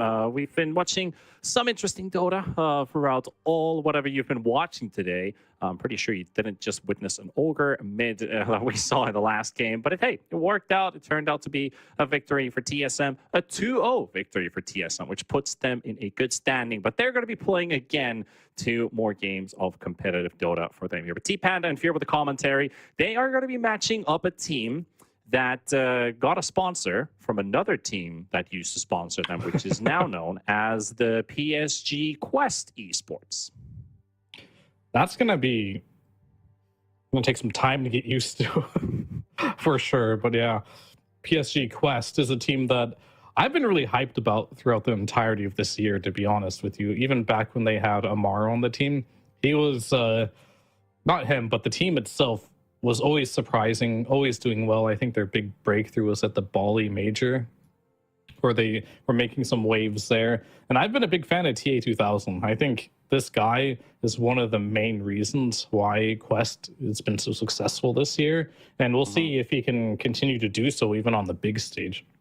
I think Quest, you're talking about the Bali Major, their story going all the way there was an interesting one. Because in the third DPC tour, they were basically at the bottom end until the very end, where they won the final tiebreaker, which allowed them to go to the Bali Major. They also got just enough points with the ranking that they got there to potentially directly qualify to the international, to where we are right now. But they fell short of the major. They needed to land, I think, second or third. I think it was second that they needed to get.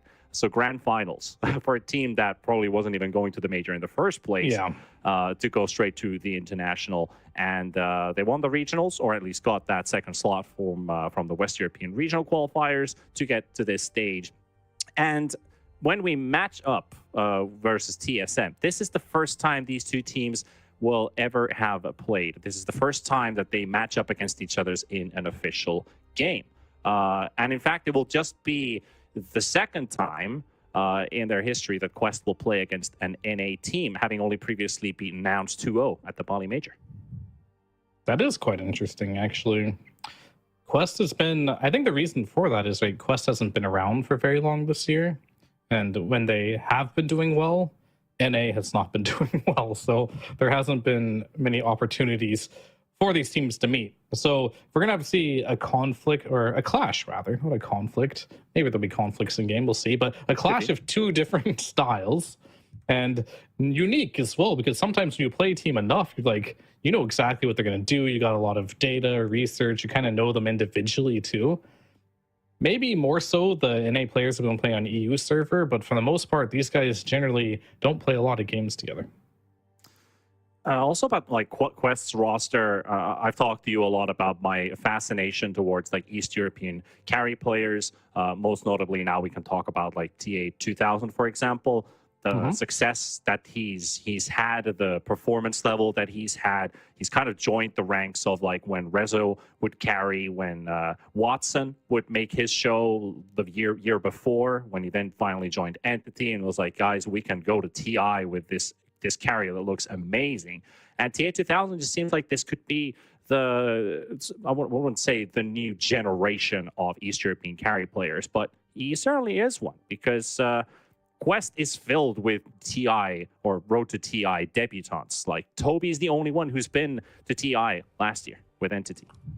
I mean, I definitely think it is the new generation, right? Where he is playing from a position where, you know, you've got the Ramses and these type of carry players that you've all heard about, right? But TA2000, he's coming out, he's making waves. And I think over the last couple years in general, we're seeing a lot of new, fresh carry talent, right? A lot of youngsters coming in playing carry, and they're all really good, honestly. I choose TA2000 as one of my favorite players to watch, but it's mainly I didn't see a lot of him throughout the last few years because he is kind of a newer player, but he is just one of those players that every time I have watched is like, yep, this guy knows what he's doing. He doesn't really make mistakes. He's not really dying out of position.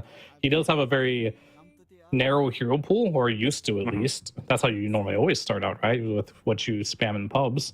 but he is just really good. His decision making is really good. But yeah, enough of him. He's going against Tomato, who seemed like he's on fire after the last game as well. But Quest, they just have a bunch of superstars that they came out of like pubs, right? They're like pub superstars. They weren't really like your traditional like old timers coming back and making things happen. So it's a very interesting team to watch in that regard.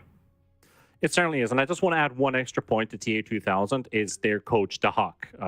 I talked about the Hawk a lot last year when we were doing panel for the group stages about like he like really likes to bring his own types of hero carry builds. Like we saw the no shrapnel sniper, for example, with the rapier rush didn't work out that game. But, it's something that stuck to my mind that the Hawk is very renowned and also very known in not only just the East European community, but in the Dota community as a whole. Like this guy is a fantastic carry player. And it looked like he would be a individual performance coach for TA2000 specifically, but now he ended up coaching the entire team. So I'm surprised to see what kind of drafting ideas he also brings in, or does Noob have probably like more of the ideas coming out from himself?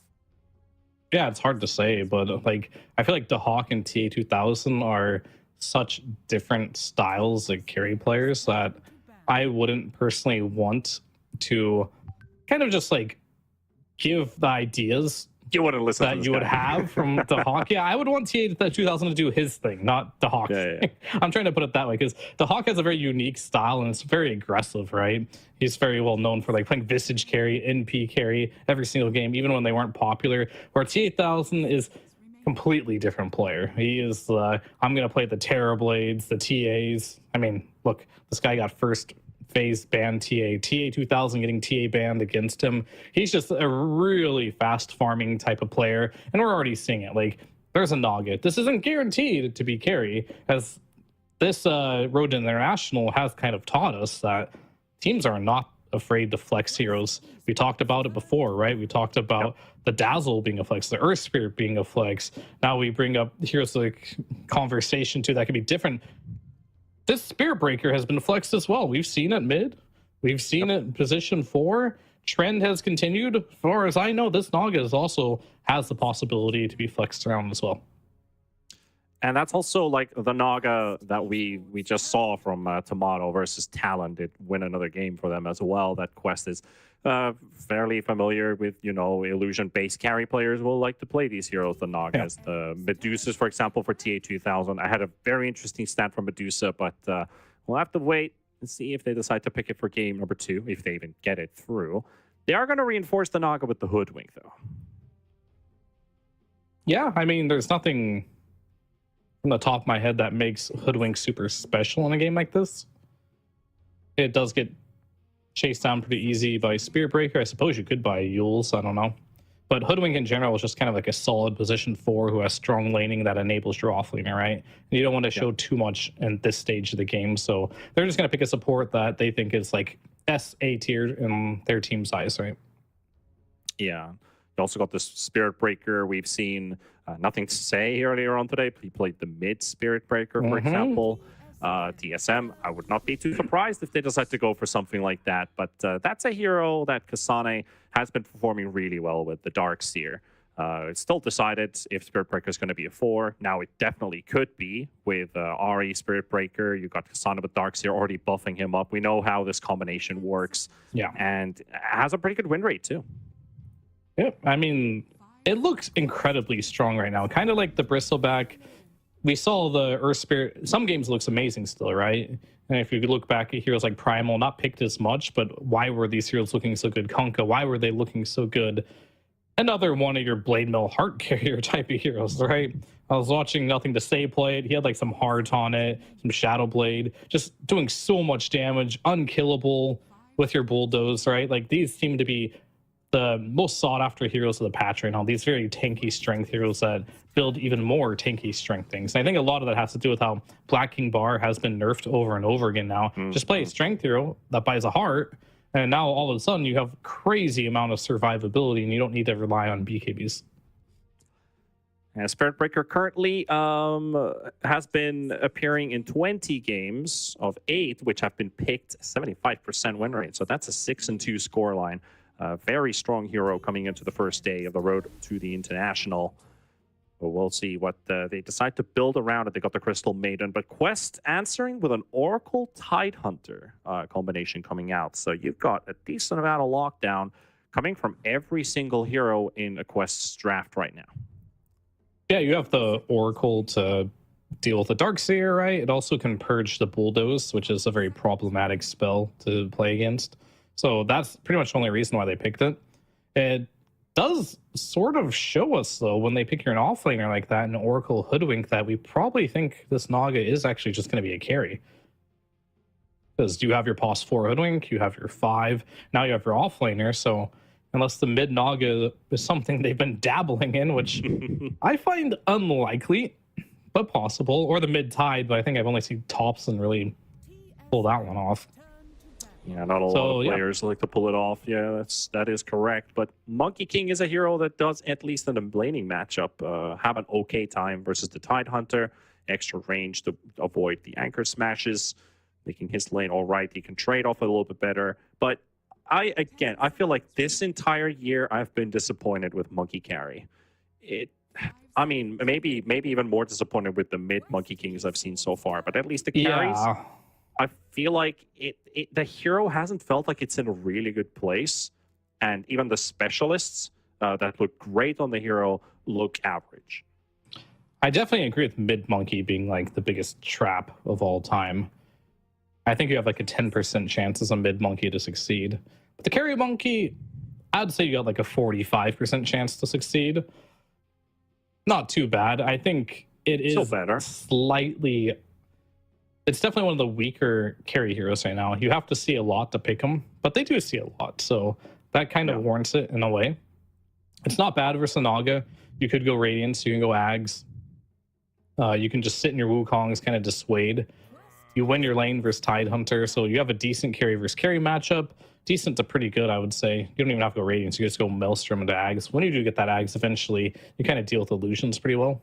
And of course, yeah, you win your lane. And I think those are the two criteria they were looking for. First and foremost, you need to win your lane to get Networth. Second of all, you want something that's a good carry-to-carry matchup. And I think Monkey King checks both those boxes pretty well. Well, we got ourselves a kind of Primal Beast taken rid of.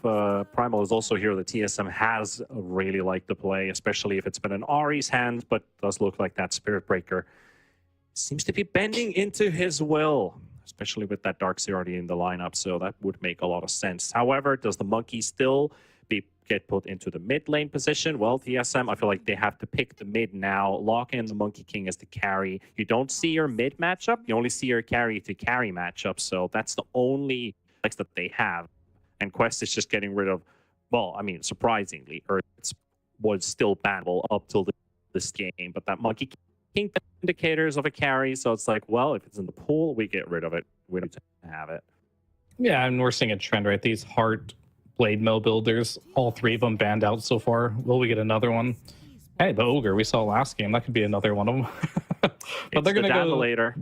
All right, Dazzle against Naga as well. When you get the Shard, you have that Hex. Also another hero that you just can't beat this hero mid. I think it's impossible. They could go Puck though. That's a hero that we saw have some success against it. You're against Spirit Breaker. Honestly, their lockdown for Puck is pretty bad. Not a bad option. But at this point, mid laners have to have a preference of what they play versus Dazzle. This hero has been bullying around the mid lane for some time now. So every mid laner is going to have something that they think is good. And I'm very curious to see what Noob thinks is the hero against Dazzle in the mid lane in a situation like this. I like the Puck response if he actually got to play versus Dazzle. Yeah, maybe he'll go for it this game.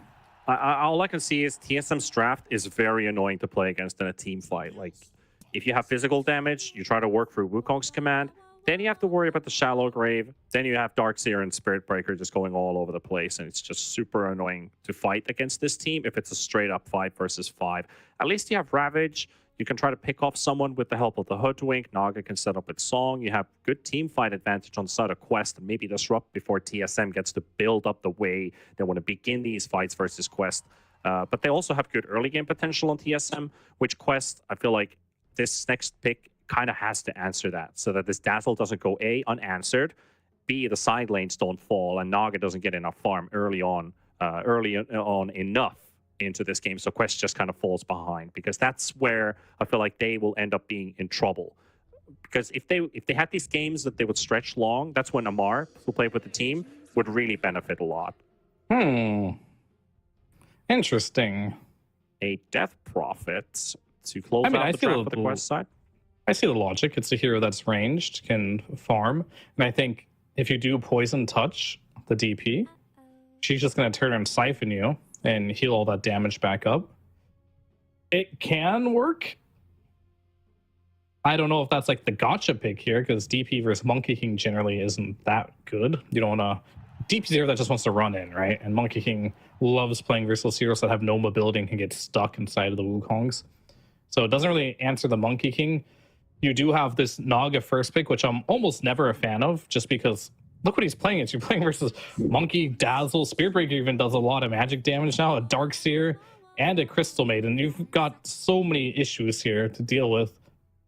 I must say, I like TSM's draft a lot here.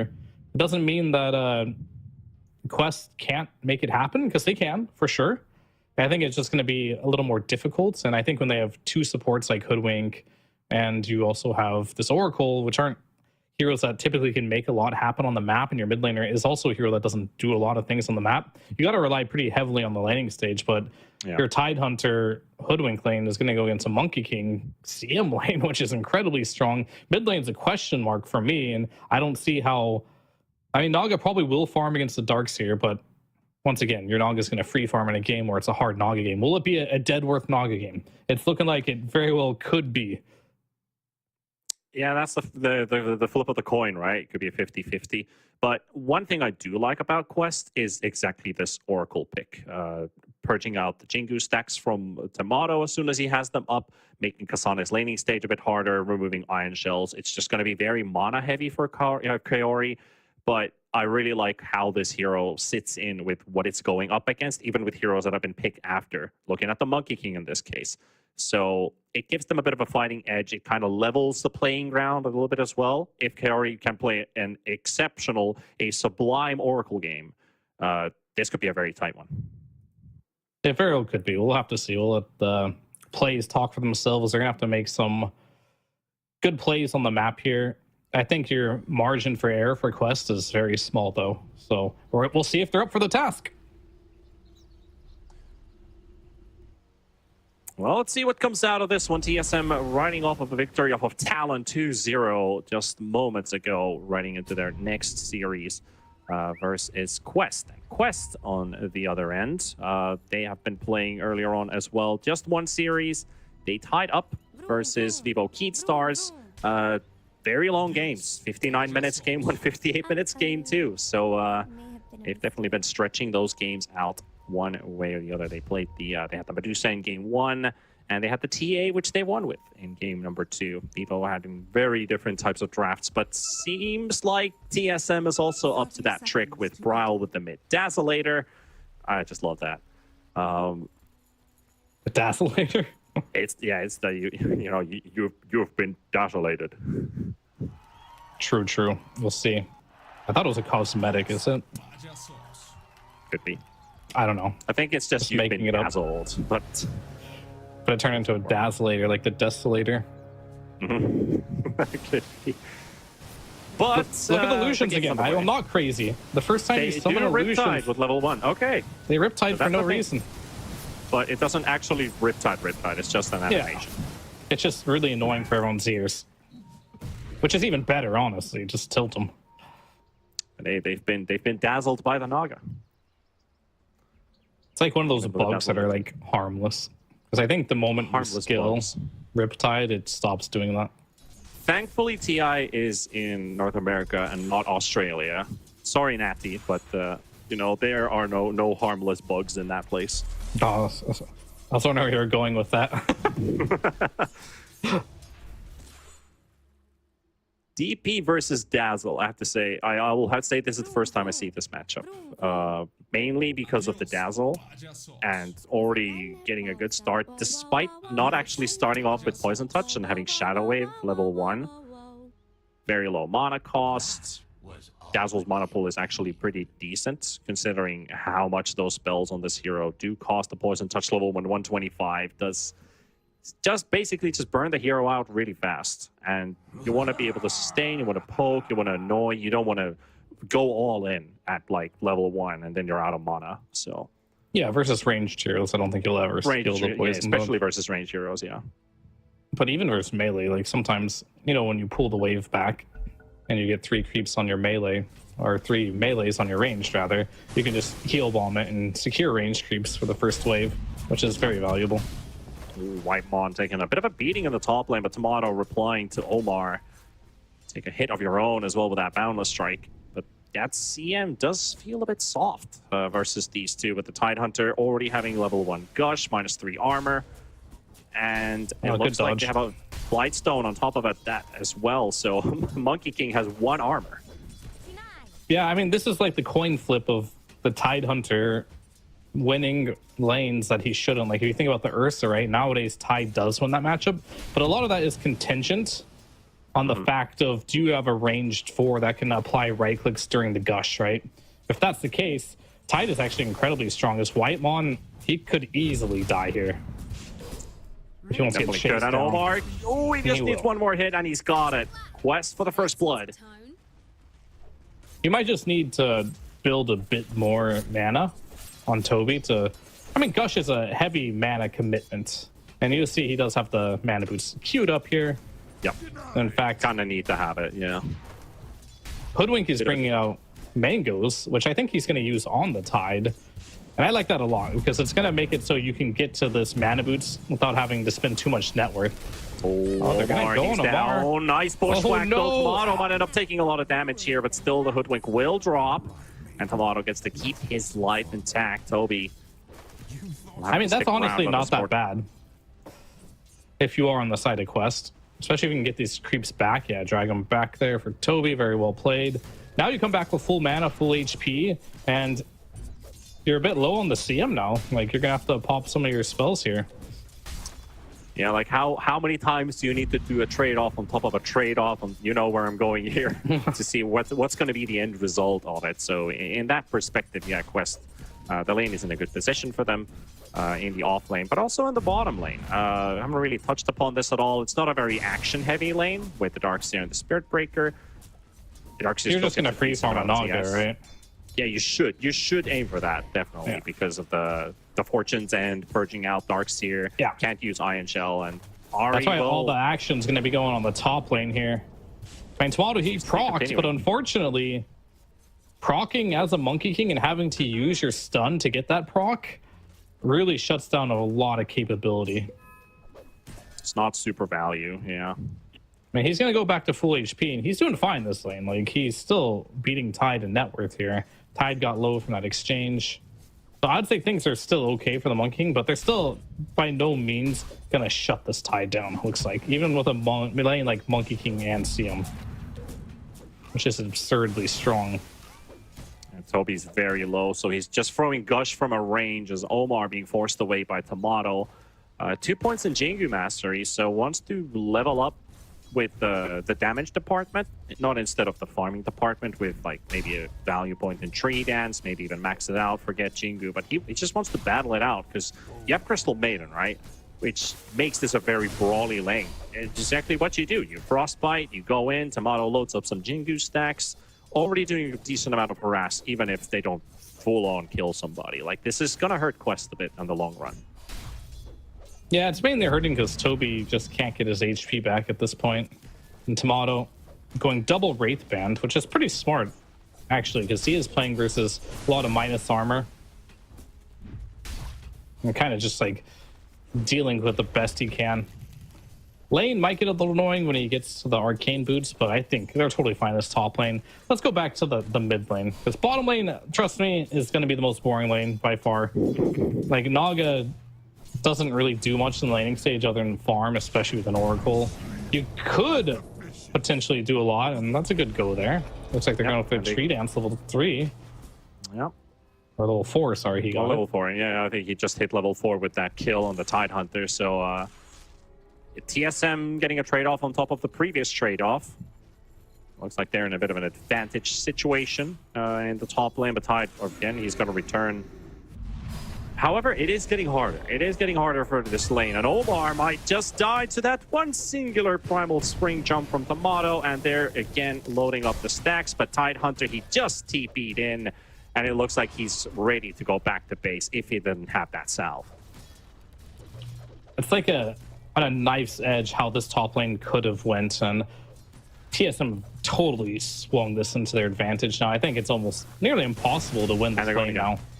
No mercy whatsoever. Just every time Toby shows up, seems he's losing these trades. Still a 2v1 with this, even if CM is out of mana, he's just being a thorn on the side of this Tide Hunter. But looking at mid, 6-minute runes about to spawn. Ari's already here. Kari also making himself known, but unable to contest the bottom half. Unfortunate for them, the shield rune is on the top half of the map, but as that is happening, there's no support to help out Toby, and TSM punishes the Tide Hunter yet again. Radiant's top tower is under attack. And the thing about like this Oracle, right, and how it's good against Kasane's Darkseer, the moment the Oracle has to leave for these rune shenanigans, it's now going to be a free lane for Kasane. Maybe another kill as well. Omar is low, Boundless Strike's available, but he's already under the tier 2 tower, but he's still going for a Tomato, getting juked around a little bit. Has the Jingu stacks up and tanking the damage. The tier 2 tower is dealing. He's still down, and they're also getting that Naga under the tower. TSM getting themselves a 2-for-2 trade-off. They lose the Monkey King, but they also lose the Naga on the other end. Ports die, both carries die. Even trade, right? Yep, and Dazzle leads the CS. And Baxa, you can't beat Dazzle mid. Yeah.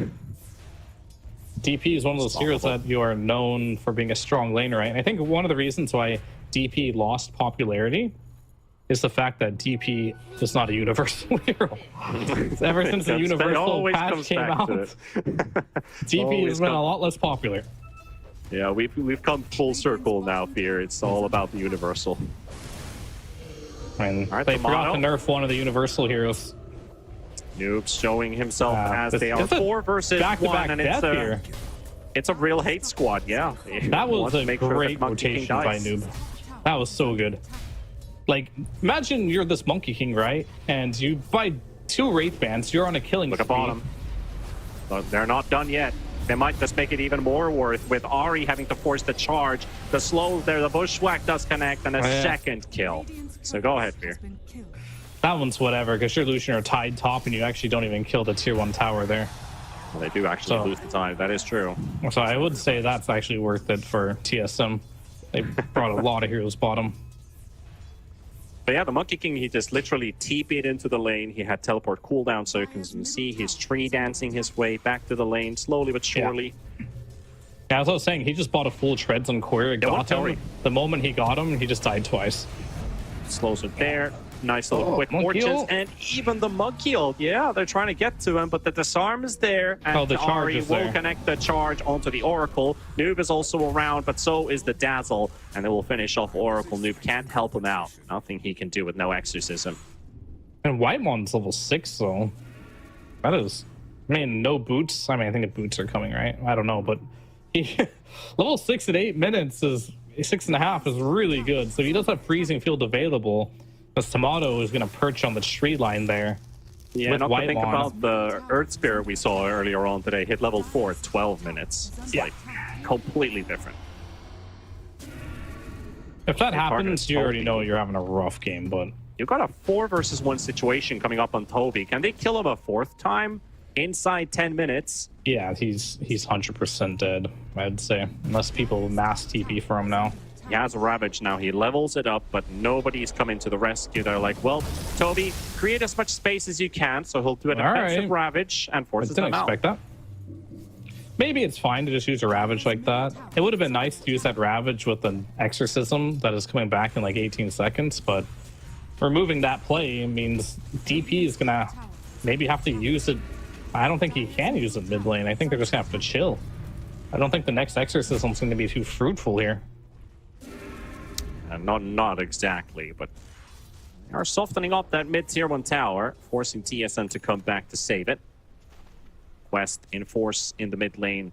While TI2000 has that Midas up, just chilling. Probably has Mr. Dahal just standing right behind him, watching his every single move as the carry player for the team for Quest. But TSM to Sonic will be looking to go down here. Exo for a kill. Only better than Exo for a tower, as it is level 1. And they're going to smoke and what? Well, that's the big Try question. to connect back the mids. You know, they're making long moves with Quest. They TP bottom, smoke up straight to mid, get there as fast as possible. Do they go for a fight? Good question. Doesn't look like it is. See the ghosts coming in. They do news around the area. Looks like it's just a classic D push. Yeah. I mean, he doesn't want to stay bottom because Naga's going to farm that out anyway. He just has to go back mid, and TSM read that as well. Like, yeah, he's not going to sit bottom with Exo running. He's not hitting our tower, right? And he's not pushing bot. What could he be doing? But Noob, I like his itemization. I think this is something that does allow DP to look better. It's just going for that Atos. I think it seems it's like the DP item nowadays. It used to be Yules, then it was just BKB Rush. Been a lot of different DP builds throughout the times, but both those builds aren't super strong right now, so just gotta go for an item that kind of helps you catch heroes right now. Because they are limited on catch, right? I talked about before, Hoodwink, not really a catch hero. Oracle, not really a catch hero. Double charge, though. Yeah, that's something that they can look at here for Kaori. The Oracle does have to force out the false promise. Pumping in those heals, he might be able to survive Bushwhack there to get the distance, but Whitemon coming from the side, and this Oracle didn't really get too much healing out from the Purifying Flames. He has been purified by TSM. And they're not done yet. Maybe they could find Omar, Ari, not in vision for charge. TSM pastors or what? How do they have the right to purify people? TSM or the priest. Nobody expects the Spanish Inquisition, or how they say it. I see. All right, so Kasane is actually joining up in the mid lane now because he just finished his mech. Going for that early Greaves, which I think is going to be necessary in a game like this when you're playing versus DP. Got to get out of that silence. Also will help you versus Naga. This hero loves building. Well, I guess they're going to kill the stray Whitemon. Whitemon down. Whitemon astray. He's been purified. Well, he has certainly. Well, this game is somewhat fairly even in terms of farm. At least we've got the good old Naga leading net worth as expected. Everybody else doing as they're expected to. Kasane with his Darkseer, especially top net worth for TSM for the time being. Even he has been killed once. He's closing up. Actually, I think he has his Guardian Greaves ready. Recipes on the Courier, yes, sir. And this is classic TA2000, just farming simulator. I never had a doubt in my mind this guy. Another exorcism for a kill. Okay, but that's this one's wild, not that's a big one. This is an actual Dazzle core kill. And it is a pretty good has one. a transition point to the mid lane push too. These are the exorcisms you want to hit. Roaring at Toby for the loss of their comrade. That Dazzle is down, but Toby, he's got the Ravage, so they can't really just jump on Quest, even if they bring in the numbers. Glyph will buy some time, but that's a fresh rod. They're going to catch the Spirit Breaker, and they will secure the kill with the Ravage. Make sure that they will get this one. But they can't get the tower, can they? Noob, what's the forward and right click? Oh, he's got it. Calculated. Spirit's still flying. I mean, Noob has got 3,000 gold now, and BKB is on the horizon here. Honestly, having a great game on this Death Prophet. I was a little afraid of what he'd be able to do, but every Exo he's popped has been... He killed the Monkey King, almost got the tower, went bottom, killed the Darkseer. Now he used another Exo, killed mid, so he's killed every single core so far with the Exos that have been popped. Yep. Not a single wasted one so far, so that's a great start for him. 6-0 on this Death Prophet. And TA2000, 165 CS at 14 minutes right now with a Midas on the Naga. I had no doubts that he would be super farmed, but it's more of the question, what can he do with this farm? Dire's bottom tower is under attack. That's just one of those things as well about TA2000. Like, no matter what the game is, I still feel like his farming pace always manages to amaze me somehow. Yeah, he's probably the fastest farmer in the game. Ari's targeted by some nukes here, but they're not going to kill him exactly. T2000's like the new RTZ of old with farm speed, I would say. That's a lot said from you as well. So better take it as it is. Yeah. I mean, RTZ doesn't play that way anymore. It's just. It's also true. I mean, I was going through like TI all-time records basically, and I see RTZ's name popping up a fair amount in the player tables. For example, if we man likes to take creeps, what can you say?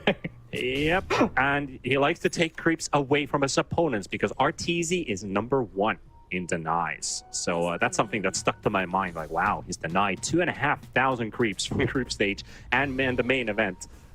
This Naga has 8, so TI2000 got a bit of ways to go into there, but we are looking at the top lane and a fight to break loose. Toby, 13 seconds till the Ravage is up, and they need to save him for the time being. Exorcism being popped as well. Dazzle dropping low. Bryle, he doesn't have Shallow Grave, and he's going to go down. Kaori snipes him with the Purifying Flames, and White Mon, no TP for you. That's a double snipe for the Oracle, and a support getting the double.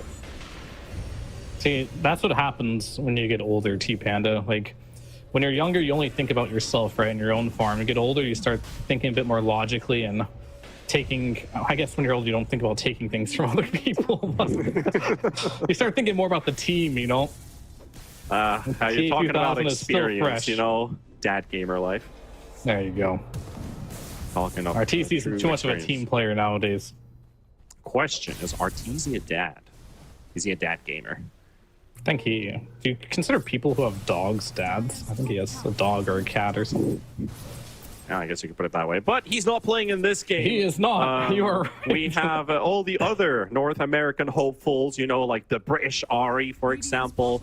I like to say, like, you remember when we interviewed Ari earlier on this year? I think it was Which one? The first tour when we were still like, who is this guy? Basically talked about like you are the flagship of UK Dota. All the UK Dota fans out there, you know, staying up all night long, or if you're already in Seattle, still evening time there for you guys. But basically, like, are you the flagship of the future UK Dota? Because we've got like the Atlantics, we had the school pool bully Tanners, and he was like, he kind of just dodged the question. He's like, I don't feel like I'm a flagship of anything. I'm just, you know, looking to perfect my game, get better. Dota player mentality. Yeah, you know, they don't care about that stuff. It's just they don't care about titles game until they win something huge.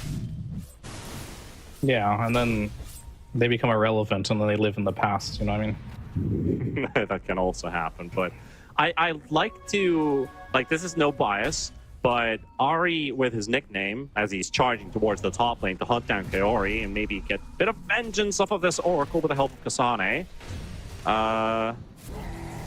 It's going to take them a bit of time and effort, but slowly but surely, while for the snipe. It's an Aghanim right there.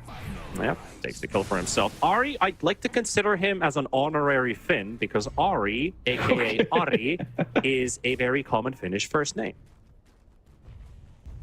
Thanks for the It's just history not lesson Ari, there. it's Ari. I'm sure he feels the same way. He definitely does.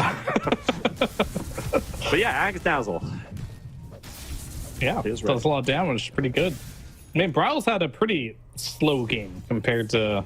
I mean, I guess this Ogre game was pretty slow too, unlike his Ricky game where he was explosive.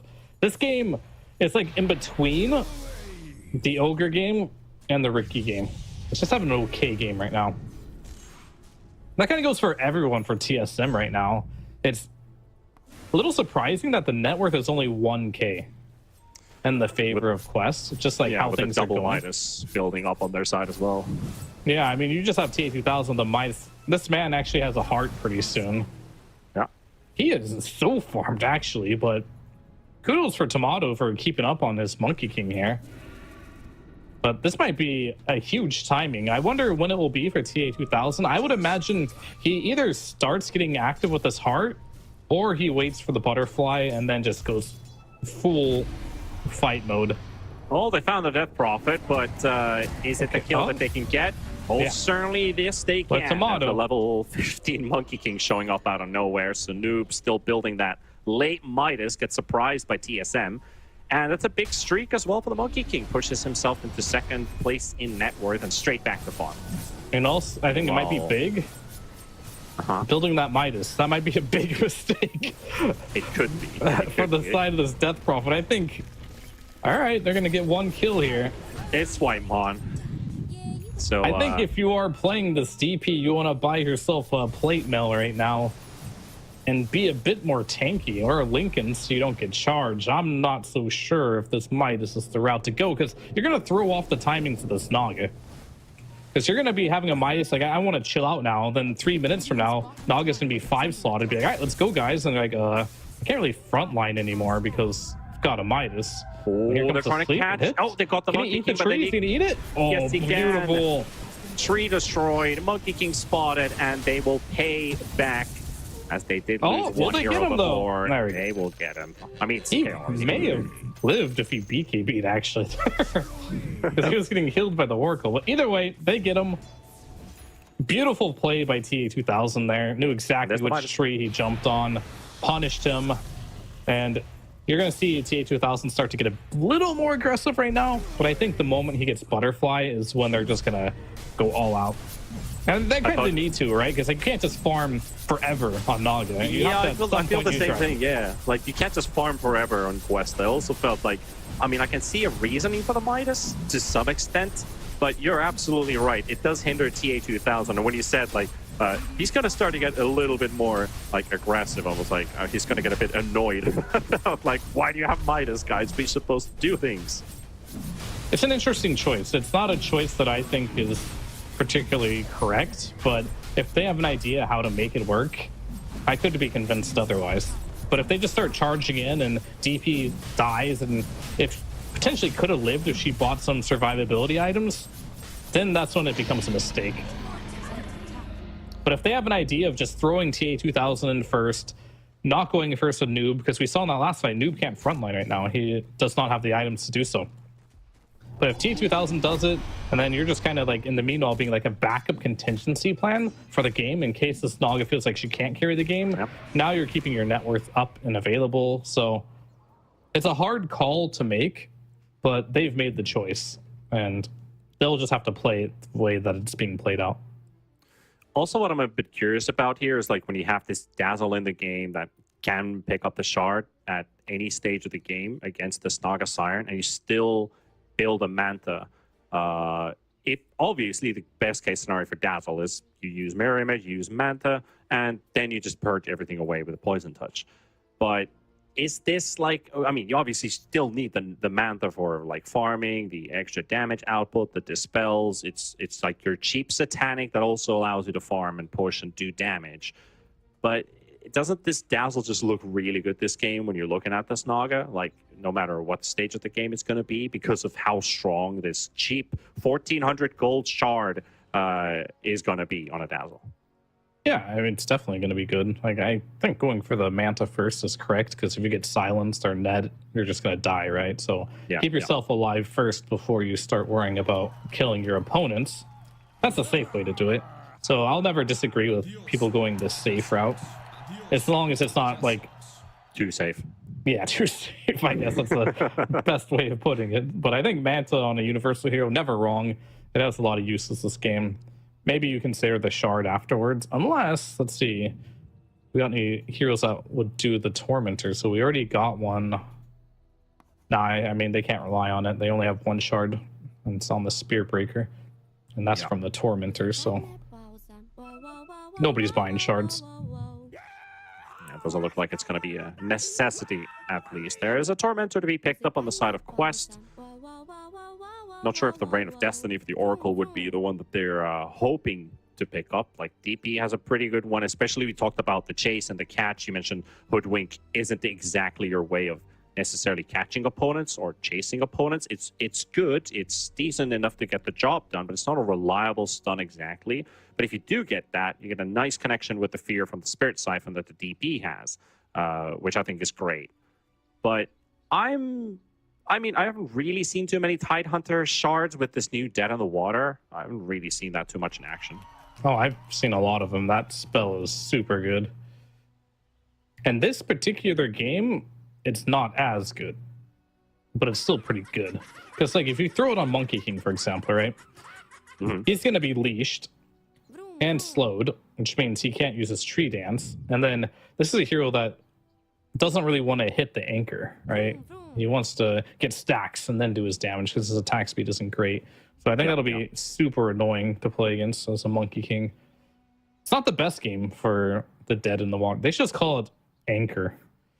Yeah, the anchor, you know. They should call it Anchor Smash. It's like the Undying Tombstone. It's just called Grab Ally. I guess they can't call it Anchor because he already has an anchor. Yeah. Oh, He has an anchor smash and you have an anchor. It'll in be the water. anchor throw, anchor smash. We could just call it the leash, you know. Easy way out. I mean, I always call it just, you know, they're anchored. So you literally throw an anchor at them. It's sad that anchor smash exists. Because it's not always an anchor smash. Like, look what Tide uses right now. It's like a discarded sign smash. Yep. Well, Quest, meanwhile, they're pushing the bottom lane. I was actually looking at the warding situation for both teams. It's a very, I mean, it's about to expire, but Whitemon plays the tier 2 tower in the bottom half of the map, which basically just covers a nice little cone. Very beautiful artsy cone there, but it doesn't really give too much information unless they were deciding to push that tower. And it probably was on their minds for a while with that, if the Aegis didn't go the way of Quest. Now they can't get there, and now it's going to be really far away to get to that objective. And we're hitting that territory now where Butterfly is coming to a Dota game near you, and more specifically this Dota game, as he is super close to it. One thing about Hoodwink that is interesting that I just now thought about versus Spearbreaker is you buy an Aether Lens, right? And you buy a Yules with it, whatever it might be. You don't even need the Aether ones, but Scurry gives you 200 cast range, which works on Yules. So it gives you like this long range Yules cast, which maybe is their idea against the Spearbreaker. But he has a Shadow Blade now. And double Maybe a nice Void Stone. neutral item on top of that as well. You know, these Yules out of nowhere. Like, where is this guy? I mean, that's like their catch, right? I'm thinking they're going to set up a Yules into a Bushwhack with like crazy cast range. Also, hence the reason why Toby did have to build a Blink Dagger this game very early on. Like, we need something that's going to disrupt TSM. There was a teleporting hero. There was a Dazzle around the area, but he's already out. So no catch, and this Aegis looks like, for the time being, well, TI12 just soloing a tower. Finally getting targeted by TSM. Already trying, yeah, it's still 2 minutes, so they can still force a fight with it, but he just soloed a tower in mid. I don't know why, but I feel like time has just slowed down. Because okay, they actually caught Ari here. Solo kill. He might die. Tower, Yeah, get the solo kill with the help of Kaori, maybe even more. Oh, there's the shard. And the song. Oh, how many heroes do they have? It's just the two of them. They're gonna try and beat off. I mean, they can't beat do anything Yamato here, but this might go the other way around. Trying his best here, and that Aegis is going to run out, but Toby coming in, and maybe that's the trick. Yes, it is. Kasane, though, beautiful wall, also going to get thrown into the Bushwhack. Nice heals coming in from Bryle, keeping him alive, and that's the Aegis gone, so he will somehow stay alive. Oh, there's the anchor. Yes, trying to get away, and it's not looking too good for Kasane. Can't get out, and he is done for. Meanwhile, the rest of Quest just diving tier 3 towers and trying to hunt for more kills, but TSM losing 3, and Quest, they got a ticket. They got a ticket entry. Straight to the high ground they go here. And it makes you really think about, was it the right choice to just go onto this Naga? She had 2 minutes on the Aegis. I get the idea of why you might want to do it, but the price you pay for it is much too grave. Because yeah, perhaps you put yourself in a position where if Tomato has 0.001 second reaction time and gets BKB off before the Ravage, you kill the Naga for your BKB and ulti, but she has Aegis? I don't know.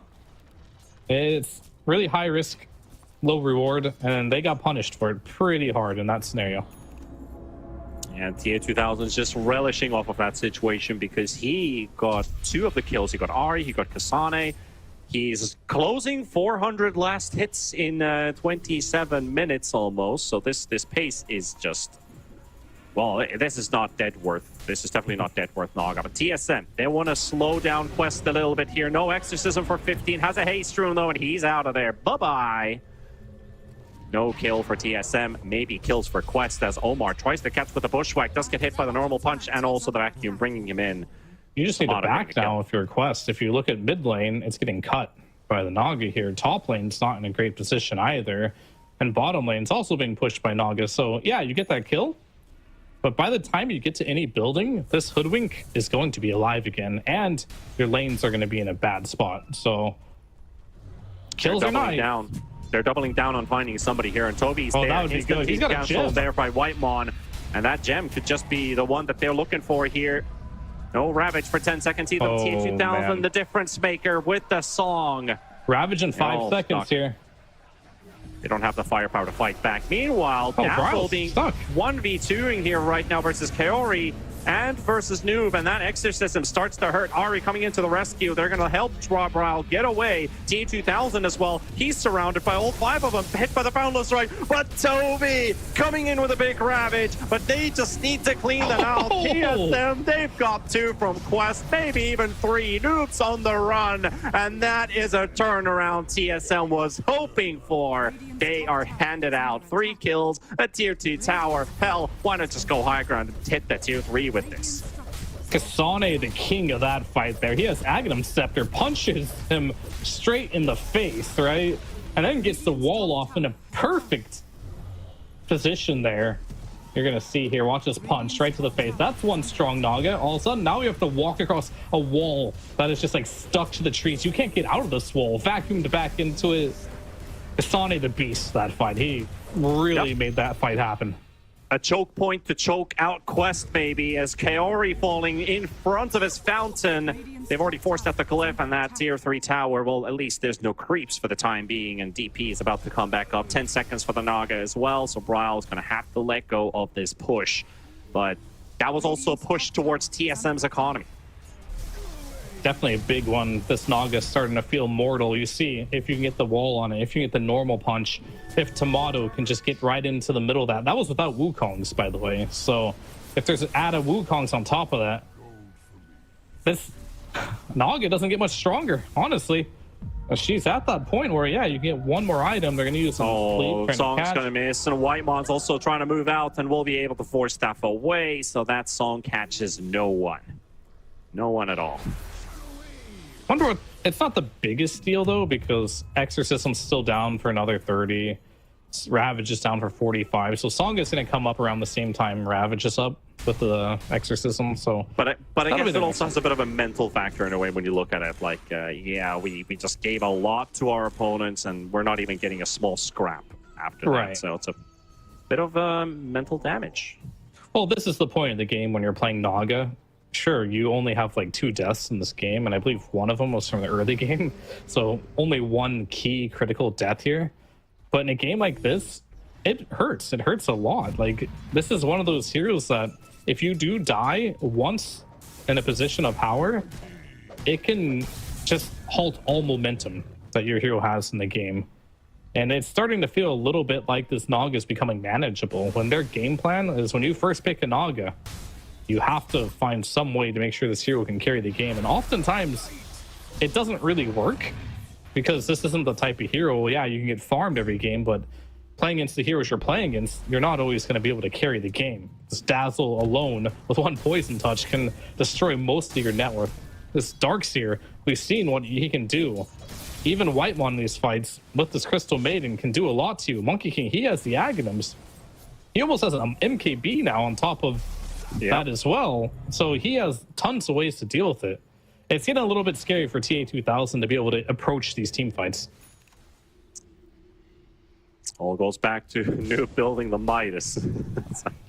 We had a good phase going, boys, but right now it's not looking too hot. And TSM, they know it. They're on the push here with a 4-man smoke, but they will reveal at least 2 of their heroes. So a bit of a warning sign for Quest. Roshan will respawn, which means it's been an impossible time frame. It can't spawn. Both teams know it is daytime, so we'll go bottom. And Toby, he broke and he blinked it. Toby was on the hunt and he did blink on top of a target, but Can't see anyone. Doesn't have... Okay, he does actually have the gem. He just doesn't want to use it on a Darkseer. He assumes Darkseer probably has buyback. He needs more. Maybe the Dazzle. That could be a target that he could go for, but he pops the BKB. Hex turnaround. Tasane coming with a beautiful wall! And Toby going to be forced away from the fight. Noobsoul's already low. Naga trying to sing for her life. The heal comes out from Kaori. The false promise as well. Naga should be able to survive. They can re-engage. Like, there's no Wukong's now, no BKB, no wall. There's pretty much nothing left on TSM here, and you're going to get full healed on a Naga. So far away, and they're looking for the Spirit Breaker. Toby's ready with the Ravage, and he will drop it down. It will catch 3. It will catch 4 heroes, all except for the Darkseer. But no follow-up on that. No follow-up on that at all. Just a Ravage and reset. Nobody dies. It's kind of crazy, actually. Yeah, TI12 don't want to put his hero into the fight. A little bit of miscommunication between TI2000 and Toby.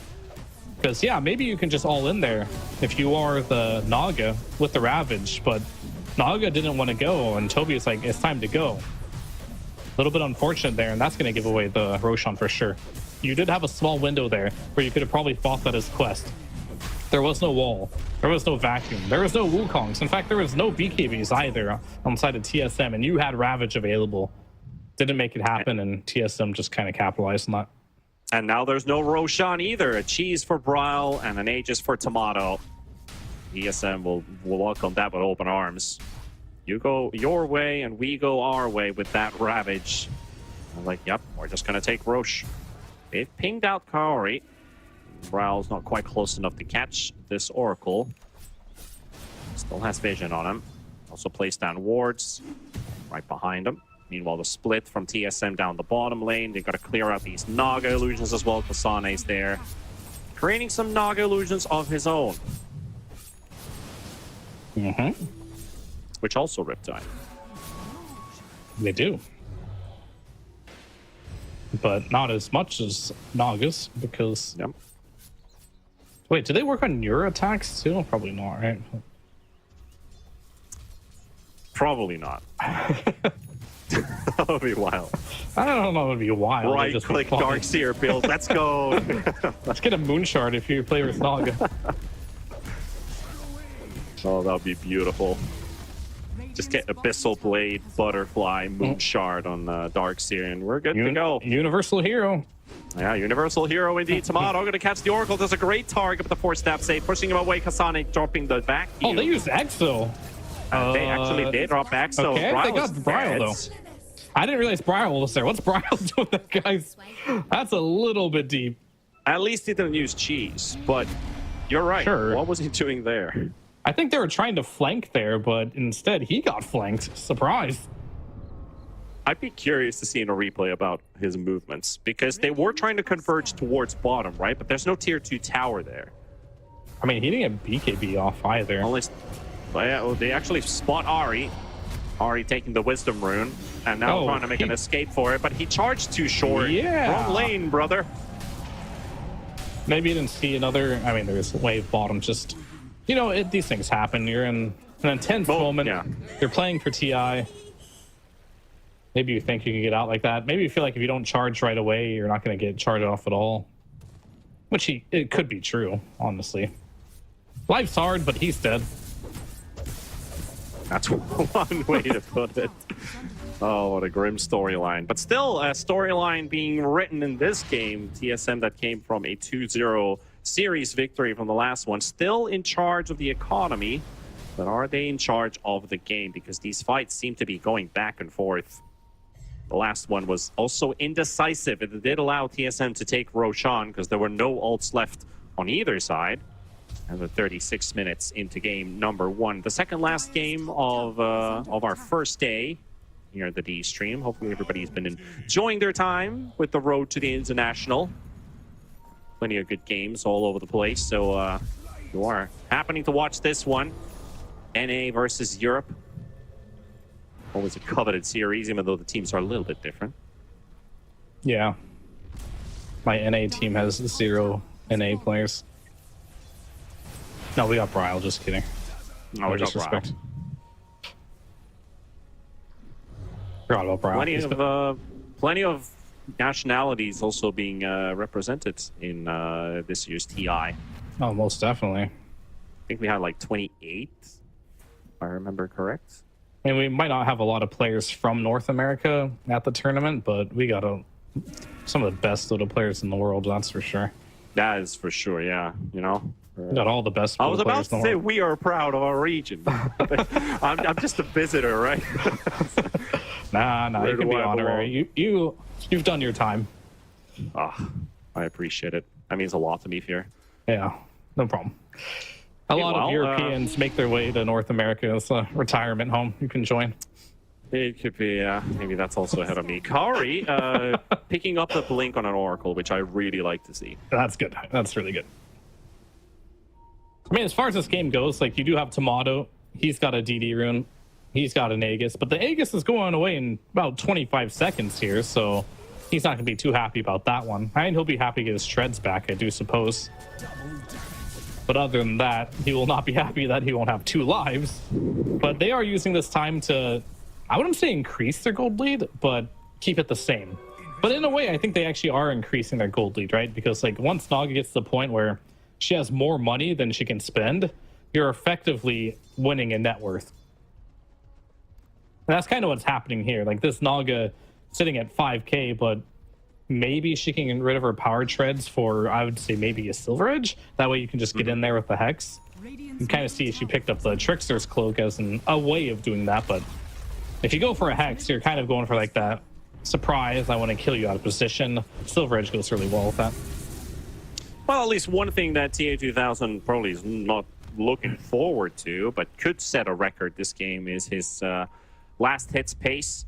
Currently looking, the current record from this TI, from this first day even, is 977 last hits set by Smiling Knights from Thunder Awaken in a 62-minute game versus Shopify, which Shopify ended up winning. So Unlucky. TA2000 is currently at 600, so 300 more last hits to go. Was he also playing Naga? That was a Luna, actually. Oh, okay. That's all I see. It's all Oh, about they the got bottom. The Hex good here. caps, really. The roots there, but the Grave is so Dude. and Quest instantly. They're like, well, we tried. This Dazzle's just too strong right now. You've got this 35,000 net worth Naga, and Dazzle's just like, I'm just going to press Q. I have a 1400 item. That just Wow. stops any aggression. And like, if you look at it, it's like the biggest issue with this is normally it would be fine. All right, hold on. This, what? Where did Hoodwink go? Solo Excuse killed me. by Ari. This damage. Yasha Kaya online. I don't know why. I mean, Hoodwink only has 1,500 health, but that's a lot of damage. That is way too much damage. 40 Anyway. minutes. Yeah, 40 minutes. Tier 4 Big- items are coming out. We're going to pick up Tier some. 4 items. There's some that are big enough. Because, like, this is a game where Tidehunter, he's not like that big frontliner who can walk anywhere, right?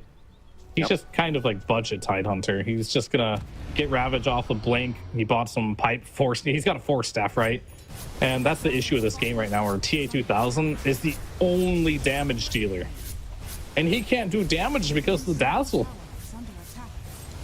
And if he commits his hero, then Kasane is going to turn him against himself, right? Then he's going to die. Well, stun duration doesn't... I don't think stun duration has diminishing returns. So that 20% debuff duration he's getting from the Timeless Relic is 0.48 seconds. So we could say half a second extra stun on the Ravage, making it almost a 3-second stun. So Yeah, Dota has Budget never or had not, it is diminishing nice. returns on the stuns. Imagine if they did that. that would be something. But yeah, just directly added into that stun duration, which will be very nice to have a almost 3-second Ravage. And increase that at 25 for another 0.8 seconds. You need even longer. Saying a lot of numbers here. So Yeah, basically you're refresher. saying he can stun him for a while. Radiant's top Yes. tower is under attack. Oh, okay. I'm following you now. But it is a waiting game. Both teams know it as well, that the next team fight could dictate a lot and what direction this game is going for. TSM, they were the ones taking the last stages. Quest is going to try their luck this time, and it's an Aghanim's Blessing waiting. Talking about Ags as well. Not a single one built for Quest, so somebody's getting a freebie. I think you could get the Tide. Or a Hoodwink. I don't know. Well, a shard for Whitemon, but I'd take this Roshan above a Tormentor. Give the Ags the Tide. Like, this Gush, who I think is much needed. Let's see. But they gave it to DP? Alright, I mean... Noob has it, okay. I mean, it's... Extra spirits, extra damage. I mean, that was my second choice. I just didn't want Naga to take it. That's all I know for sure. Look at all reeling. Oh man, we were laughing at that so much. Like, I remember doing clip analysis for the first time I ever saw reeling, and we were just watching a clip where Naga's just reeling someone in. It's like, yeah, that's the highlight, guys. That was my analyst career. Thank you. I mean, to be fair, it does increase cast range and go through debuff immunity, but yeah. They don't. There's you also some nice can reel in. It's all about the reeling. Like, no worries about the ensnare that it gets upgraded. No, just you gotta focus on the memes first. That's what it's all about.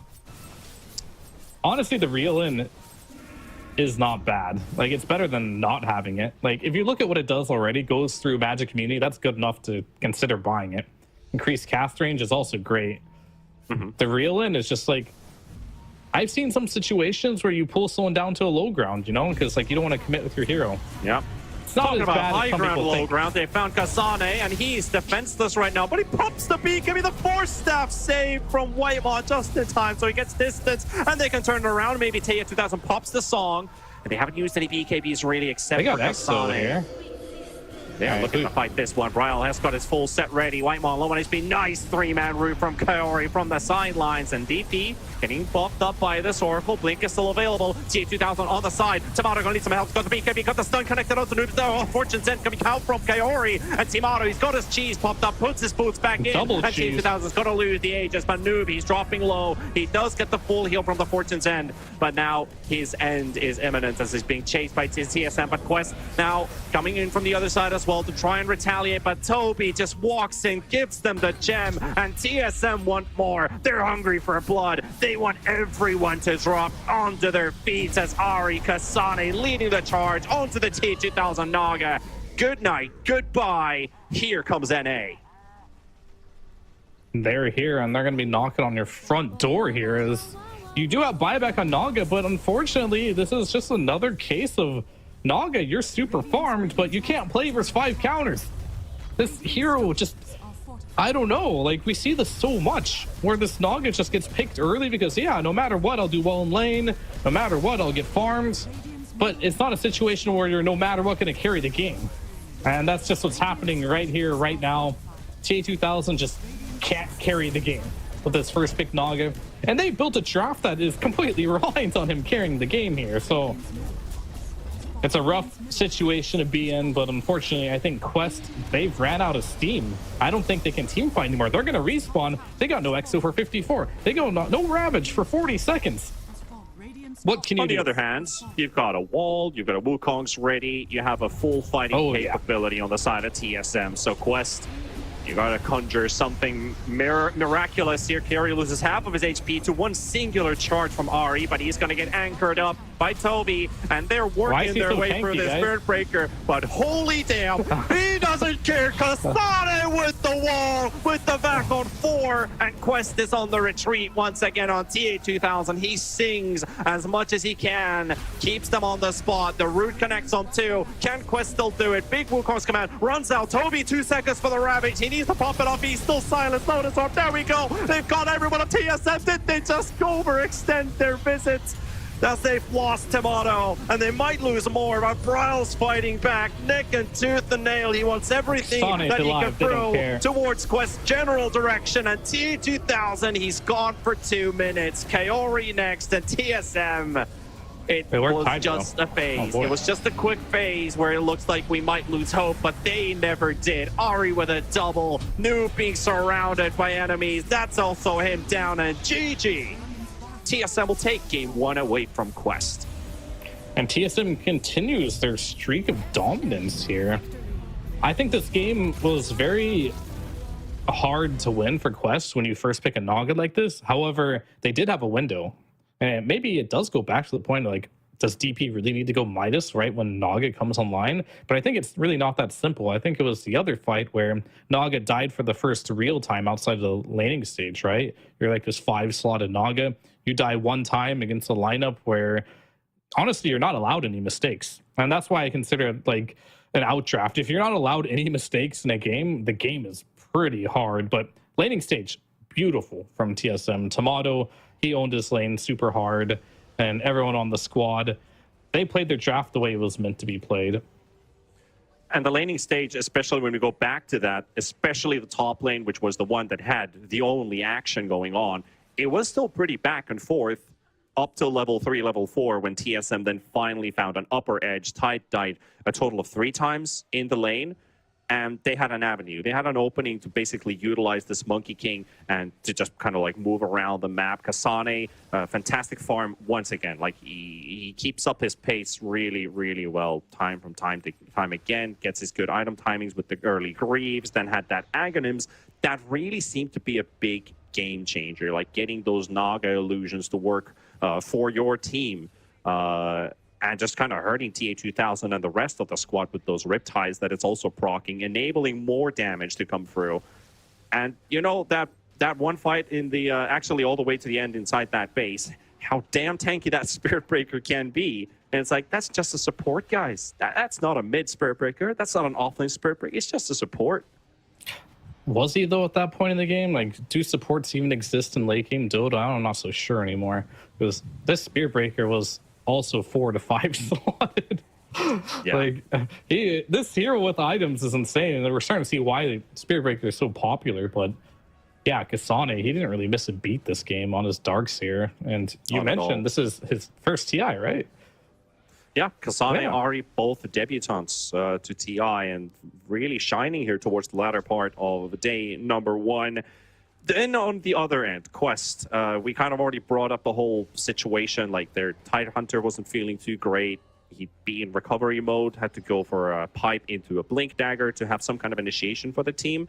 But it wasn't really just like their draft has a big issue. And it wasn't just down to the Midas, like you said, on this DP. Of course not.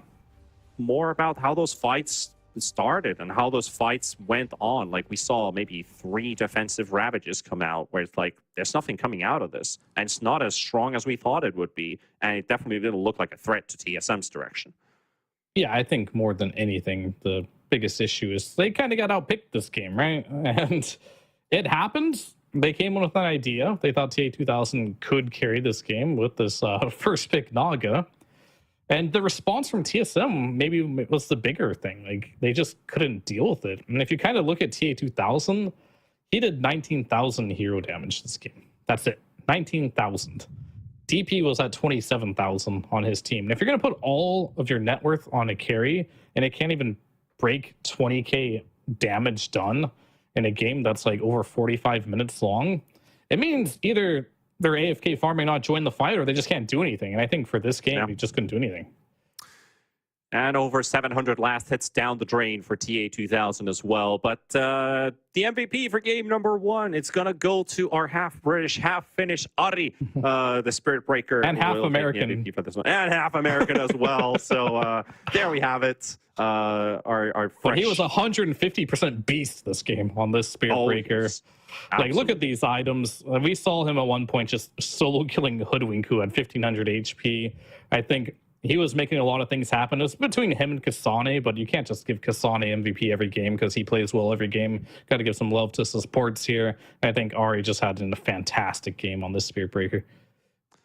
And it was given out to them for TSM to continue their winning streak. Quest, they're in a difficult spot now because if TSM takes the win out of the series, that might just be enough for TSM to kind of just sneak away and escape from the rest of the pack. However, if it's a tie situation, everything still stays open for tomorrow's situation. There's only 2 days of this group stage, so you got to make every single game count. Will Quest do theirs? We'll find out after the break.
And as we head over to the final game of the D stream here with Quest versus TSM, with TSM in the lead, continuing their win streak now to 3 maps in a row. It's Quest's job to try to shut that one down and score some points for their team. Every point matters, especially when it's coming to ties, because they already have 1 tie under their belt, and they would love to get another. If they go 0-2, well, that's going to be a rough story for them tomorrow, because it might just go down between them and TALON, who survives the group. But that's for tomorrow. We're going to focus on this one. And I wanted to bring up an interesting stat, actually, Fear, talking about how TSM have fared poorly versus West European teams this season with a record of just 12-38, which is not very high. And then another Quest, and then Quest having the 3rd best win rate this season of any TI attending team at 62% from 174 games played. So numbers should say Quest is looking good, but you know, maybe the patch has done something different. Maybe the jitters from TI, they're all fresh into the road to the international, except for Toby. But, you know, it's their last game of the day. Now is the time to shine. Indeed it is. It is now, I wouldn't say now or never, but it's a situation that you don't want to be in. Like, if you go 1-1 and then 1-1 again, that's fine. Honestly, at the end of the day, you don't really feel that bad. But if you end up with a negative win rate for the day, you're going to feel bad. If you win with a positive win rate, you're going to feel good. That's just simple as that. That's just how it works. That's very, very simple. So they need to get a win here, because being 1-3 feels very bad. Being 2-2 feels okay. And at the end of the day, we all just want to feel okay, right? We're good. It's the bare baseline, especially at TI, because they're on the road to the international here. These are the group stages. You're training the whole year to do well at this tournament, right? Yep. And it can have more mental toll than any other tournament. Most people, they'll lose a tournament, right? Or they'll bomb out on the group stage. Like, it's fine, we're just practicing for TI. You don't have that excuse anymore. Yeah. We're there right now. This is exactly where we draw the line. Like, all the practice has been done. Now it's the time to pull out the absolute best that you can, just like Ari last game, 150% American, right? Yeah, I mean, they're not practicing for TI anymore. They're playing for TI. Yes, exactly. I think you actually asked last game at the start of, well, not the start of draft, but during the draft, about how much does TI12 actually play the Naga Siren? Because I had the Medusa stat, and I actually realized I do have a Naga stat. I did not ask that, but I'd love to know. But his Naga stat, actually, before that last game, his last 20 pro games, 17-3 on Naga. So that's going to be 1 minus added into that statistic. While his Medusa in the last 23 games has been 21-2. So pretty unstoppable. But he yeah, but wasn't what patch unstoppable was last that? game. This is throughout this year. Yeah, exactly. I think So his last 22. Last 20. So wait, 22-3 he was? 21-2 on Medusa and 17-3 on Naga. So 21 of those wins were on the Medusa patch. Very those 2 losses were on some other random patch. Very likely. But yeah, Naga is a hero that I have no doubt he's a great Naga player. He played a good Naga game. It just was a bad Naga game. And most of his wins and why his win rate was probably so good on that Naga is because they picked Naga in the right place and the right time. Yeah, But and sadly, Dazzle wasn't that was in the not meta. True that. I mean, it wasn't just the Dazzle, but like all 5 of their heroes are pretty good against Naga. But either way, we're talking about new meta heroes. We're talking about strong, strength, tanky heroes we saw in the last series. I don't know if everyone is tuning into this, saw the last TSM series, but Kasane on this bristleback was unstoppable to the point where they're just going to first pick this hero. And I think that might just be fair. With a couple of key bans, I think the Shadow Demon being one of the big bans, they just got rid of that in the first phase. I think they had plans of taking this bristleback. Quite good, and I've seen NP just like be still in the meta. And it's nice to have like this one hero, you know it works, you know it works in the meta, you know you've just won a game with it, and your opponent either bans it, and you still have a lot of other options to go for, and it just might end up being a respect ban towards you for the rest of the tournament. But at some point, it's going to slip, and it's going to work. So if TSM can win again with this bristleback, it's going to be a target on their backs. Target on the Bristleback's back. That's not where you want to target, though. So maybe that's the right direction. And hence the Naga ban as well, so they don't hold him in place with the ensnare. But it doesn't turn him around. So like the classic Bristle counters were, and this might be part of like the Ags change as well, right? Because I think even if you get dueled, as long as you have the Bristleback Aghanim's active, I don't think you turn around anymore. You just, for the duration of that, you're gonna just be showing your back just a bit, yeah. So big reason for that. But yeah, Axe is a hero, Legion Commander. These are the heroes that just kind of turn him around, generally speaking. Mars can do it too with Arena, but the stun duration's been nerfed so much, as well as with like the new patch of stuns in general. It's not enough time to really deal with them. Yeah. Add all this together. Talk about giving nicknames for spells. I'd like to call it the shotgun, because it's just a quill spray and a cone. It feels like a bit of a shotgun, I mean, what type not even a pump what type action, of it's just an shotgun has automatic. that many shells? An automatic. Oh, with like an extended clip or something. I mean, Okay. it shoots 3 or 4 times. Shotguns usually have like a clip of 7 to 10 shots if it's an automatic. Don't ask me why I know this, but Oh, okay. You're more Yeah, American than me. no, let's not go there. Let's not go there. We're gonna see the Luna come out from Quest Esports, and that TA2000 hasn't been playing too much, but Luna's actually been looking pretty all right in this current patch. So Yeah. They nerfed all the popular carries, right? I mean, Luna last patch to me was like, why wasn't Luna popular? Because like she did all the things that all past carries did pretty well. Strong in laning, yeah, fast farmer, but why was nobody picking this hero? The reality is just she was just too bad. Like her spells are just too weak. But with this new shard giving 25% damage reduction, the glaives also doing more damage now.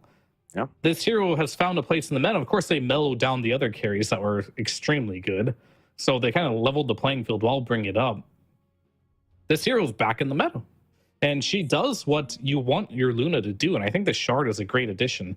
You want your Luna to just stand there and tank and just hit. Kind of like a gyrocopter, right? These type of heroes. No mobility, just damage, just walk down a lane. But she just couldn't do that in the past. But now she has the capability of doing so.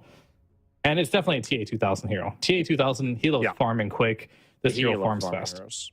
That's exactly what I want. But it's not the first time we're saying this, Fear. But TSM's draft, it's going places. Yeah, it certainly is, isn't it? But I think that's the beauty of it. I think that really is the beauty of it. Okay, so last game, the second pick went to Quest, right? So TSM was first pick.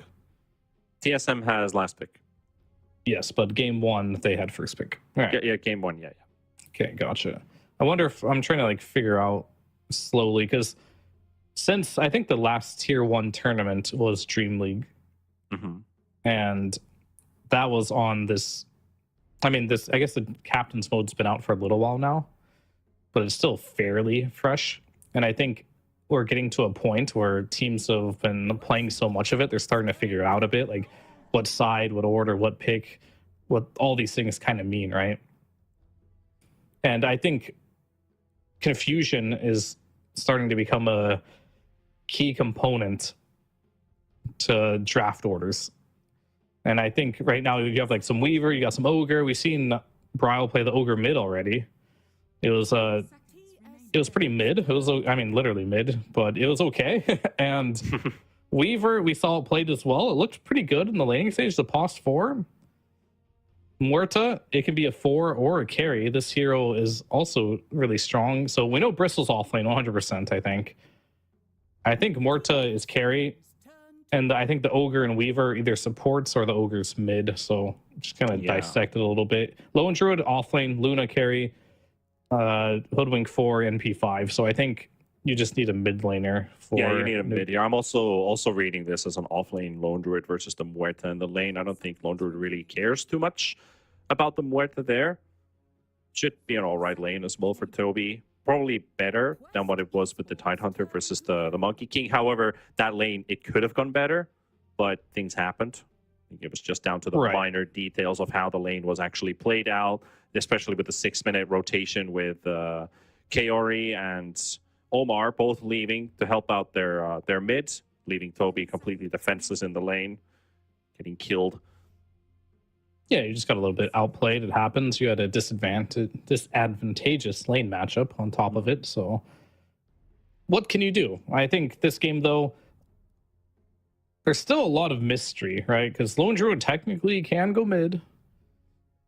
Ogre could go mid. We don't really know for certain how this one's going to play out. And that's like the power of the flex picks.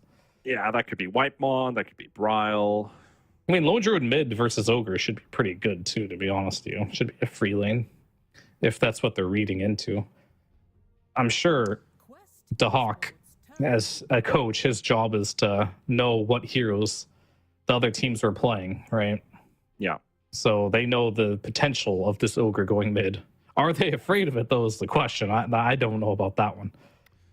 I know We'll have to DeHawk see. himself is not afraid if he was playing, but let's see if his coach perspective changes things or not. A lot of spreadsheets right there. As you can see, DeHawk standing his back towards the camera. There's a lot of Leaking strategy. there. Leaking strats, but at least it's too dark enough in the camera. You can't really see what's in there, but I can spy a lot of different heroes there. I mean, he And we're doesn't gonna bring care out the very much. Shaker. So looks like a Shaker mid and an offlane Lone Druid. That's going to be locked in. I mean, could still swap with DSM with this last pick. Honestly, Bryle didn't do bad as the Ogre versus Shaker matchup. Why not run it back? Yeah, I've already played it once.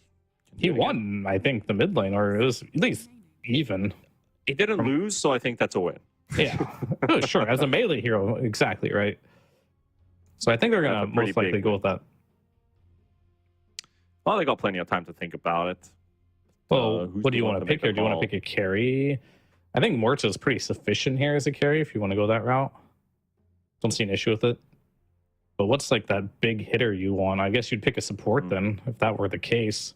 That could be. What do you think Moon's 5 cents are with this last pick? What do you think he's saying right now? I've never played on a team with Moon, so I don't know what he's like in a professional environment. For a wild guess. Wild guess. He's like, yeah, guys, I think we need some more stuns. So let's just pick a hero that can stun them so Tomato can kill them all. Nice. Yeah, that was my Moon impersonation. It's a fairly standard way of looking at it, and it could also be correct, but we'll see. We'll see. DSM will reveal their final pick in just I mean, mere moments. he's a boomer That's- like me. That's what I would have said. You know what I mean? So, But that's a stun, and that's a very Yeah. versatile hero that also works in multiple roles. let's Not go only mid. just, We're getting the support Ogre. support over I mean, is we better not get a support Conka. Like, I would rather see support Ogre than support Conka. yeah. I was bouncing between the idea of we could put support Muerta with Ogre mid and a carry Conka. Like that's what I Get out of here. consider. But the Conka carry patch, I think that's already history. We've already Yeah, seen that once an up and down. Enigma stopped being a relevant hero, and Conka carry also stopped being My relevant. poor Enigma. What happened to my boy? I don't know a lot of things. I don't even know what that hero does anymore. It's definitely in a different place. But looking on paper, both of these two teams with their drafts, do you feel like Quest has made any improvements? I like the Lone Druid coming into this one. The lane looks a bit better. I guess that's one good positive going on the side of Quest versus TSM. But again, we've seen how Kasane with this bristleback on the other side of the map, how dangerous he can be. I mean, yes, Kasane Bristleback very dangerous. However, Quest lineup better than last game. The bear generally is known as like a hero unit, which means it benefits from the Luna aura, which is pretty cool. So they have like this crazy push strategy with like NP, Lone Druid, Luna, even the Hoodwink and Shaker can kind of be your catch. They have a well-rounded lineup. I think the team fight from TSM is going to be a bit stronger though, just because how strong Kunkka and Bristleback are in team fights. It seems like the name of the game is like, just build these heroes that are super tanky and can't die, and you've got the Rum buff, you're going to buy Blade Mail Heart on Kunkka just to help aid that. You're going to buy your own survivability items on the Bristleback by getting the Aghanims and the Bloodstone, probably buying a heart eventually at some point too. So they kind of got the meta down, and they got their damage dealer and Tomato playing the Morta. And I think the supports are just going to try and aid them in whatever way they can. So team fights, it's really going to be hard to say. Like, can Shaker get off a big ulti? Can he not? I think these drafts are much more even than the last game. I feel like you have a much better chance this game as Quest at any stage of the game. Maybe the early game might be slightly harder. That's not even true. Actually, these drafts are pretty identical, I'd say. Yeah. I'd say that. Toby. This is actually pretty interesting because the bear is scouting out the potential ward. The tower frozen a hit because they see the bear and they think they have a ward there, but it's not actually breaking smokes. Until now, he actually does finally get confirmation that there's a hero that smoke has run out. But I just like the kind of small detail. Is like, did they already ward here, or are they still smoked up and just sitting there guessing? Oh, hard to say. Another minor detail is Toby has 12 branches. That's the way to do it. It really is. Branches all day long. White Mon already in for a bit of an early burst, but looks like the you don't want to die like the this. target, and Toby to die first with his bear on cooldown. By the time he gets the lane, he's probably going to be able to spawn it. But Ari, first blood for TSM. That was the residential lone druid expert here. This kind of sucks. Second. No, Omar. Still in 8 seconds. Omar, he's got the creep wave in between. Toby's also there. Okay, that will cancel it out. So generally speaking, your first bear gets hit a lot, right? And then you have to resummon. But you're fine, because normally you can't kill 2 bears. However, in a game like this, if they focus down this bear and right-click it a lot, he's going to have to buy a TP scroll to send it back. And with that long summon cooldown. Either way, the moral of the story is, this is really bad for Toby. But Yes. it could be fine if they don't exploit the fact that he just resummoned the bear. Those are the conditions here. All the conditions are set, and that is a surprise start for Quest as well, getting a kill off of Kasane on the Bristleback, but level 1, that's the time to do it, if they're able to pull it off. So that will credit a kill for TA2000. It's not first blood gold. Ari got a Toby, but it is a carry. How do they get that kill? I think it's because Ari started bottom, right, for the first wave. Really just Kari punished did him. a pretty late sprout. That's all I saw. It was still on cooldown. I think it's just oh, we got a TP coming out into the mid lane on Bryle. Surprise. Yeah. Tank the tower a bit here. And TP's straight back to the top lane. Help out T2000, so we'll leave him alone. Very interesting to see these early rotations, but I also kind of like the friskiness of kind of reminding that, hey, I'm also in this game. I'll like suddenly forget, oh, there's a Furion, you know? Well, White Mon dropping down a half HP. He does have 6 armor on the Ogre with that ring of protection. You definitely remind them, but those are not the plays that feel good if you are Kaori. I think it's a bit of the TI spirit, right? Yeah. Yeah, we could say that. That would be fair. Before chat wheel was invented, banter was all you had, and now you have to bring up something new. Maybe it is diving the tower as a level 1 nature's prophet. For Chatwell, you just couldn't say anything. Surprise. Well, Toby's evaded the worst possible, I guess you could say. He's still picked up 8 last hits on the Lone Druid. Morta at 15 at the moment. Tomatoes doing great, uncontested. Not worrying at all about the Lone Druid and the Hoodwink. Mid is also tied in CS, but Kasane dying once and TA getting a kill was it's very beneficial for TA2000. Oh, it definitely is, and I think this Lone Druid, he's doing okay, but he could be doing potentially better. But he's the hero that scales really well with levels. Like Lone Druid level 1, level 2 is not very strong. It's not until like level 4 where you start getting pretty strong on this hero. So I'd say he's doing fine for now. Where do you think we're going to see the next kill? The next kill, Yeah, which lane feels like it has the, These like, are the all most dramatic? weird questions. So none of them are very dramatic. Because NP, Luna. I don't know. I'm going to guess top because something's happening right now. I also feel like top lane has a vibe, and it's definitely happening right now. Kasane, oh, one more hit to kill off Kaori, but no. TI12 also fairly low as Ari just continues to harass. And one good Shikuchi could also do, but he's going to cut himself away from those trees with the Quelling Blade that he's bought on the Weaver. Always smart to have it versus the Nature's Prophet. Not to mention 1, 2, 3, 4, 5 Quelling Blades. Everybody on TSM has one. An axe. Ari might be dead here. Okay, Right, but he'll it's trade for afraid. Sonic. But unfortunately, right now, Dota's in a state where if there's NP in the game, every hero has to buy Quelling Blade. Yeah, the damage hurts. Yeah, it wasn't as bad before, right? Like, of course, It there was was the worse before. I mean, depends how far you're going back. Yeah, it depends how far exactly. Like the whole leash stuff going through BKB was kind of nuts. Ari, though, Toby! we got 3 versus 2 in the bottom He's lane, dead. and Toby is just gone. And Hoodwink, I don't feel like he much has a good escape route either. Has a mango. Oh, okay, well, that's your escape route. Tomato missing the dead shot. Yeah, it's pretty But hard still, to under hit those, though. Like, the cast range on Deadshot is not super good for shooting people back into. You have to be, like, almost melee range. It's good at pushing people away from you, though. More of a defensive tool for carries. Yeah. Defensive, bit of poke, but not the best for chase. Yeah, it's tough. You have to be really close to Deadshot them backwards. Well, this Shaker is really ramping up. Noob's just denying. 13 denies already versus Bryle. That's just Shaker things for you. Trying to get as much CS as possible, but it is pain to play versus Shaker as a melee. Yeah, he's doing really well. I wonder how much of this has to do with Kaori just harassing him on that first wave there.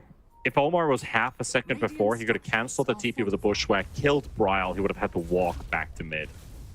Yeah, that would have been a disaster, but that... Top lane is also looking disastrous. T2000 down to 80 HP, and Kasane runs him down. Ari, you gotta get hit by the bushwhack, and Quest will find another. And Kasane, is he left empty-handed?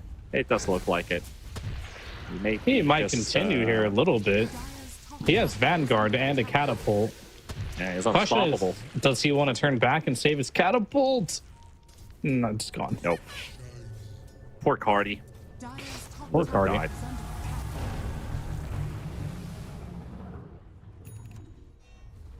All right, that was a boat used, by the way. Okay. For what? I'm not sure. Casual Just cruise. Just going on a casual cruise. Just vacationing.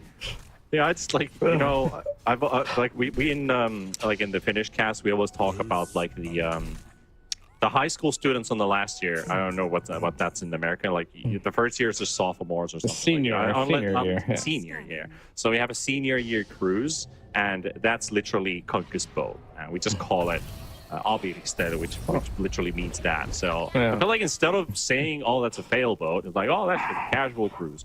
I mean, that's definitely much more positive. Or a Sunday drive. Well, meanwhile, Omar was just trying to contest that Wisdom Rune. Was able to get it.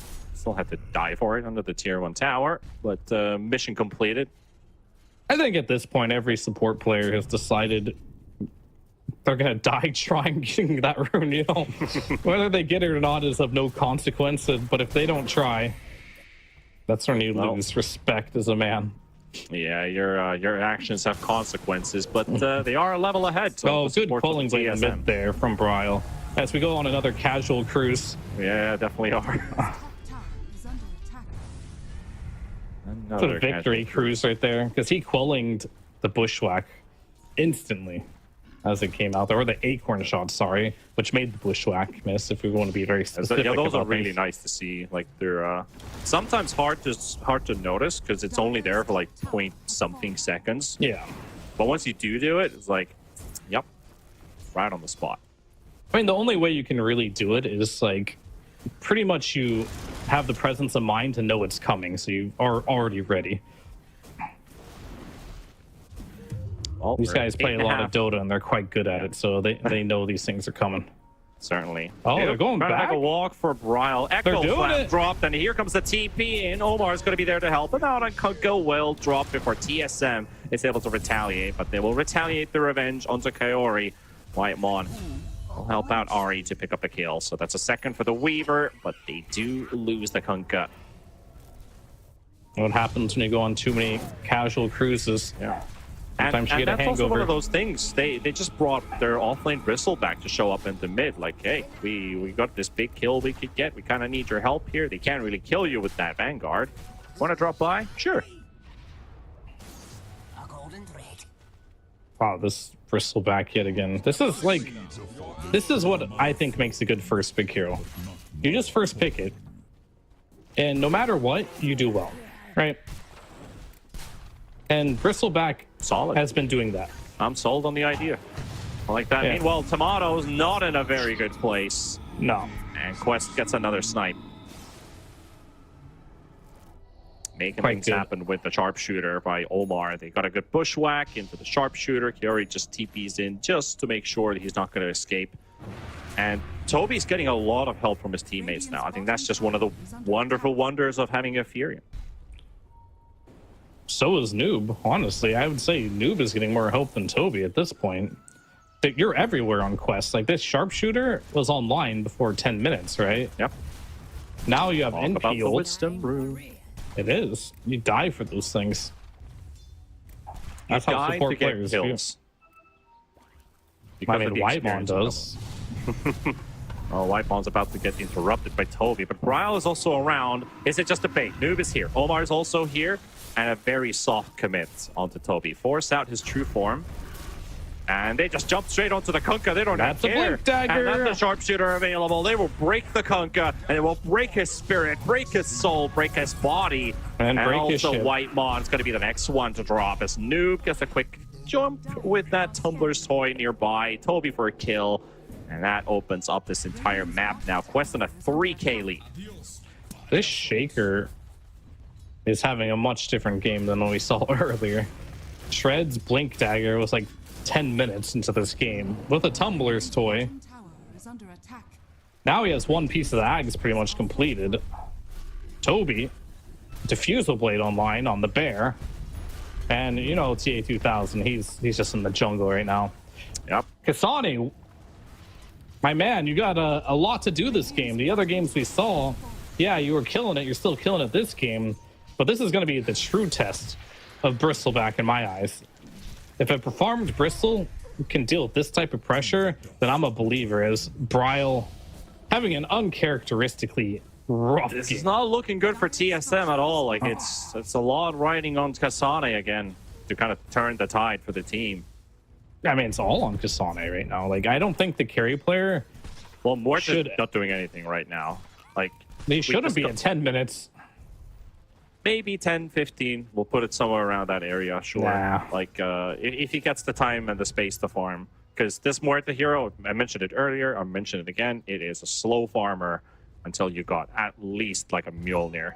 Even the Maelstrom, you still feel very sluggish. Well, that's my point. I think any time before 20, 25 minutes, I'd say the carry player has the least, I'm not saying he has no responsibilities, but he has the least amount of responsibilities to do things on the map than any other role. Meanwhile, Quest feeling like they could do something here, and they will not catch Tomato this time. Bit optimistic there with the Bushwhack cast, but Tomato already moving away, so the Acorn shot and the tree spawned by it a bit too far away. Whitemon also, they were suspecting they have vision in the area. It is literally just a creep wave giving vision on Tomato, so Whitemon, he will help out Tomato, like, please give me some kind of vision here so I can at least farm, because they're hunting me. They're also hunting Bryle from time to time, but not right now. They can't, because they can't touch Kasane. They're like, we have 2 cores and 2 supports we can kill. The Bristleback, that's a no-no. Definitely a no-no for they do have Hoodwink. I don't know if it's a complete no-no, but they do need to commit a lot. Hoodwink can break that hero long enough to burst, but I think it's not worth it yet to go for him. Let's put it that way. Yeah. It's not like you're Timber Saw that you're just gonna 5-man and try to kill him because you can. Like, Well, they have a just team Vessel up. now too. Actually, with Sharpshooter, Vessel, Kasane is killable. Well, they already certainly. popped the Vessel. They still got 2 more charges to go. Ari's But he's also around just the keeping area. into him. Maybe the DD could do some wonders here. Echo Stump's available. Kasane, there we Yeah. go. They've got it. Mission didn't- complete again. Didn't even need the break. You don't even need the break. So that's He has. a scary sign when your Bristleback is dying to 2 heroes at this stage of the game. There's like a couple power spikes for Bristle. Spike number 1 is Vanguard, right? Spike number 2 is going to be the Aghanims. Oh, Weaver's dead too. And spike number 3 is going to be the Bloodstone. And generally, that's when Bristle looks best if you can't really get through any of those spikes. But Yeah. they're already getting through them right now. It makes you worried to the point the Silver Edge wasn't even there. The general Sharpshooter break wasn't there. The carry wasn't even there. Bristleback is feeling killable. The fun thing about this game as well, the way we're painting the picture basically, is despite just having 16 kills in 14 minutes, which is barely over 1 per minute, Tower is under it attack. feels like a bloodbath, and Quest is doing all the killing. Yeah, they definitely are. I think the only heroes that have been really receiving some deaths this game, I mean, it's not even the supports. It's kind of just like spread out. But either way, the big kills have gone the way of Quest. Yep. Big kills indeed. Kunkka killed 3 times. Bristleback's now died twice. And another one maybe, but this time for TSM, if they can Dude, get he's the so Nature's tanky. Prophet, but damn, that's a tanky Nature's Prophet, and Ari does get his ulti of just in time. The Sharpshooter level 1, not enough damage. You can't finish off the job. Has a Lotus, but here comes Toby. He will help him out for the kill. Meanwhile, the chase is onto Whitemon for Curry to pick up another, and that Furion ulti is about to connect. Any But is he going to get him too? second Just one now. more Vessel. It's not going to connect No. at all, actually. Nah, he's dead. That is a defusal. Toby doesn't just brings the bear around. Like, I can't right click with this because my hero's too far, but you're slowed anyway. Yep, he's got the 25 movement speed on the bear talents as well. Radiant's No middle points in tower Savage is Shore under quite attack. yet. Going in, well, Echo done. Going for that harpoon next. Probably follow it up with a shard, most likely. It's an 8k lead. That's a very sizable lead this early on into the game. So what's your game plan, TSM? Oh, Minus hit for the creeps. Ogre. You've seen Bryle, right? Like, he can't really do anything. So I think you just farm. Farm. You're not going That's- to do much on Tomato either, right? Yeah. So who can you kill? You can kill creeps pretty well. For now. Maybe that is a bit of an ill omen as well for TSM, knowing that, well, we can't get a benefit necessarily out of this Bristleback, despite him having Aghanims and the Vanguard, because we spend a lot of time hitting creeps. We got the Midas lined up for the Ogre Magi. Kunkka's got so many items that he needs this game, so Brawl's just going to ignore for the time being. They already attempted 1 gank, and that didn't quite work out. They couldn't kill a 1400 HP Nature's Prophet. So they're reconsidering their options again. However, Ogre has been spotted, and here comes Omar Bushwhack Sharpshooter to connect, and that's a pickoff they will take.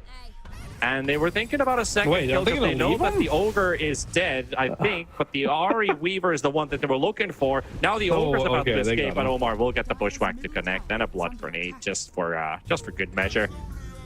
It's going to take down to the dot damage. They wanted the Weaver at the same time. Yeah, they did. But they almost got nothing in. Yeah. But they get a kill. They got Roshan. And the game is basically open for Quest to do whatever they want right now. This is ESM, definitely- however, they're actually contesting this. They're actually contesting this one. Kasane feeling the power fantasy, but it needs to work out. Oh, Goes he's down got for the the Bristol defusal back. blade, and they will look. They got the He's dead. Loser. Holger's just dead.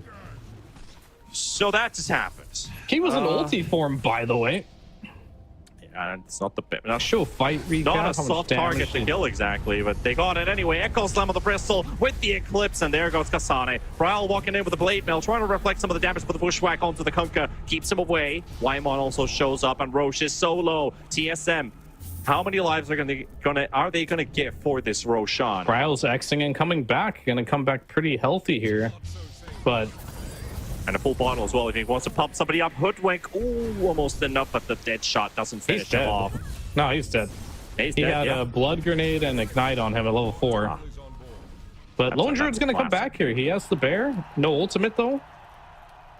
Is it a trap? Who's gonna go on who here? Yep, slow on the Muerta, but the Ogre's in between. The bear is gonna get stunned up first. Trying to hit the bug. This bear can't die. Now, he does not have another bear. Is really dropping low, and they can't do anything to help out Toby and his bear. And they go back to the Roche pit. Maybe TSM has an opening right now, but they are still super scared about the initiation from Quest, and that's why they're running around in panic. But nobody's around, and Quest's gonna give it up. They did all the hard work for dropping this Roche low, and TSM says, "Thank you, we will take it." And they give it to Kasane. I mean, Toby had no TP scroll on his bear, so he couldn't send it back and bring it. So he wanted to go in with a bear there, but his team was like, nah, I don't want to go in. So they basically just sold him out there on that type of situation. We saw similar plays in the last game where Toby wants to go in with the Ravage, but his team didn't want to follow, right? Seems to happen again. Not necessarily on the same page here as Kasane. Now with this Aegis, he's going to go show no fear as Kaori. Surprise! Walk straight into him. You're dead. Hey guys, I found the enemy. Don't come here. That's one kill. That could even lead into a Tormentor for TSM, but Kasane could do it. There's a BKB. The rest of the supports are just a bit worried about how much damage they're going to be taking. But here we go. True form already popped up. The diffusal blade will connect onto Kasane. He's being held in a bushwhack, but the Echo slap. Noob will delete the back line. Kasane still fighting back. Toby dying there pretty much. Well, it's just an illusion. Actually, the bear, the one that was dying, with Kasane throwing back all of those cool sprays. And onto the shaker he goes. Bryle, no X mark for a little bit longer here. Just a couple more seconds, but Quest, they're keeping their distance. I just saw Toby's nameplate, and I was like, Toby's dying. Oh, that's just the bear. I mean, that basically is his hero. So you're not really wrong. But they got 2 kills out of TSM. And TSM, all they killed was Kaori, who basically started this whole thing off. Yeah, that Echo is super good. I'm surprised only 2 heroes die from it. You're going to see the Echo shortly after this, if there's enough time in this clip. We're going to go back and end up chasing him here. Tormentor goes up. I don't know if we'll have time to see this, but hopefully we do. He's loading it up right there, standing in the trees, and wait for it. Deletes the 2 supports immediately and gets Bryo low, blocks him off, but unfortunately, Kasane, he's playing Bristol back with Aegis. Kind of salvages that. If he's any other hero but Bristol there, maybe he dies there as well. But big scary Bristol doesn't die. 2 minutes and 40 seconds left on this Aegis. Got the sharded too on the BB. Yeah, still plenty of time, at least still to get something done with this Aegis on the side of TSM. Just watch out for those Echo Slams. It's going to be up again in 15 seconds. At least it's not a DD rune in the river. It's just an illusion for Noob. DD will really spoil the party. Changed this game, right? Like if you look at the net worth, Tomato is completely recovered. Kasane's always been on the top. I mean, but you're starting to see the other heroes just start to drop off a bit, mainly Toby on this Lone Druid.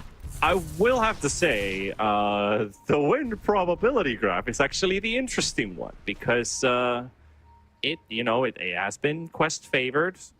Then What's the Roshan happened. I don't even know it. Well, TSM's been behind the entire game, but they have 60% win probability being 10k behind. So that is very generous considering the economy right now. Blocking out Bryle there with the Fissure by Noob. I have to take a bit of a detour and straight into the arms of Quest, and they will just delete Bryle. Walked into a trap. He saw the Fissure block earlier, blocking the other entrance from here, and he just walked straight up onto the high ground like, hey, that's a nice waltz right here. And an instant delete from there, but nice Sprout coming out, and the stun from Noob will hold Whitemon and Ari on the spot, and the supports from TSM in peril once again. Kasane, he can't do all the heavy lifting alone. He's going to move out. with Muerta also trying to get out. Kaori already blocking one escape route, but TA2000 high on his heels. He's got a TP scroll. He's going to use it, but he will not make it out the fissure right on the money. Oh, he ulted here too. He's just going to die with no ult. I guess the cooldown's pretty short. Might as well give it your all. In fact, almost kills Toby in the process. Yeah, his ult will be up when he respawns, so I see no downside of that. Well, when he respawns is probably Carpenter.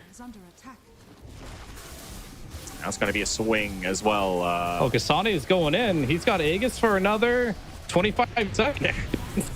He wants a piece of that action, but all he's going to get is a Diffusal Blade Inhibit, which is the slow debuff, and now chasing the bear. Bit of vengeance once again, wanting that, but you know, the Savage Roar comes out. Bristleback suddenly running in fear away from the Spirit Prey, but Ari trying to cut from another direction, and he's trying to take all the Lotuses. He's got no inventory space. He's got branches in his backpack. You can't take them. Bear die or what? Ari takes them. I mean, the funny thing is the only reason the bear died there is because Toby actually ended up getting the shard for that Tormentor, which saved his bear's life there because it dispelled all the goo stacks. It's a small detail, but it helps a lot. But yeah, I guess he won't be walking away with Lotuses, though. No flowers being picked up because your herbalist pouch is already filled with branches. Oh, you're gonna love it. All those 12 branches we talked about earlier on. Dire's middle tower is under attack.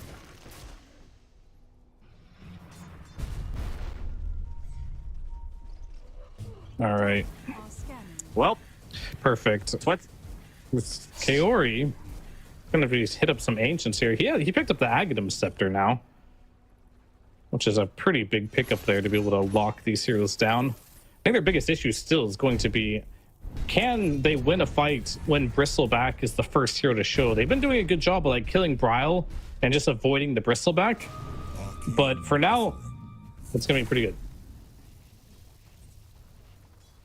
Yeah, well, at least the whole situation basically, like it's, despite TSM having one or two good ups, there's a lot of downs in this game. Quest is just basically walking away with this game, and look how aggressive they are deep in as well. And again, Omar, he might miss the bushwhack, but they're not going to miss out on this kill. They've got plenty of damage to dish out onto TSM. Radiant's Secure yet another kill. under attack. And that bottom tier 2 tower is going to be the next one to drop. They're forcing out the glyph already pretty early here. And this is where things are going to get a bit scary. Look how fast these buildings die. Yeah, and there's another glyph for the high ground, but they are going to go to the high ground nevertheless. They're still going to go there. Yeah, just force the glyph here if you want to. Like, there's no reason not to. Dire's top tower. Yes, and they're regrouping without the Ogre right now. No Bloodlust buffs for anybody, but they do bring in with a tidal wave a sudden lone drain, and there goes Toby. Torrent Storm also placed down by Bryle, and on the hunt they go for more quest heroes. TI12 still hiding with that Shadow Walk, and it's a beautiful echo sound from Noob is enough for the damage. His back wasn't facing. Gets deleted. Bryle's gone as well, and they're just taking them all away out of their path. But Ari trying to fight back, trying to kill off Omar, but that's not going to work out. Not at least that simple. Deadshot will miss, but Weaver finally gets himself a kill. And that is the Hoodwink trying to run away. And it all started off with Toby just disappearing. Quest looking like, oh, okay, we just gave away our offlane. Let's back out a bit. Into two huge kills by Noob, again, with these Echo Slams. Yeah, and the reason why that works so well is Kasane was not... He didn't have his back facing him. He was actually just looking at the Luna while completely chain-stunned. And He got you can eclipsed. see...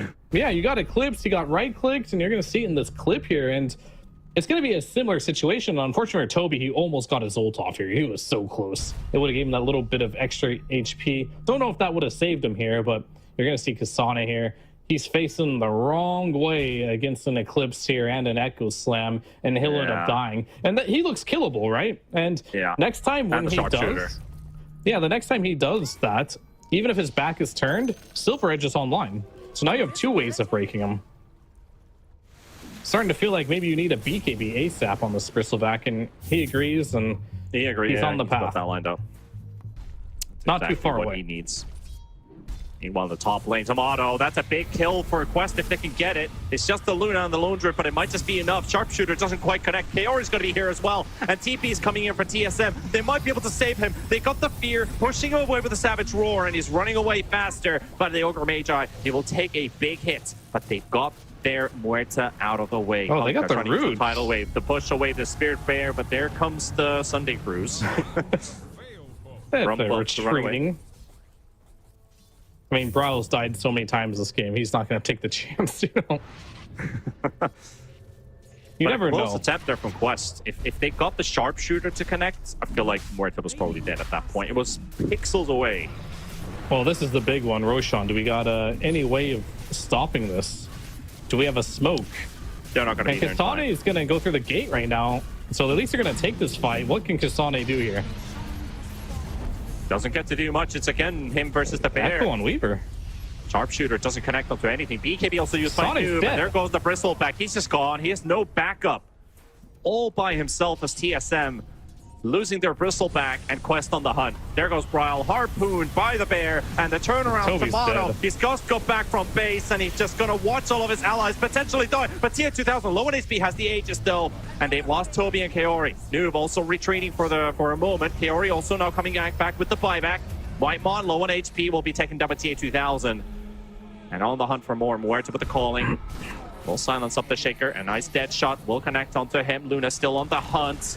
Ari gets Omar, but he will lose his life as well with this Fissure. No more time lapse for him. Noob still on the hunt. Bryle, he's on the high ground. How far does the Shaker go? As TA2000 was trying to get this Muerta. Just 200 HP, but the Defender Gate doesn't matter though. TA2000 actually turns around, doesn't want to face the Bryle Kunkka. And another scrappy fight.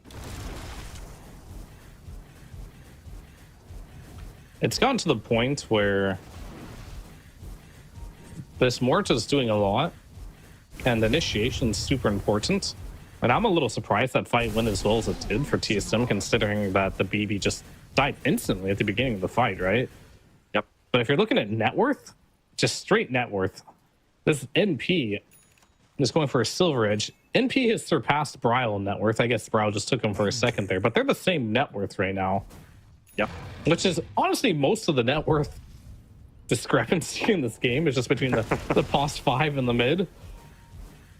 But I wonder if the Silver Edge will make a big difference here from Kaori.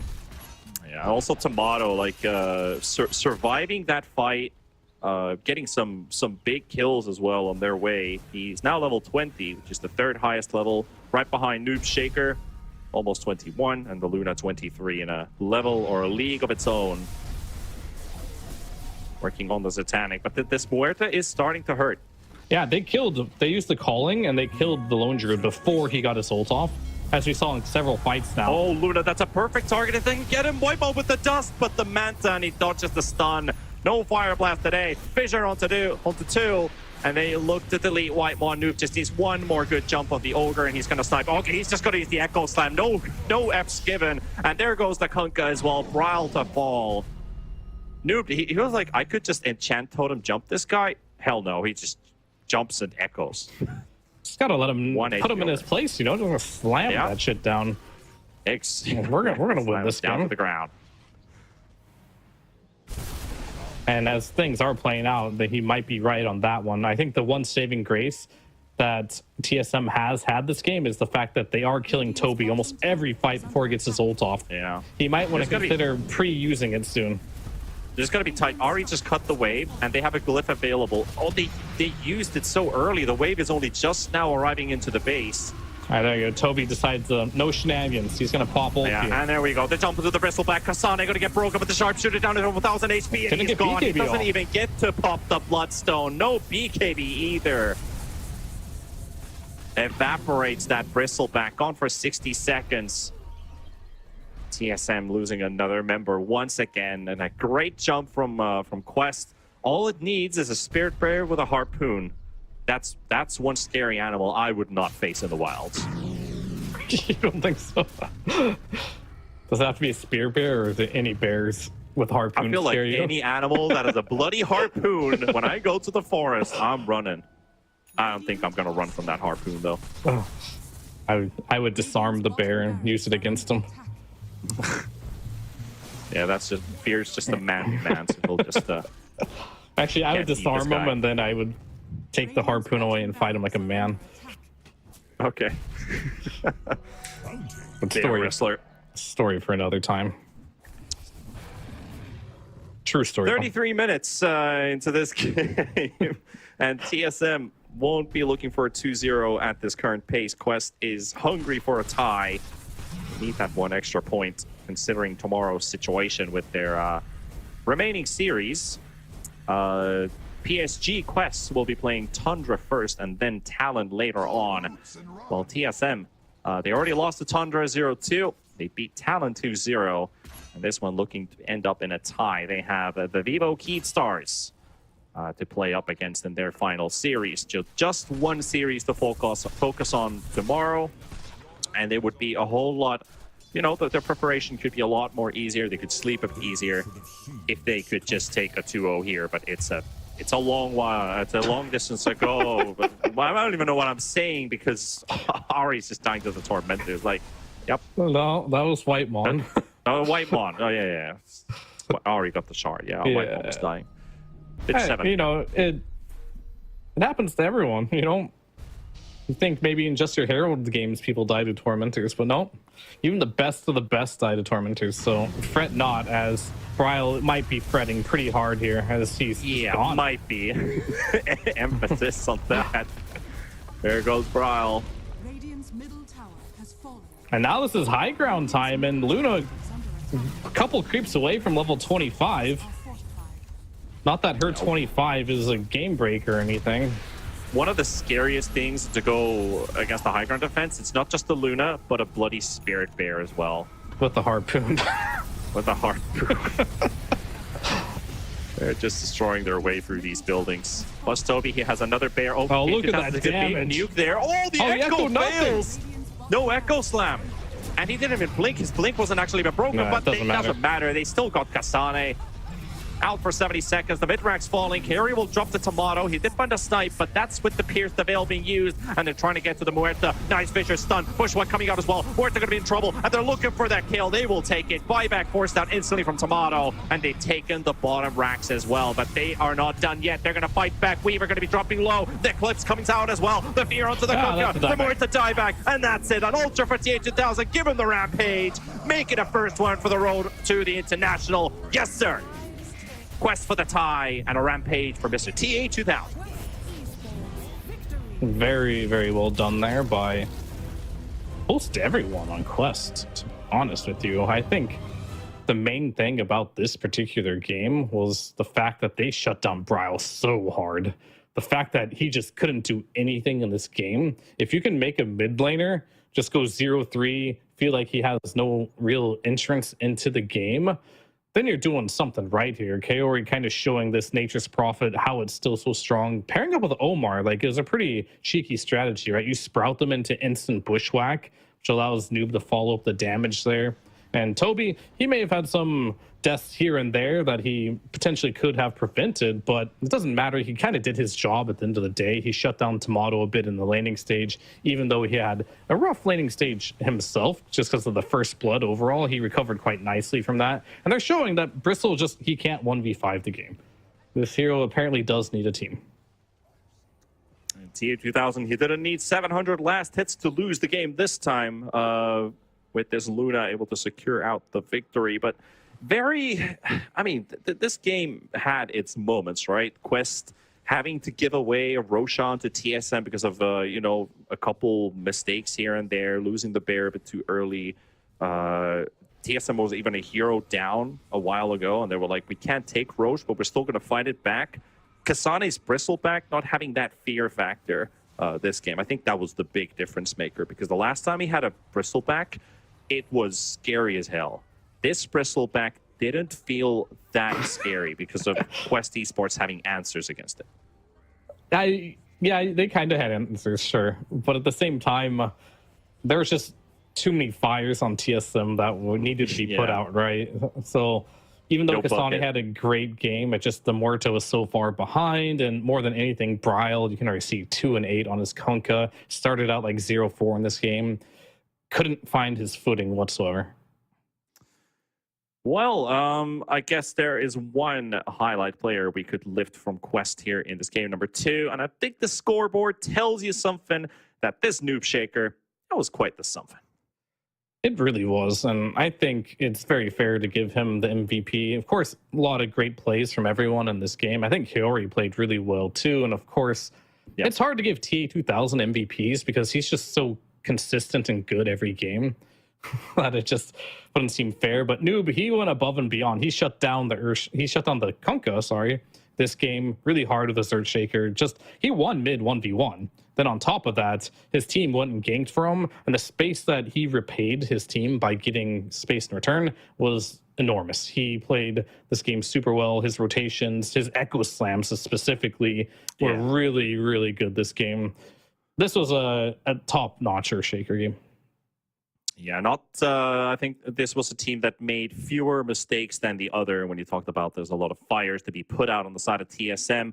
But TSM, they did take game number 1, so this series ends up being a tie versus PSG Quest. And might as well take a look, in a matter of moments at least, because, it was a pretty eventful day. The first day basically come to a close. TSM, they started off their day with a loss, then they got a win streak going for them, and this last game didn't feel like they had too much to say versus PSG Quest, who only played a tie earlier on, and now they played a tie again. Not so bad at the end of the day for them. They did pretty well here, and I think a lot of the teams, there's a lot of cool stuff going on throughout all the brackets here. Some teams, it's becoming very top heavy and very bottom heavy, which you don't really like to see too much, but at the same time, you kind of do at the same time, because if there is one team only to be eliminated, you clearly want the worst team from the group to go, right? You don't want it to be super close and being sad to see everyone go. I'm not saying that's going to happen yet, but there are teams that aren't doing well generally only have 1 or 0 wins right now, and the teams that are doing well have only 1 loss or no losses at all. Cough, cough, Team Spirit, crushing it. Well, let's take a look at the results from today, what's been happening here at Group D, because, we basically saw the day start off with an instant upset. Well, it wasn't actually Group D. It was from the other group where LGD and Gaming Gladiators, Group C, that is. Yeah, that was C and D today. So we started off with, I could say, a bit of a shocker in a way. Gaming Gladiators was a lot of, everybody set them basically as this is a top 2 team. They could win. They could a grand finalist team based on their DPC year, straight up a 0-2 to start off the day. And then North America actually getting a decent amount of victories today. Oh, yes. We did okay. Yeah, we lost LGD. We tied 1, lost. It's okay. I think overall this is a win. I'll take it. I'll take the W. This is a win. It's something to look at for sure. And also the group standings as follows. Basically what the point situation is looking like after day 1 of the road to the international. Spirits is by far the best team of day number 1. And that also means that with a 3-0 scoreline, they are through to the next stage, whether it is upper bracket or you get to choose their opponents from the other groups. I don't remember exactly the pinpointed information. The format is a lot longer than previous years, but they are through to the next phase. That is for sure. So Group A, EG and SMG basically under fire. Maybe 9 Pandas getting that 2-0 victory at the end of the day does put them in a much more favorable situation. Group B as well. Thunder Awaken. I thought SEA was looking bad. With SMG and TALON at the bottom, but SA is looking pretty decent despite Thunder Awaken having a rocky day number 1. Yeah, they've got 4 represented teams, right? So it would be sad to see if all of them were doing poorly. Southeast Asia's not doing so hot here, but what can you do at the end of the day? It's still only day 1 though, but I still want to reiterate how crazy it is. You literally have to get a 6-0 to guarantee yourself a day 1 guaranteed advancement, right? And everyone was scared of Spirit, like, oh, they're in TI form. They just won 3-odd, and they're not slowing down. And Gaimin Gladiators, a team that won all year long, they seem to be haltering a little bit. Hopefully, there's challengers for Spirit this year. That's all I have to say. Like, we're really early onto it. I know this is only day one of the road to international, but Yeah. they're looking really hot and like the favorites for sure. Yeah, they definitely are. But how long does that streak keep up? Well, let's take a look at what our tomorrow's games are going to be here on this stream. So what we have coming up is a couple fewer series. We also have potential tiebreakers at the end, but we're going to kick things off at 10 a.m. with Beastcoast versus LGD, and LGD again versus Virtus.pro. And Virtus.pro also, they need to score some points. They also need to improve their standings, but so does the third North American team of Nouns, going up against Virtus.pro at 2 p.m. So all those games here at Stream D. But our day here, it's pretty much coming to a close, but the road to the international, it is open. It has begun. The journey is now officially underway with day one in the books, and we got a couple more days left of this group stage as a whole. But tomorrow, it is do or die. We're probably going to be saying goodbye to 4 teams, 1 from each group, but that we'll find out at the end of tomorrow. So do make sure you're going to make up tomorrow at the right time, 10 a.m. for the first games. Be there, be square. For us, T-Panda and Fear, we thank you everybody for watching today and enjoying the Dota journey, because this is the highlight of the year, the road to the international. We will see you guys tomorrow. So until then, take care of yourselves, everybody. Good nights and bye-bye.